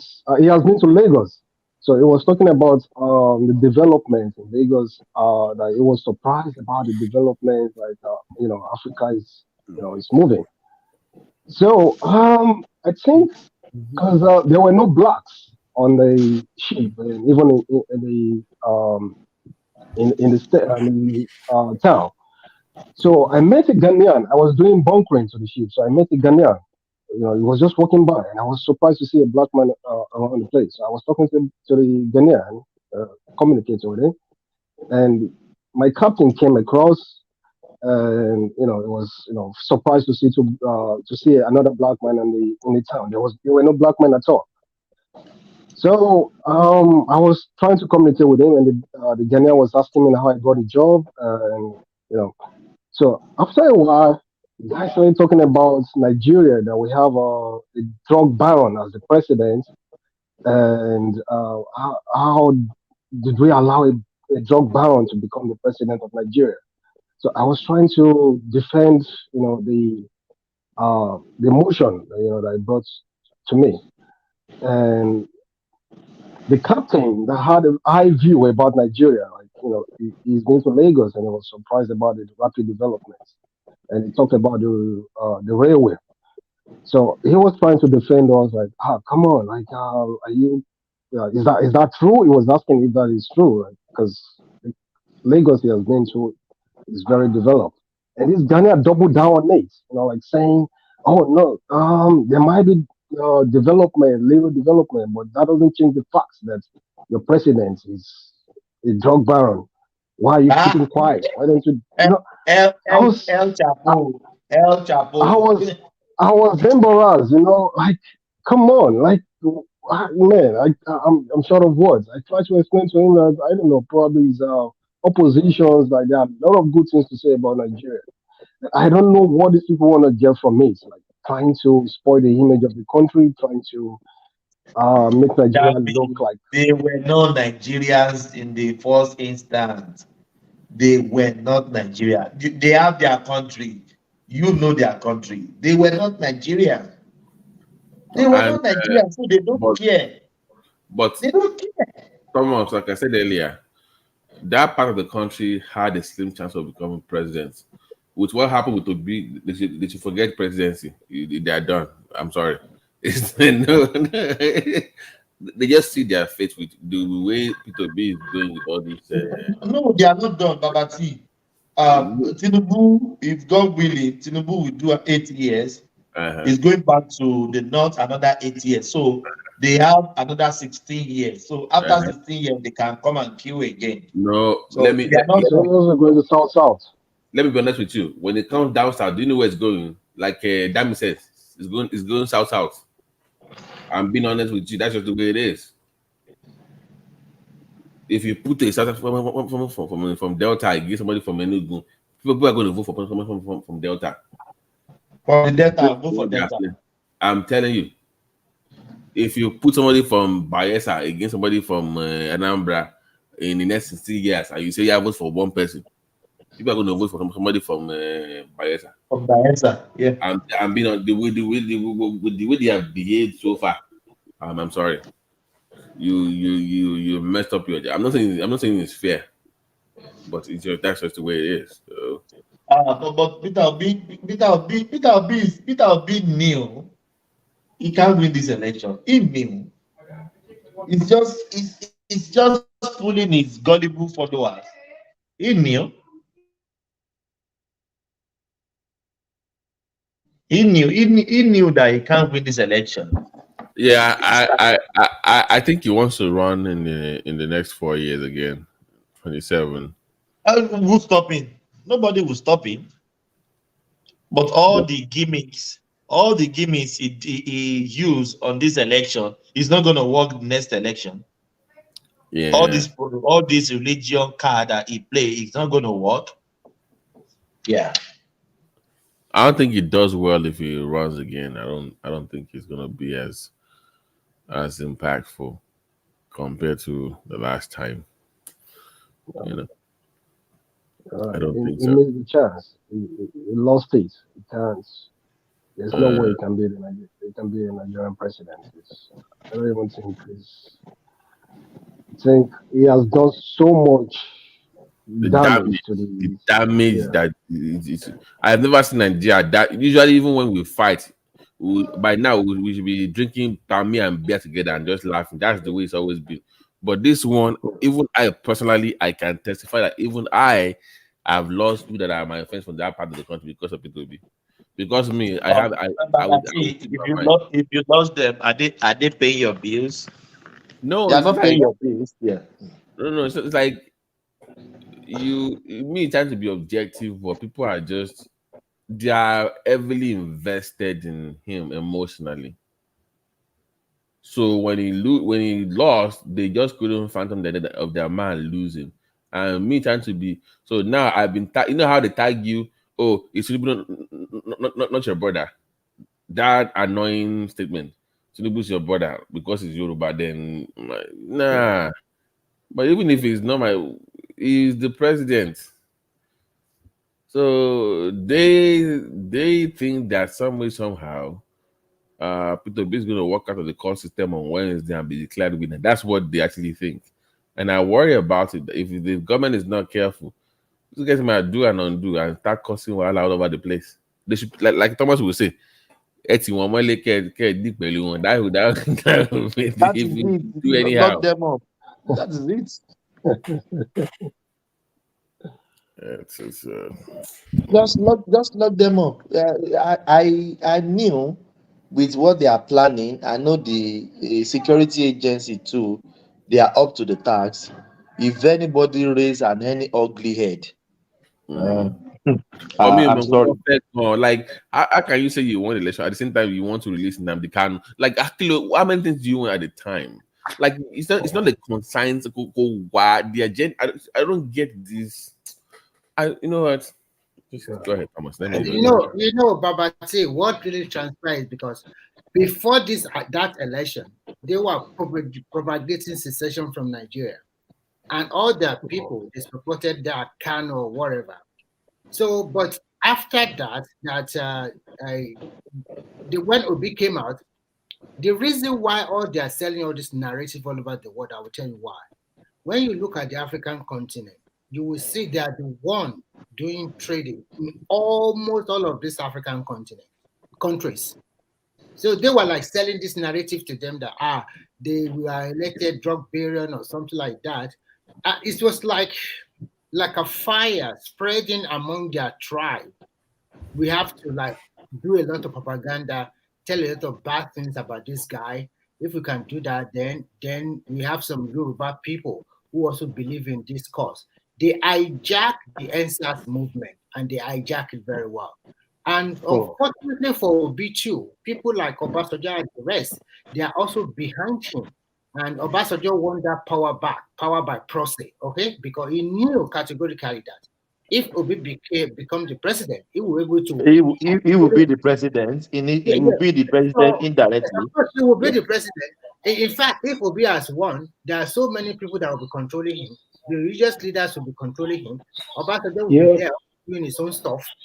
And at the end of the day, it's going to be a more messier, messed up country. More messed up country. Thank God, the Oluwa show that we don't want. Where I see is that after Wednesday, Tinubu should not deal with anybody. Anybody that go out and protest, they should deal with that person because we are not in a banana republic. Because we are not living in a banana republic. Anybody cannot just cause unrest or crisis in a peaceful country. Everybody, even all the countries of the world, every country is suffering one way or the other. You can't tell me where you are living, there is no inflation. The price of food have increased a lot. Yeah. Remy, in 6 months, in a year now, they've increased our mortgage in 8 times. Oh my God! I'm paying I have a friend in 1,002. I'm paying 1,004 a year ago. Now we are paying 2,002. Oh my God! Almost doubled. People are selling their house because they can't afford to pay mortgage. Yes, it's not easy. What you just told me now, I need to call my friend in Perth because he have 2 property in Perth there. And I don't know how it's going. I hope he can cope by paying 2 mortgages at the same time. So everywhere in the world, even here, the price of food have increased a lot. and continue to increase because the tax system, the tax is so high on everything. So whatever you buy, they already put their VAT on it. And if you do go for services, they also charge you 24%. Like, for example, the first time I took my car to a mechanic, I was shocked. After the old money, they also charged me 24% VAT. Hey, oh my God. It was so, before I can get used to the system, it takes a while. You will just continue to pay money, this, that, this, that. Do you want to check the food of price in Australia? Skyrocketing every blessed day. Yeah, because the supply chain was distorted during the COVID-19, and if we do not have that Ukraine war and Russia, maybe things will be a little bit better. Because most of these European countries, most of the food they are imported. Okay, not that they produce all the food. Many people live in America. Maybe they are lucky. At least they have a lot of food being grown Most there. of our food here is being imported. Yeah, it's imported. Most Yes, of our food is being imported. Yeah. it's Even imported. though we farm, we have the land, we farm, but they still import. Yeah. They still import. So you can see. So, and I think democracy is just a game. Today you win, tomorrow you can do. It does not mean the end of the world. You can try again. Last week, our reserve bank said that we should be expecting another inflation in mortgage interest rate. Oh my God! It's just Remy. Thank God I'm working very well. My wife she's a nurse. We are earning very well. Mm-hmm. The But other at the house same time, we rented the other house. We rent the other house. The occupant is paying for the mortgage. Then we are paying for the one we are living. It's just crazy, man. Crazy. So, but at the same time, no matter how income you make, that means more than 50% is going to mortgage. So you are talking about house alone. What about the other stuff? Because the gas you are buying does not remain the price day in, day out. They continue Our to gas can be $2.50 in the morning. In the evening, it's $3. In the midnight, it's $2.50, Is it per liter $2.30. Per 4 liters? How do you But buy? liter, we sold liter here. It's expensive there. Australian dollar, $3. $3. To normal dollar, I don't know the exchange rate, but it's also expensive. It's high. It's high. Remy, I fill up my gas $80, $70 before. I fill up my gas tank yesterday. I spent $120. Oh my God. 100, and even though I'm driving a hybrid car, 120.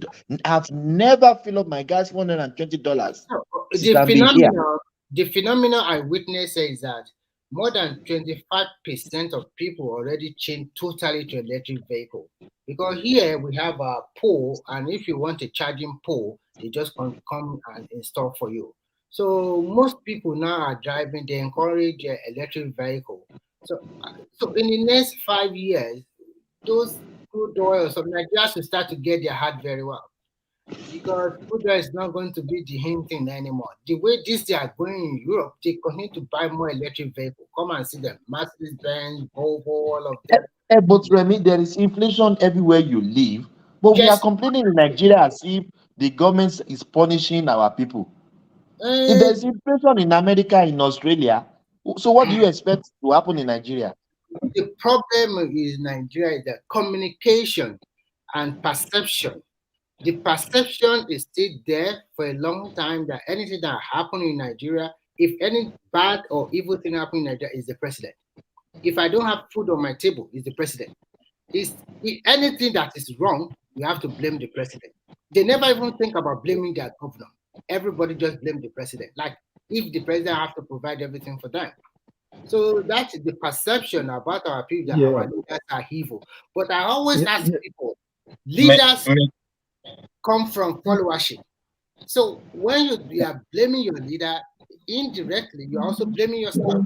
Because the same leader comes from your community, your village, your state, your local government, locality. So we are as well blaming that these leaders are evil, that means the generality of our people are evil. That is the way I see it. So, but if you get Mr. Remy, I want to put something. Mr. Remy, please let me put this one. If you see, when you talk about inflation in Australia or maybe in Finland, in America, you have to look at the capital income per head of these people. So, and when you measure it with what people with that of Nigeria, you will see that indeed our people are suffering. We cannot allow someone who earns 40,000 naira to buy fuel 800 something naira and see it as normal, or someone who earns 50. I have to tell you there's a serious issue. So we cannot use this. Midwest, sorry to cut you short. If you are earning 30,000 naira or 40,000 naira, how can you buy a vehicle? How can you get a car? Why are you driving a car?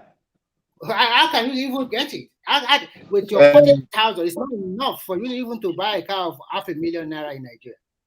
Because when you calculate your income per year, we are talking about 40,000 times 12, which is around 480,000, and minus tax and everything. Okay, thank you. Let me also add this one to you. If you put it that way, let's drag it to food. I had 35,000 naira, a bag of rice is 60,000 naira, maybe 50,000 naira. You can't be calculating I'm like working, that, I cannot also eat. So when I want to round up. Yeah. Why do you go and buy a bag of rice? What do you need a bag of rice for? I need it because of my family and my wife. You can't buy a bag of rice. You are not entitled to buy a bag of rice because your income doesn't connote buying a bag of rice. Midwest, I also want to tell you something before you go. Most people who live in developed nations, whether America or Europe, most people, 80% of them are doing 2 jobs. Yeah.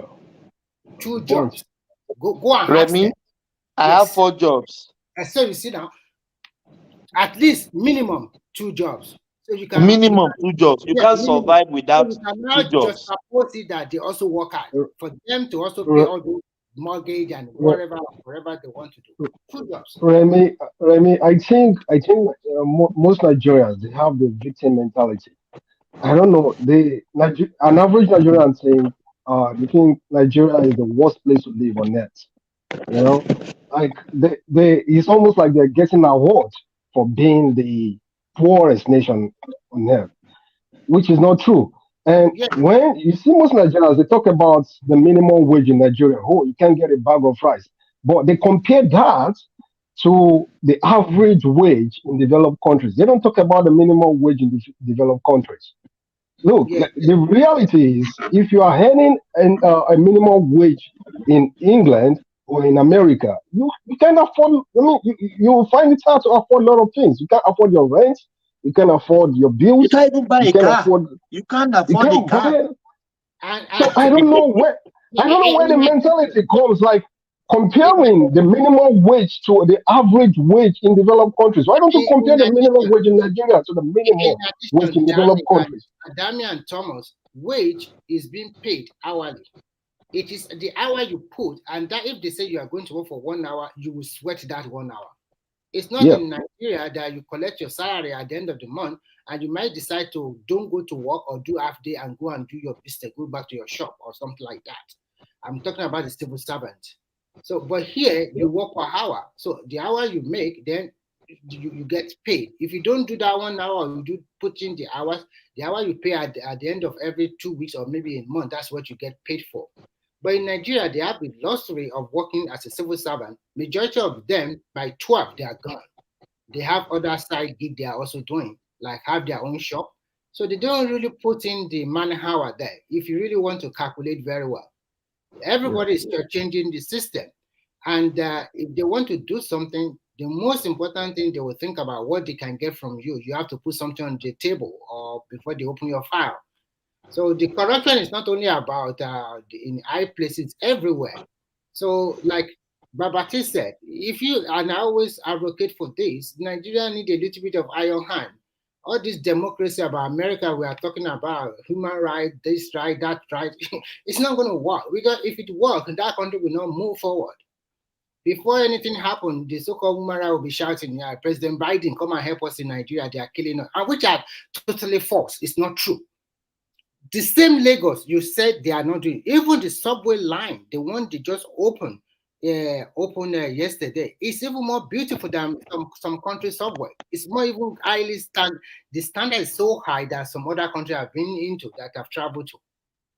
We should appreciate what we have. And some people are talking about they have it. Maintenance is the problem. If we know maintenance is the problem, and the governor was saying there will be security, 3 levels of security. You have the neighborhood watch, the police will be there, plainclothes will be there, and then the railway station, just like any other country of the world, they also have their own security there. So that means like 3 to 4 layers of security are at every station. And they are warning Nigeria, please don't cross the railway line. It's electrified so that you don't get electrocuted. But go and write it down. Some of them will not listen. They won't listen, and they will try to cross that. If you don't listen, you die now. They won't listen. You will see. It's simple as ABC. If you don't listen, they said they don't tell the child not to put his ears or hand in the fire. But if you put your hand in the fire, yeah. Yeah, Thomas. Yes, please. Letting my other handle and then The other remove this device, one. yeah, this one is echoing. Yeah, I will let the other ones, yeah. All right. Yeah, so if you put your hand in the fire, you're gonna get burned. So they don't tell you not to put your hand in the fire. So if you do that, you get burned. So I think, as Dami rightly said, a minimum wage in abroad, you can't do anything. You are just like a poor person. Yeah, that is why you have to do 2 jobs. You have to put in all the hours there to make money. Remy, when I was in Nigeria, I thought I was working. I'm a hard worker. But I got here, I said, I am just joking in Nigeria. I'm joking. I'm wasting away in Nigeria. Actually, what I discovered in this country is that sometimes the money you make, you don't even have time to enjoy the money, because it's like a triangle lifestyle. That is what that's where I see it. Unless you have your own money, you are doing your own business. A triangle lifestyle, you go to work as the base, and then the 2 other base is shopping and your home. And you continue to repeat this thing day in, day out, year in, year out, every time. And then you decide to diversify if you can save enough money and try to think of other things to do. But it's when I went to holiday, I step out of this Australia, I enjoy life. Last time I enjoyed life is December last year that I went to Nigeria. It's virtually for most people. That is just it. How can you enjoy?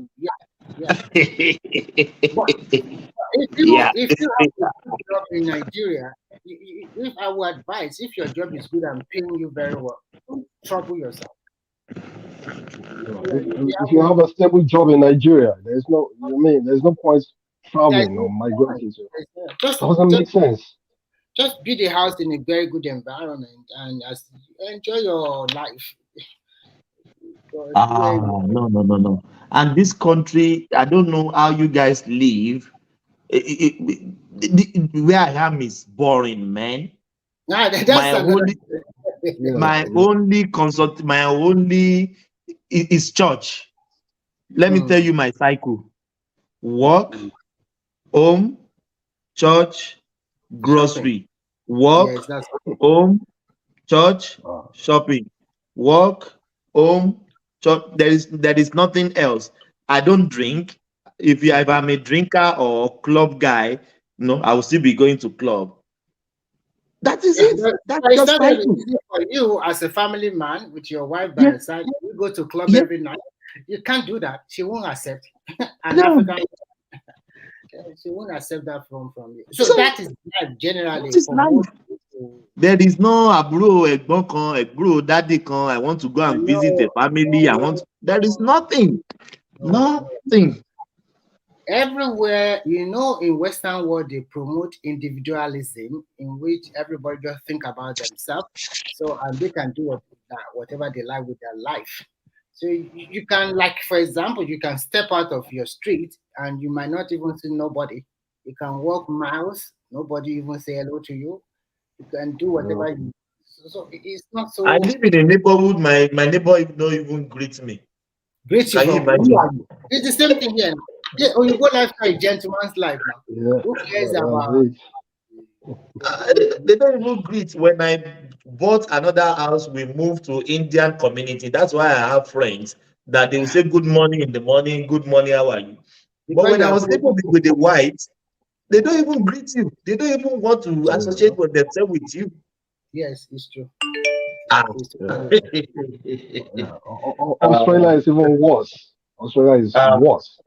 uh, Yeah, uh, I've been. I was in Australia in Melbourne. I don't know yes, I'm in if. Melbourne too. I'm in Victoria. Oh yeah, yeah. I was Yeah, there. Actually, I don't know if you know a country. Your neighbor, Papua New Guinea. Do you know? I think Thomas, Of you know. course. Papua New Guinea, Yeah, yeah, Samoa, Indonesia, yeah. what do you call it? New Zealand. Yeah. Yes, and you guys, Yeah. Australia, you are bamboozling all your neighbors anyhow you like. All those Papua New Guinea, you are Yeah, treating yeah. them how you like, They're, like. they're colonizing them. They are colonies. And when we talk about Nigeria, they will tell us, "Oh, leave our labor alone. Nothing could do." You have America. They spread their power all over the world. If you don't follow what I want, I kick you out. So, and we Nigeria as this giant or as in West Africa, we're like, no, don't do nothing. Yeah. Um, Papua New Guinea, Cook Island, Solomon Island. Solomon, Yeah, I know Australian you, colony. you know very well, my brother. Yeah, Oh I'm a my. marine engineer. I've traveled around the world. Oh, So that is why. Ah, yeah, yes, yes, yes, yes. You know, man, you have all the map of the world. yeah, that's right. So, Australia is not a bad place, but it's just thinking when you want to visit home, you think of 24 hours on the flight. That's just the problem. It's really good, not bad. It's one of the safest country in the world. One of the Yeah, safest country in the world. No natural disaster, no, but because we don't have land borders, so our waters is mounted like mad. Our water is mounted, security on submarine on everywhere. It's I don't know. It's just it's too safe, man. No one can no one can try any mess. And our neighboring countries too, we are just like big brother to them. So they can't even try any they can't try I any think mess. the white man that discovered that area, they were quite lucky. Ah, Big land surrounded by ocean. They are in control of everything. They are quite they are lucky. everything, my brother. If you want to So, come to this country, it's either you come by here or you come by water. There is no other place. yes, of yeah, course. No other place. That is the two means. Then their borders is mounted like I And can they also have a vast land, very ah, vast land that if you Australia get is like, the sixth largest landmass in the whole world. yes, Sixth largest. if And we you are just decide, 25 million. if Just you like, 25 million.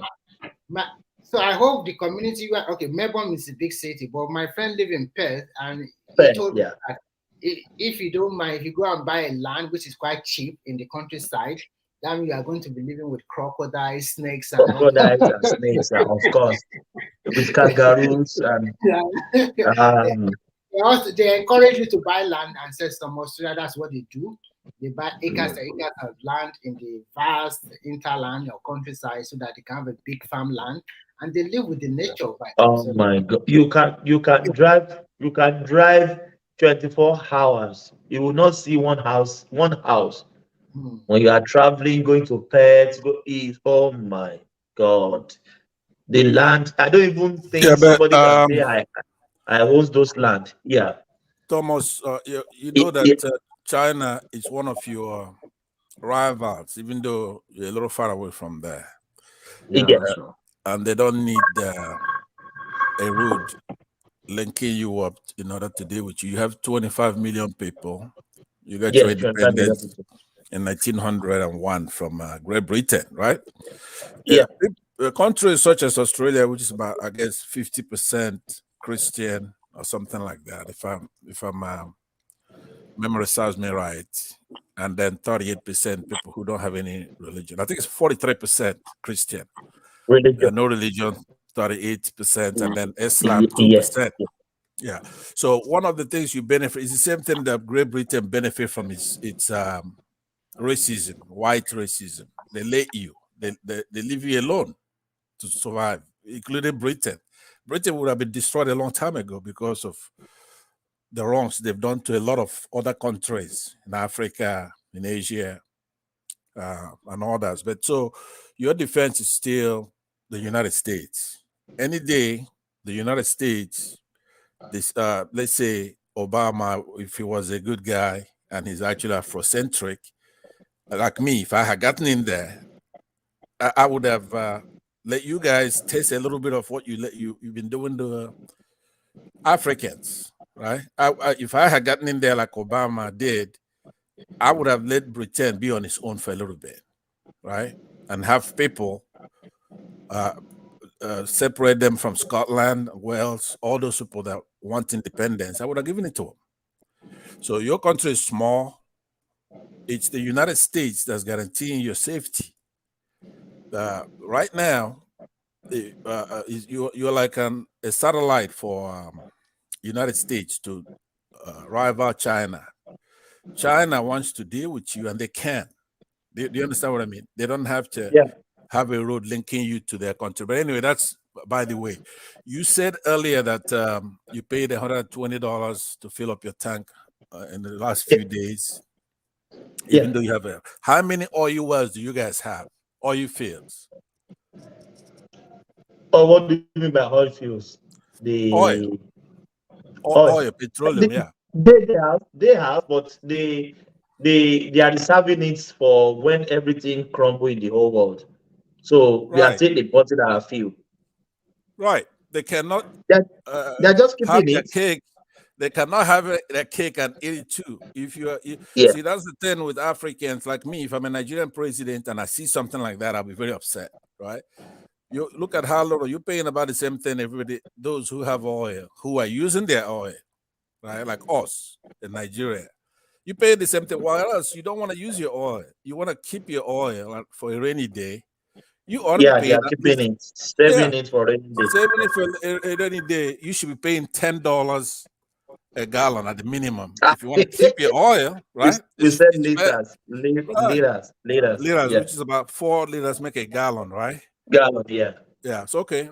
I'll settle for maybe $5 a liter if you're gonna keep your oil, because all those oil that Britain is using, they have third, fourth, fifth largest, the three of them, the third, the fourth, and the fifth largest oil companies in the world.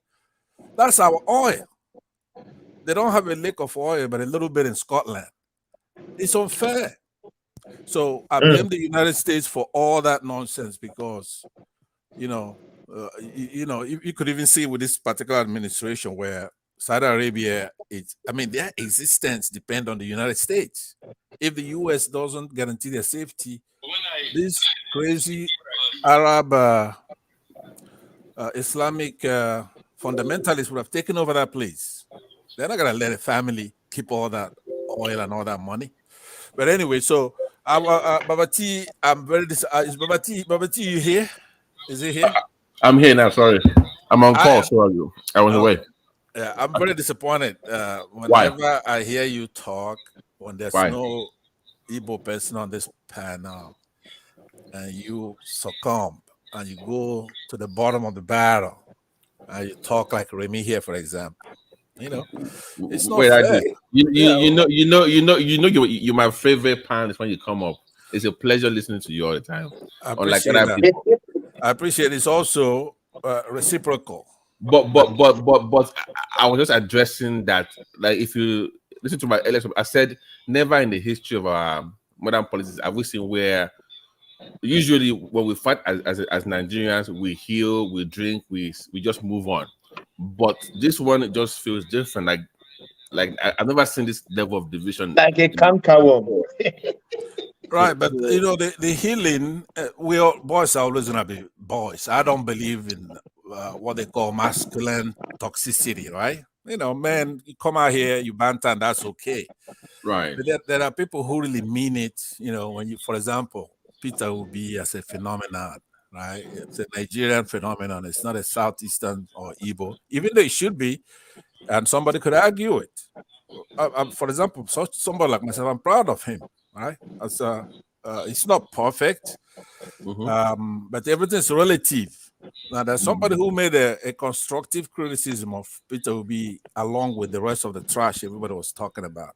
And that criticism was that how could you save money? Talking about Obi's frugality, right? That was me. That was me. Right. That was me. I thought so. Yeah. And that's a constructive criticism. Somebody could say that. Somebody who doesn't understand the meaning of saving money. Obi, those who support us, they talk about that he paid the salaries on time, right? He, I mean, now you're judging all these things based on Nigerian standards. You know, somebody paying salaries on time. Very low. It's a virtue. Very low bar, by the way. Right, but what I'm saying, you know, in Nigeria terms, it's a big deal, especially in those days when a lot of states were not doing that. But he paid his salaries on time. He invested heavily in education, perhaps the most to do so. So now, if you listen to him himself, will tell you the virtues of saving money. He's not just doing it arbitrarily. You know, he's frugal. When you dig deeper, you find that he's the same in his family. For example, he has a 30-something-year-old son, and he won't let him buy a car. That guy ended up being a teacher, a noble profession, right? So he doesn't spend money. Now, we also peeped behind, there's a confrontation between him and a very rascally bishop in their state or somewhere over there. He's a popular guy. And this guy was trying to hassle Obi for some money. And Obi says, look, I will do the project, send me the project, I will do, but I'm not going to give you cash, right? Now, you can't blame somebody like that knowing that, I don't know how many of you have built property in Nigeria and maybe your family member, the ones that are up there trying to help you do so, and you'll be sending them, remitting money to them to do it. You find out in most cases that they don't use those funds for what it was budgeted for. Do you understand what I mean? I'm with you. Yeah, there's diversion of construction funds. It's rampant in the country. And a lot of us complain. In your earlier segment, you talked about the church and how you cannot just judge your salvation based on these pastors. Obviously, even no matter what your pastor does, your relationship is with God. The pastor's behavior does not reflect on whether God exists or God is good, right? So what I'm saying is that when you have a medical doctor such as yourself and the other guy that sounds like Remy, Simba and all that, who's also a medical doctor, and you are trained and you went to school, it's very important that when we're in a forum like this, my presence here should be redundant. You should be upholding the 10 of true or false, thinking, using your head, trying to make the country better. So it was quite a disappointment. I listened to you. The same feeling you have for me, I have, it's mutual. I respect you, your profession, and whatever you do. So I would now call on you to repent.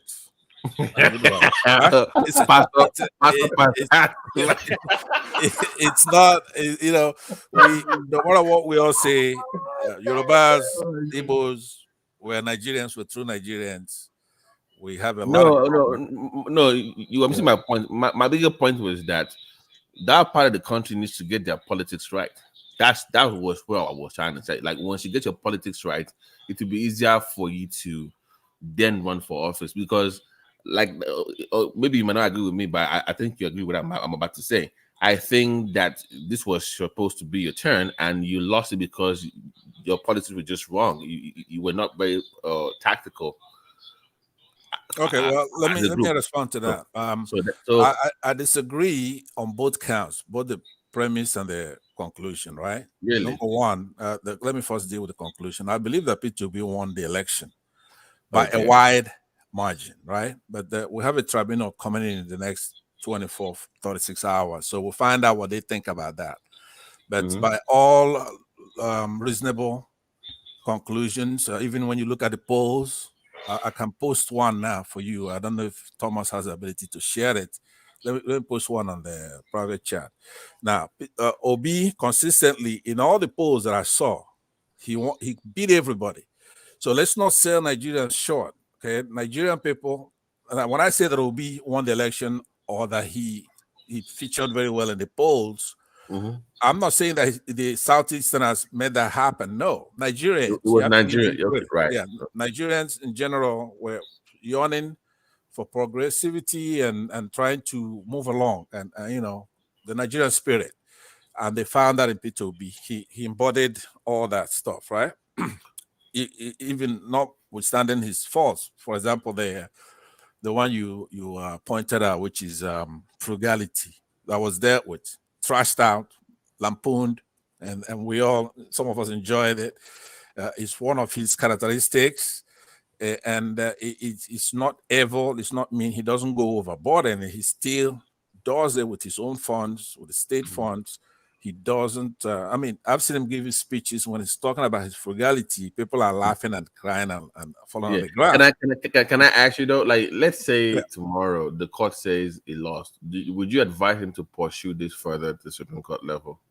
Very good question. Very good question. So let me finish what I was dealing with. I dealt with your conclusion on that, and then the other thing you talked about is that we didn't play our politics well. That's a refrain here.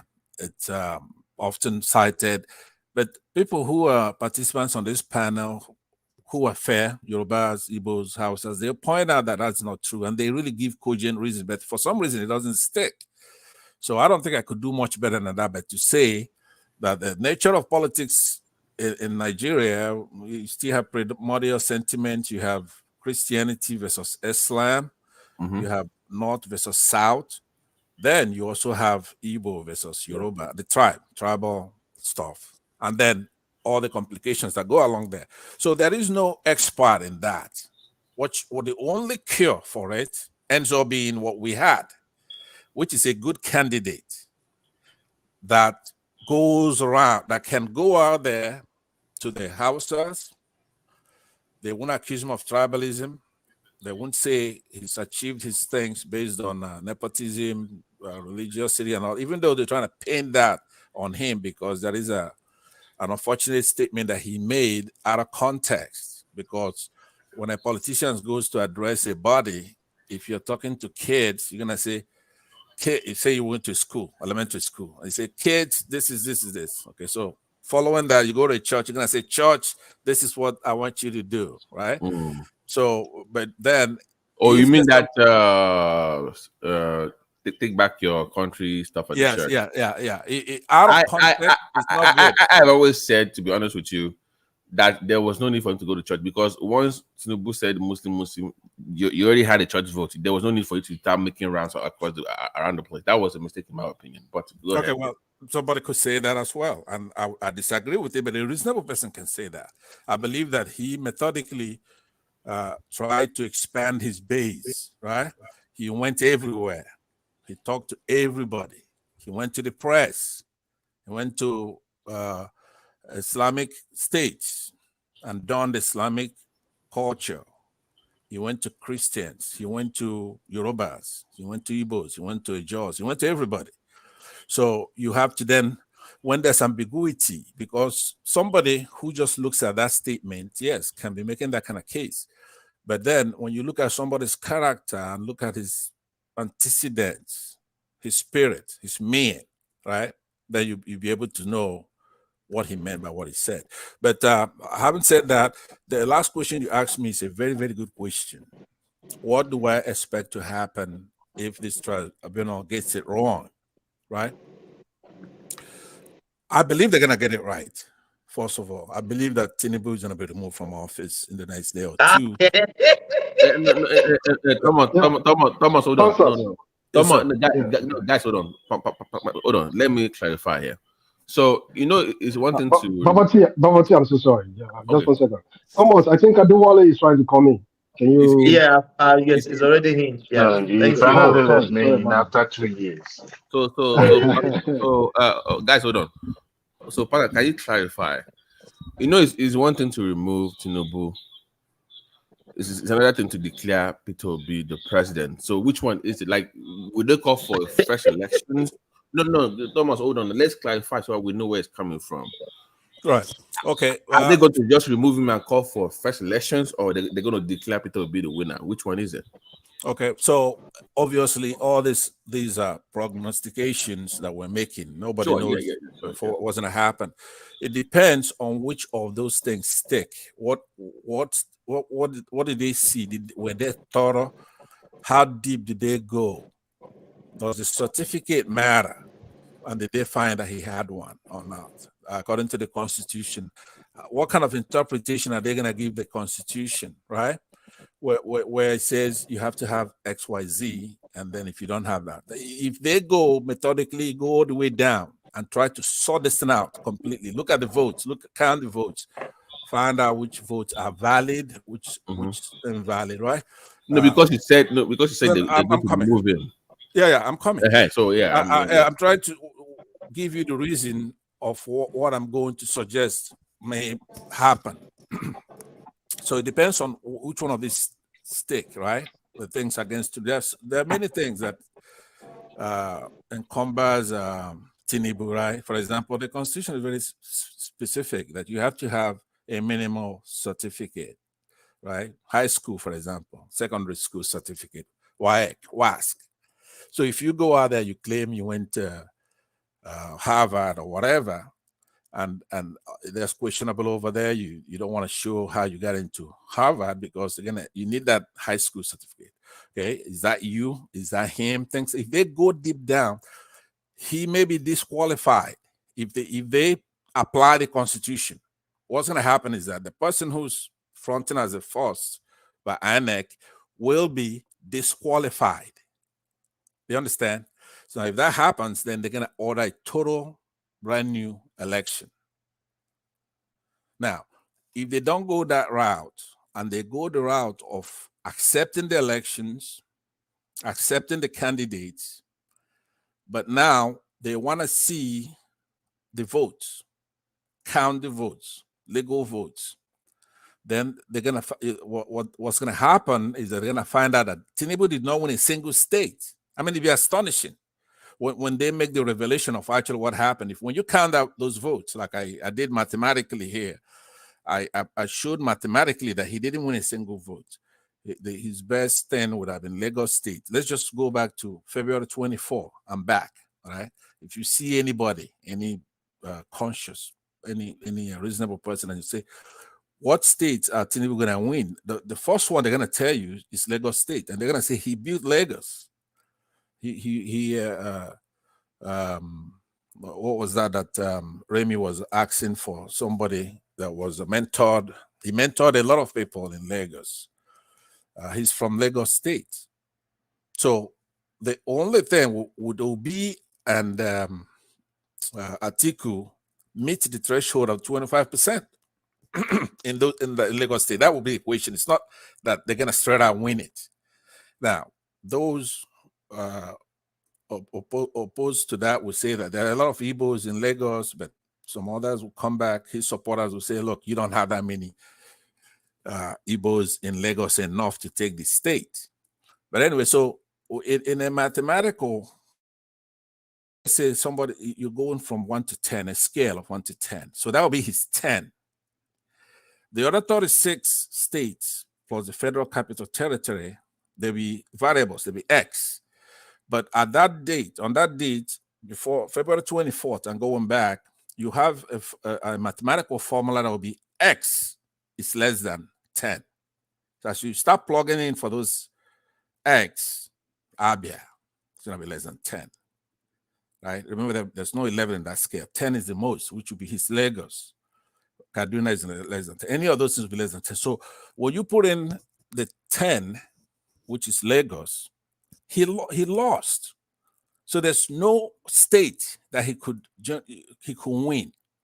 So that's my own calculation. Now the tribunal was independent, and they're gonna be, if they go the route of looking at the results, you're gonna find out that River State, Wike's hubris notwithstanding, he lost that state. Even when you go to the IRF, there it's clear that you look at it that he lost River State by a wide margin, and even he lost Lagos by even a wider margin than is being portrayed by INEC. So that's my thought. If they go as jurists and use the jurisprudence that's out there anywhere in the world, right, and try to determine the votes, then what's going to happen is that Obi would emerge as the winner, and the president will be sworn in, right?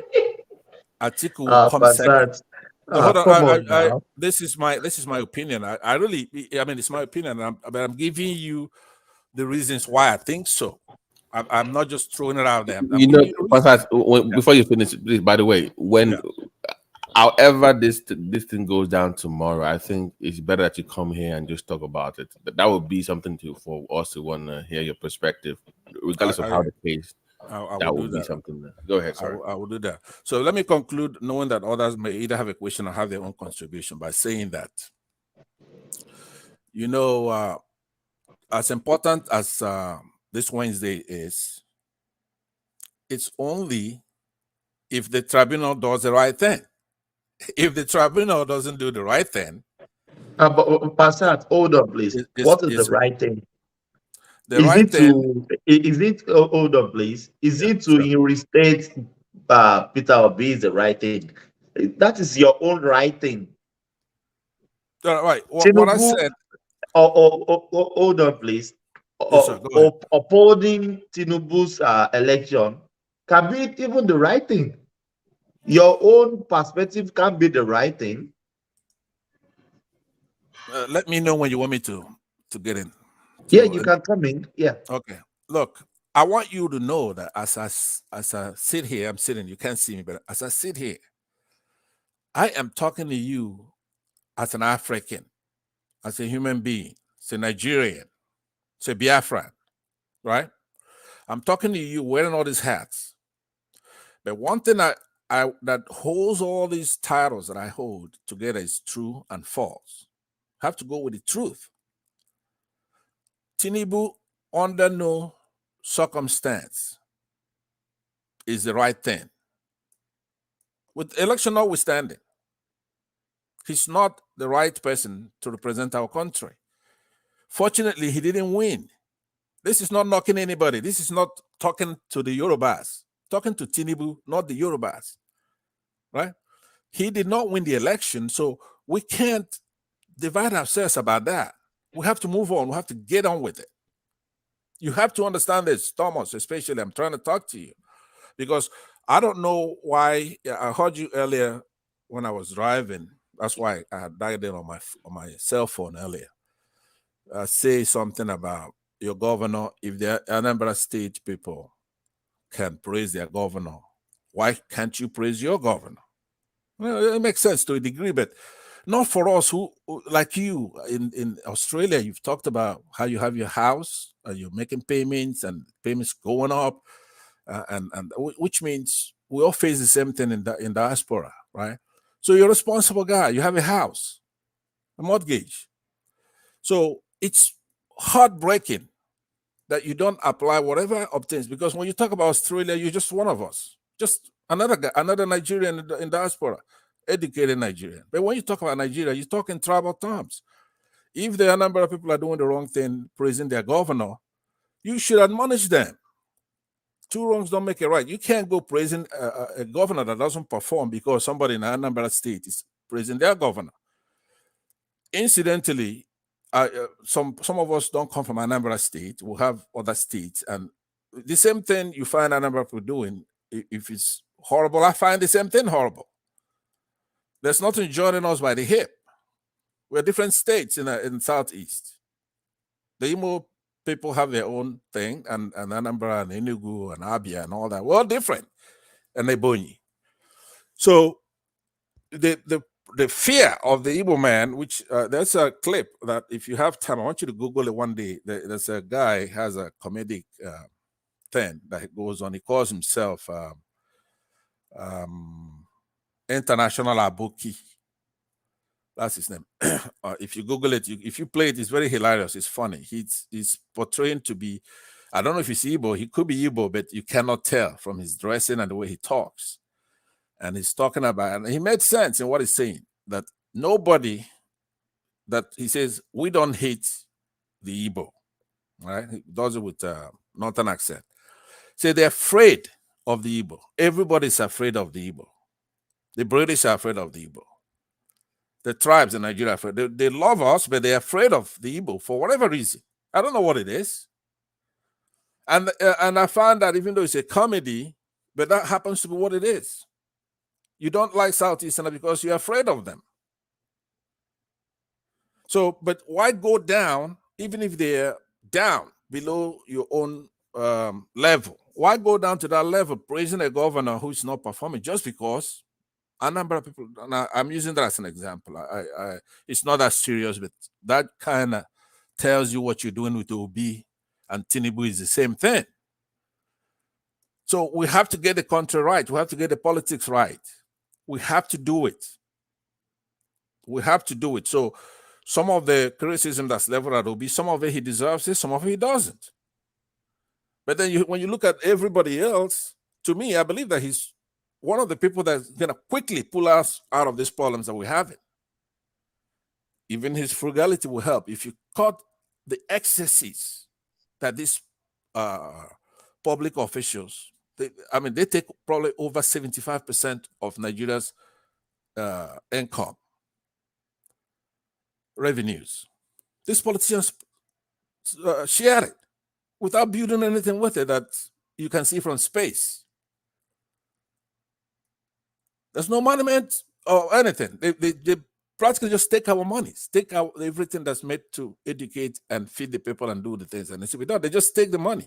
So Obi's stand is that having, I don't know if you watch his speeches, go ahead, take your time and watch his speeches outside of running for office. He's had so many of them on the YouTube, right? And he'll be telling anecdotes how when he comes in there, the governor has this entourage of cars and so many cars. If he's going to Lagos or Abuja, he has to be accompanied by so many people who have nothing to do when they get over there. Now, somebody's gonna say, if you fire those people, they don't have a job anymore. You are frugal. You're selfish. But that's the job of a governor or an executive. Somebody is elected, and their powers and what they're supposed to do is delineated by that constitution.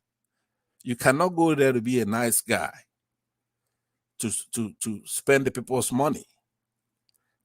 So there's specific things that the government is allowed to do, that a president or governor, and whatever is not delineated there is reserved for the people.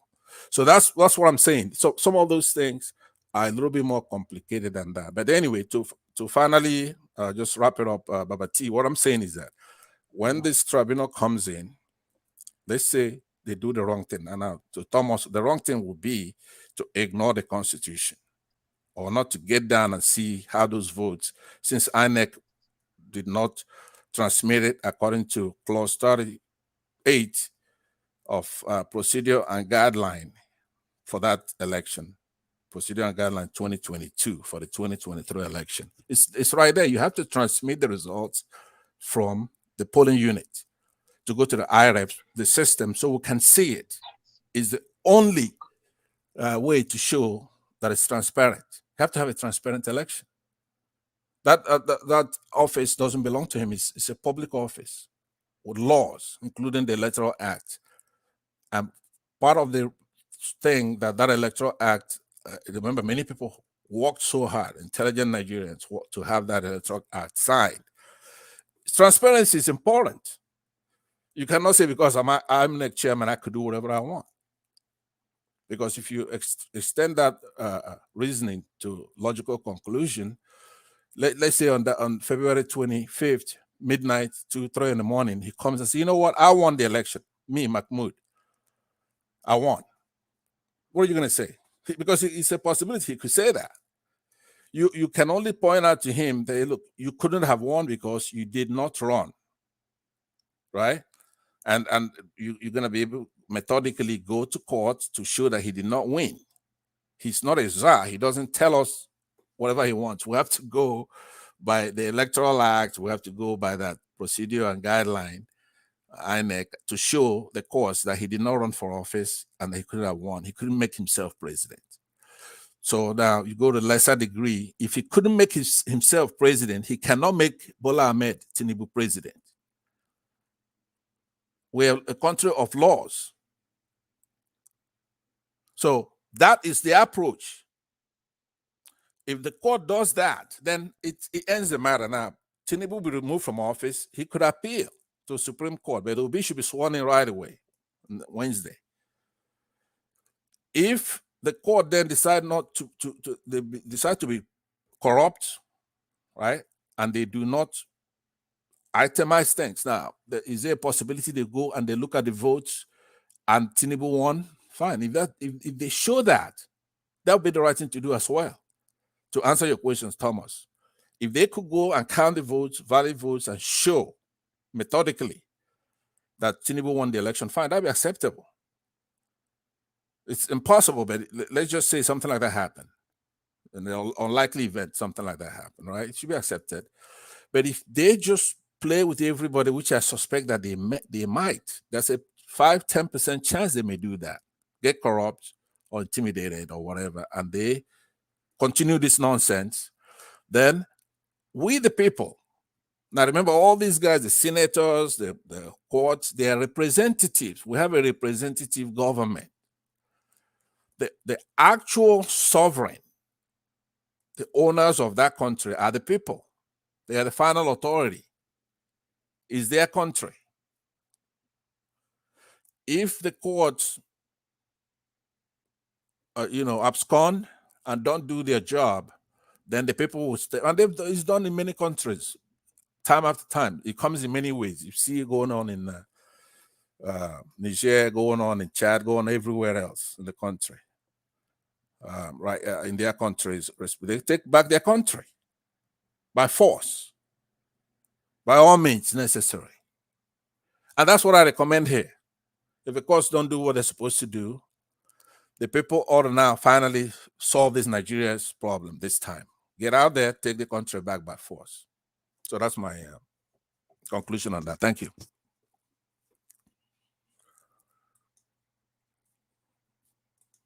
Thomas, you there? Baba T, you there? I'm here. I'm here. Yes, I'm here. Yeah, I'm here. Okay. Yeah. I yielded back, but I can continue if nobody else has anything to say. But No. We need to shut down now. We've passed 9 hours here. I have a meeting to attend to. If you shut down, I will arrest you. Adewale just got here. Adewale, you always came in at the tail end of the program, Adewale. What are you drinking? I said, no, I don't been drinking. Everybody drinking, I've been drinking. I don't drink. I know you are doing some daddy duties over there. Yeah, I've been listening. I started the show with one man at the point I Really? left you guys. Yes. Wow. I was in the comment section, but I didn't have enough time to. My battery was slow at the time. Hop in, yeah. Yeah, so I couldn't join it, but notwithstanding. Adewale is sipping his Jack Daniels at the backstage. Huh? Adewale is sipping his Jack Daniels at the backstage, huh? It's whiskey. No, I'm not a drinker like you guys. Adewale, something is bothering me about our Yoruba people on TikTok speaking Yoruba, talking about BP. I don't know what I mean. What do you mean by PE? You're going in and out. I can barely hear what you're saying. Can anybody hear what he's saying? No, he's breaking up. Yeah. Thomas, we can't hear you. It's just, I just, BP. Hear me now? Barely. Yeah, it's Hello? better. It's better. Go Yeah, ahead. better. Yes. Yeah. Yeah. Yeah. Our Yoruba people on TikTok, I've been watching them lately, talking about private parts, speaking in Yoruba language. Just, it's just too graphic. Too. I don't. What is going on in this world? Then I don't don't. listen to it. Don't watch it. They didn't compel you to watch it. No, I don't watch it. You just come on it. I don't watch it.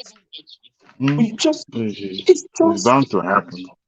It's called social media, where anything can happen, or everything is happening. So don't listen and don't watch. no, I don't listen. But you just on TikTok, you just scroll, you But just you, yeah, by the way, it's Pansa still there. yeah, it's here. Pansa, Yes, sir. I'm right here. we spoke about your boy yesterday, Bobrisky. Who is that? Bobrisky. Who is he? Your one and only boy. I think you operate from that circle. You don't know Bobrisky in Nigeria? No, I don't. Sorry. But go ahead, refresh my Ah, memory. What do you do? give me a give me a break. Really? I'm sorry to spoil your game there. I don't know who he is. Sorry about that. But go ahead. What did he do? What do you talk about? Ladies and gentlemen, Pansa is lying. He don't want to tell the truth. Pansa and Bobrisky are family. They're actually probably from the same family. Idris and Pansat. He finally showcased his husband on social media, Oh, he's and everybody like a weird weirdo or something. and everybody commented how handsomely beautiful he is. Is a cross dresser or something.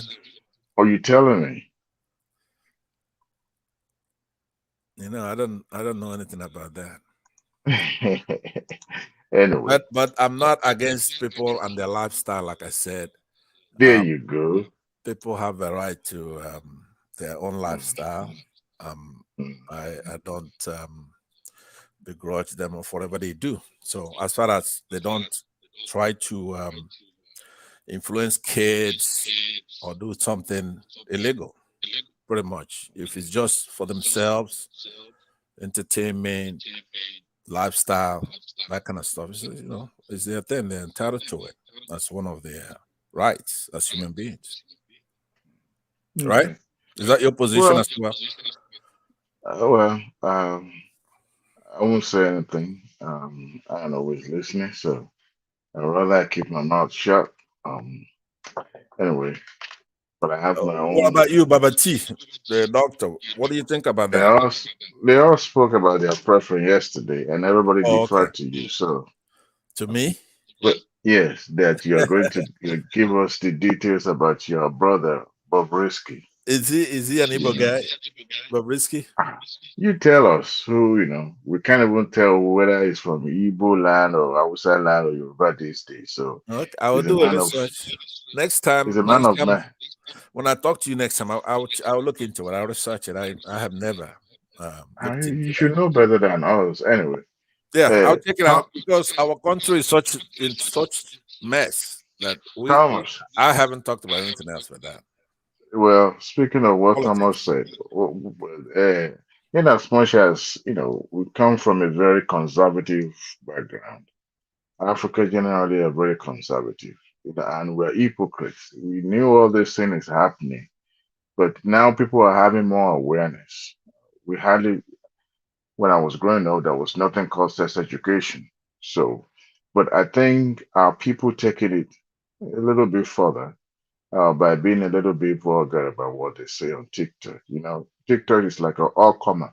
Anybody can branch out and start putting content on the internet from stable of TikTok. So, but like I said, you may choose not to. I think there's a control measure. You may decide not to, have such come um, to your thread. If you don't want to, you can block those things on TikTok. I'm not so sure, but I think you can. Just like the Instagram and all that. If you find it very offensive, uh, but you're no longer in Nigeria, you're not in Australia, so don't be surprised seeing all those contents popping up on your thread. Uh, that's where we find ourselves now. Speaking of tomorrow's judgment, I listened with the rapt attention of what Pansat was saying about Tinubu being disqualified, and well, I hope your wishes come true, Pansat. Like miracle does happen, and I hope the miracle happens. Um, but they've lived long enough to know that sometimes the pendulum of justice in Nigeria um, doesn't usually swing. You know, you can tell by the rhythm and the way the wave, that blows the bells um, hook. I would say that I don't see.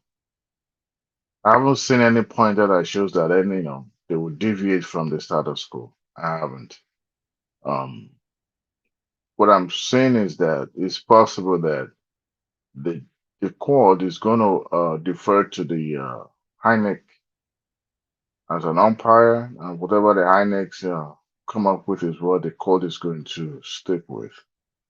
Do I foresee Atiku going further? Absolutely. By taking the case to the Supreme Court, and that was the reason why he was digging more from the Chicago University issue, trying to subpoena and get the official document about his admission process and all that, because he wanted to really look at that aspect since he's unable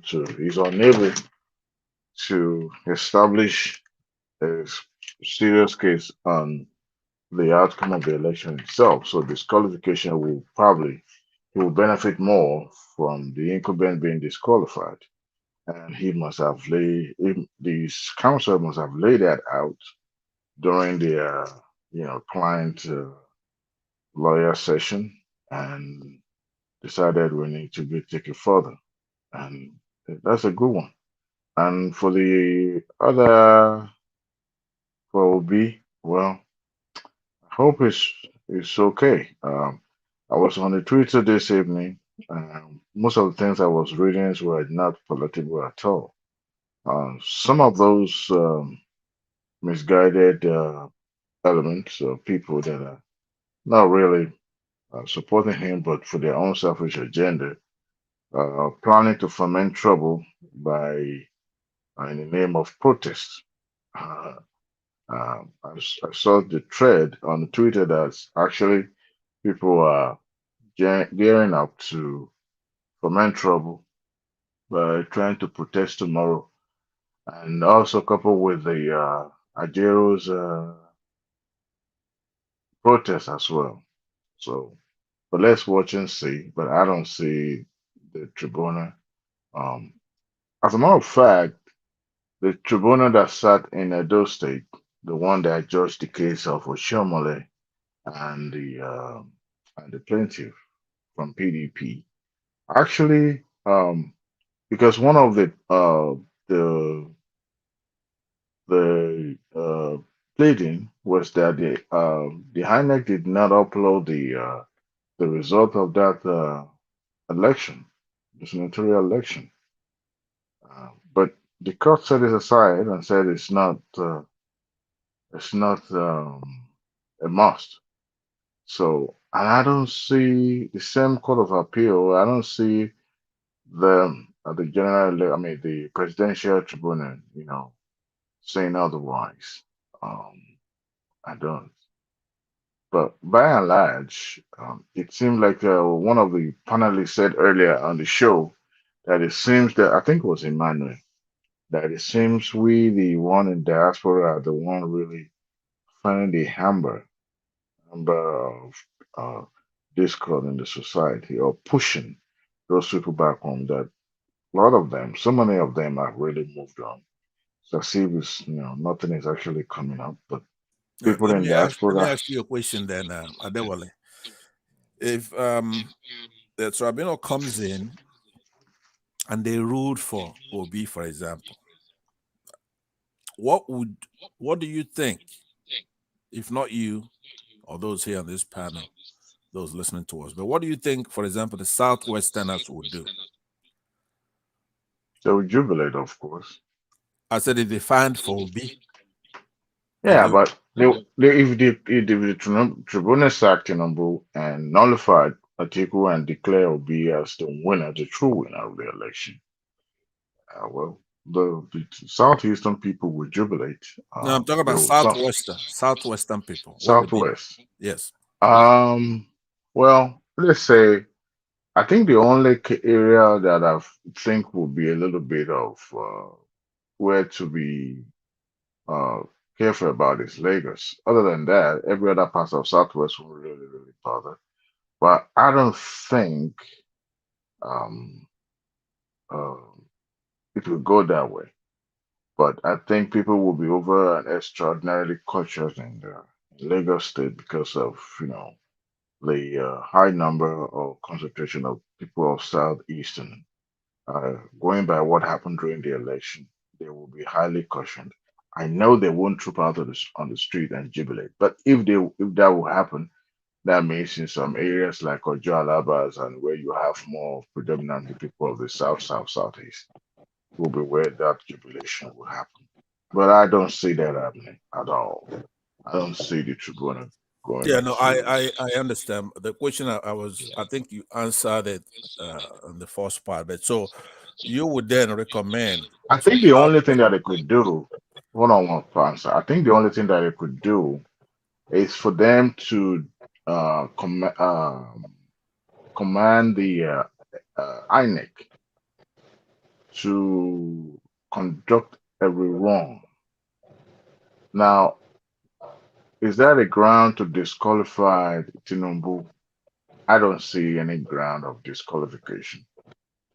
Now, if Atiku is able to establish that he's able to gather some significant amount of, remember, their numbers are very close. The margin is not that much, right?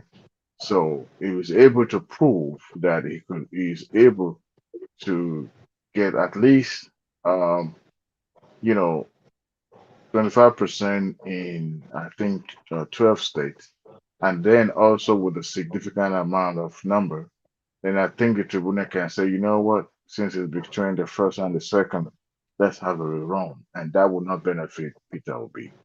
Now, if the tribunal now decided to disqualify Tinubu, going by the record that the remaining two, they were unable to get the 25% in 12 states, then the tribunal can now decide, okay, we're going to have a rerun between Atiku and Peter Obi. But like I said, we're not far away. I believe that those are the scenarios. That's one of the scenarios, is what you just said last, right? But it would be disingenuous to say that you don't see any grounds to disqualify Tinubu. There are a lot of grounds to disqualify him. A lot. I mean, let's take it. As a matter of fact, take it one by one. Yeah, let's take it let me one by land. one. I will.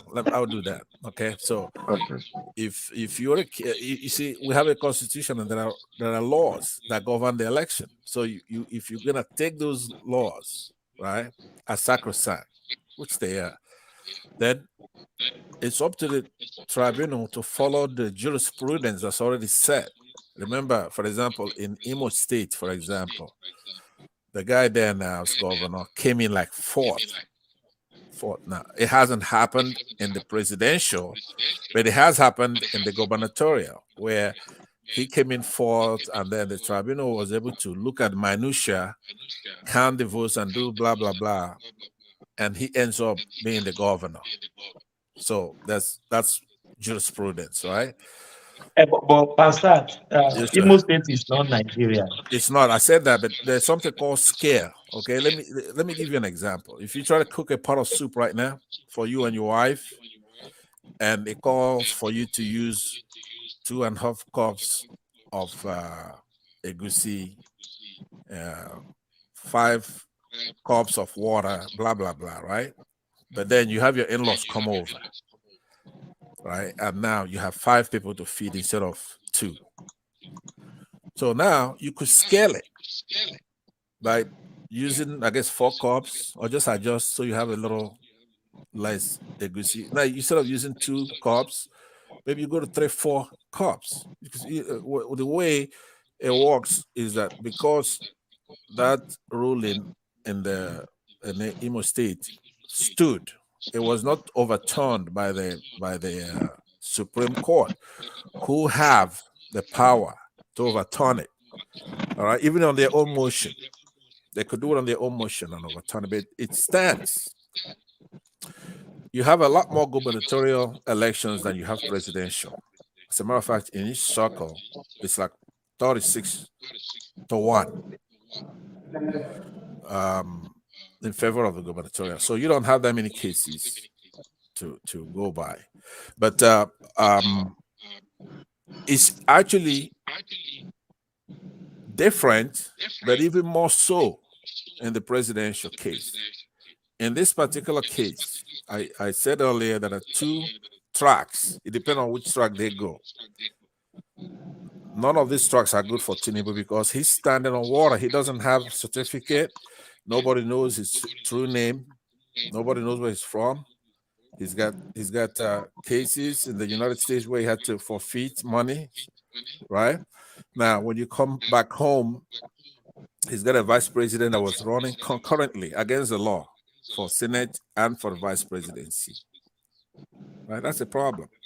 He's supposed to win a certain percentage or win outright Federal Capital Territory. So they have to sort all these things out.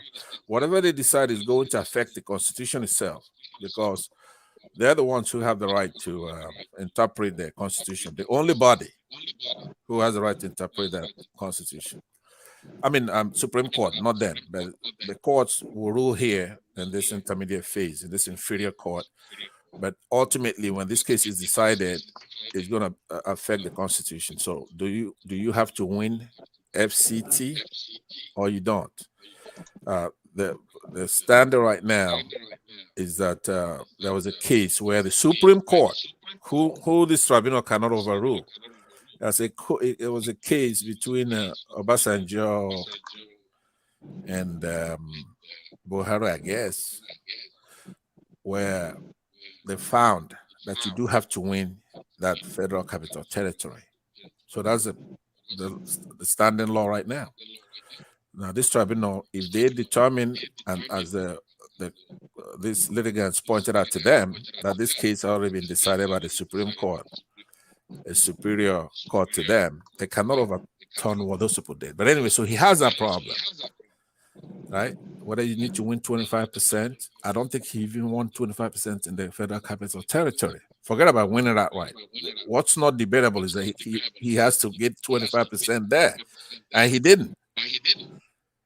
So the second person in the INEX fraud has even worse problem than meeting those things. So even if you take Obi out of the equation, the Constitution still says nobody can be president unless they got X amount of the entire pie or a particular constituent. So like a federal capital, and he doesn't have any of those things.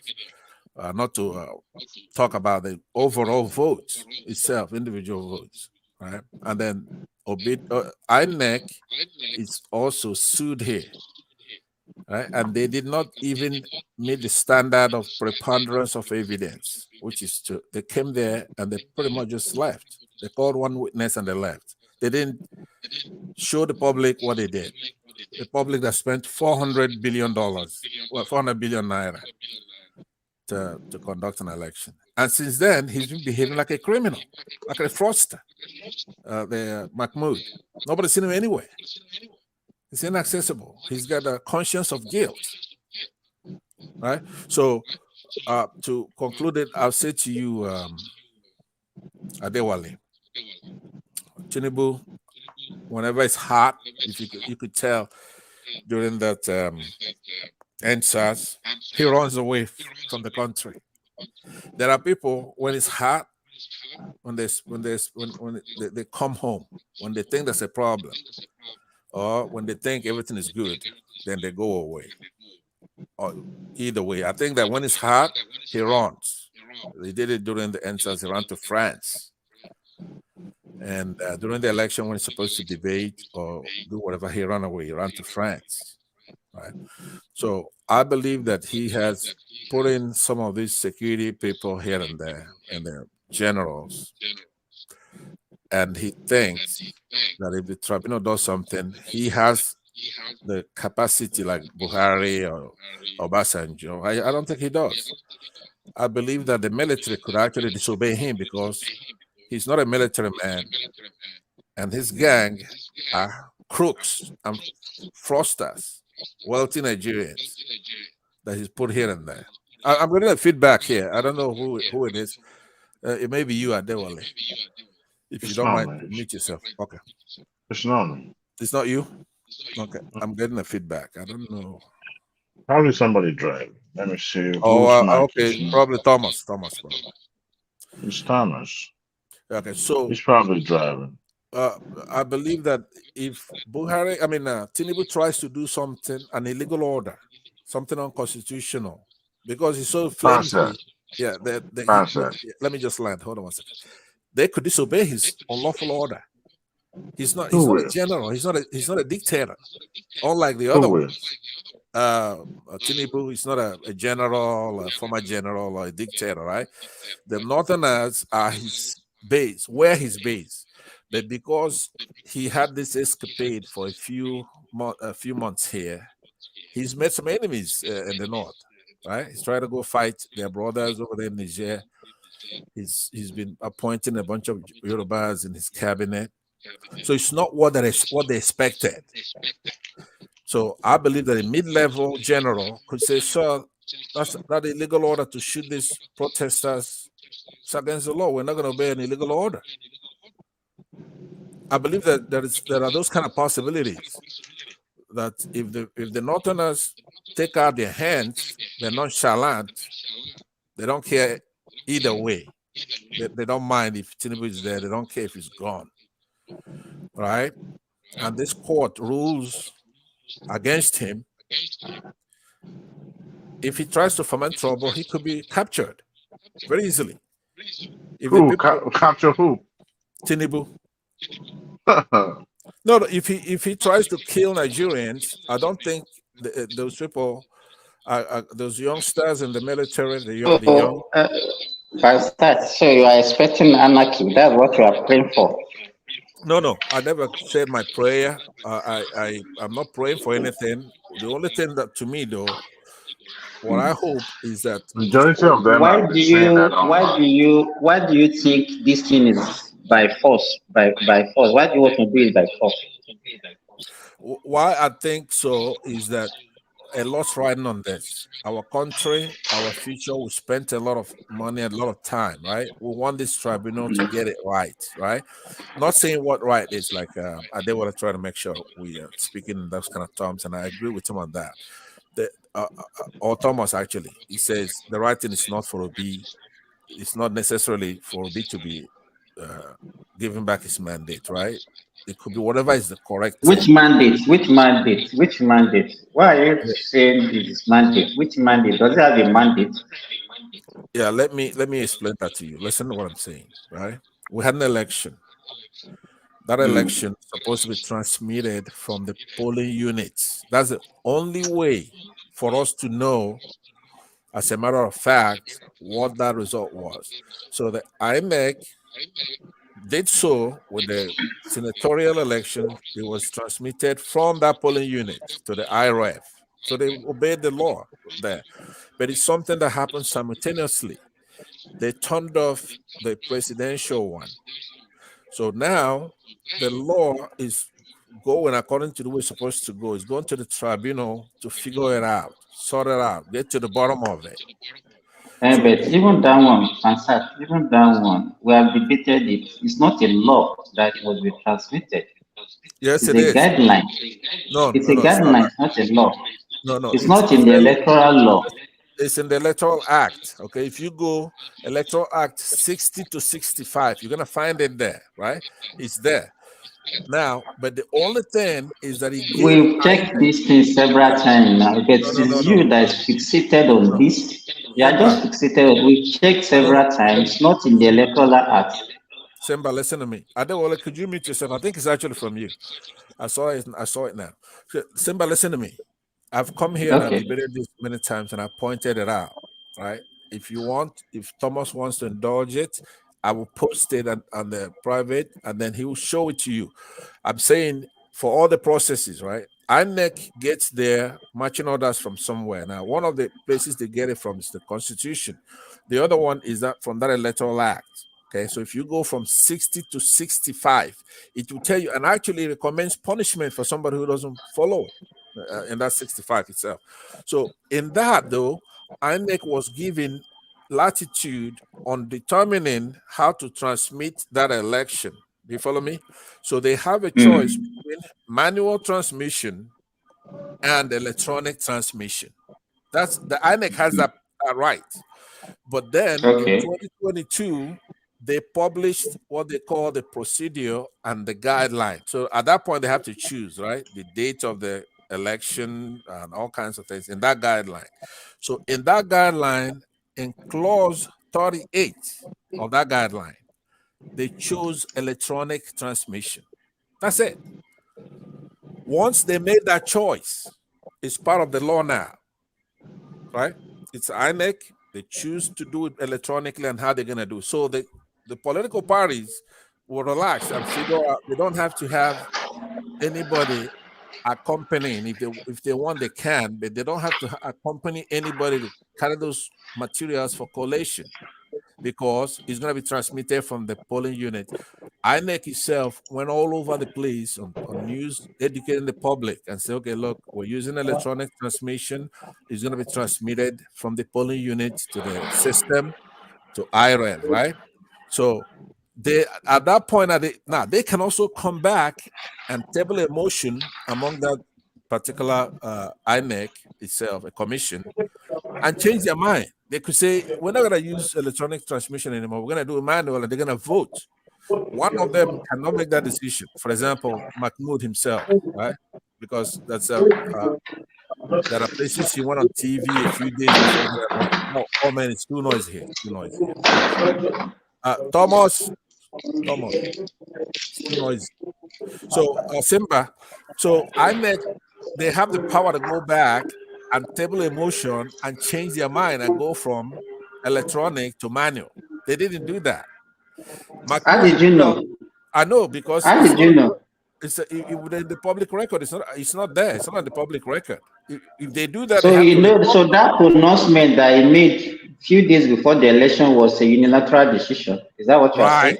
Yes, on his by himself. He doesn't have that kind of power. He's just a chairman. That's How did you know? So that you are saying that it doesn't they didn't have any meeting before that. He just stood up on his own and went to the media. Yes. Is that what you are insinuating? Yes, because you could go to the records, okay? Because about 2 months ago, I really made an extensive. I want to make sure of that. So I'm trying to tell you that the what they call procedure and guideline was not amended. It stays the way it was. They didn't have another meeting. It's a public thing. They cannot do it. They cannot do it secretly. For example, when they do that, they have to publish that manual. They would have published another one, a procedure and guideline. For example, remember, we have to make these arguments to the most extreme end. Let's say if he determined that he doesn't want the election to hold on the 25th, because it's be in that manual, right? And he said, okay, I want that election to hold on the 20th. And the public is getting ready to go out and vote on the 25th. And Mahmoud comes out and says, I don't know what you guys are doing, but this election held on the 20th. Right? He doesn't have that kind of power to do that. Do you follow me? So it's the same thing as far as choosing between that manual and electronic transmission. But let me give you a practical example, Pansat. Sure. In 2015, the election was shifted, and the INEC came out and announced a new day for election. It was not written in their guideline. We didn't see it in their guideline that time. So what is the difference between this one and what they did this year, this last election? Excellent question. See, the commission, like I said, can change something, but it's going to be because whatever is in that guideline is law. So in that case, during Jonathan, for example, Jonathan moved the election for like 2 weeks from the day it was supposed to be held. And that's true that INEC, they will invoke all kinds of powers, have eminent powers from the president, emergency stuff. Then they're going to redo it and publish when that election was going to be held again for the public. They will cancel this, but it's not an individual. Jonathan cannot do it by himself as president. He cannot just say cancel. He has to go through that INEC. INEC is going to then publish, educate, transmit, popularize, publicize the date of that election and do the materials and have all the stuff again, just like you're going to have a fresh new election. So the INEC has that kind of power. INEC has the power to choose how the election is going to be transmitted. But once they made that decision, like in this case, let's just stop at, let's not use arbitrary examples. Let's look at the actual. INEC did not change that procedure and guideline manual. It stands. It's part of that election, right? And the method of transmitting. Now, this court, they are going to be the ones to make all these decisions. They have to. That's very important now. If they determine that, I don't know where the noise is coming from. It's so annoying. I'd actually yield back until that noise is done. Go ahead, Simba. I'll yield back. The noise is bothering me. Okay. Simba. Yes, I'm listening, Pansat. Okay. So that's what remember when I spoke, I said there are two tracks. It depends on which track they're gonna follow, or they may follow both. All right. Number one is to get down to the minutia of both the laws, INEX performance, the votes, counting lawful votes. If they do anything like that, it favors Peter Obi. But if they go the other way, where they don't go to the minutia, they look at the legal standing of the candidates, and they look at the qualification of the candidates. Just broadly, they look at is he qualified by education, by citizenship. Now, remember, Tinubu has a dual citizenship. He has a citizenship of another country somewhere. Anything that is horrible about somebody, he's got that problem. Whatever you could think about right now, right? That can make somebody be thrown out. But what I can summarize from your discussion, Pansat, at least you base your assertion on what is being circulated in the public. But I hope you know that the court has the privilege of having the details of the whole situation, the claims, all these things that were heading around. And if you believe in what is in the public space, and you don't believe now, if they now come out because they have the facts, and they come out and it's not in favor of what you are praying for, will you accept, or you just still continue believing what you are peddling now? All right, that's a very good question. I think that's the second time you've asked that question in many ways, right? What we have on Tinubu in the public's domain, what we know, they are the facts. Now, could there be more that we don't have in the public space? Yes, but there couldn't be less. Do you follow me? There are things that are known about Tinubu in the public space by intelligent Nigerians. Don't sell Nigerians short. If you go and start piling up stuff that's wrong about Tinubu, somebody like me will say that's not true. You follow me? I in Tinubu's case, I couldn't think of anything anybody's gonna say about him that's not true, because I was just gonna say, if you accuse him of murder, like in this case, Funsho Williams or something like that, I couldn't vouch for him on that. But any other politician, there are some things you're gonna say about Tinubu that's not true, and I'm gonna say, hey, you don't have any proof of that. Most Nigerians are like that, true or false. They're not doing it because of tribal reasons. A lot of anybody who's educated, one of the first marks you're gonna know about an educated person is that you're not really gonna see tribalism on an educated person's mind, right? Now, when we talk about somebody being educated, is it orthodox or is it unorthodox, right? All of my education. Pastor, you like to you like listen to the voice, to your own voice? What is it? Are you projecting? You've been talking for more than hey, you know how long I've been hearing your voice on this show No, I'm today? having a dialogue with Simba. If you want to come in, you're free to come in, but I'm just answering his question. We're having a good conversation. Simba is not even dialoguing with you. You're the one dialoguing with yourself. Simba, are you gonna back me up on that? I thought Your belief is anyway. I hope you prove right. Can I land?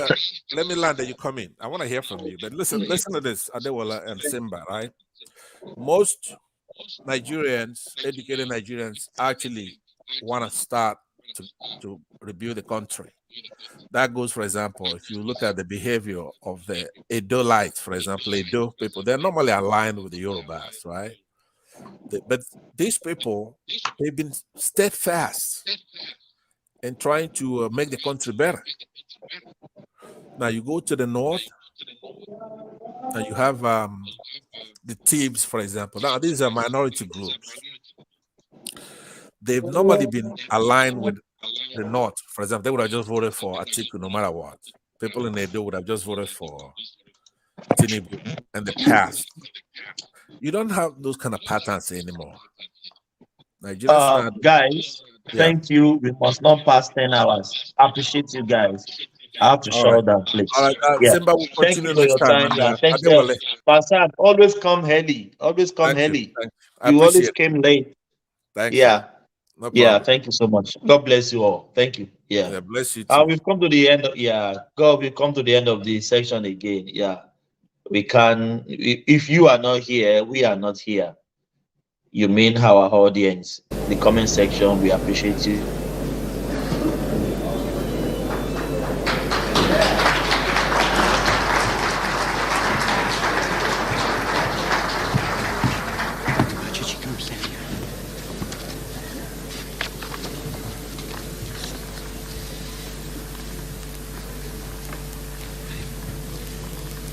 Ladies and gentlemen, we got him.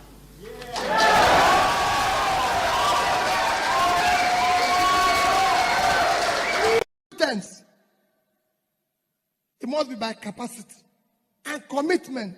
This is a job that requires physical and mental energy. And we must get it right. And that is what we're asking.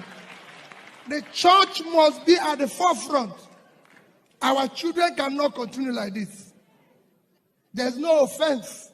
They're committed by being Nigerians. Nigerians are the best you can get in the world. And we have the energy to change this world. All we lack is that we have criminals who have hijacked this country, stealing everything away, and we are keeping quiet.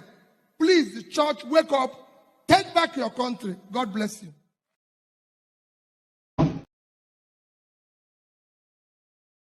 I'm going to be president of this country, whether you like it or not. And I will preside over the affairs of this country, including presiding over you.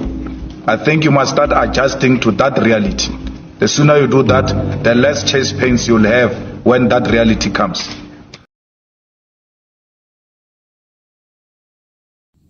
Country people, make una come here tori o. Say Dino carry money, give talk. Say make you go buy gun to Biafra.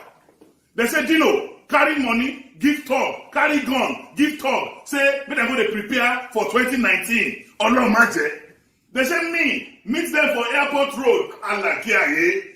My brothers, the venom of a viper cannot do anything to the back of a tortoise. I don't waka.